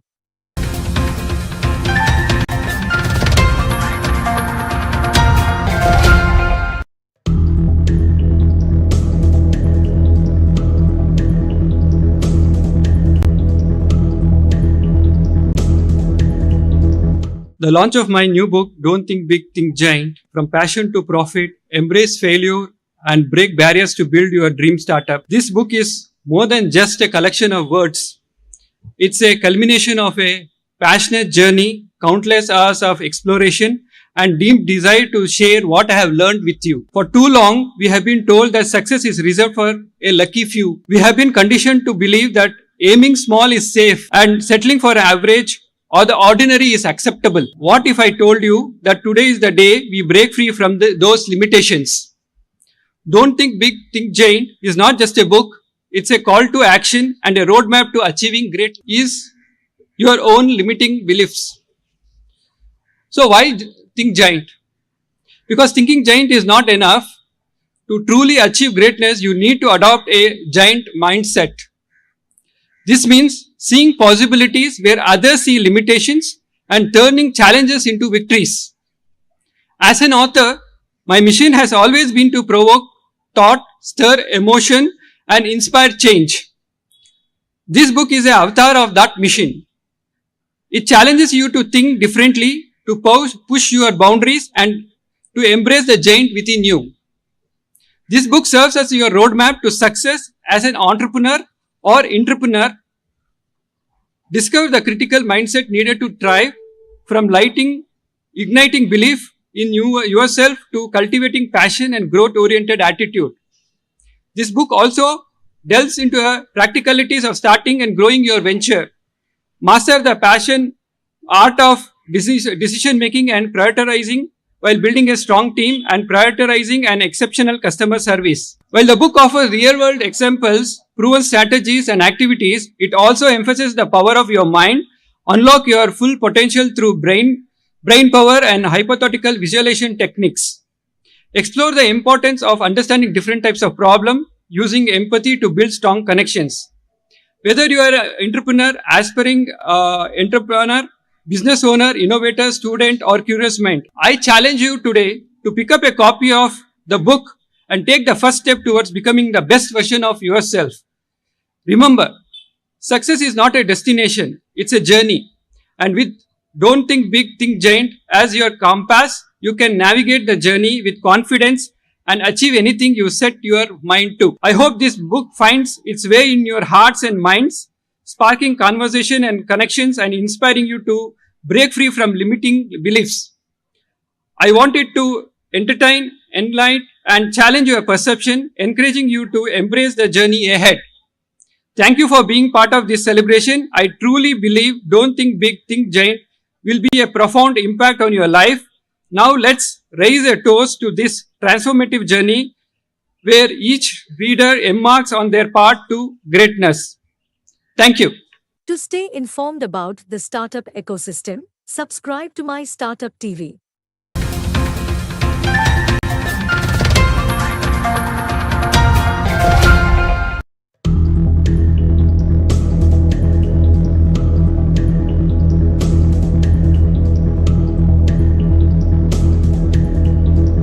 Good evening to all of you.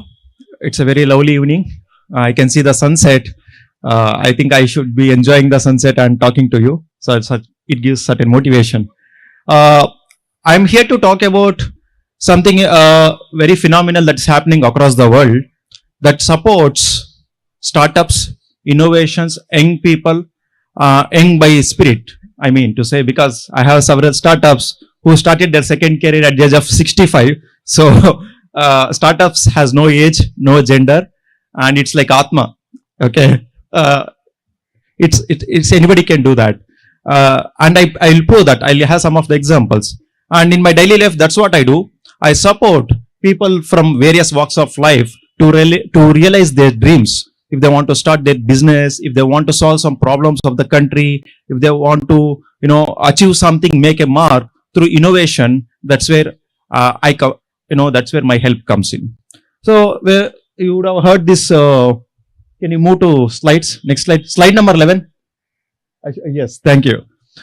So what I do is, in my incubation center, when you say incubator, commonly you remember an incubator in a hospital, right? A small box where the premature baby is kept, and doctor ensures that baby gets oxygen, right temperature, so that premature baby can grow, and once it feels confident to see the world, then doctor takes it out. So I'm sort of like that. When your idea is very, very early, you don't even know whether this idea works or not. And you don't know whether somebody copies this, whether it works or not, whether you have money or not, or do you have enough expertise to convert your idea into reality. So for example, there is one startup who makes batteries using mechanical energy. You've never heard of it, right? All our batteries are chemical batteries, but he uses gravity as a source of energy. So it's a certain crazy, right? It's a 9th class thing you learn, but he doesn't know whether it works or not. For such people, our incubator comes at early stage where the failure rates are very, very high. So we give a protective environment, we give certain funding, we give mentoring, and we help them connect to the right customers, understand whether really the market needs that or not.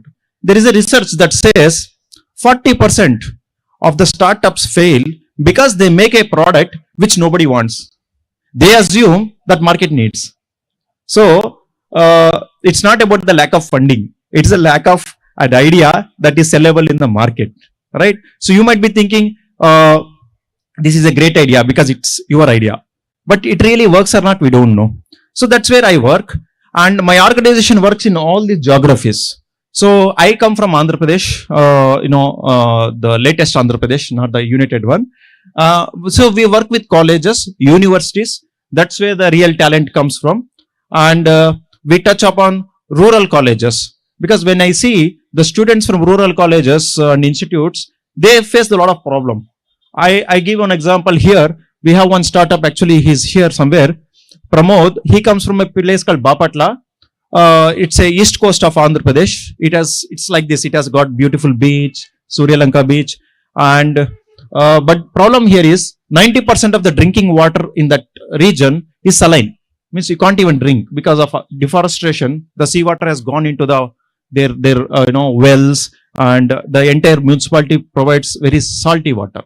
Now this is a big problem, and he sees that problem every day in his life.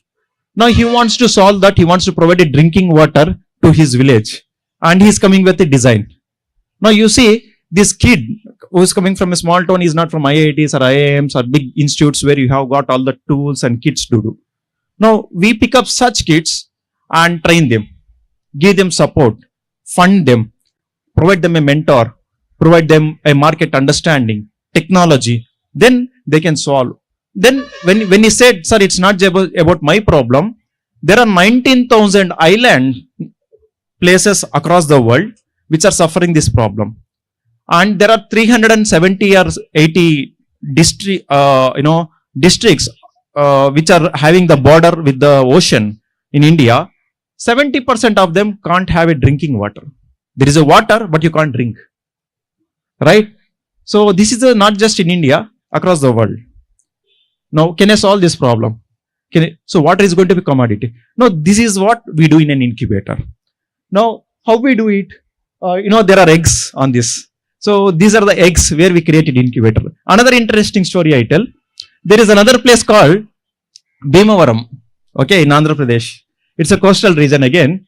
And most of the cinema stars, producers in Tollywood come from this place called Bhimavaram. So rich place, full of aquaculture. And 90% of our prawns, you eat, that comes from this place called Bhimavaram. And we have created an incubator which works the innovations, technologies that will support the small farmers who grow prawns. Can they get better prawns? Can they get healthy ones? Can we solve the disease? Can you use AI, satellite imaging, to tell which farm is good, which farm is not good? All these things. Another one, I'll tell you, another incubator we created in Tumkuru. All of you know Tumkuru district, right? Kalpataru Nadu. So, the maximum copra, the dry coconut that comes from the country, is from this one district called Tumkuru. And Tiptur is the place, precisely. Now, traditionally we have been doing all these things. What is the innovation? So, this university has come with a incubation center around coconut value chain. Coconut value chain, Kalpataru by name. It gives oil, it gives coconut, it gives chutney, it gives ropes, it gives textiles, it gives firewood. So that's why it's called Kalpataru. But there are no innovations around it. I think the latest innovations I saw in coconut is a doormat. Beyond that, I have not seen any innovation around coconut value chain. So this is where we can create. Lot of employment can be created. So incubators are not just a place where startups come from. These startups create not just products, they create employment. They nudge the economy to grow. They create wealth for the local people. And they improve the innovation index of this country. So, startups are definitely different from regular businesses. If somebody is selling coconut, tomato sauce, that's an MSME, a micro enterprises, right? That is not a startup. Startup means if the same tomato, instead of making a sauce, simple sauce, which is already known thing, can we create something better valued? Can you make probiotic tomato? Can you make wine out of tomato? Can you make dry tomato powder so that you can keep the tomato for all the seasons? In my region, in June, July, the rate of the tomatoes goes anywhere between 0 rupee to 1 rupee per kilo. Okay, and in rainy season, like when October, and when it crosses, the price of tomato goes to up to 100 rupees. 1 rupee to 100 rupee, it goes within 6 months. Can we solve this problem? Right? See, this is what incubators do. And what else we do? We work with schools. So we have reached out to 1 lakh students in the last couple of years. Talk to them, try to understand their aspirations. We'll tell them, see, after your graduation, there are only 2 choices you have. 1, higher education. 2, any job you get, you go there. What is the third option? Can we look entrepreneurship as a third option? They don't even know such option exists. I spoke to a lot of polytechnic college students. They give wonderful ideas. The only difference between them and the successful startups is, the successful startups have got a platform, they got funding, they got an opportunity to express their idea and build on that. And those ones who couldn't get the platform or an opportunity, they just stayed back wherever they are. They didn't grow. So this inequality exists, and we try to solve this inequality. And we have gone from Andhra Pradesh to Bhutan now, A to B. Now we are reaching out to Bhutan. In fact, the team of Bhutan had come to Anantapur to understand our model. So when I asked this question, why you couldn't go to premier institutes, they said, see, premier institutes anyway they'll do. When there is nothing, you should be able to do it, right? When there is nothing existing, you should build on that. And that's precisely we have done it. 2018, Anantapur had no startups, no innovations. Everyone was migrated to Bangalore and Hyderabad. Once we started our incubation center, now we have got 40 startups, and among them, couple of them actually migrated back from Bangalore to Anantapur to build their businesses. And I often tell, before 2018, Anantapur was exporting bananas. Now we are exporting biomedical equipments and engineering products all the way to Greece, okay. And today morning we had some discussion about make in India or create in India. So this product actually created in Anantapur. All the components come within different parts of India, gets assembled and goes to different parts of the country. Okay. So next slide. So how do we do it? Okay, this is little technical, but what I do is I sit with colleges, I sit with universities and managements. I try to convince them, see, we have been doing a lot of placements. All your colleges have wonderful placements, but it is time that you should give them an opportunity to create job creators, right? How do you create job creators? Startups. It's not as simple as I speak. It involves a lot of commitment. And government has been pushing in every nook and corner that we need to create more startups because they understood, the only way forward for the country to develop is through startups and innovations. If not for that, we will not be able to, be third largest economy, right? Those countries like Israel, US, South Korea, who have invested in innovations 30, 40 years back, today they are reaping the benefits. If we invest today, in next 10, 15 years, we'll be able to reap these benefits at a scale, at a massive scale, right? So that's what I sit with the college management and help them create incubators, okay? So that their own students get benefited. Then we train the faculty. What I see is there are two important factors that are important for the growth of startups. They can be impediment or they can be launch pads. Parents, faculty. If they have right orientation, they can be supporting to the startups. If they don't have no orientation, no understanding of this, they will become the biggest blockade for the growth of startups. So we take it, to the faculty level, train them. If a student comes to you, please encourage them to become startups. I'll give one illustration how faculty play very key role. We had one student from second year civil engineer from our university. He came with an idea of mechanical batteries. So we are making a lot of chemical batteries. These are all recycling is an issue, pollution is an issue. So many such issues are there. And there is and most of this, we are moving from, lead or, aluminum kind of battery to lithium ion. Do you know that the lithium that comes to India comes from China and Brazil? It's a geopolitical issue. If we do not have good relationship with these two countries, our lithium ion industry will never survive. Because it's a extracted metal. It's not something you manufacture, right? It has to come from earth. And 90% of it is imported, right? So this is a dangerous thing. We need to have alternative battery system. And the student told we'll use gravity as a battery source. So we'll take stone like a lift, we'll take it something up and drop it. When you drop it, we will connect that to a certain gear and it will generate an electricity. This seemed very, very simple for me and workable. So he went to his faculty and told, sir, I have this idea. The first thing faculty told is, there is no such thing in our syllabus. Okay, it won't even work. This was the first statement the faculty told. And the student came back to me and told, sir, my faculty told like this. Then I opened Google. I showed gravity-based electricity storage systems. 2 startups list came. Gravitricity and Energy Vault.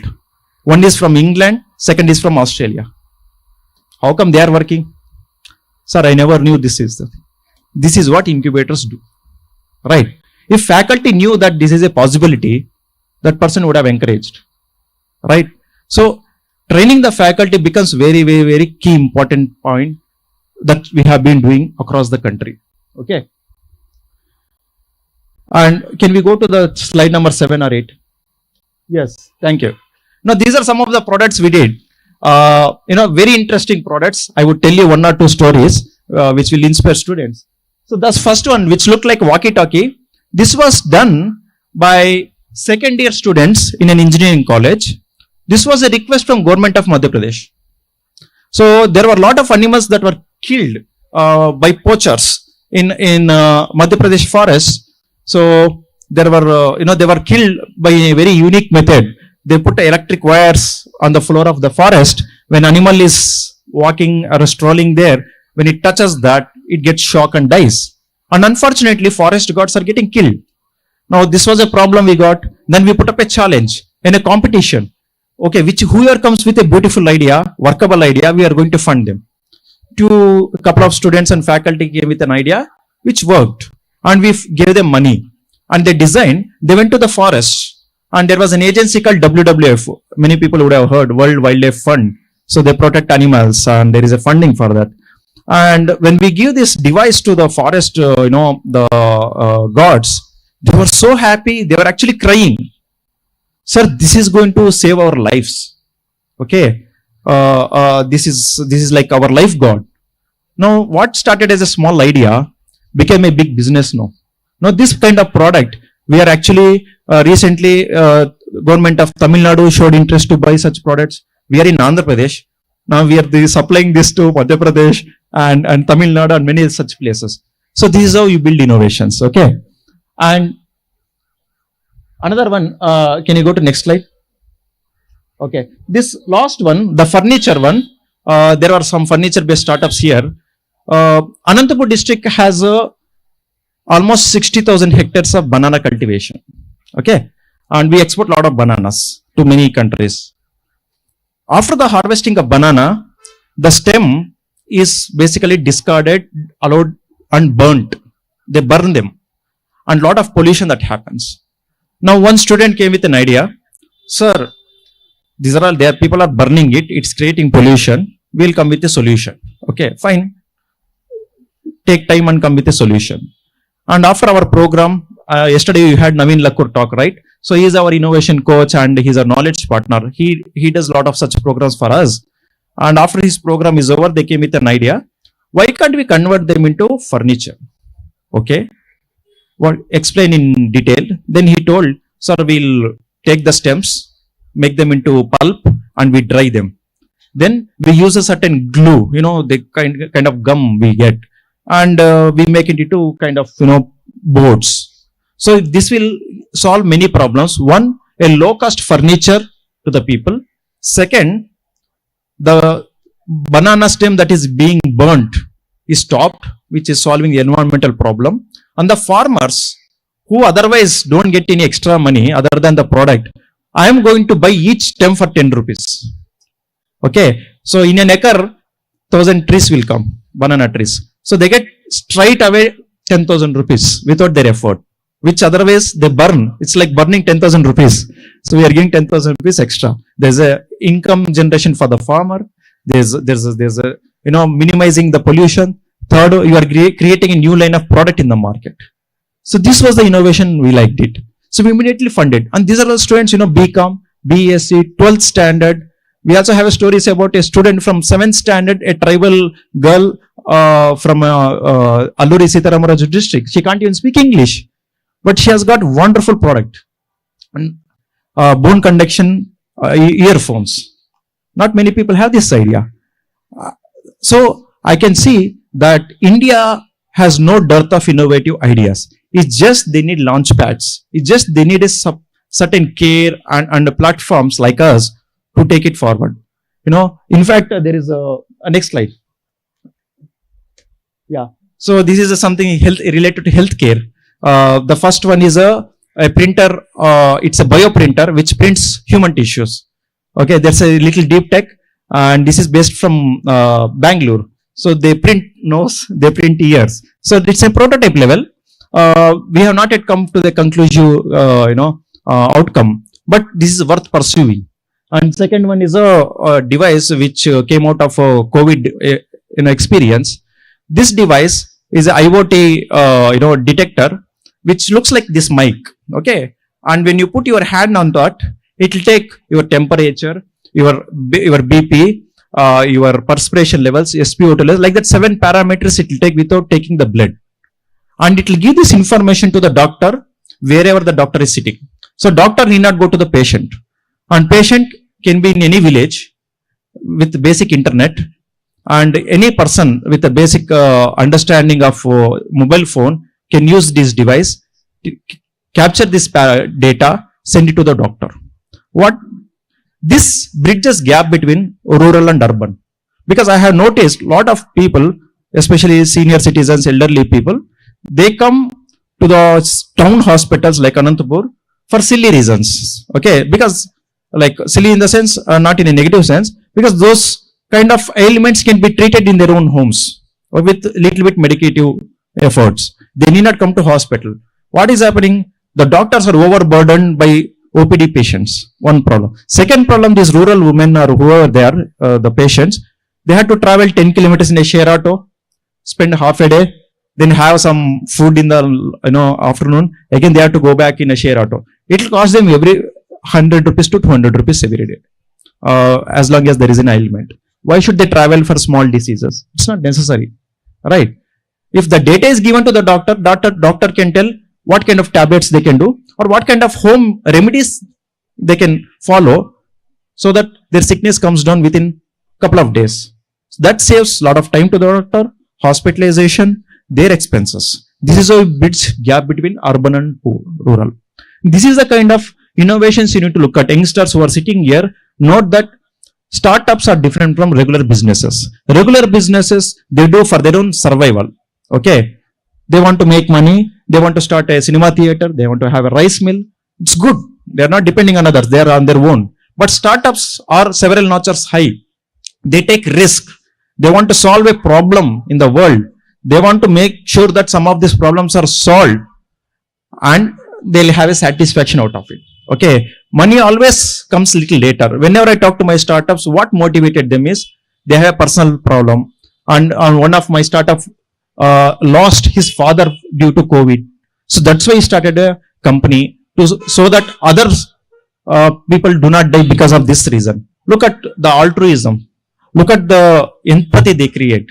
That's what startups really will see. And when we fund these startups, we have funded almost 2.5 crores.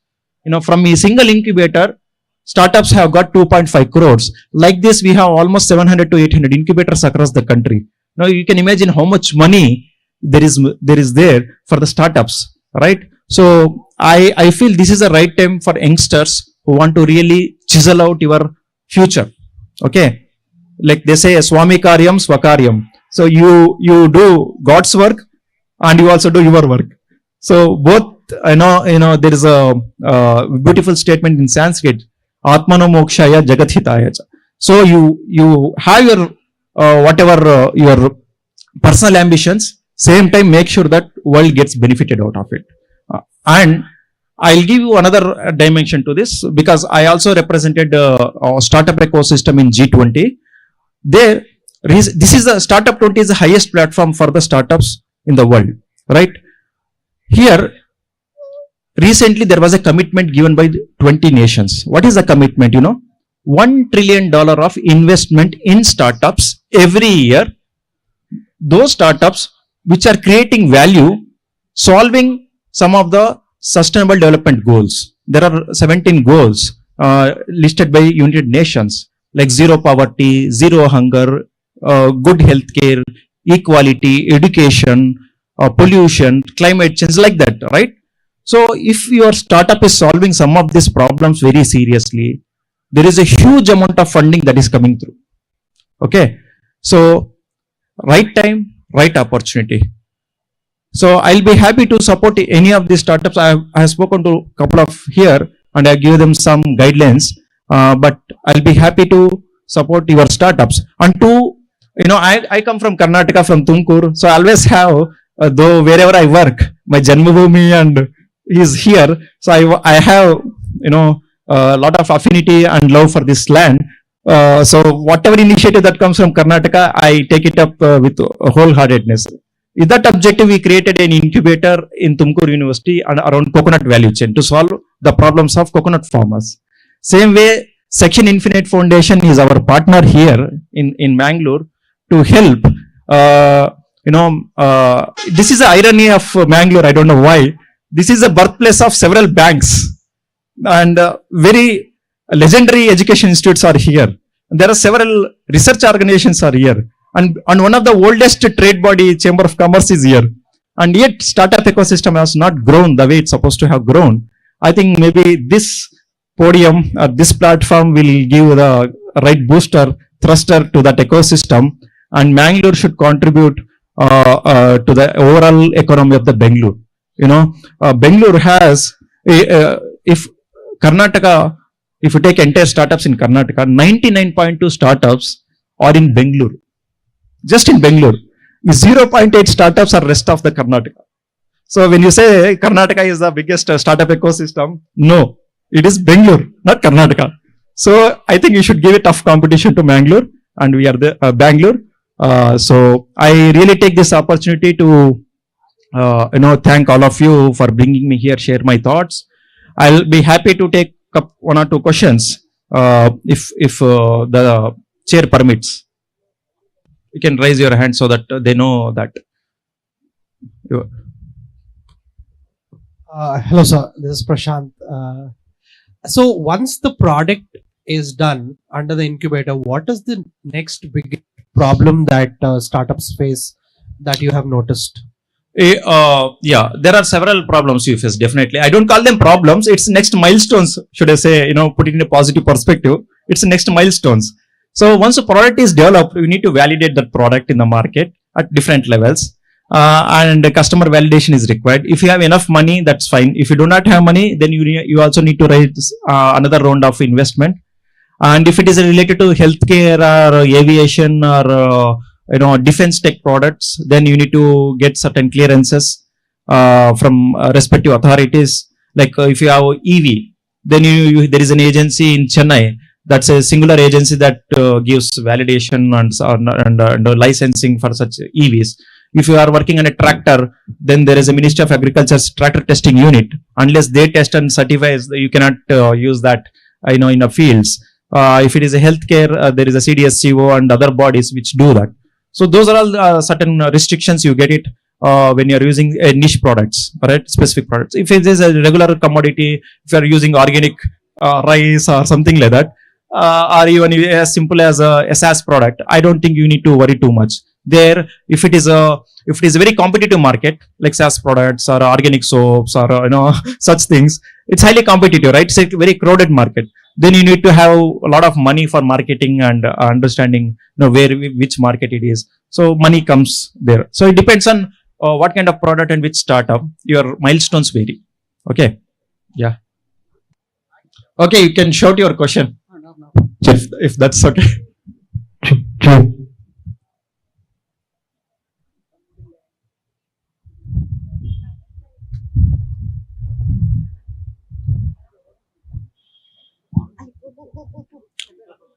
Okay, right. It's all right. You can. We'll have a side chat. Yeah. Thank you. Thank you very much. Jai Hind. To stay informed about the startup ecosystem, subscribe to MyStartuptv.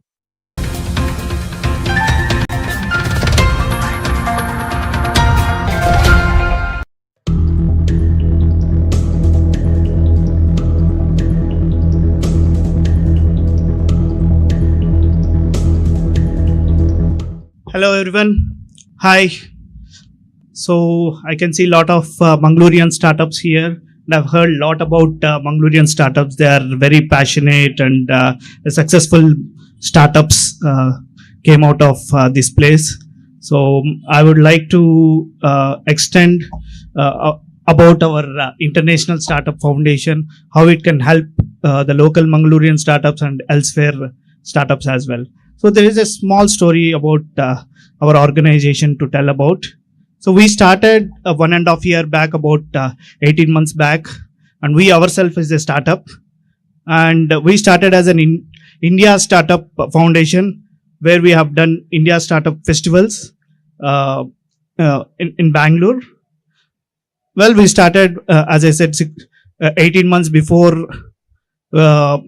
Approximately 1,000 startups has registered with us. Top startups came out of it, and then they benefited out of our organization. So we are more than a startup ecosystem, because we help startups connecting to the investors and investors connecting to the startups. And also there are a lot of CEOs and CXOs in our network who themselves benefit networking with each other. And also, more than the startups, what we feel is this kind of mentality of an entrepreneurship should develop at the school level. So we encourage students at the age of 10, and then we bring up their ideas and make them pitch in front of the big CEOs across the world, and then make them an entrepreneurs at the age of school level. And we actually coin a word called unicorns, which means an unicorn is a word, as you know, a $1 billion worth of a company, and unicorn is something, a junior who is going to become an unicorn or an equivalent to that. So if you see, we have done many conferences for the past 1.5 years, and we have grown to the international level as well. Now we have delegates participating in our conferences from more than 20 plus countries. And as you can move the slides, so our next events are going to be in Pune, Hyderabad, and Bangalore. And we are doing some of the international events in Jamaica, Europe, and USA as well as we going forward. So I would like to take this opportunity, and every startup has to be part of this organization to get benefited themselves. Thank you. To stay informed about the startup ecosystem, subscribe to MyStartup TV.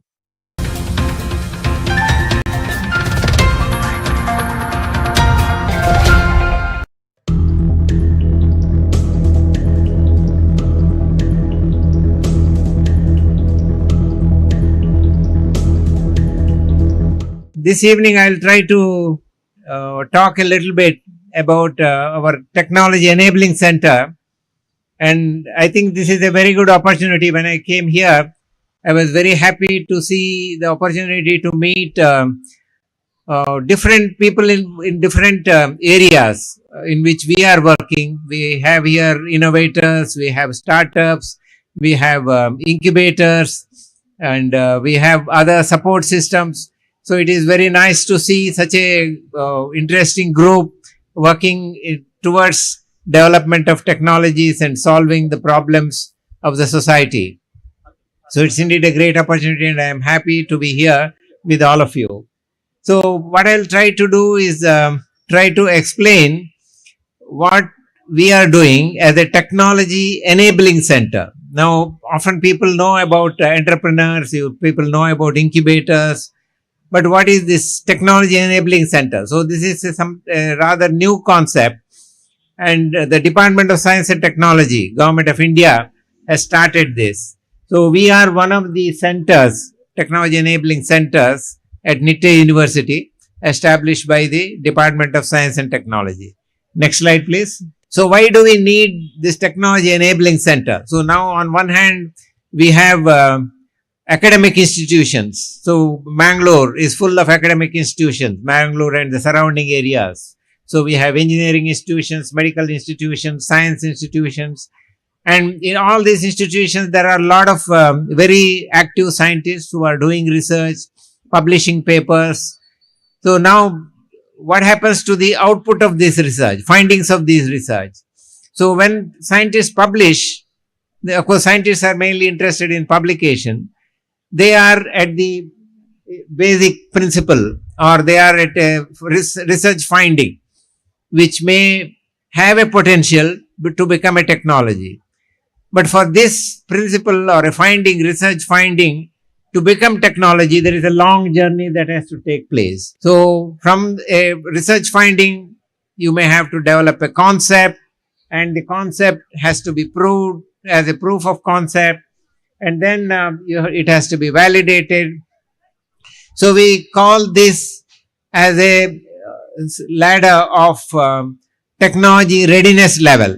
Of course, this actually terminology comes from NASA. So they introduced this concept of technology readiness level.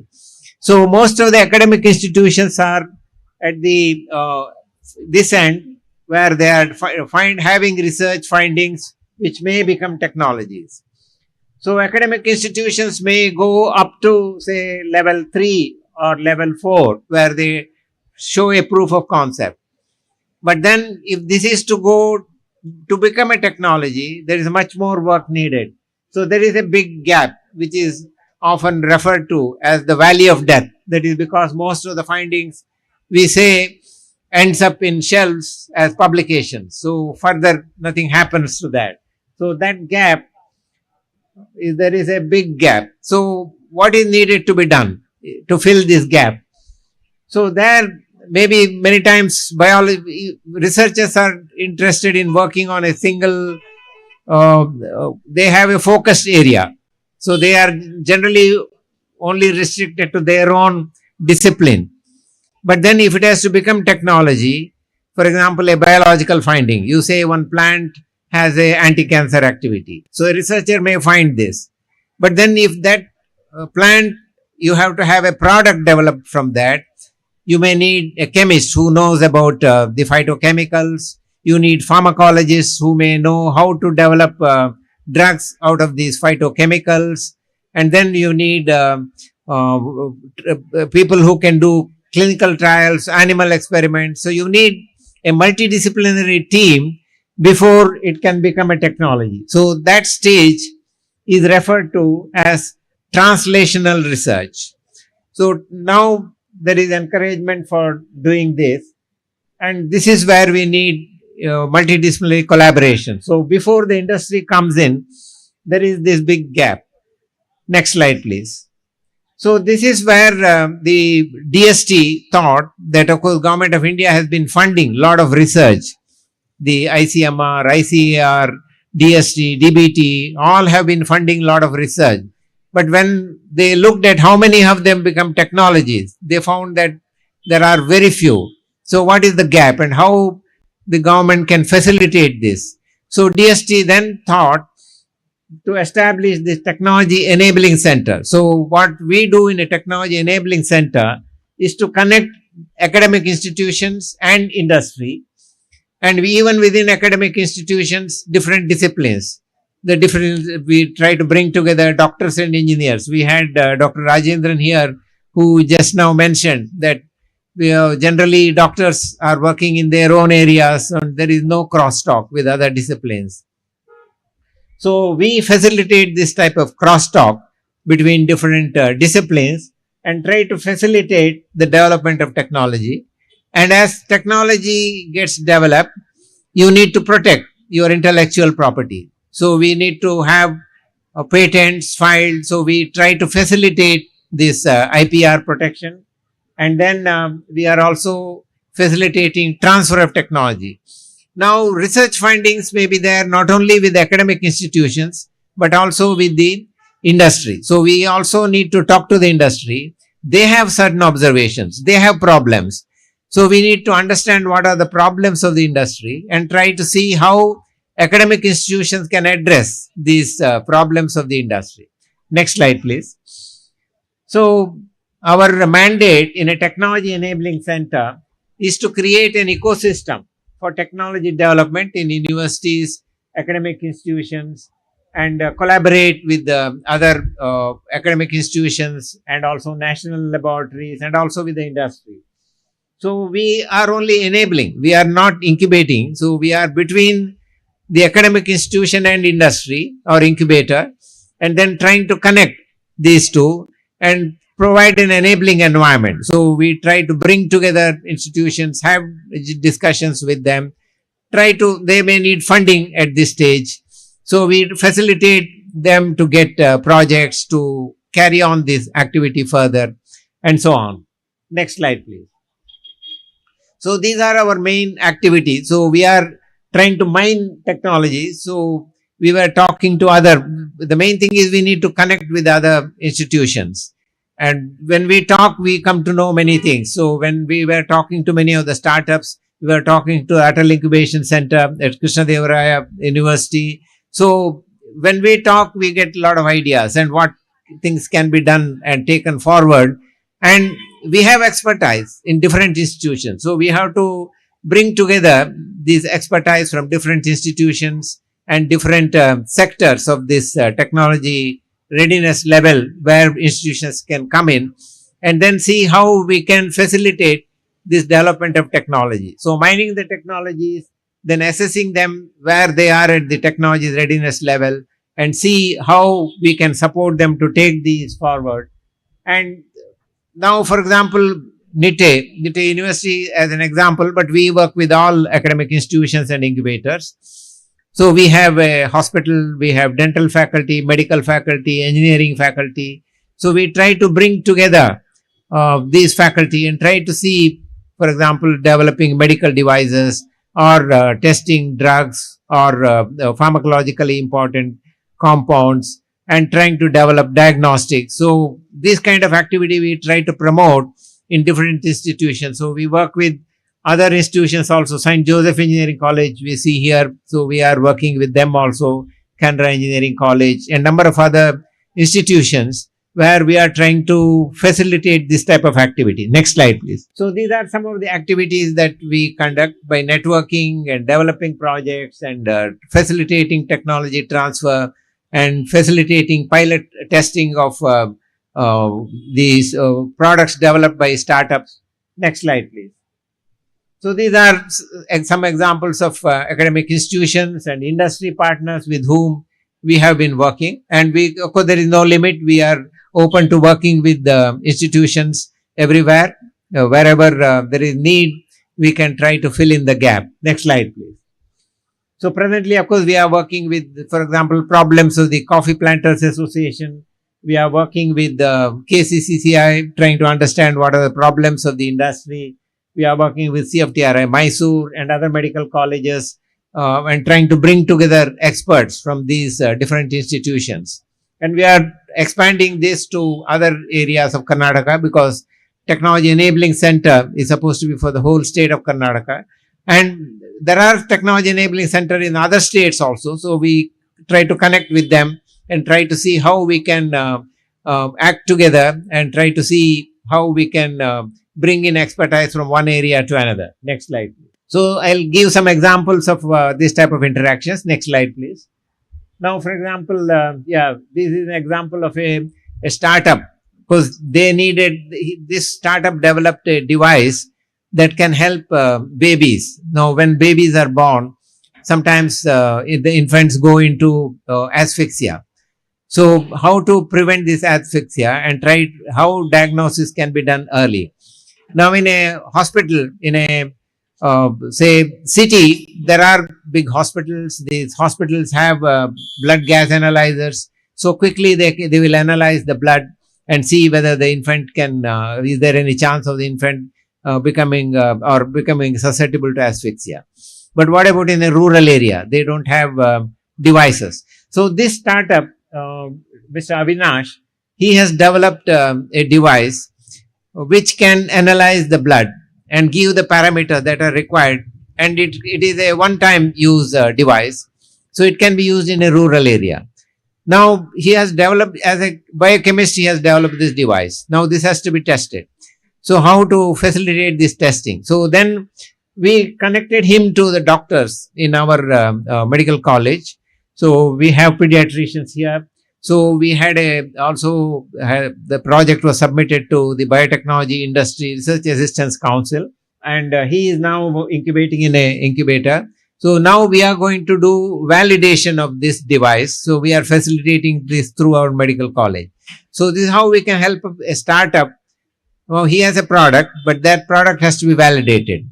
And that requires an institution where he doesn't have connect. So this is where we come in and try to facilitate this. Next slide, please.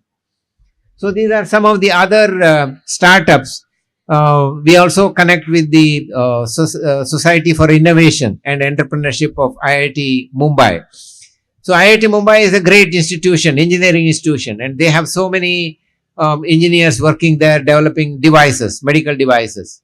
But then these devices have to be validated. So this is where we come in. So we partner with them and we help their startups to validate the prototypes that they have developed and see how that can be made more user friendly, more possible to use in hospitals or in mainly rural areas. So these are some of the startups with which we have been working. Next slide, please.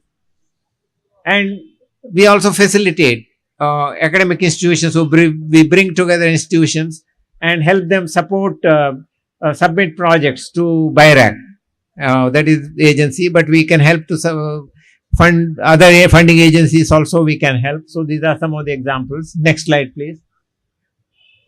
And this is one more engineer who has developed a device or a system for storing fish in a hygienic manner and without wasting the material and reducing the waste. So this is now, of course, he has also become a startup. He's going to further develop this, and we are trying to see how this prototype can be supported. Next slide. This is another startup that came up from collaboration between a medical college and a dental college and an engineering institution. So this a dentist, they came up with the problem of periodontal disease. Now all of us face problems of pain in the oral cavity because of infections. So when these infections occur, how to detect them? Is it an infection or is it due to something else? So normally we know that if we have an injury, there will be warmth. So there is an increase in temperature. So this dentist wanted to develop a device which can measure temperature within the oral cavity regions where they suspect infections to have taken place. So they collaborated with our engineers, a team of engineers from our NMIT, and developed a periodontal probe. So this probe can not only detect temperature, but it can also measure the depth of the cavity. So it can tell many things which the dentist would require for treatment. So now they have registered a startup, and with our incubator, they are doing this further. They have made some prototypes which have been distributed to different dental colleges, and to get opinion from them how to improve this and make it more user-friendly to dentists, connect to dental chair, and so on. Next slide, please. So these are some of the examples of other institutions with which we are working. Next slide, please. And also we try to bring in industry. So now here, this was a project that we tried to help an academic institution, a researcher who is working on carbon credit. Now, of course, we have one startup who there from NITE who has developed a device for measuring carbon credits in various areas. Now, this researcher, he is working on ocean acidification. We know climate change leads to the oceans becoming acidic. Now, how to manage this problem and what are the chemical changes that are taking place? So, this researcher wanted to identify, because he is from a physical research laboratory. So, he wanted collaboration with biologists. So, he approached us, and with the help of this industry partner, who is a big producer of ornamental fish. So, he's a big exporter of ornamental fish. So, we set up some studies, microcosm studies, to see how the carbon or acidification is taking place. So we try to facilitate this type of collaboration between academicians and industry and try to see how these ideas can be taken forward. Next slide, please. Next slide, please. And we are working with number of industries and trying to facilitate addressing their problems. One of the problems we are addressing is also with Camco. We are working on the possibility that, of course, if you, it's generally believed that Areca is grown in this region and so much of consumption takes place. But normally people consume this Areca with tobacco and number of other things. And people have a belief that, okay, even WHO has said that if you take these products, there is a possibility that you may get oral cancer. So the oral cancer may not be due to Areca, but due to other components that you are taking along with that. So Camco wanted us to investigate whether Areca alone is carcinogenic. So we are working on that using different models, cell culture model, animal model, a zebrafish model, and also our dentists are working on the community setup. So we are trying to facilitate this type of research to address the questions which industries have. Next slide, please. Next slide, please. So we have a number of MOUs with other institutions. Next slide, please. Yeah, these are some of the examples of this type of collaborations. We also collaborate with even institutions abroad, with Sahlgrenska University in Sweden. So public health students from there came and they were trying to see how Indian system works. So we try to facilitate that type of collaboration also. And of course, NITTE is also working with Northeast. Our Chancellor, Sri Vinay Hegde, has a lot of affiliation to help students from Northeast. So NITTE is offering students from Northeast seats in many of the institutions here. I think some 40 seats are offered to students from Northeast. Now, so we have developed this connect with the institutions and students in Northeast. And now we are trying to see how we can connect with the incubators and academic institutions there and see how our technology enabling center could contribute to this, and try to see how technologies developed there could be taken forward. Either it can be transferred to industries here, or if they are at a lower level of technology readiness level, how we can facilitate them being taken forward. Next slide. So these are some of the MOUs with other institutions. Next slide, please. And some of the technologies developed and in pipeline through our technology enabling center. Next slide, please. So we have a list of these technologies available and the technology readiness level is also indicated in our website. So this can be seen by anybody. So this is an open website. So people who are interested in these technologies, we can facilitate the transfer of this technology. And whatever action is required to take them forward, we can try to facilitate that. Next slide, please. And this is a continuation of that. Next slide, please. And yeah, these are some of the products and some of the food technologies from NITTE who have developed this. Next slide, please. And we have number of technologies which have been also transferred and commercialized. Next slide, please. So this is one is the example of beetle leaf tea. I think yesterday Indrani spoke about that. So this one startup came to us. Of course, he was a journalist at that time. He was observing that beetle leaf is grown in his village, and he wanted to see what product can be made from that, which is available to common man.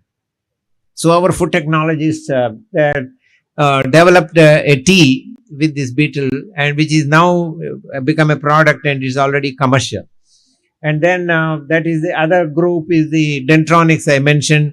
You have the professor of dental surgery and also engineering professor who have come together to develop that periodontal probe. So that is also now a startup already. That product is under development. Next slide, please. Yeah, this actually, it was a project of a postgraduate student, Dr. Karishma, who is there. So she is the CEO of this startup and she is taking this forward now. Next slide, please.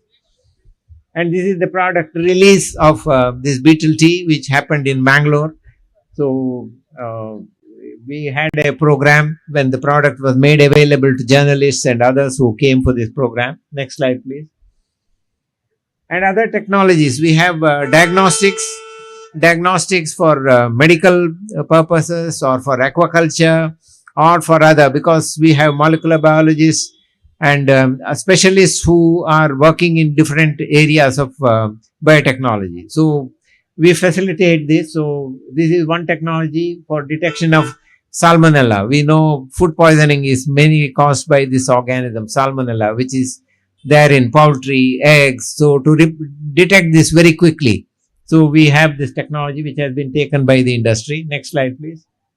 Yeah, and he is working with us in number of areas. Next slide, please. And there are other technologies like bacteriophage technology. Now, antibiotic resistance is a big problem in all hospitals. So doctors are finding it difficult to treat patients because the bug which is causing infection is resistant to all drugs. So how to address this problem? So we have a biological control. So we have a virus which can attack these bacteria. Now this technology, actually we developed such a technology for aquaculture as early as 2005, and the product came to the market also with this company called Manglo Biotech. So they had this technology, which of course they are still producing this for aquaculture. Now we are working on a more advanced form of this with groups of bacteria, like the whole group of Vibrios, which can cause infections in aquaculture. So this is one technology which has been transferred. Next slide, please. So this is another technology for detection of these Vibrios for diagnostic purpose in aquaculture. Next slide, please. And of course, we facilitate patent applications from, it could be a startup or faculty or students. So we facilitate that. Next slide, please. So on our website, we have examples of these patents which have been filed, published, and so on. Next slide, please. Next slide, please. And we also organize programs for other institutions on awareness of this IPR protection. Next slide, please. And also how to facilitate the transfer. And we bring also experts from different areas. So we have we had a scientist from institute called Agarkar Institute in Pune. It's a DST institute. He has developed a number of nanotechnologies, and he wants to see that every PhD thesis leads to a technology development. So we brought him here to explain to him, to our students, this concept and how they can also go in that direction of producing every PhD thesis leading to a technology development and patent, and then finally a commercial technology. Next slide. And we also bring experts from industry. So now this expert, Dr. Narayanan, he's actually a biotechnologist and also a very well-known entrepreneur. And he has developed at least 7 or 8 technologies, and 2 of his technologies have been bought by Tatas. So Tata Soulful, you might have heard. So that is a product that he developed, and he has now sold it to Tatas. So we also brought him because he has number of ideas about how these agri technologies can be developed further. And in fact, we are bringing him again in joint collaboration with KCCI. We are having a program on 28th February where bringing different experts in the agri-tech, food tech area, so that entrepreneurs, technology developers can interact with them and try to see how we can avail the expertise that is available with these experts. And of course, another professor, he is a dental professor who has developed a bone replacement material from eggshell. So we brought him also to explain his journey. So he was explaining how he was struggling to get some funding initially, but then once he got funding through BIRAC, then now of course he has got crores of funding and his product is becoming commercial. Next slide, please. And startups created. Next slide, please. And we also facilitate, we also try to identify best ones and try to see how we can support them. Next slide, please. So we had Dr. Vishal also with us, and there is another professor from Indian Institute of Science, Hardik Pandya. So when we said Hardik Pandya is coming, people were very excited. So they thought cricketer Hardik Pandya is here, but it was scientist Hardik Pandya. But he is also very exciting scientist, and he has done number of this type of technology development promotions. And we had another doctor there. He has just completed his MBBS, and by the time he completed his MBBS, he already has 4 companies. So he has been working with engineers and developed number of technologies which is useful for the medical community. So we wanted to expose our doctors to this type of thinking, where we think, okay, the doctor means it's only to treat.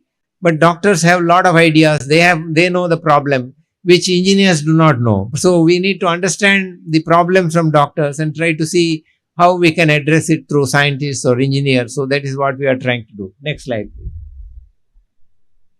So these are some of the winning proposals from the hackathon that we had. There was one team from, I think the Smart Wheel team is from St. Joseph Engineering College, and then from other institutions. So we work with bringing together all the institutions. Next slide, please. And these are our startups. Of course, Shiv Kiran is already here, and his technology has now become a startup. This is another faculty from our Physiotherapy Institute. So these are some of the examples of startups that we have enabled. Next slide. So now this is, now we started with some 100 ideas and then tried to see how many can be supported. I think some 15 came, it has been narrowed down, and now out of that, maybe some 10 or so may be supported by NITE, which can become a startup immediately. Next slide, please. So how the screening has been done. Next slide, please. and the boot camp and other support was arranged for these. Next slide, please. An orientation program was held. Next slide, please. So these are some of the startups which have been selected for pre-incubation. Next slide, please. This is with our Atal Incubation Center. Next slide, please. And of course, we connect with the government bodies and international institutions. Next slide, please. We are connected with the Food and Agriculture Organization in Rome, which is a UN organization, connected with food. So we are working with them. We have been recognized as a reference center for antimicrobial resistance and aquaculture biosecurity. So we work with aquaculture industries, we work with other institutions, government institutions working on this, we work with FAO. So we conduct training programs, capacity building in other countries as a reference center. So this reference center was launched in Rome last year. So we were there for the launching in Rome. Next slide, please. So these are some of the programs we have been virtually organizing. Next slide, please. And also with the industry, on World Food Day, we brought together the MSMEs, KCCI, FSSAI, and try to understand the problems of the food industry and how institutions can address this. Next slide, please. And training programs for the industry. Next slide, please. So we organized a number of training programs. We brought experts from FSSAI also. And we are having, as I mentioned, on 28th program along with KCCI on Agri-Tech. Next slide, please. A number of webinars. And on World Ocean Day, we had a lecture by a very distinguished American scientist who is one of the giants in microbiology, recognized by the American Society for Microbiology. Next slide, please. And we have also produced some white papers for the industry to take forward. Next slide, please. One is on jasmine, which is produced locally here. So what are the products that can come up and what is the potential to take these forward? And we are working on the others also. Next slide, please. And we produce a newsletter. So our website has our newsletters which explain our activities. So if anybody is interested in connecting with us, we'll be happy. So just send us an email, see our website, send us an email, institutions, and try to facilitate development of technologies and how this can be further taken up to become startups and technologies. I think that's it. Next slide. Yeah, this of course, this is not relevant. Next slide, please. Yeah, this is our team. Yes, all our team members are here in our stall here. So you are welcome to contact us and we'll be happy to connect with you. Thank you very much. To stay informed about the startup ecosystem, subscribe to MyStartup TV.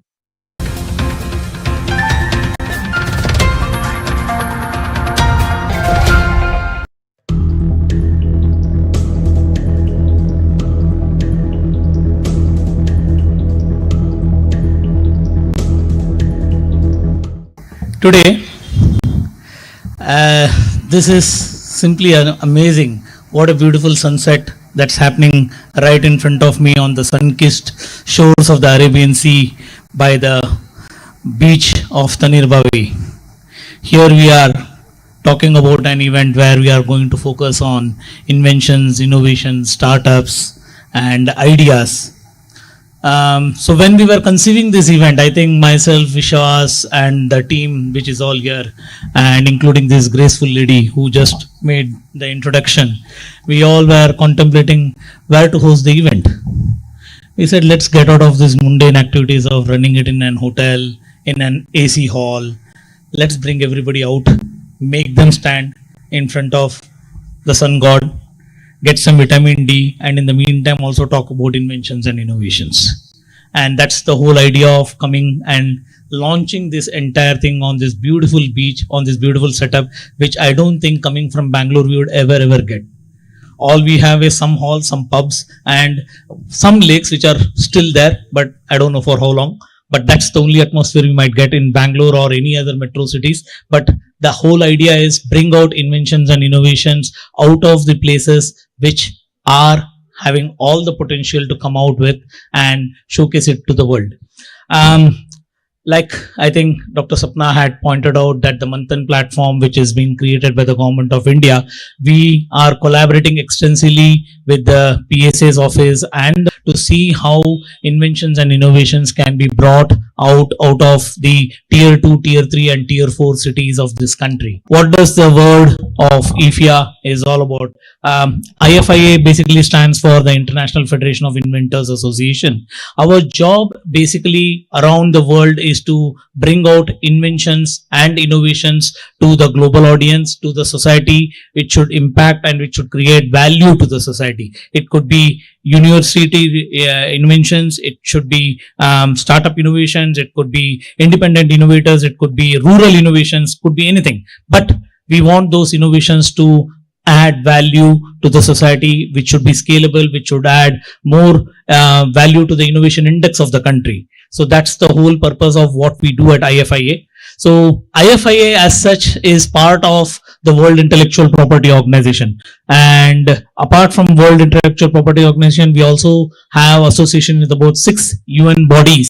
And lastly, I think last October, we have been offered our US headquarters right inside Google. So when an organization like Google is partnering with us, you can imagine the potential growth for the startup and the innovations that is going to come in the days ahead. So this is what we are trying to do on a global scale, and through the Manthan platform and through the PSA's office, who happens to be a silent player in the background, yet trying to push us, saying that get more and more of innovative ideas from tier 2, tier 3. Like Sapna is like sitting there and getting a call from her her team. Anand, सपना जी को चाहिए कि आप जरा और थोड़ा गांव के तरफ जाके थोड़ा इनोवेशंस लेके आओ. अच्छा ठीक है, हो जाएगा.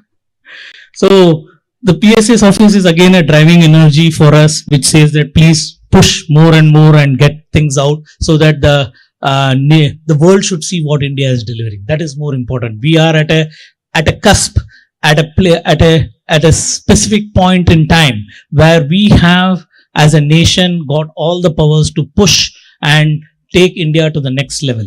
And that's what we want to do as a federation, and that's what we are trying to do through our global body. And at IFIA Bharat, that's the whole agenda for us, as to take Indian products to the world, take India to the world in terms of innovation, in terms of product development, and in terms of more technologies which can be used as an intervention to our new product development. That's what we are trying to do through both the at the global level and at the national level. And here, Mangalore, we have an excellent team which is led by Vishwas and other members. So all of us here are also trying to focus on driving all the inventions which should come from the Dakshin Kannada region, and trying to see how more and more rural innovations can be taken and scaled up on a global level. I think this should summarize as to what we are and what we are trying to do. And without wasting further time of all of you, and as such, now with this beautiful sunset coming in, I think there is a host of other events which are going to be lined up throughout the evening. I hand it over back to the organizers, and thank you all for hearing me out. Thanks a lot. Good day. To stay informed about the startup ecosystem, subscribe to MyStartup TV.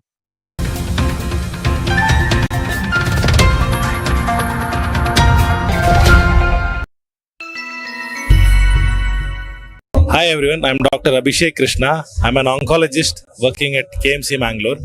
I was associated with the Emerge 2024 as one of the team members. One of its kind event where, Beachside Startup Festival, which is probably the first time happening in India, where a lot of entrepreneurs, a lot of startups, a lot of students, budding entrepreneurs could come here, meet the people, meet the persons, meet the investors, talk to them, have a good interaction, and carry forward their ideas and carry forward their innovations. We also had an ideathon that was specifically focused on one non-student crowd and the non-student crowd. We got a lot of entries. It was a very good experience throughout here. So we look forward to host more of such such programs in the future in Mangalore, because Mangalore is has a lot of medical colleges, a lot of engineering colleges. Talent is immense. So Mangalore being a tier 2 city, it is high time that we build up an ecosystem here, ecosystem of startups, of innovations. So Mangalore should lead the world. That is what our intention is of brand Mangalore. So let us all work together towards that, and let us host more and more such sessions and such programs in Mangalore, so that we lead, that Mangalore can lead from the front for the world. Thank you. To stay informed about the startup ecosystem, subscribe to MyStartuptv.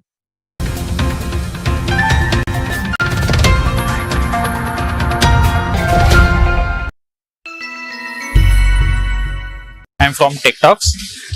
We work with B2B technology-driven companies and focused on engineering, manufacturing, and software product companies. We provide end-to-end services in technical content development. Our offerings include technical manuals, interactive content, learning content, and process documentation.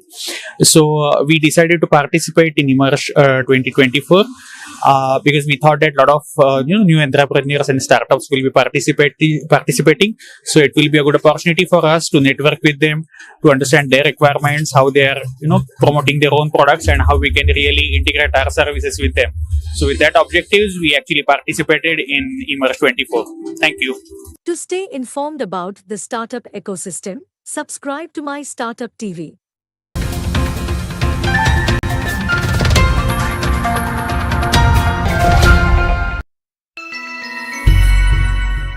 Hi everyone, I am Vinayak from Chikmagalur, and we started Ragnarok Furniture in Chikmagalur last year 2023, and we are producing dining tables, teapoys, live edge tables and clocks.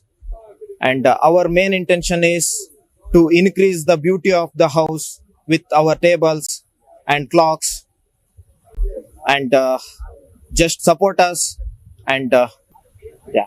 To stay informed about the startup ecosystem, subscribe to MyStartuptv.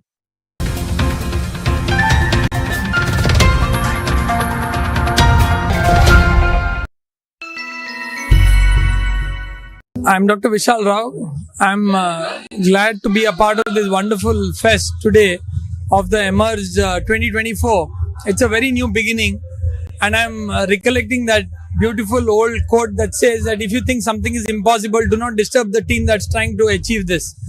I think the team out here pulled off something for the first time on a beachside festival with startups, and the vibrancy, the entire enthusiasm, the entire networking was all very inspiring, from the PSA's office to the state government's participation to the innovation teams that came up to the young, brilliant startups, innovators, inventors, to the wonderful talk that Anurag gave about innovations and about how we can think differently, and how India should move from Make in India to now the next Create in India.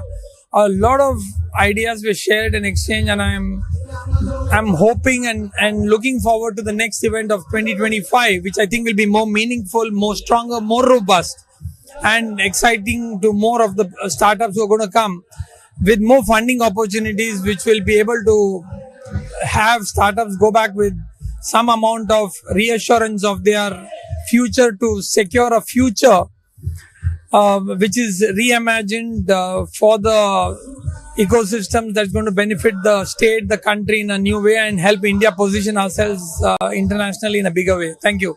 To stay informed about the startup ecosystem, subscribe to MyStartuptv.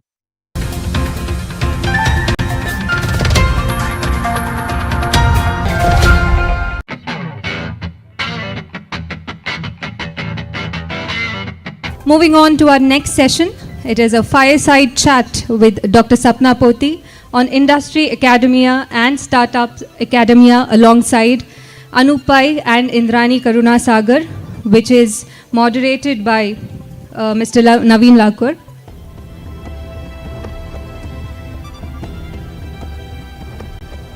Ladies and gentlemen, distinguished guests and lovers of inspiration, welcome to our fireside chat by the beach. Tonight, we have the pleasure of gathering under the starlight sky with the soothing sounds of the waves as our backdrop for an evening of thought-provoking conversation during the fireside chat on industry, academia, and startups academia. Tonight, as we come together on this picturesque Tanirbavi beach, let us embrace the spirit of collaboration, exploration, and discovery. Thank you for joining us for this fireside chat on industry, academia, and startup academia. May our conversations tonight be as invigorating as the ocean breeze and as enlightening as the stars above. Ladies and gentlemen, it is with great honor and privilege that we welcome our panelists for today. I request Dr. Sapna Poti, Mr. Anup Pai, Dr. Indrani Karunasagar, and the moderator of this session, Mr. Naveen Lakur, to please come on to the dais.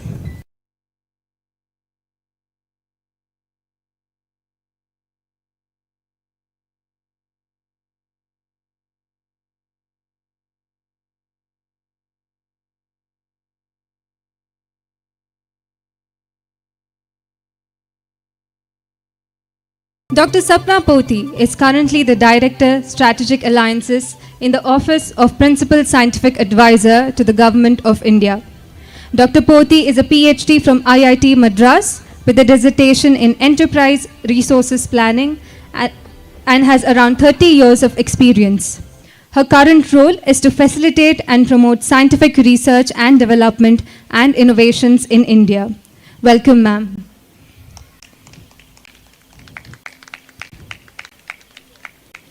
Mr. Anup Pai is the founder of eSamudai. Anup is building eSamudai, which is a decentralized digital community network for local sustainable living. Building eSamudai is a 1 to 0 journey which enabled him to navigate the increasing rate of change, which he terms hyper change. Previously, Anup had a 0 to 1 journey with Fintellix Solutions, which he built from scratch to sell to Nasdaq, listed Verisk after 2 rounds of funding from Tier 1 VCs like Sequoia. eSamudai is actively engaged in building a network of digital districts interconnected on India's national digital public infrastructure. Within each district, a nest is created which combines community commerce, community finance, and community media. Nest integrates people into a network of cooperatively operated local digital businesses. Recognizing climate change as the greatest challenge of our times, eSamudai has configured Nest to prioritize local action while fostering global cooperation for sustainability. Welcome, sir.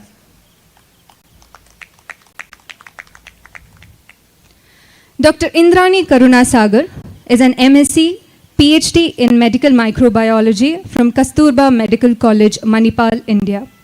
Her professional career has spanned across 4 decades in multiple prestigious institutions such as Kasturba Medical College, JMI MPR, Pondicherry University of Agricultural Sciences, Mangalore, and Karnataka Veterinary Animal and Fisheries Sciences University, College of Fisheries, Mangalore. She was also the Associate Director of Research at KVA FSU, Bidar, until her retirement. She has served on several national and international committees, including FAO, WHO, Joint Expert Committee on Microbiological Risk Assessment, member of FAO Subcommittee on Antimicrobial Resistance, Scientific Advisor, International Foundation of Science, Sweden, faculty member of the International Life Science Institute, Singapore, and National Academy of Science, USA. She is actively promoting One Health research and education. Her recognition at the international level includes the coveted position of Director of UNESCO Center for Biotechnology, Chair of the International Jury for UNESCO Life Science Prize for Research and Social Relevance. She was the Director, NITTE, and also headed the NITTE University Center for Science Education and Research and was the Dean Faculty of Biological Sciences for 6 years from July 2014 to October 2020. Presently, she is the Director Projects and heads the National the Technology Enabling Center of Department of Science and Technology at NITTE. She is a recipient of several awards and recognitions in India and abroad, notable being National Technology Development Award, Government of India, Fellow National Academy of Agricultural Sciences, Sir M. Vishweshwaraya Award for Excellence in Research and Lifetime Contribution to Science and Technology, Government of Karnataka, Punjab Rao Deshmukh Outstanding Woman Scientist Award, ICAR, Government of India. She was recently ranked 11 among the top scientists in India in microbiology 2023. Thank you for being here, ma'am. Moderating this session is Mr. Naveen Lakur.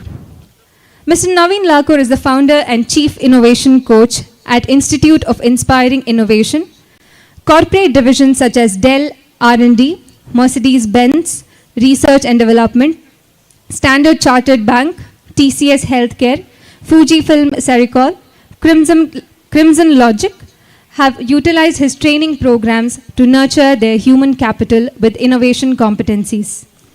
Naveen Lakur is a serious entrepreneur turned innovation coach. Naveen loves to inspire enterprises and entrepreneurs to innovate and guide them to grow in the right direction. In his professional career, spanning 25 plus years in the industry worldwide, he has co-founded several innovative companies. He has also been a catalyst for 250 plus ideas to have become commercial realities. He's passionate about sharing his practical knowledge of building companies and nurturing ideas. He brings to the table his personal experience of a unique combination of systemic innovation, a structured and scalable, structured and scalable approach, and tactical innovation, a frugal and flexible approach. Besides his active engagement in the industry, he indulges in writing books with international recognition, and he loves telling business stories. Sir, we're glad to have you here. I kindly request you to commence this session. One side it is industry, the other side is the academia, and then the other dimension, the three dimensions, right? So is the startup. And looks like all three of you are bringing all those three aspects to the table. Like, when I heard your keynote talk, it was coming out, and with your IIT Madras, one side the academia, and now with the startups that you're doing, and also from the industry experience that you've had. So you're a combination of all three, and similar is what I'm getting to see from the other panelists also. Welcome. I'm sure it's going to be interesting and useful for our audience. So this was the synergy that we wanted to bring. And we were looking at curating some questions while asking the audience. At the same time, this was done even before the session. So I have few of them for all of us. And are you game? So yes. Wonderful.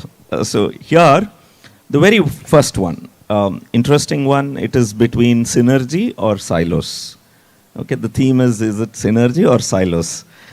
In your experience, how effective are current collaborations between industry, academia, and startups? What are the biggest challenges faced, and how can we foster greater synergy? Okay, so synergy versus silos. What's your thought? Yeah, initially, earlier days, I think the industries and academia and startups used to have their own silos. But now it's more and more industries are also coming forward, looking for startups. We also included from the Office of the Principal Scientific Advisor 2 clauses in the CSR. One is to fund research which is aligned to Sustainable Development Goals, and the other is to incubate any startup. So these clauses also help the CSR funding to reach the startups and academia. So that is the other reason why they're all wanting to work on some of the Sustainable Development Goal areas like water, waste management, renewable energy, etc. So there's a lot more synergy now. However, as you mentioned, what are the challenges? There are quite a few challenges. One is the pace at which people are going. So industry goes at a different pace. Startup is able to match that pace in some ways. Academia surely is not able to go on that pace because they have their regular jobs of teaching. along with research. So they are not only doing one or the other. And hence they are not, and they are also technologically, interested in cracking bigger and bigger technology problems. So they are not interested in the mundane stuff. So they are always seeking something very challenging and so on. So they are in a different world altogether. Manthan itself as a platform is actually promoting that synergy, right? So bringing the ecosystem players together. And one of the books that I've authored is by name Inseparable Twins. Like they are two sides of the same coin. To me, I see the synergy and the silos are like the two sides of the same coin. They coexist. In fact, in the previous panel discussion, we saw that some investor are focused on the specific areas of the investment in the gaming, right? So it is in silos in a way, but there is synergy. So they are like two sides of the same coin, and while you are focused on developing a platform which will bring everybody together and optimize the efforts, and I'm sure she's spending more time on the academia side, right? So but then you want to connect with the industry and also want to see how startups are benefiting. And NITE is one of those institutions where incidentally I was the super mentor for Atal Incubation Center NITE. So I have a special connection with your institution that way, and where startup, from the startup focus. So what's your approach? Do you think it is in silos or is it synergy? And what are the challenges that you think should be addressed? It's $1 million question. When I think that I come from a generation that did not look at anything beyond what happens within the four walls of a classroom, max a university portal, that's it. And through the 5 decades that I've spent, and as they mentioned in different institutions, I have seen the change that has happened in the thinking. And that change has been also undergoing a lot of innovation. While the government had, started off incubation centers, along the way they realized before they incubate, understanding the TRL level of any technology that one is interested in has to be probably looked into and has to be mined, whether it's from a school project, a college project. No one ever thought that what they did was going to become of significance because we were limited to getting a degree, finding a job. But today the situation is different. Research encompasses, apart from basic aspects that you study, a translational value. And this has made all the difference in the connect. In my former years, if somebody in a university was associated with a company or worked for some company, it was considered criminal. But in the last 2 decades, things have been changing, and government also has started supporting through, as I said, incubation centers. And as the director of a center set up by Department of Science and Technology, which is called as a Technology Enabling Center, we serve as the link even before identifying who can become a startup by making them realize that what they did is of significance.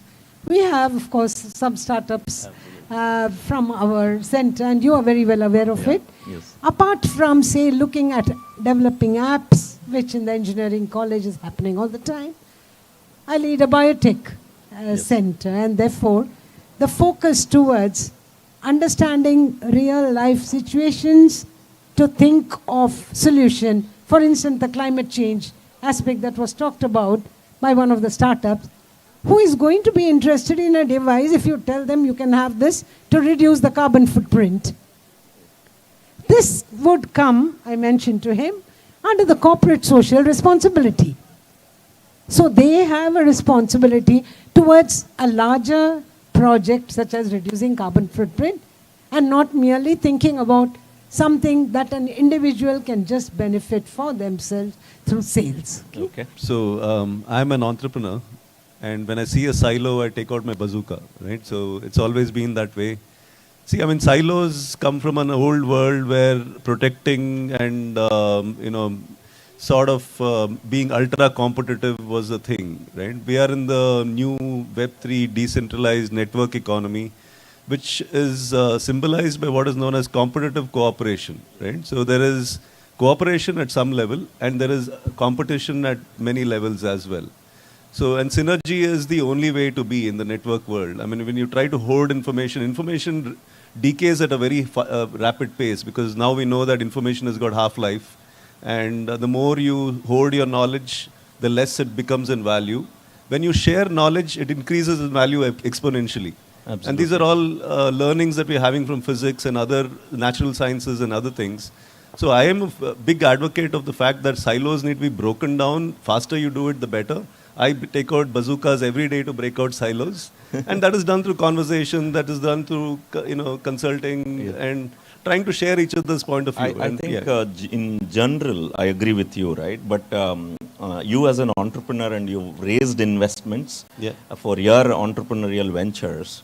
Well, as much as the synergy is what is required from an ecosystem side, but as a startup, you need to specialize, you need to actually focus on particular area. That is also in another way as a silo. That's right? focus. How important is that to specialize and to focus? So look, I mean, nothing can be done without focus, right? You can't achieve anything if you don't focus. But at the same time, I think our work has become so interdisciplinary these days that we have to collaborate with other people with other walks of life, right? Because you're not building in a silo. Yeah. You live in a society and solutions have to come and live in, I mean, and for example, since we're talking about academia, industry and startups. So we think building from our perspective, but I think that we're building, I'll be living in the world of the young tomorrow, right? In 20 years, the world I'll be living in is their world. Correct. Right? So why can't we see the whole world from their perspective? Because eventually, what the biggest opportunity in India right now is the youth of India, right? Absolutely. I mean, that's the opportunity, right? So if we build for them, I mean, if we build, everything we think about is saying, what can we do with young people and how can their lives That's the be? vision and enrollment. And actually, the next question is actually based on that theme, which is the talent bridge.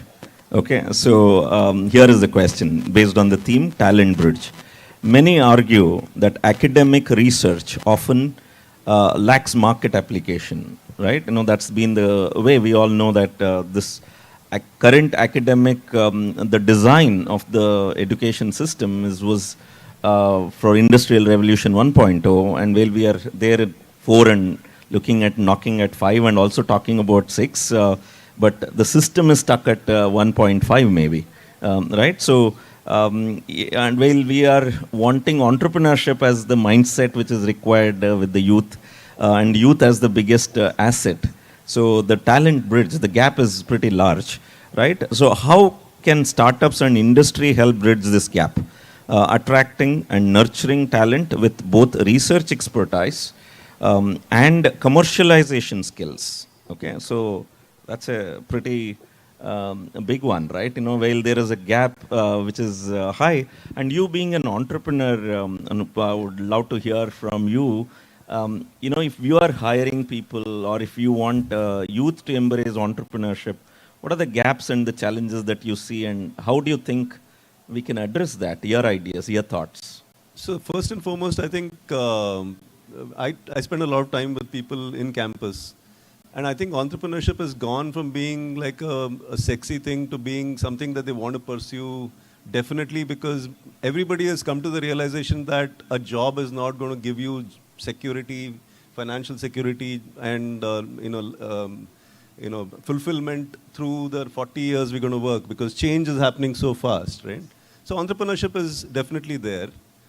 I feel I've got very, stoic old ideas about how to implement. I think the alumni networks of every college are crucial here, right? To be able to bring the alumni network who come from either academia or in government policy making or in industry or in startup, connect to the institution at a deep level, right? Because there is already trust, right? You already know that you are from that institution. If alumni networks engage with student networks, job done, right? You have collaboration built there. And the synergy already there. I mean, there's so much That's trust, a wonderful secret that you have brought out. I think today, all that what you need to learn from just as an academic, as a content, right, is all available. And even ChatGPT and the AI is all available. You don't have to go to college for that degree and, that kind of learning. It is the network which is going to be very useful. And are we building that platform? Educational institutions, are they building that? I think that's the new mindset, right? One of the quotes in my book, A Little Extra, refers to, building from an entrepreneur perspective, it's very appropriate. Building a net worth is ordinary. Ordinary is not bad. We need to build net worth. Building a network is extraordinary. Ask any of those people who have built great net worth, they will tell you how their network mattered, right? So educational institutions in the entrepreneurial mindset, I think it's so important, and in the research perspective that, can we build that network, right? Can that play as a platform? And moving that question to you as a research, right? Because you're from biotech aspect, and, so most of the educational institutions, the way it works, it is based on the ranks, and based on the placement is where the demand for their institution grows. Yeah. And we are talking about entrepreneurship. It's not about getting a job, it's about giving jobs. And the mindset is about research, mindset is about solving some problems, and so on. So how much of that is happening in academia, and what do you think is a gap in India, and how can we bridge that? The first point is, I think doing research in a laboratory is all about a lot of honesty with what you're doing, not looking at how much is going to find a place in the industry. Whereas when you get into an industry and start working on the same aspect, you deal with a lot of lies. And this big divide is what sometimes frustrates people who have gone from a laboratory where they did probably research of a very high order, and then they go to an industry and say, especially we've seen this with so many people telling us that it's completely different in an industry. It's about getting certifications. It's about having the right market approach to it's salability ultimately. But somewhere the two meet, because I think industries also have realized that for them to be sustainable, marketable, internationally acceptable, one does need to go through a very good R&D system in their own centers. And I think this in-plant quality controls, in-plant R&D and networking. But is that happening? It's beginning because to happen. The way academia, the way it is taught, right? Mug up, answer, and if it is A for not apple, then you don't even get a mark. When today people relate apple to a phone than a fruit. That is the world that we are in. And, where the gap between the academia and if you see what the research mindset is required, it's no connection only. So how do we think we can bridge that? I personally think, see, we have to consider every method of approaching a problem from the perspective that exists in a particular country. Yeah. We can talk about these kind of methods in Germany. We talk about it. I've been to most of the country. I think. But in India, yeah. if you look at the number of students in a classroom, the number of students in a university, all of us have gone through that old-time kind of education.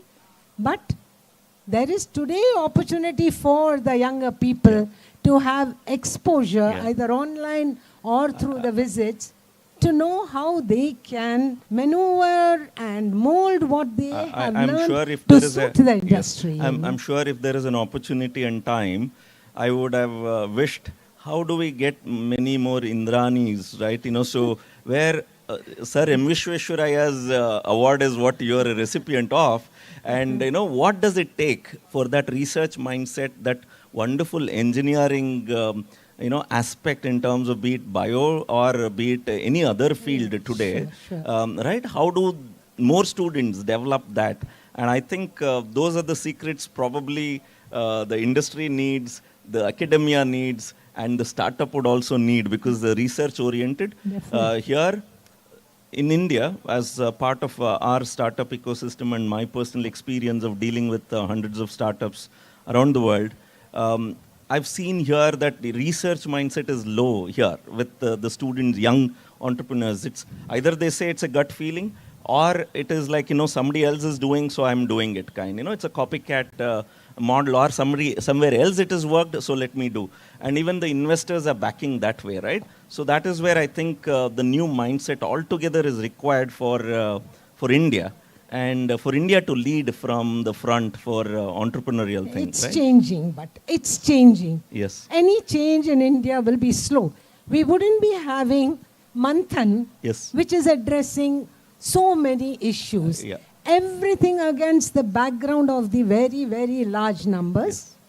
And we need to realize that gone are the days where you proposed research projects and they got approved for the basic science that you were doing. Today there is a social science component to it. There is a component where the translational part of what you're doing is taken into consideration by the experts.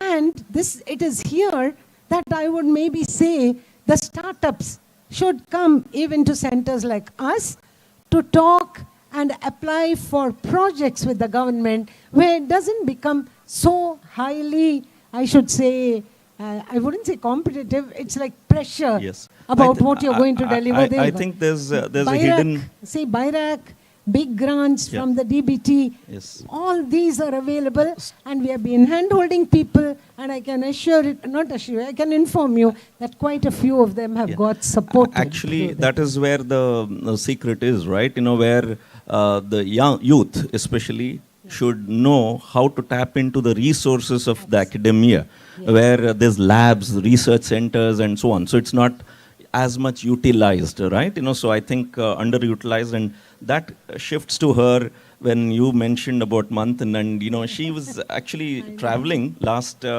several days and straight landed up here, and the talent bridge. Talk to us about how your travel, just recent one, and about the Manthan, and how the talent bridge is bridging, and how are you bridging, and what do you think can be done? Right. So I was traveling to Dubai because Manthan got selected by the World Government Summit, which is organized by the Prime Minister's Office of UAE, along with WHO, United Nations, and World Economic Forum. So this got nominated in the last minute, and they kind of came to know about it through interview that I gave in Government Insider. What I feel is that when it comes to industries, yes, they are very keen on certification, etc. They do whatever is required for livelihoods because they have to generate them, they have to pay salaries to their people, and hence the pace at which they need to go is much faster.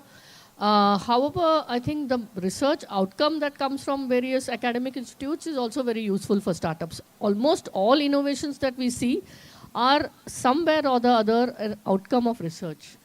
If it's not an outcome of research, then at least it has some international journal papers behind it. Because almost anything to do with drug discovery or biotechnology or even Ayush for that matter needs certifications. So because of that, I think it needs to work closely with academia. In terms of Manthan, of course, it brings in, the whole idea is to source, CSR grants, foundations, line ministries, and so on. So people think once you make this platform, everybody will come on their own, just like it is in Facebook or Amazon, right? But the point is, it's not true. You have to have people behind it who convince these industries, convince these foundations to come on the platform. The minute they get good proposals, they'll keep coming back. But if they don't get good proposals or they don't get good solutions, they are not going to come back. And it's a big task to bring them back. Or if one academic institute or one startup has burned their fingers with the industry, then we are dead. I mean, I have cases like that, where one IIT, I don't want to name them, but I was so frustrated and furious. I really had a big fight with the director, where they have returned some of the funds which they received. Can you beat that? Like, I mean, here we are dying and trying to get people to pay and all that. And these guys, and they're telling me that we didn't get enough good startups. I said, how come? The first 3 startups could have been, you would have given them more money. Just because you didn't get 5 of them. So that less people want to think today. And this is also coming back to your AI, that AI is making, and also a lot of these gadgets are making people stop thinking normally. That intelligence that has to be used, why are you not using that intelligence? You're a faculty member of an IIT, for heaven's sake. And we have put a lot of efforts to bring that organization to you.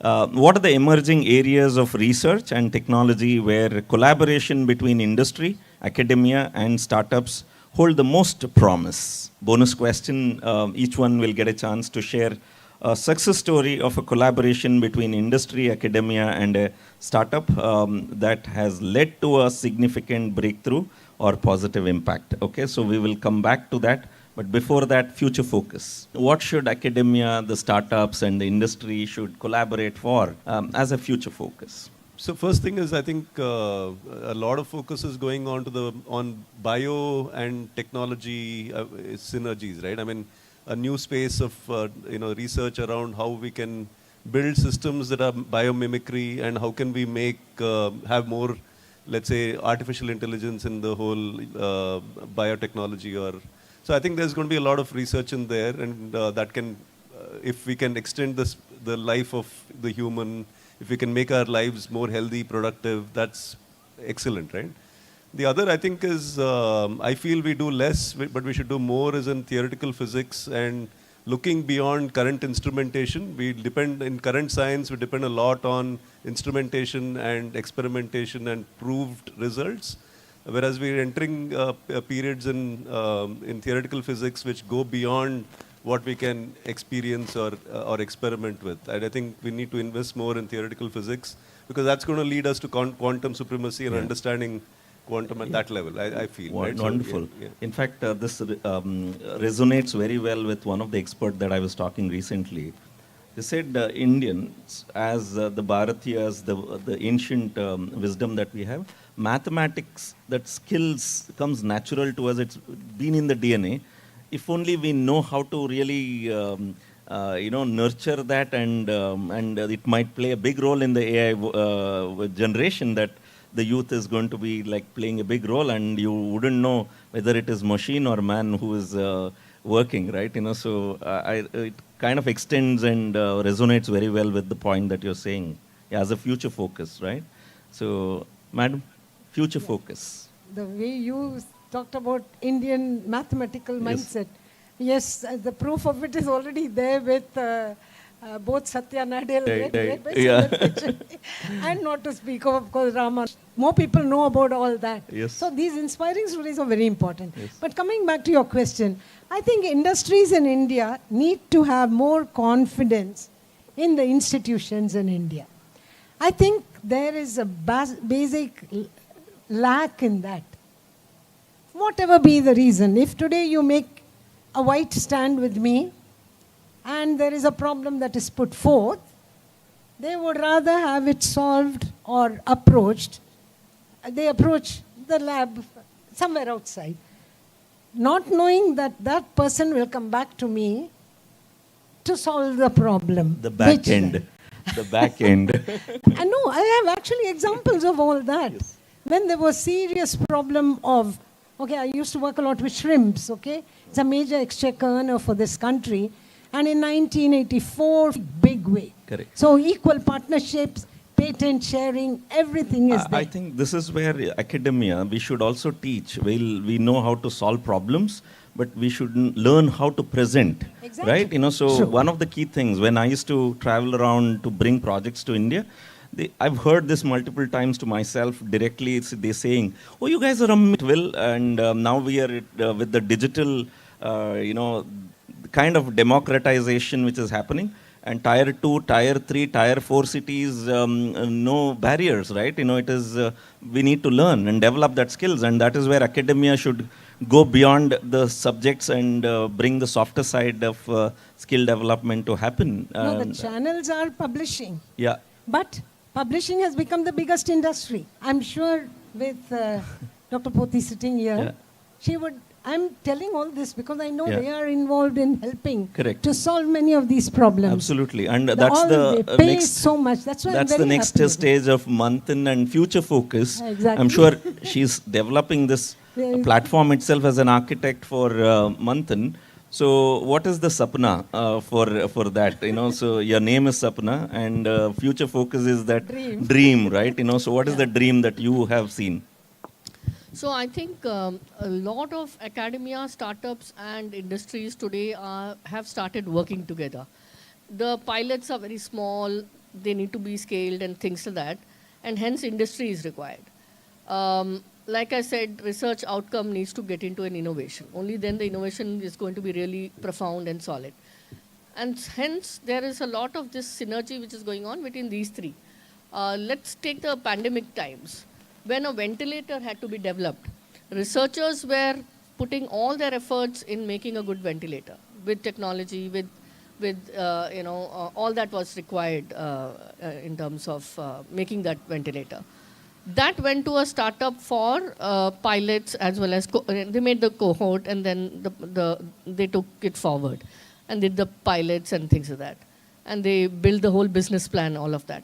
And then came an industry like Maruti or like ABB and several companies which came forward and said that we will scale it up. Yeah. So when during a pandemic this could be done, which is a value chain between three different animals, that can be surely done in day-to-day business. So if you see Mahindras, you see Tatas, they're always looking, Mr. Anand Mahindra himself, he's always looking for new ideas. Yes. He's always looking for new startups. He's always looking for research output. And that's what they come to Manthan for.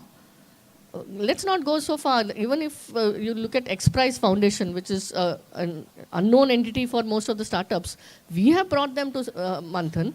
They said, that is Mr. Elon Musk is also funding that. They said decarbonization, anything from idea to TRL9, you let us know which is, what's there as a good idea and what have you as a solution, and we will give grants and we will take that forward. So that is the kind of stuff today. Wonderful. That's the future focus, and the Manthan itself is supporting that future focus of building synergy and so on. So, from my side, the future focus, tomorrow, my talk is going to be all based on that. Twin trends, I'm going to be speaking tomorrow evening. So if you want to listen to what I have got to share, be here tomorrow evening. Okay. So, but the last question for all of us, I'm sure it's going to be an inspiration to everybody who's listening in and tuned in virtually also, right? Share a success story of a collaboration between industry, academia, and a startup that has led to a significant breakthrough or positive impact. Be it you as an entrepreneur, be you as somebody in the academia, and you as somebody from the ecosystem of startups. I would love to hear one story each. Yes. So let me go first. There is this startup called Modulus Housing. So they worked with Chitra Thirumal in Trivandrum, which is one of the best institutes I've come across. And they came up with a modular hospital, which they built in 3 months' time with about 2.53 crores of cost, right? So there are these two people. And then we went to several industries and talked about this. So he just came and he said, this is what I have, and I have a CDSO certificate for it, which is a big one because you got a certificate, and so we can go ahead with this, right? So we requested Tata Memorial Hospital that can we develop one prototype in Munger, which is where they wanted one more unit. And so they said, yes, but we don't have the funds. So we got Wells Fargo, which is a financial organization, has got nothing to do with hospitals or anything to do with anything. They said, we'll fund it through our CSR funds. So we got one prototype done there. Once we got that done, we did roadshows through with the help of NASCOM Foundation and talked to so many companies. Finally, we got 54 hospitals done with 15,000 square feet land from state government free of cost. So here, not only is it academic institute, startup and industry, it's also a state government. So there are 4 stakeholders, right? And we've done this in 3 months' time flat. And it's a case study where 54 hospitals across the nation were done. And today, those have been adopted by those CSR organizations which funded the hospital. So they are carrying on with those hospitals. This startup has got 500 hospital contract from National Health Mission, NHM, and 140 from Meghalaya and several other states. So he's at a different level today. Wonderful, wonderful. A round of applause for that. It's a very inspiring, and you know what it can do, right? When synergy happens and collaboration happens. Thank you. So my area has been mainly food, water, and of course when I say food, both agriculture dependent as well as fisheries. So after becoming a technology enabling center and scouting for research that could give rise to startup, I have a whole lot of it. But what really is a success story is when during COVID, an individual working for Z as an interviewer, he lost his job. And as he walked, he's from India, and as he was walking, he found so much of betel leaves, nobody to use it, lots and lots. So he came to us and he said, there is lots and lots of betel leaves. I don't know, I feel if you suggest what I can do with it, we can think of an industry. We have the food technology division. So we said, since betel leaf has got medicinal properties, can we think of making betel leaf tea? Of course, the process is a very long one. Yeah. It took close to a year. He hadn't yet become a startup. Idea came from him, so we cannot take the credit for the idea. Yeah. But hand-holding, doing everything in the laboratory until it became a product. Wonderful. In 2 years' time that could be launched. And he got startup grant from MS Ramaya, big money. Fantastic. But helping him with getting the appropriate machinery. Yes. And also the pilot studies were supported. The machinery was available at CFTRI. Wonderful. He is now gone international because he has orders from many parts of the world, but not yet a big company. It is actually betel leaf tea that he has made. Yes.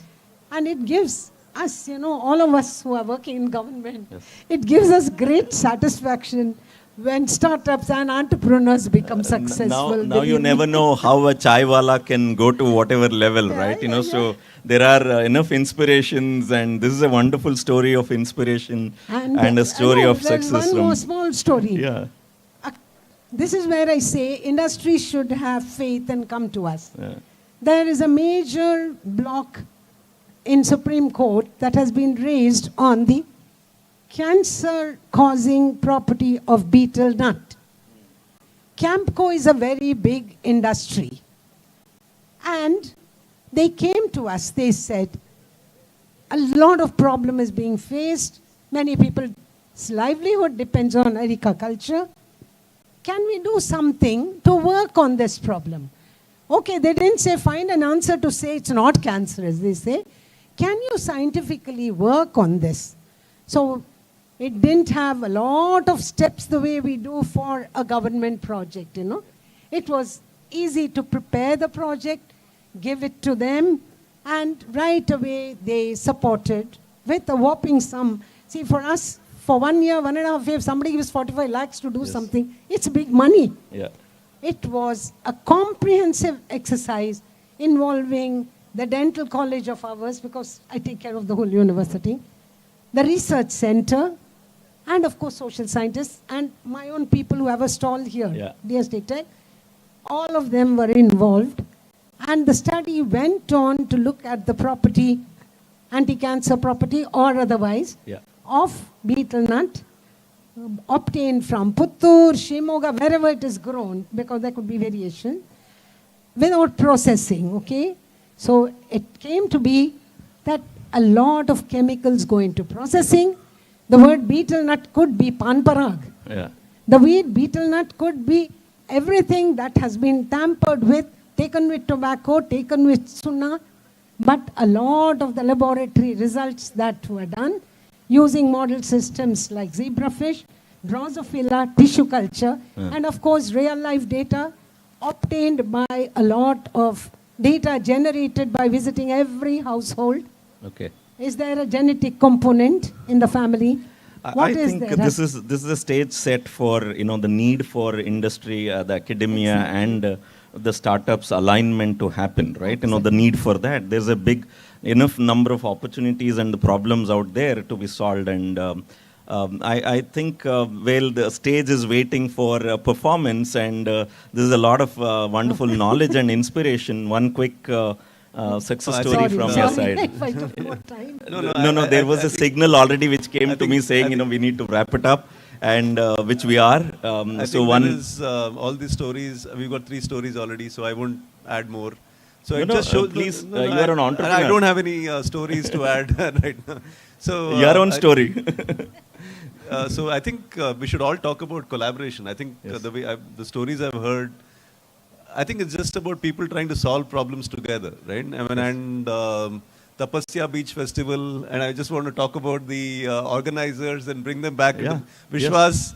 Vishwas, a round of applause for Vishwas and all the organizers here, right? Karthik. So Karthik, I think round of applause for Karthik. I think the way the collaboration has come out, they've brought industry, startup, and academy on the same stage. Oh, this fantastic. has all happened. So This is an example. Wonderful. This is a success story. We should write about it, right? So this as a platform. Thank you, everybody. Let's go to the... Yeah. So one of the things that I've witnessed or been part of this as where the collaboration happened amongst all 3 is during, again, going back to the COVID times. Well, I was the super mentor from Niti Aayog, and Wadhwani Foundation had engaged us for mentoring the incubation centers. So one of the incubation center assigned to me as a super mentor was LMCP, AIC LMCP. And LMCP is the first pharma college in India, post-India independence. This is in Gujarat, Ahmedabad. And when the CEO and the manager and all I was mentoring, and this was during the first lockdown time, and COVID, and people were stuck and wondering. So that was the time I was asking what's happening in healthcare, and healthcare is health is wealth today, and lockdown, and what innovations are happening. And so on top of the mind, innovation that time was about sanitizing and masks and so on. So the real innovation, take a guess, and it was vaccine, right? So don't know when it is going to come, which country is going to release. And I asked one question to them during my mentoring thing. How many people, if there is a vaccine, need for vaccine, how many people would need it? I wanted to quantify. Obviously, they said everybody in the world, right? But I wanted numbers. So they said some 6.3 billion people would need vaccine. Okay? So then my next question was, what does it take? We don't know, 3 months down the line, or 6 months down the line, or 1 year, 3 years, no idea. But when it happens, how many syringes are required for that vaccine to be provided? And they said, obviously it will be 6.3 billion or even double of it, and depends on the vaccine, right? So where do we get that from? There's absolutely no way that we have that, and no country is equipped. And there is probably one which nobody wants to go with it during the vaccine, especially related to COVID. So just imagine a situation where vaccine is there, they announce that vaccine is there, but no syringes. There will be riots, there will be black market, there will be and the worst part is, the vaccine price is cheaper than the syringe price. Just imagine that situation. right? And the worst part is still it won't work if you can afford, because the principle of philosophy of vaccine itself is the herd, the more the people, then the efficacy increases, right? So then I said, you being in the healthcare industry and some of the best industries being come out of your educational institution, because it's the first pharma institution in India and 75 years in the making that time, right? So what can you do? How can you? So long story short, this sprung into action, got some of the startups to take care of the logistics and all that. Then they saw industries which could manufacture syringes, but hardly any in India. And those who could, very little. They started providing support, looked at how to fund and bringing funding support, clearances, because government in pharma and syringes and all, you need a lot of clearances. All of that they did. And today, India is the largest exporter of syringes in the world. And Gujarat has played a big role in that. And not only that, irrespective whether the vaccine is ours or not, syringes has been ours around the world. And if you look at nowhere in the world ever there was a report that was raised that shortage of syringes in the world during this whole vaccination time. And the best part is this, the whole world has an alternate for syringes beyond the vaccine today. And that is industry, the academia, and the startups, a combination, and the impact that we can create. I think if we can synergize, and these three aspects, the entrepreneur, the academia, and the startup ecosystem, I think we can make a huge difference in this world. And this is the time, this is the opportunity. And thanks for bringing us together and making this event happen. Thank you very much. To stay informed about the startup ecosystem, subscribe to MyStartuptv. Okay, so can you tell us a very brief valuation process? Like, what exactly are you looking for in a startup? See, there are multiple things that we look at in a particular startup. One is their, the innovativeness of their idea, how well they understand the problem domain, and how unique is their solution. And the uniqueness can be in the problem, uniqueness can be in the solution, but at least they should understand that which distinguishes them from the others, and what is their potential for future. So out of all these startups, what did you see like the most domain that was standing out in the startups, which is common everywhere, or what growth is happening in these startups? So I think, there was a mixed bag which came in today. Some had pretty good solutions out there, right? And some were trying to solve very unique problem set, right? But what I saw was that, the eagerness to provide a solution, that was prevalent across the board amongst all of the startups that we talked to. What's your take on HYSIA's contribution to this initiative? I think HYSIA is providing a great platform to all these startups, and this would help them encourage and obviously increase their visibility into their space, right? So which definitely, for example, there was one startup which had a partnership with ServiceNow, and we didn't know about it. Okay. And I came to know about it today in this session itself. So this will give them a lot of visibility out there. Thank you so much, sir. Thank you for your time. Thank you. To stay informed about the startup ecosystem, subscribe to MyStartuptv. Good morning. My name is Bhan Prakash. I'm from Ignisa in India. We have our offices in Hyderabad and Dubai. I'm heading the operations at Indian office. We have a product called IntelPol, which is basically a crime prediction software. So we, being a geospatial AI company, we have intelligently combined the mapping part with AI and ML, so that we can have the crimes predicted before they happen based on the algorithm that we have built, and then historical data that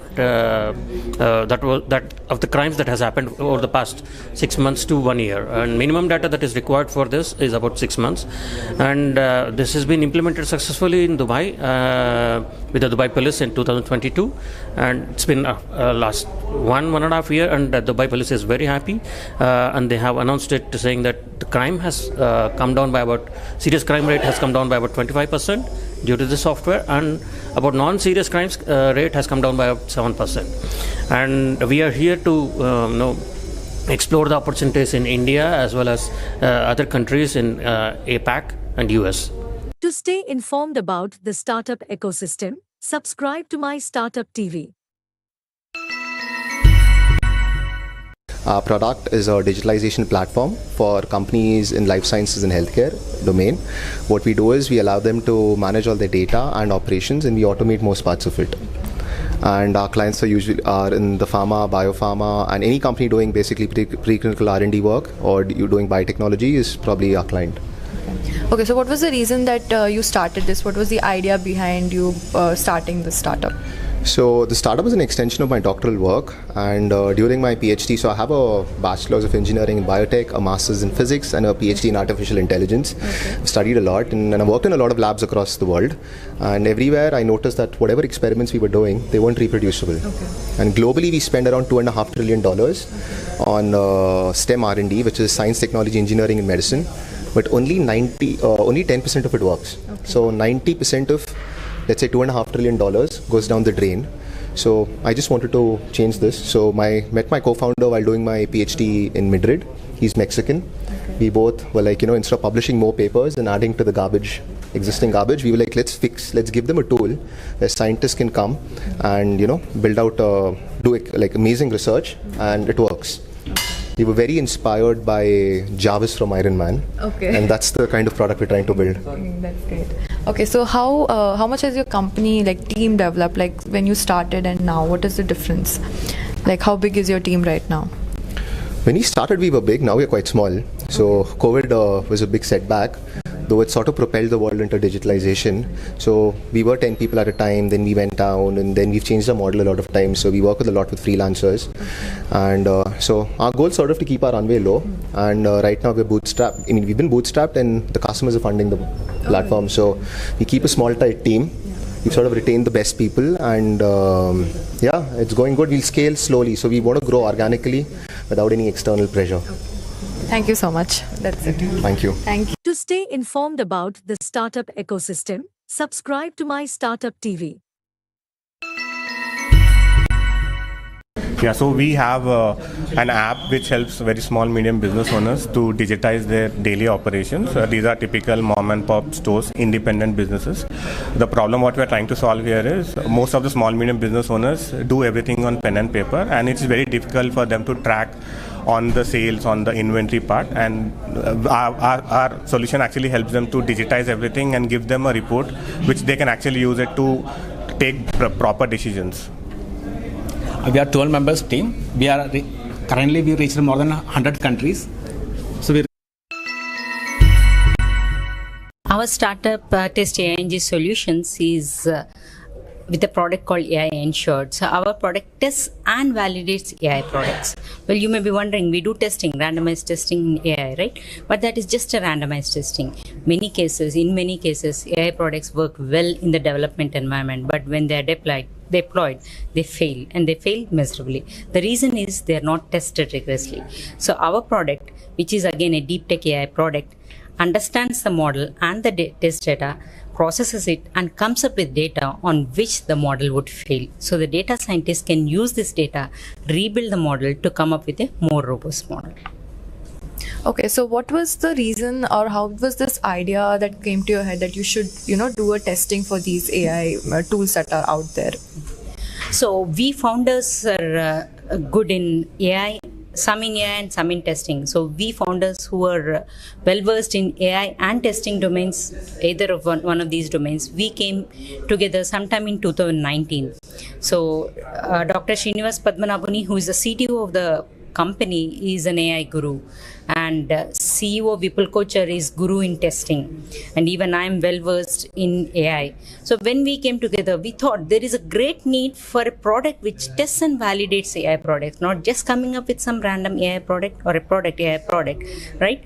We see many companies which are building AI products, but we only see some AI products that are actually in use. The reason is they fail when deployed. So we have come up with this product just for the sake of it, so that responsible AI products.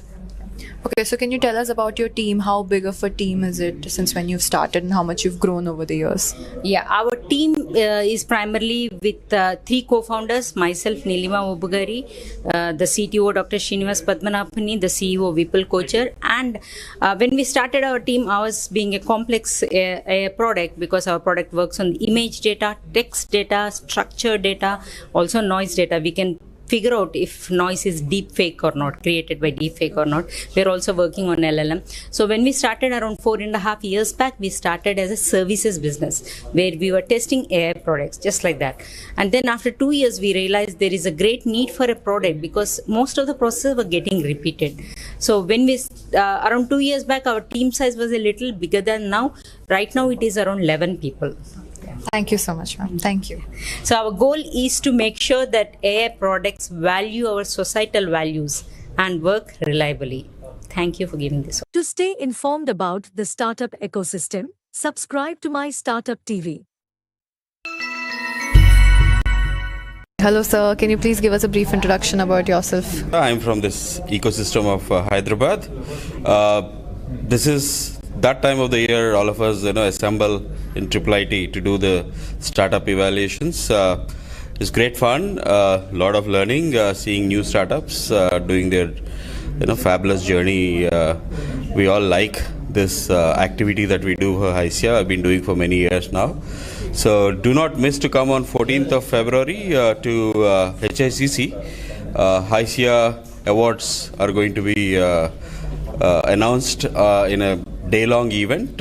Please be there and register. Sir, can you please give us a description, elaborate about the evaluation process that goes behind for these startups? So this year we had 6 teams, 6 different panels of jury evaluating startups.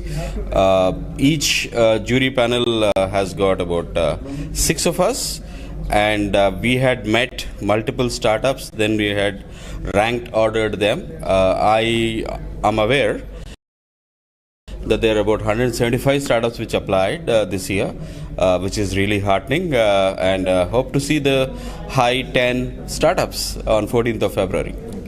Sir, can you give us your take on HYSIA's contribution to this initiative that they've taken?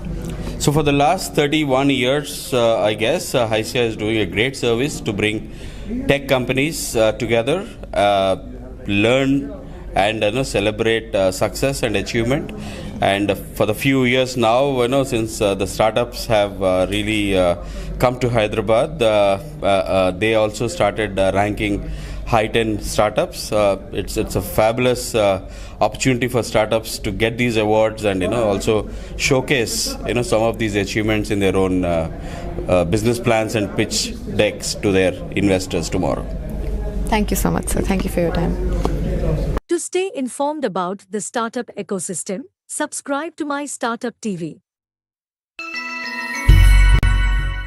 Okay, so can you tell us a little about the evaluation process that was held today for these startups? Okay, the evaluation process was pretty much like a Shark Tank pitch. Of course, we did not choose to invest in those companies.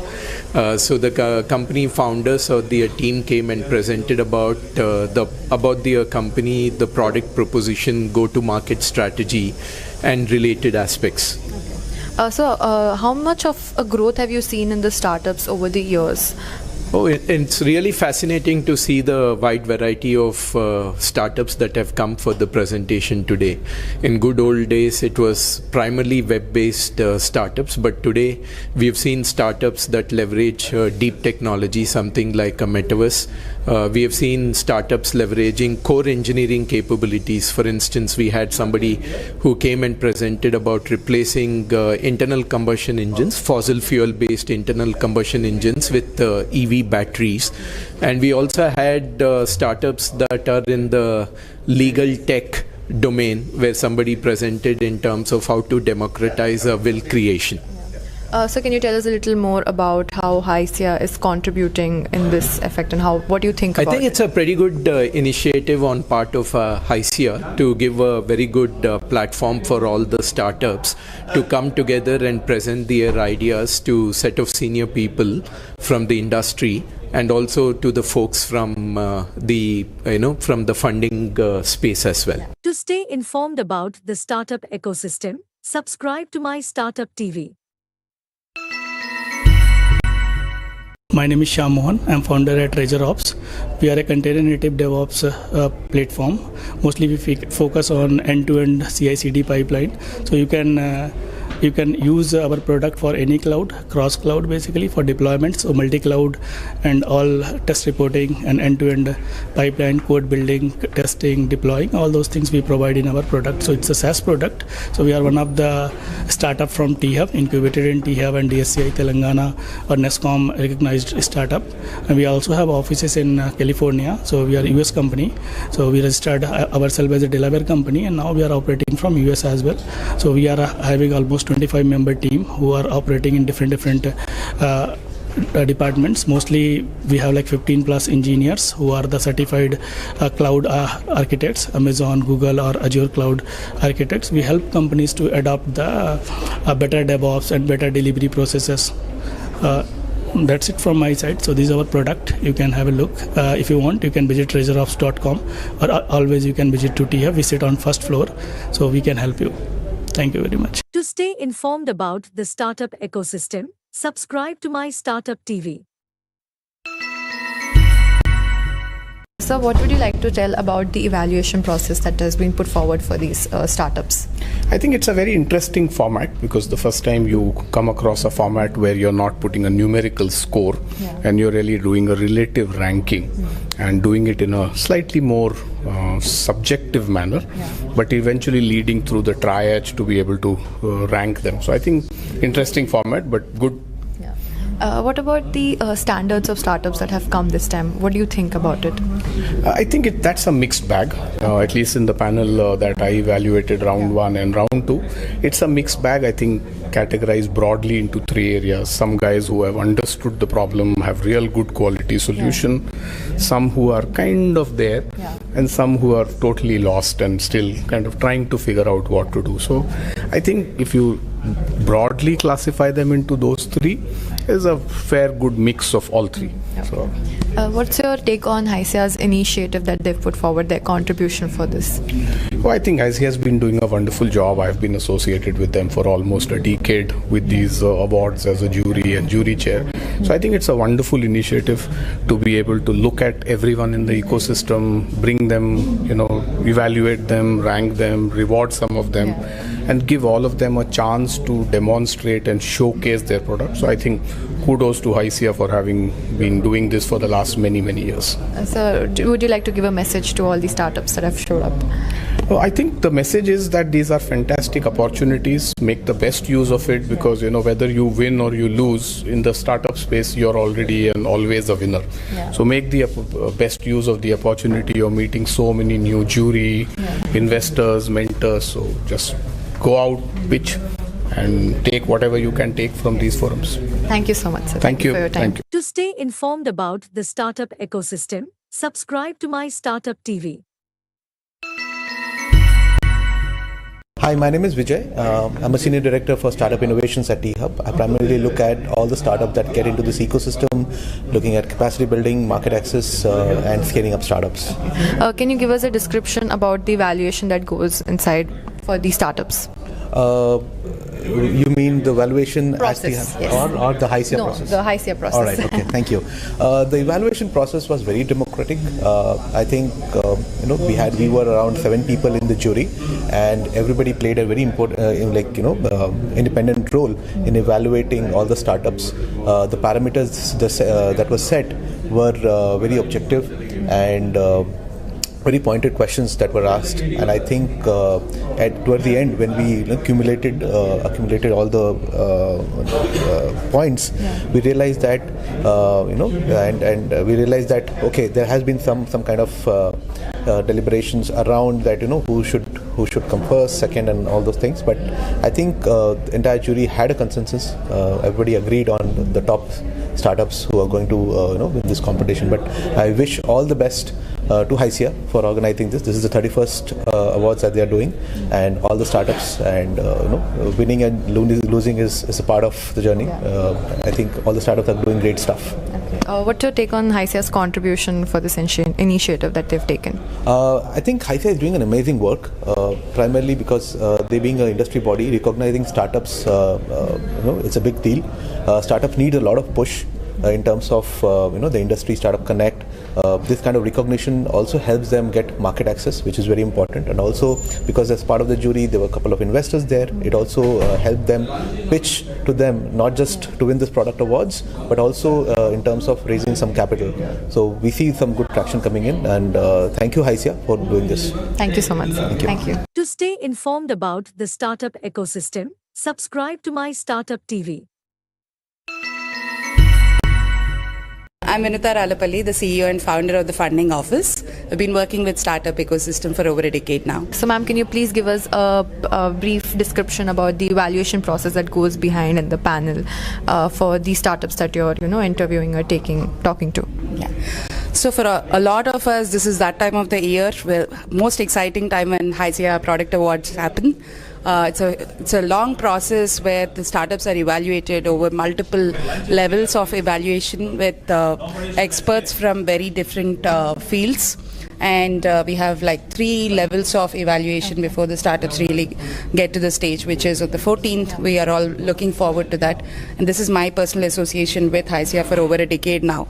So it's all the more special for me. Okay, so what development have you seen over the years in the startups from before and now? What is the major change that you have noticed in these startups? You mean the HYSIA? Yeah, or in general, like whatever startups that you interview or you look at. I think over the last decade, the biggest change that I have seen is the ability for startups to network with corporates, with CSR, with government. That has definitely, the visibility part has definitely improved. Still, of course, miles to go. But I think we have done pretty decently well when it comes to being able to connect the right stakeholders. And HYSIA has always been a great support for that. So what is your take on HYSIA's initiative that they've taken?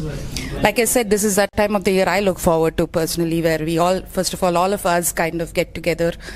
Most of us have been volunteering our time for this initiative for the last few years. So it's a great time for all of us to regroup, look at great promising startups.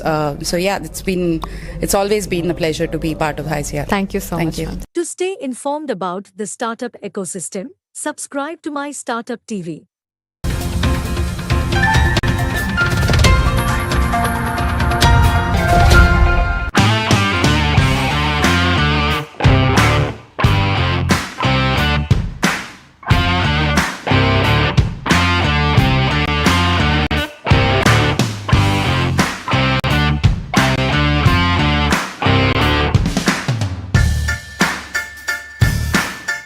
I have a very esteemed panel here, so we're going to talk about AI in business. So I'm going to keep whatever I'm speaking very, very little and get the best of this panel here.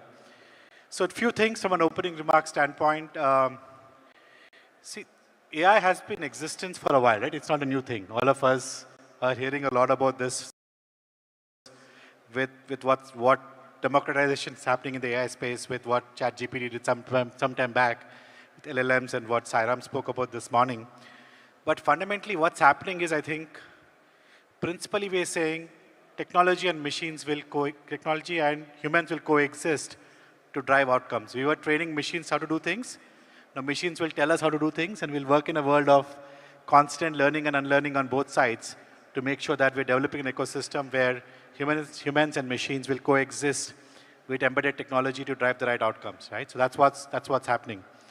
So clearly there's a concept that Abhay is very fond of, and some of us are reading up on what we call collaborative intelligence, collective collaborative intelligence. So obviously teams have to get together in an intelligent manner to drive more complex problems, right? Fundamentally, that's what we're talking about. And it's not about one person doing things, but a collection of people, assets, tooling, technology, all comes together to figure out what needs to be solved for and how do we need to solve things, and then how do we need to industrialize those things, which can then be scaled. We spoke about scaling in the morning, about large compute size and scale that is required. All of that is execution model, right? They'll all come through, when we've built something to solve problems. So that's what it is. So I think on this panel today, we're going to get some unique perspectives. We have, investors who have been investing in large companies, startups, different ecosystems. They've sort of helped build organizations in the past life. Almost everybody outside of Gaurav is sort of in the startup ecosystem now. I think so. We'll get different perspectives from different domains and media. Gaurav is obviously he's sort of deeply engaged with consulting, mapping, skilling, coaching, and hiring talent. So we'll get a perspective about that from the business standpoint as we go along. From my opening remarks, I would like to start off with exploring this great topic that we have today from different lenses. So the first lens I wanted to bring out, and maybe I'll sort of start Abhay with you, and then maybe we can switch to Shanti for a minute, right? Is as we look at AI today and how it's sort of going to shape the future, why is it such a hot topic of discussion now than ever before? And what's happening in the world that you can relate to us, right? So maybe we can start with that question, yeah? So the latest phase of AI is the last year, and which has been driven by ChatGPT. Now, if at all you look at all the pronouncements of people beyond that, GPT always existed. The only thing that happened is chat happened to GPT. What does that drive? That drives adoption, because you don't have to go through workflows, screens, things of that particular variety. So what changed was the user interface rather than the compute. And many of us don't quite focus on that. So we focus too much on the compute. But why was 3.5 that crucial? Was because if you look at our brains and assume that each layer, and we have, let's say, 175 billion parameters, whenever you have a trigger, it picks up a layer. And so when the trigger comes back the next time, the layer is your think fast.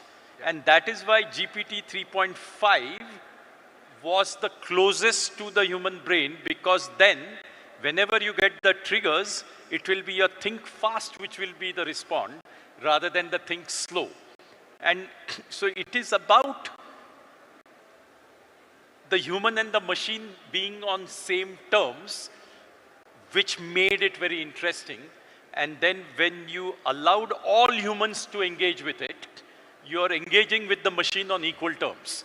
And that is the piece which I find the most fascinating, which is that for all the time that I've spent in the industry, a couple of decades, the human was telling the machine what to do.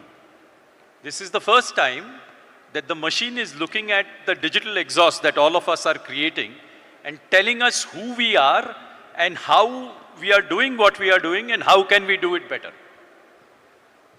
Totally, I agree. And obviously, I agree with your thing that it's sort of a topic of discussion on GI and what ChatGPT has done in the last year. So everybody in the organization is now running to sort of figure out, how do we catch this bus, right? So I wanted to pivot to Shanti a bit to get her in. Obviously, you're investing and working with a lot of early stage startups and incubating them. So as you look at startups, and what's the thing you're looking at in terms of their AI investment structure and models? What are they doing differently today, and what sort of assets are you looking at, right, from a business standpoint? Can you give some perspective on, on that? Because everything that we see today in the market is all about AI, right? Look at a startup, they start with an AI thesis and story. So how do you swift to that? How do you look at assets? and what is their value proposition eventually from a business standpoint? No, thanks for having me. I think what is interesting is that almost every investor, every fund today has a small team which is looking at AI, right? Which basically means that there is a lot of companies also building on AI, right? Because the supply also has to be there for people to look to founders. So that's the first point. And you know, myself, while I am not an active AI investor, I am probably meeting every company today is talking about creating efficiency, creating algorithms, creating more data research, right, around AI. But I think as an investor, we have to break that down into probably 3 parts. So the first question is, are they creating foundational models around AI, right? Or are they creating applications on AI? And I think, you know, while the word AI is almost like a buzzword, the way I think of it is like, you know, the LLMs are almost like the operating systems, right? And the applications are like the applications sitting on top of the app store, right? And we have to be able to know that as an investor, you won't have too many LLMs which are going to win, right? Because you'll probably, even in today's world, you have probably, you know, you have the Windows operating system, you have the Mac operating system, and you have, of course, the third open source, which is the Linux, right? I think what is interesting in today's technology world is people have learned from the mistakes of the past. As a collective universe, right? As a collective technology group, we've learned the mistake that you cannot have duopolies and you cannot have monopolies when it comes to just how technology is being controlled, right?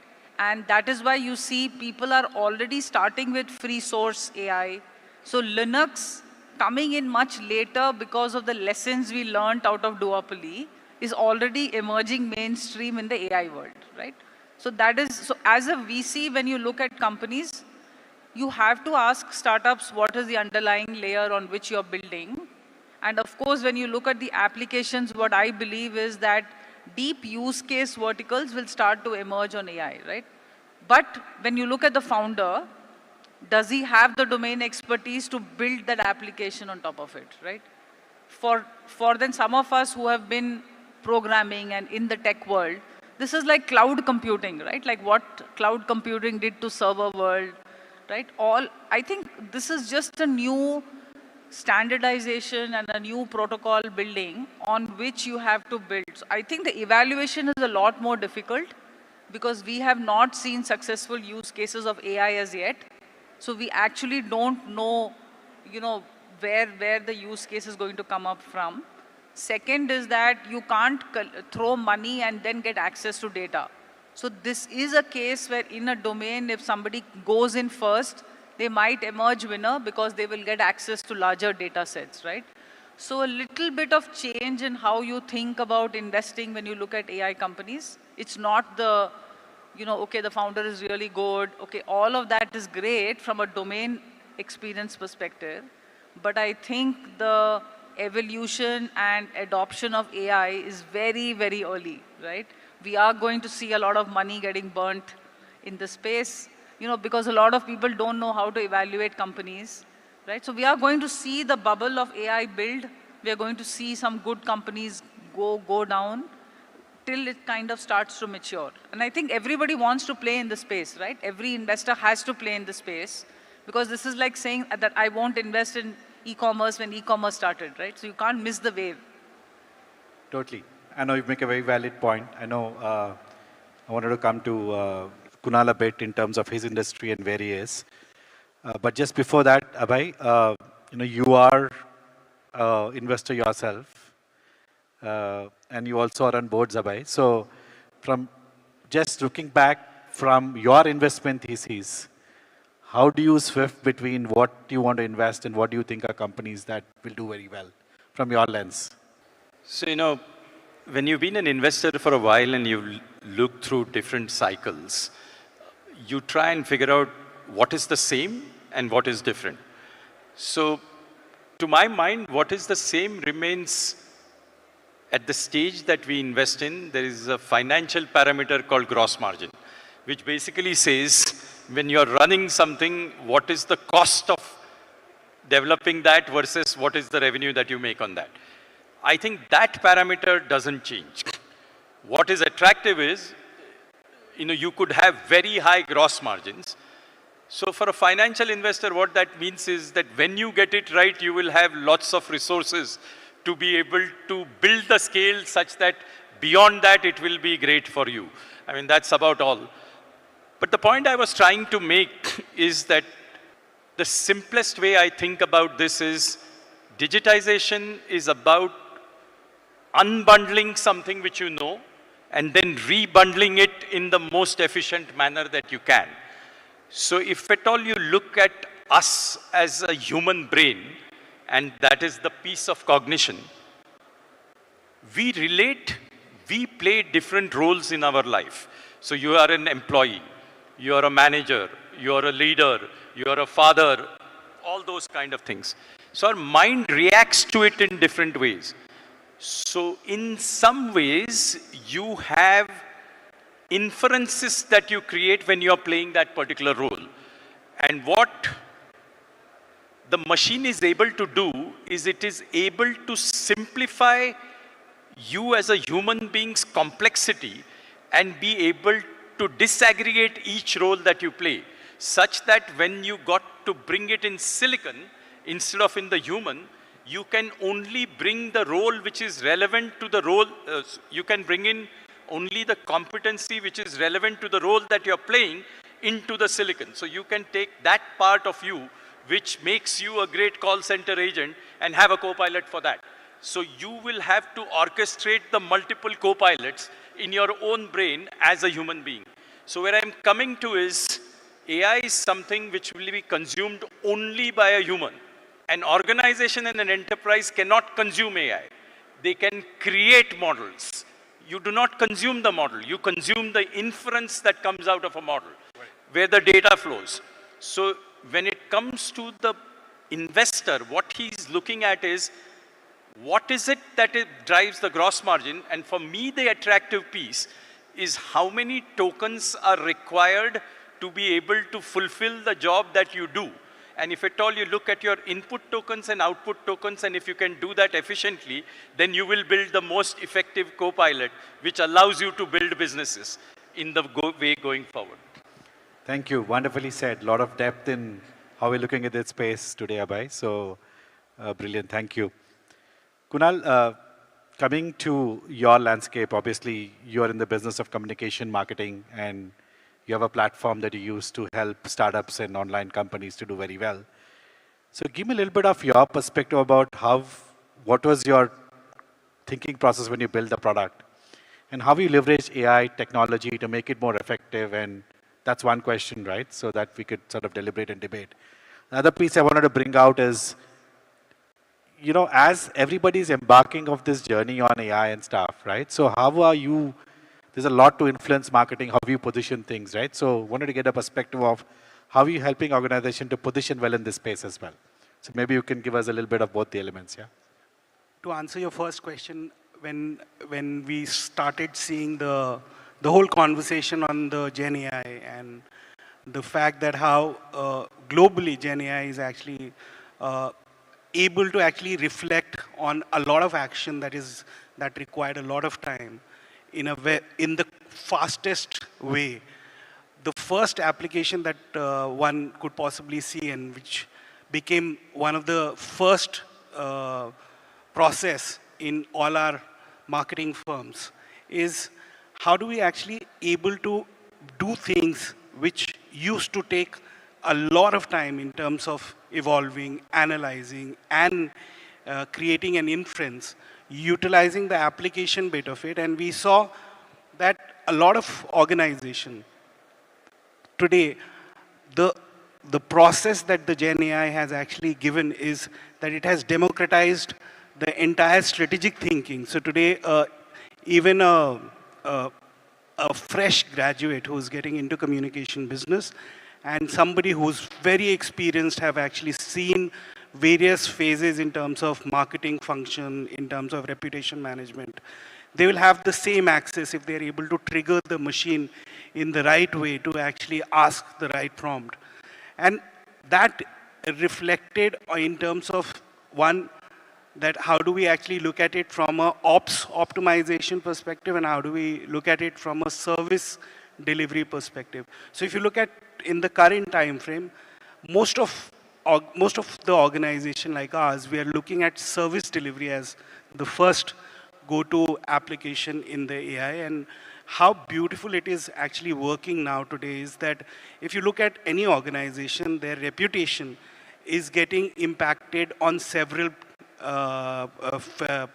spheres. So right from a traditional media to government and regulators to trade partners to consumer in general. And they have multiple platforms where they are actually interacting with a brand, an organization, and which is also contributing to their reputation, whether it's about their organizational culture, whether it's about what brand they are promising to their end customers when they are actually building their overall brand reputation. So today, what is available to us as a marketeer is that at a platter, we could possibly see the impact that each of these stakeholders are creating on a real-time basis. And with this knowledge available, there is much more that you can actually do quickly to actually mitigate a possible risk to any reputation. Also, you're able to do predictive analysis in terms of how you should actually look at protecting your possible organization for certain regulatory framework that might impact your business in coming time. So we are also now utilizing a lot of AI tools within our organization to now not only look at creating a framework in terms of building reputation, but also looking at possibly mitigating possible risk that the organization might have. And this allows us today to actually compete with any global firm which is a billion-dollar global firm, which has an access to a tool which was at a cost today. And we are India's second largest, but it is difficult to actually compete with a global giant which has access to information, access to tools, and which can have analysis that require a massive human resource. Today, you have all that with a click of button, and this enables a lot of small, medium businesses massive opportunity to actually create a very, very massive outcome-based consultancy for communication to marketing and influencer marketing also. And coming to your second question, what we are actually working today with the team of Google, where we are actually building a marketplace for influencers and brands to work together. We are creating the entire AI modeling around how we can effectively work with large scale of individual content creators, where the enterprise today or the businesses today have started to just experiment with influencers, where they can actually do a large-scale campaign of influencer. You see 200 to 1,000 influencers who are actually creating content for a brand or an enterprise. You would see in times to come where 1 lakh content creators are going to actually create, and it will be difficult in a current model setup where you can actually work with these number of individuals independently to actually generate that kind of a content for a brand. And that requires a lot of automation, that requires a lot of AI to play on it. And that's where we are actually currently working on. Thank you. This is very, very informative. So, Lal, can I say that, it's helping you reduce your time to market by 30-40% at least, if not more? Yeah. I think our turnaround time has improved almost by 70 to 80% now. Wow. Yeah. So that's like a great use case of how you can actually change things. So, Gaurav, I'll come to you, but Abhay and I were talking just before this, and I was telling about a business process that we used to run in our previous organization, where we used to have 100 people deliver 100 widgets. Today, we're able to deliver the same 100 widgets with 2 people, right? So the power of AI can be so deep if we sort of embed that. The question then is not to say that what do we do with the 98 people, but we landed 100 times more clients who are doing the same thing. So eventually, it's beneficial for clients, beneficial for us as an industry, and we're able to do much more meaningful differences, right? So I just wanted to close out with that from a topic standpoint. Gaurav, you've been in this space, getting talent in every organization, it's a board mandate now, if not anything, to say how much money is spent for AI. Do we have an AI strategy? Are we doing tech and everything? You keep hearing this all the time. So what are you seeing from a leadership hiring standpoint? What sort of pivots are happening to say, who are the type of leaders that we want to bring on board to help write this journey and write faster than the others, right? That's the whole space, right? How do we move faster than the others? So maybe we wanted to get your perspective on that. Thank you, Prashant. So I think maybe just a place to start could be, what is leadership thinking right now as they look at AI, right?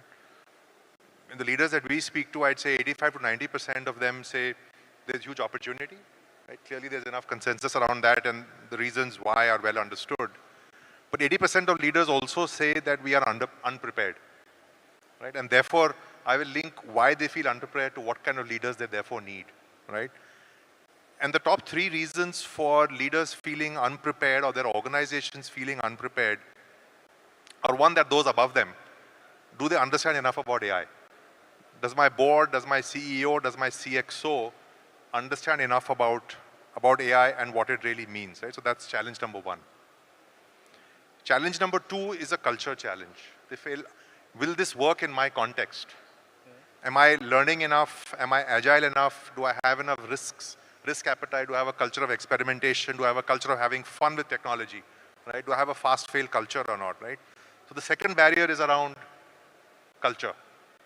And the third barrier, no surprises, is resources, right? I heard in the hallways, $5-6 billion of investment has gone into the country. So clearly resources will happen, but resources will always be finite, right? So those are the reasons, what we are solving for from a leadership perspective is to address these 3 things, right? So how do you address those? So one, looking for leaders who are inherently curious, right? There's only so many domain experts who can exist in any topic at any given point in time, especially a new emerging area. So the first thing that we are helping clients look for are people who are inherently curious. People who are always asking why, how does something work, what do I know, what do I not know, right? So that's the first attribute that we are looking for in leaders to address an ambiguous problem such as this. The second one, if you think about culture, to Abhay's point, saying, look, ultimately humans are going to consume this, right? So you need people who can connect, who can communicate, who can collaborate. Because this is also an ecosystem, just like what you see here. Yeah. Most leaders say that, look, I'm not going to do everything myself. I'm going to depend on an ecosystem, and therefore I need leaders who can connect, collaborate, and communicate, and drive the culture internally to make that happen, right? And resources, I think, are people, again, who will work smart, right? So I think the resource constraint is probably the least important, but the most important ones are curiosity and knowing and joining the dots, and the second is how do I engage and transform culture. Those are the attributes that are mattering today in the world of hiring for an ambiguous topic like AI. No, thank you. This is very, very useful. So just wanted to stick on that point a bit and maybe bring another topic on culture. While you can drive culture top down,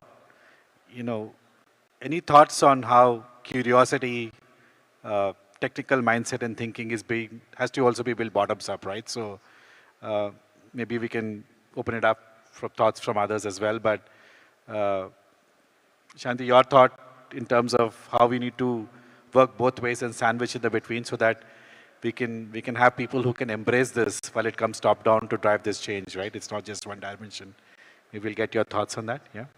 I think culture is more allowing people to take risks and not get punished for the risk they take, right? So I think if you're creating an environment where you are not giving space or not being forgiving about mistakes which happen because you tried to adopt a new technology, I think that's where then people don't want to experiment, right? So enough, I think, space for experimentation and knowing that, eventually there will be some wrong answers till you get to the right answer. I think that's the best way to encourage teams to be kind of looking at new technologies.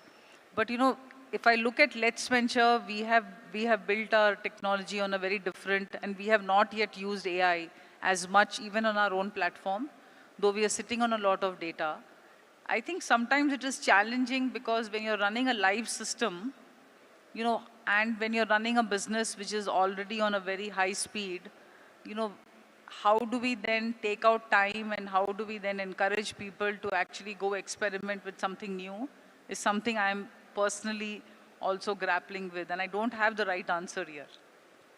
No, fair. Thank you. We all learn with things. Abhay, what's your thought on that?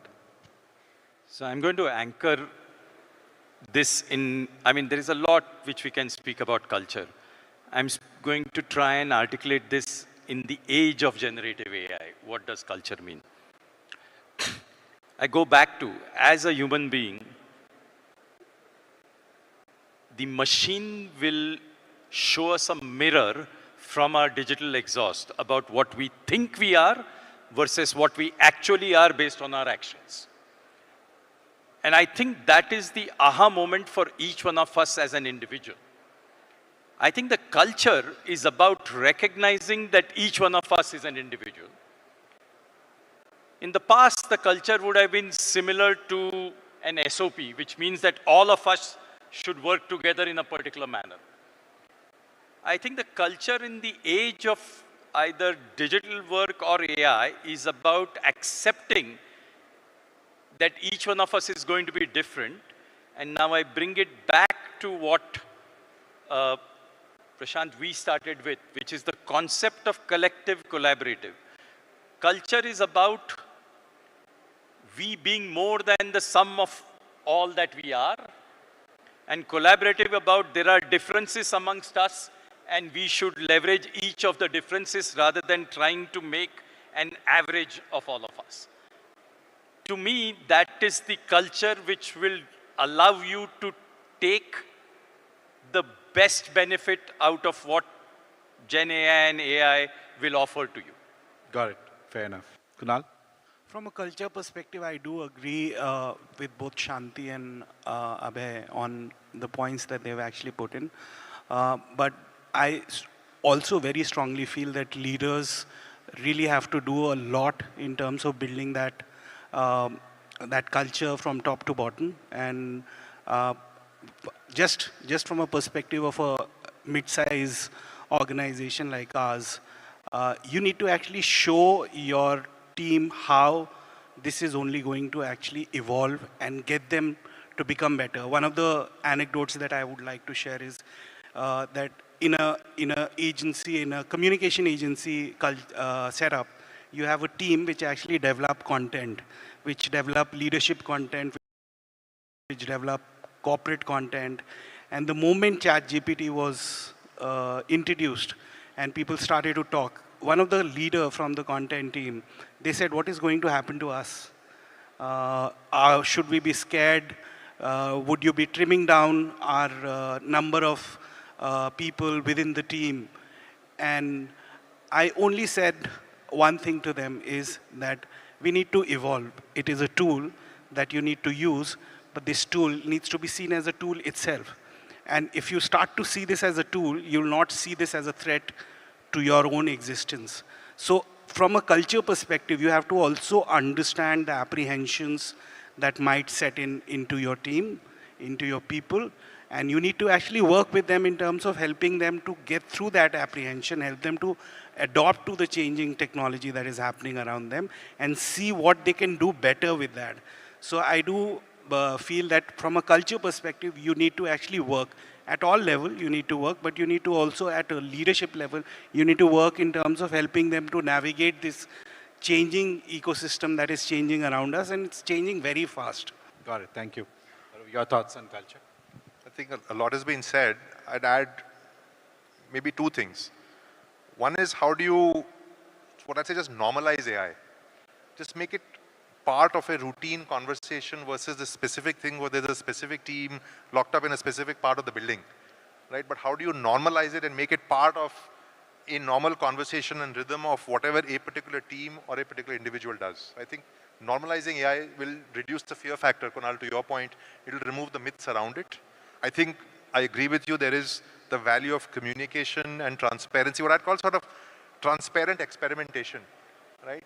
Let it again be open. What are the risks? What are the failures? What are we learning from it? And I think that will again make people bold and brave and less fearful of it.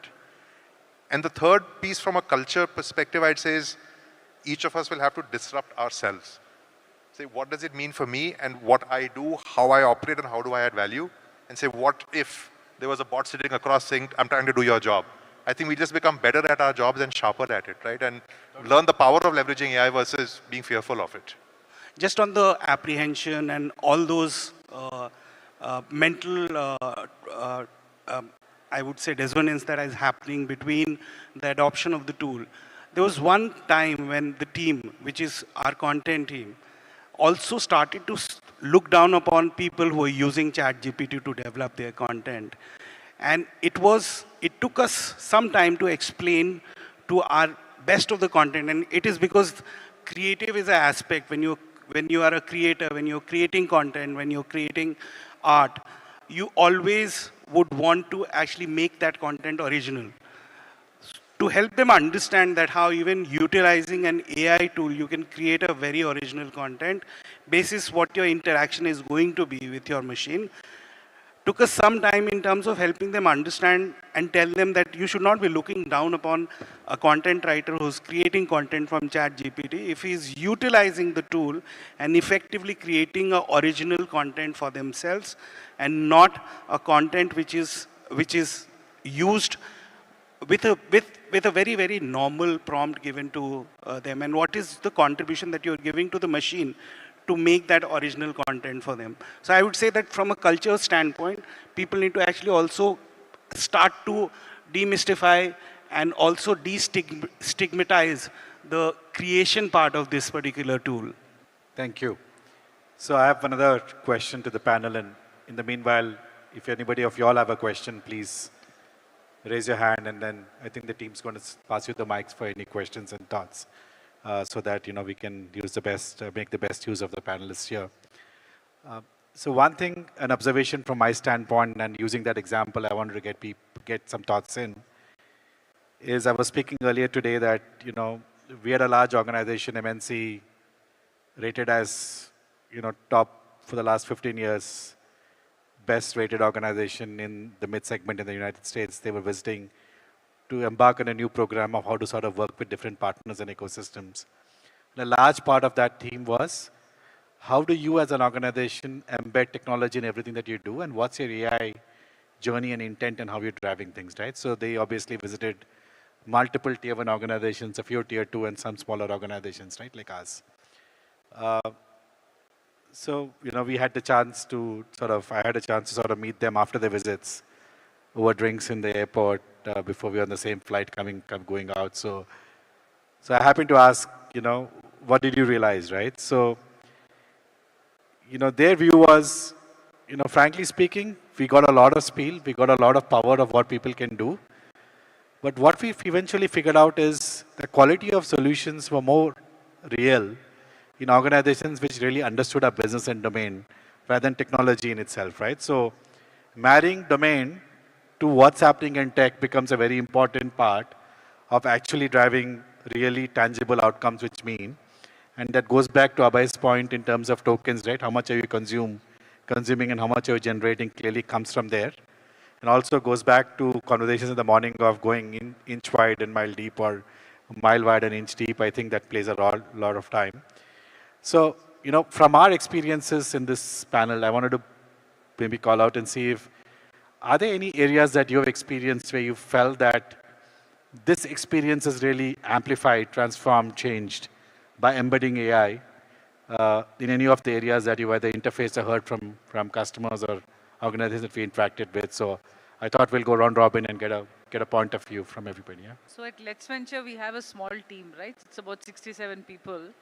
And we actually work with a lot of data, right? Because we have about 400 to 500 companies who come to us every month. We have about 20,000 investors. So where we are trying to start to use AI is more on portfolio, right? Because today we have a portfolio of 900 companies. And, while we would love to work with each of those companies, I think it is important to also know what intervention is required for each of those companies. That is number one. And second is, for all the investors who've invested in those 900 companies, how can you give them a better real-time support when they come and ask us portfolio questions? So we are now starting to put together, like we are working with another startup. I'm a big proponent of that. I kind of go to my own portfolio companies. So partnering with another startup who's actually data crunching now and helping us build out support, build out data crunching models, build out a dashboard where I can access data. So that's where I am personally kind of involved in transitioning that. And I think I cannot not do it anymore, right? It is imperative because otherwise I'll have to add more people to the team, which basically increases my cost, right? Which basically goes back to what Abhay also was mentioning, that as a business, you need to ensure that you are not burning and you are at some point of time, your visibility to profitability is there, right? And the only way to do it is to adopt technology. So I don't see an option not to do it today. So over the next 6 months, we are kind of moving towards automating a lot of this. Thank you. Abhay, any industry from your experience or any process that you think that you came across which has really been transformed? Yes, living. I mean, I don't think there is any one process. I mean, every process that I am, as I live, has got AI embedded in it. And so I think the process that I can think about is living, because I'm living as a human being. You know, I was trying to get to what I mean by that. It is all the things which simplify my life for me. So for example, I have a calendar. I know where I have got to go. There's Google, which previously used to just have that. Today, the moment I open the calendar, it will tell me that you got these 3 paths to get to that place. Each path will be with so many minutes, this will be the traffic. Now that is embedded AI. And I wanted to give that as an example. It's the same, the number of, you are eating something based on the photograph that you will take, they will tell you your BMI is this, the number of calories that you are. So my point is, it is in every process that you have, that you're living, and I chose processes that are consumer oriented. But I can see in my role as an employee, I have that. So for example, we heard about a spend and expense company. All my spend and expense, there is a pattern to it, and something comes out of that.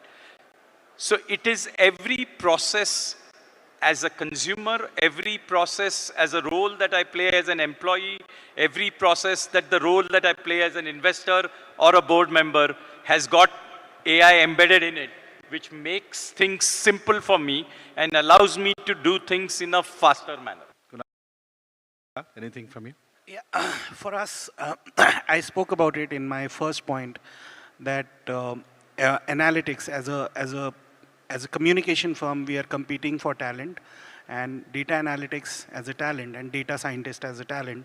We're competing with best of the consulting firms, we're competing with best of the research firms, and it is very difficult sometimes to actually attract such talents now. And it becomes, and all of you guys, you're sitting here, would have used PR and communication at some point of time in your life, and you would have asked your partner a question in terms of how do you analyze the success of the work that you are actually doing. And you require a lot of data crunching, you require a lot of analysis to actually build that. And today, with how India is progressing, the people are ready to actually now even look at putting some money in terms of just understanding what is the outcome that you're creating. So the process that was lovely for us was the analysis that we can actually draw using the AI tools in terms of just showcasing the outcome that we are actually creating, the impact that we are actually creating through the work that we are doing for an organization. And these are all data-led. These are all data and analysis-led. It maps out the journey that you have actually covered in 12 months, how it has impacted your overall brand equity, how it has impacted the thought leadership of the person. So I think for us, this has been magical, that what we are able to do today, even without a specialized talent, with using the tool by a very fresh graduate or a student coming out from mass communication college, it helps us to actually now outline the kind of success that we are creating for different organizations that we are working on. So that as a module is very magical for us today, and it is very helpful for us today. The way I think about sort of value in any particular process or industry keeps shifting over time. So I was just thinking that the industry that I come from, if I just take one part of what I do around search, you'd say that the advent of LinkedIn should have killed us, right? But the source of value shifts from identify candidates to help me assess them and have insight on them, right? So I think the sources of value shift over time, and technology will work in service of making that value-added piece even more valuable, right? So I can see AI in our industry disrupting for sure, but helping us get smarter about people, get faster about people, but you can't replace the insight and judgment and intuition about somebody, right? So again, a human will consume it. Technology will just help us equip that human better. That's how I see it happening with us. Thank you. I think this is very insightful. So we learned a few things, right? So clearly democratization is happening at much larger scale than what they have. Clearly enterprises need some things, but eventually people are expected to find solutions for those problems. I think we need to build a culture which can drive innovation, fast fail, adopt technology, embrace technology, and make it its best friend. As leaders, I think we need to know how to manage humans and machines together, leverage intents and data to sort of drive outcomes more meaningfully. Domain is prevalent, as much as enterprise is great, but unless you are marrying domain with tech, I think the right outcomes usually don't come out from where we are. And we also spoke about a little bit about, investment theses and how we're looking at, what sort of companies will fail. It's no more just the leadership that's going to drive organizations, but how do you look at profits? How do you look at underlying investments around tooling and tech, right? And we heard a little bit in the past from Raj in the morning from Zaggle that you need to invest in tech when it's not required, because when you have to scale, then you have something embedded in it to drive value. So clearly, are there right investments happening from a strategic standpoint becomes extremely important. So I think some great conversations from everybody. So, before, I know I asked, I don't know, I think we're short of time for questions, but if there's anything we can take up. But any closing comments from anybody on the panel? So what's in store for us, right? So in my view, if you put goals and outcomes, FY25, which is about 11 months from now, just this calendar, from a year concept. So what do you think, if you need to come back here in Jan and discuss about this topic, so what do you think is one change that's going to happen which is noteworthy for us? I think we have to be more data-driven in how we take decisions. I think that will become as important. We were discussing this during lunch about intuitiveness, right? I think that is the last 10% of the final decision-making, but a lot of it will be guided by data. Bye. I can only speak about how I am thinking about how to experience the next 12 months rather than forecast something in it. Because the first piece is enjoy the time going forward and stop worrying about robots taking over. Maybe that will happen, but that's not happening in the next 11 or 12 months. So let's just enjoy this period of where we have productivity and simplicity going forward. I'll talk more from a business standpoint. We are seeing influx of a lot of AI startups reaching out to us to building their stories. So next 12 months, I'll be really busy in terms of helping them to actually take their story out, work with them in terms of enabling them to actually reach out to a right set of stakeholders that they need to reach out to. And that is, we've already started to see that happening in last 2 quarters. So that'll continue to happen for us from a business standpoint. I'll come at it from a glass half full perspective. Saying what can go wrong and how can we anticipate what can go wrong. Right? We think about security, we think about biases, we think about other things that can go wrong. If we can anticipate those, especially as a country, if we can anticipate what can go wrong and get ahead, which we've done in so many other aspects of technology compared to the rest of the world, if we can get that right or make progress towards that, that would be a fantastic path to be on. I don't think it's an outcome, it's a journey. Awesome.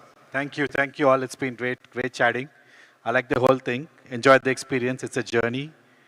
Along the course, marry intuition with data so that we don't balance one or the other. And I think there's a great run for us going forward. Thank you for your time. I appreciate it. To stay informed about the startup ecosystem, subscribe to MyStartuptv.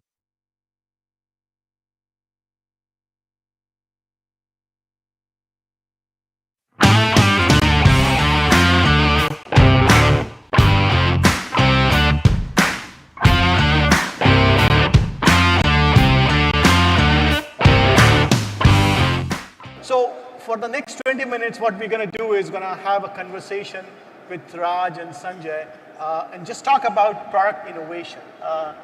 The theme for this topic for this day is celebrating the future, and what a good way to start the day talking about people who have dreamt of the future and kind of lived to that. So Raj, if I may start with you, this Jaggle is your 5th entrepreneurship venture and the second one that you have taken to IPO.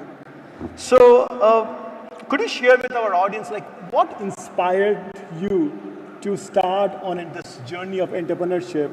And specifically, like, when you get an idea, when you hear about an idea, how do you evaluate that this idea is worth pursuing? Because they say ideas are a dime a dozen these days. Thank you, Sumit, and thank you, Haisya, for this opportunity. So, you know, my entrepreneurship journey started way back, about 36 years back, when I was about 16 years old. You know, because my needs were more than my means. Okay, and that is why, you know, what happened is my dad, my brother, elder brother, both were bureaucrats. You know, they had very strict regimen, and, you know, I was studying in Delhi. And Delhi, you know, surrounded with all North Indians where everybody had a factory and they had more means than I had. And, you know, to be able to, you know, map up to them is when I started my first business, which was, you know, at the age of 16, still doing my 10th class. Post my 10th class exams, you know, went ahead, you know, printed some T-shirts and sold those T-shirts. So that is what, you know, my journey started. So to all of you whose needs are more than their means, entrepreneurship is the way out. And that is how I started. My first venture, you know, was while I was pursuing my MBA. These were, you know, in between I did a lot of small stuff, but a public or a private limited company I started, you know, way back in, you know, 1993, which I sold to Patterson Securities. You know, the whole reason of entrepreneurship comes when, you know, you dream. And entrepreneurship is all about, you know, being passionate. It is not for people who are not very passionate about business, should not actually do entrepreneurship. And for people who are passionate, should definitely do entrepreneurship. That is how, you know, I started. And my journey from there, you know, after one venture, the other venture, the third venture, it has, you know, gone on like that. And very recently, you know, we went public with Jaggle, you know, which is, you know, my 5th venture. No, thank you, Raj. Coming back to you, Sanjay. You know, not many people wake up in the morning and say, I want to start a company that launches satellites, right? That's not something that most people think about. So how has your journey been taking it, which is clearly a rocket science, right? And more importantly, has the Hyderabad ecosystem helped in this journey of a rocket ship? Sure. I think there are two parts to this question. One is, you know, how did I start thinking about a rocket ship company? And the second part is, you know, how was Hyderabad adding fuel to that? Right. So to answer the first part, I think, you know, I started building satellites when I was 19 years old. Wow. You know, after the success of Chandrayaan-1, there was a scientist from ISRO who had come to our university and said, we as students could actually build satellites.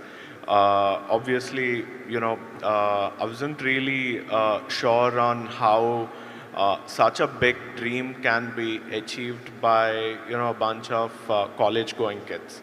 And, you know, eventually we actually developed India's first student nanosatellite from SRM University in Chennai.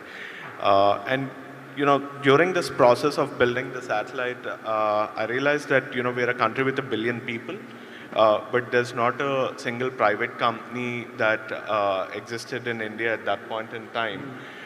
Building satellites or doing launch vehicles or offering any types of services for the global market.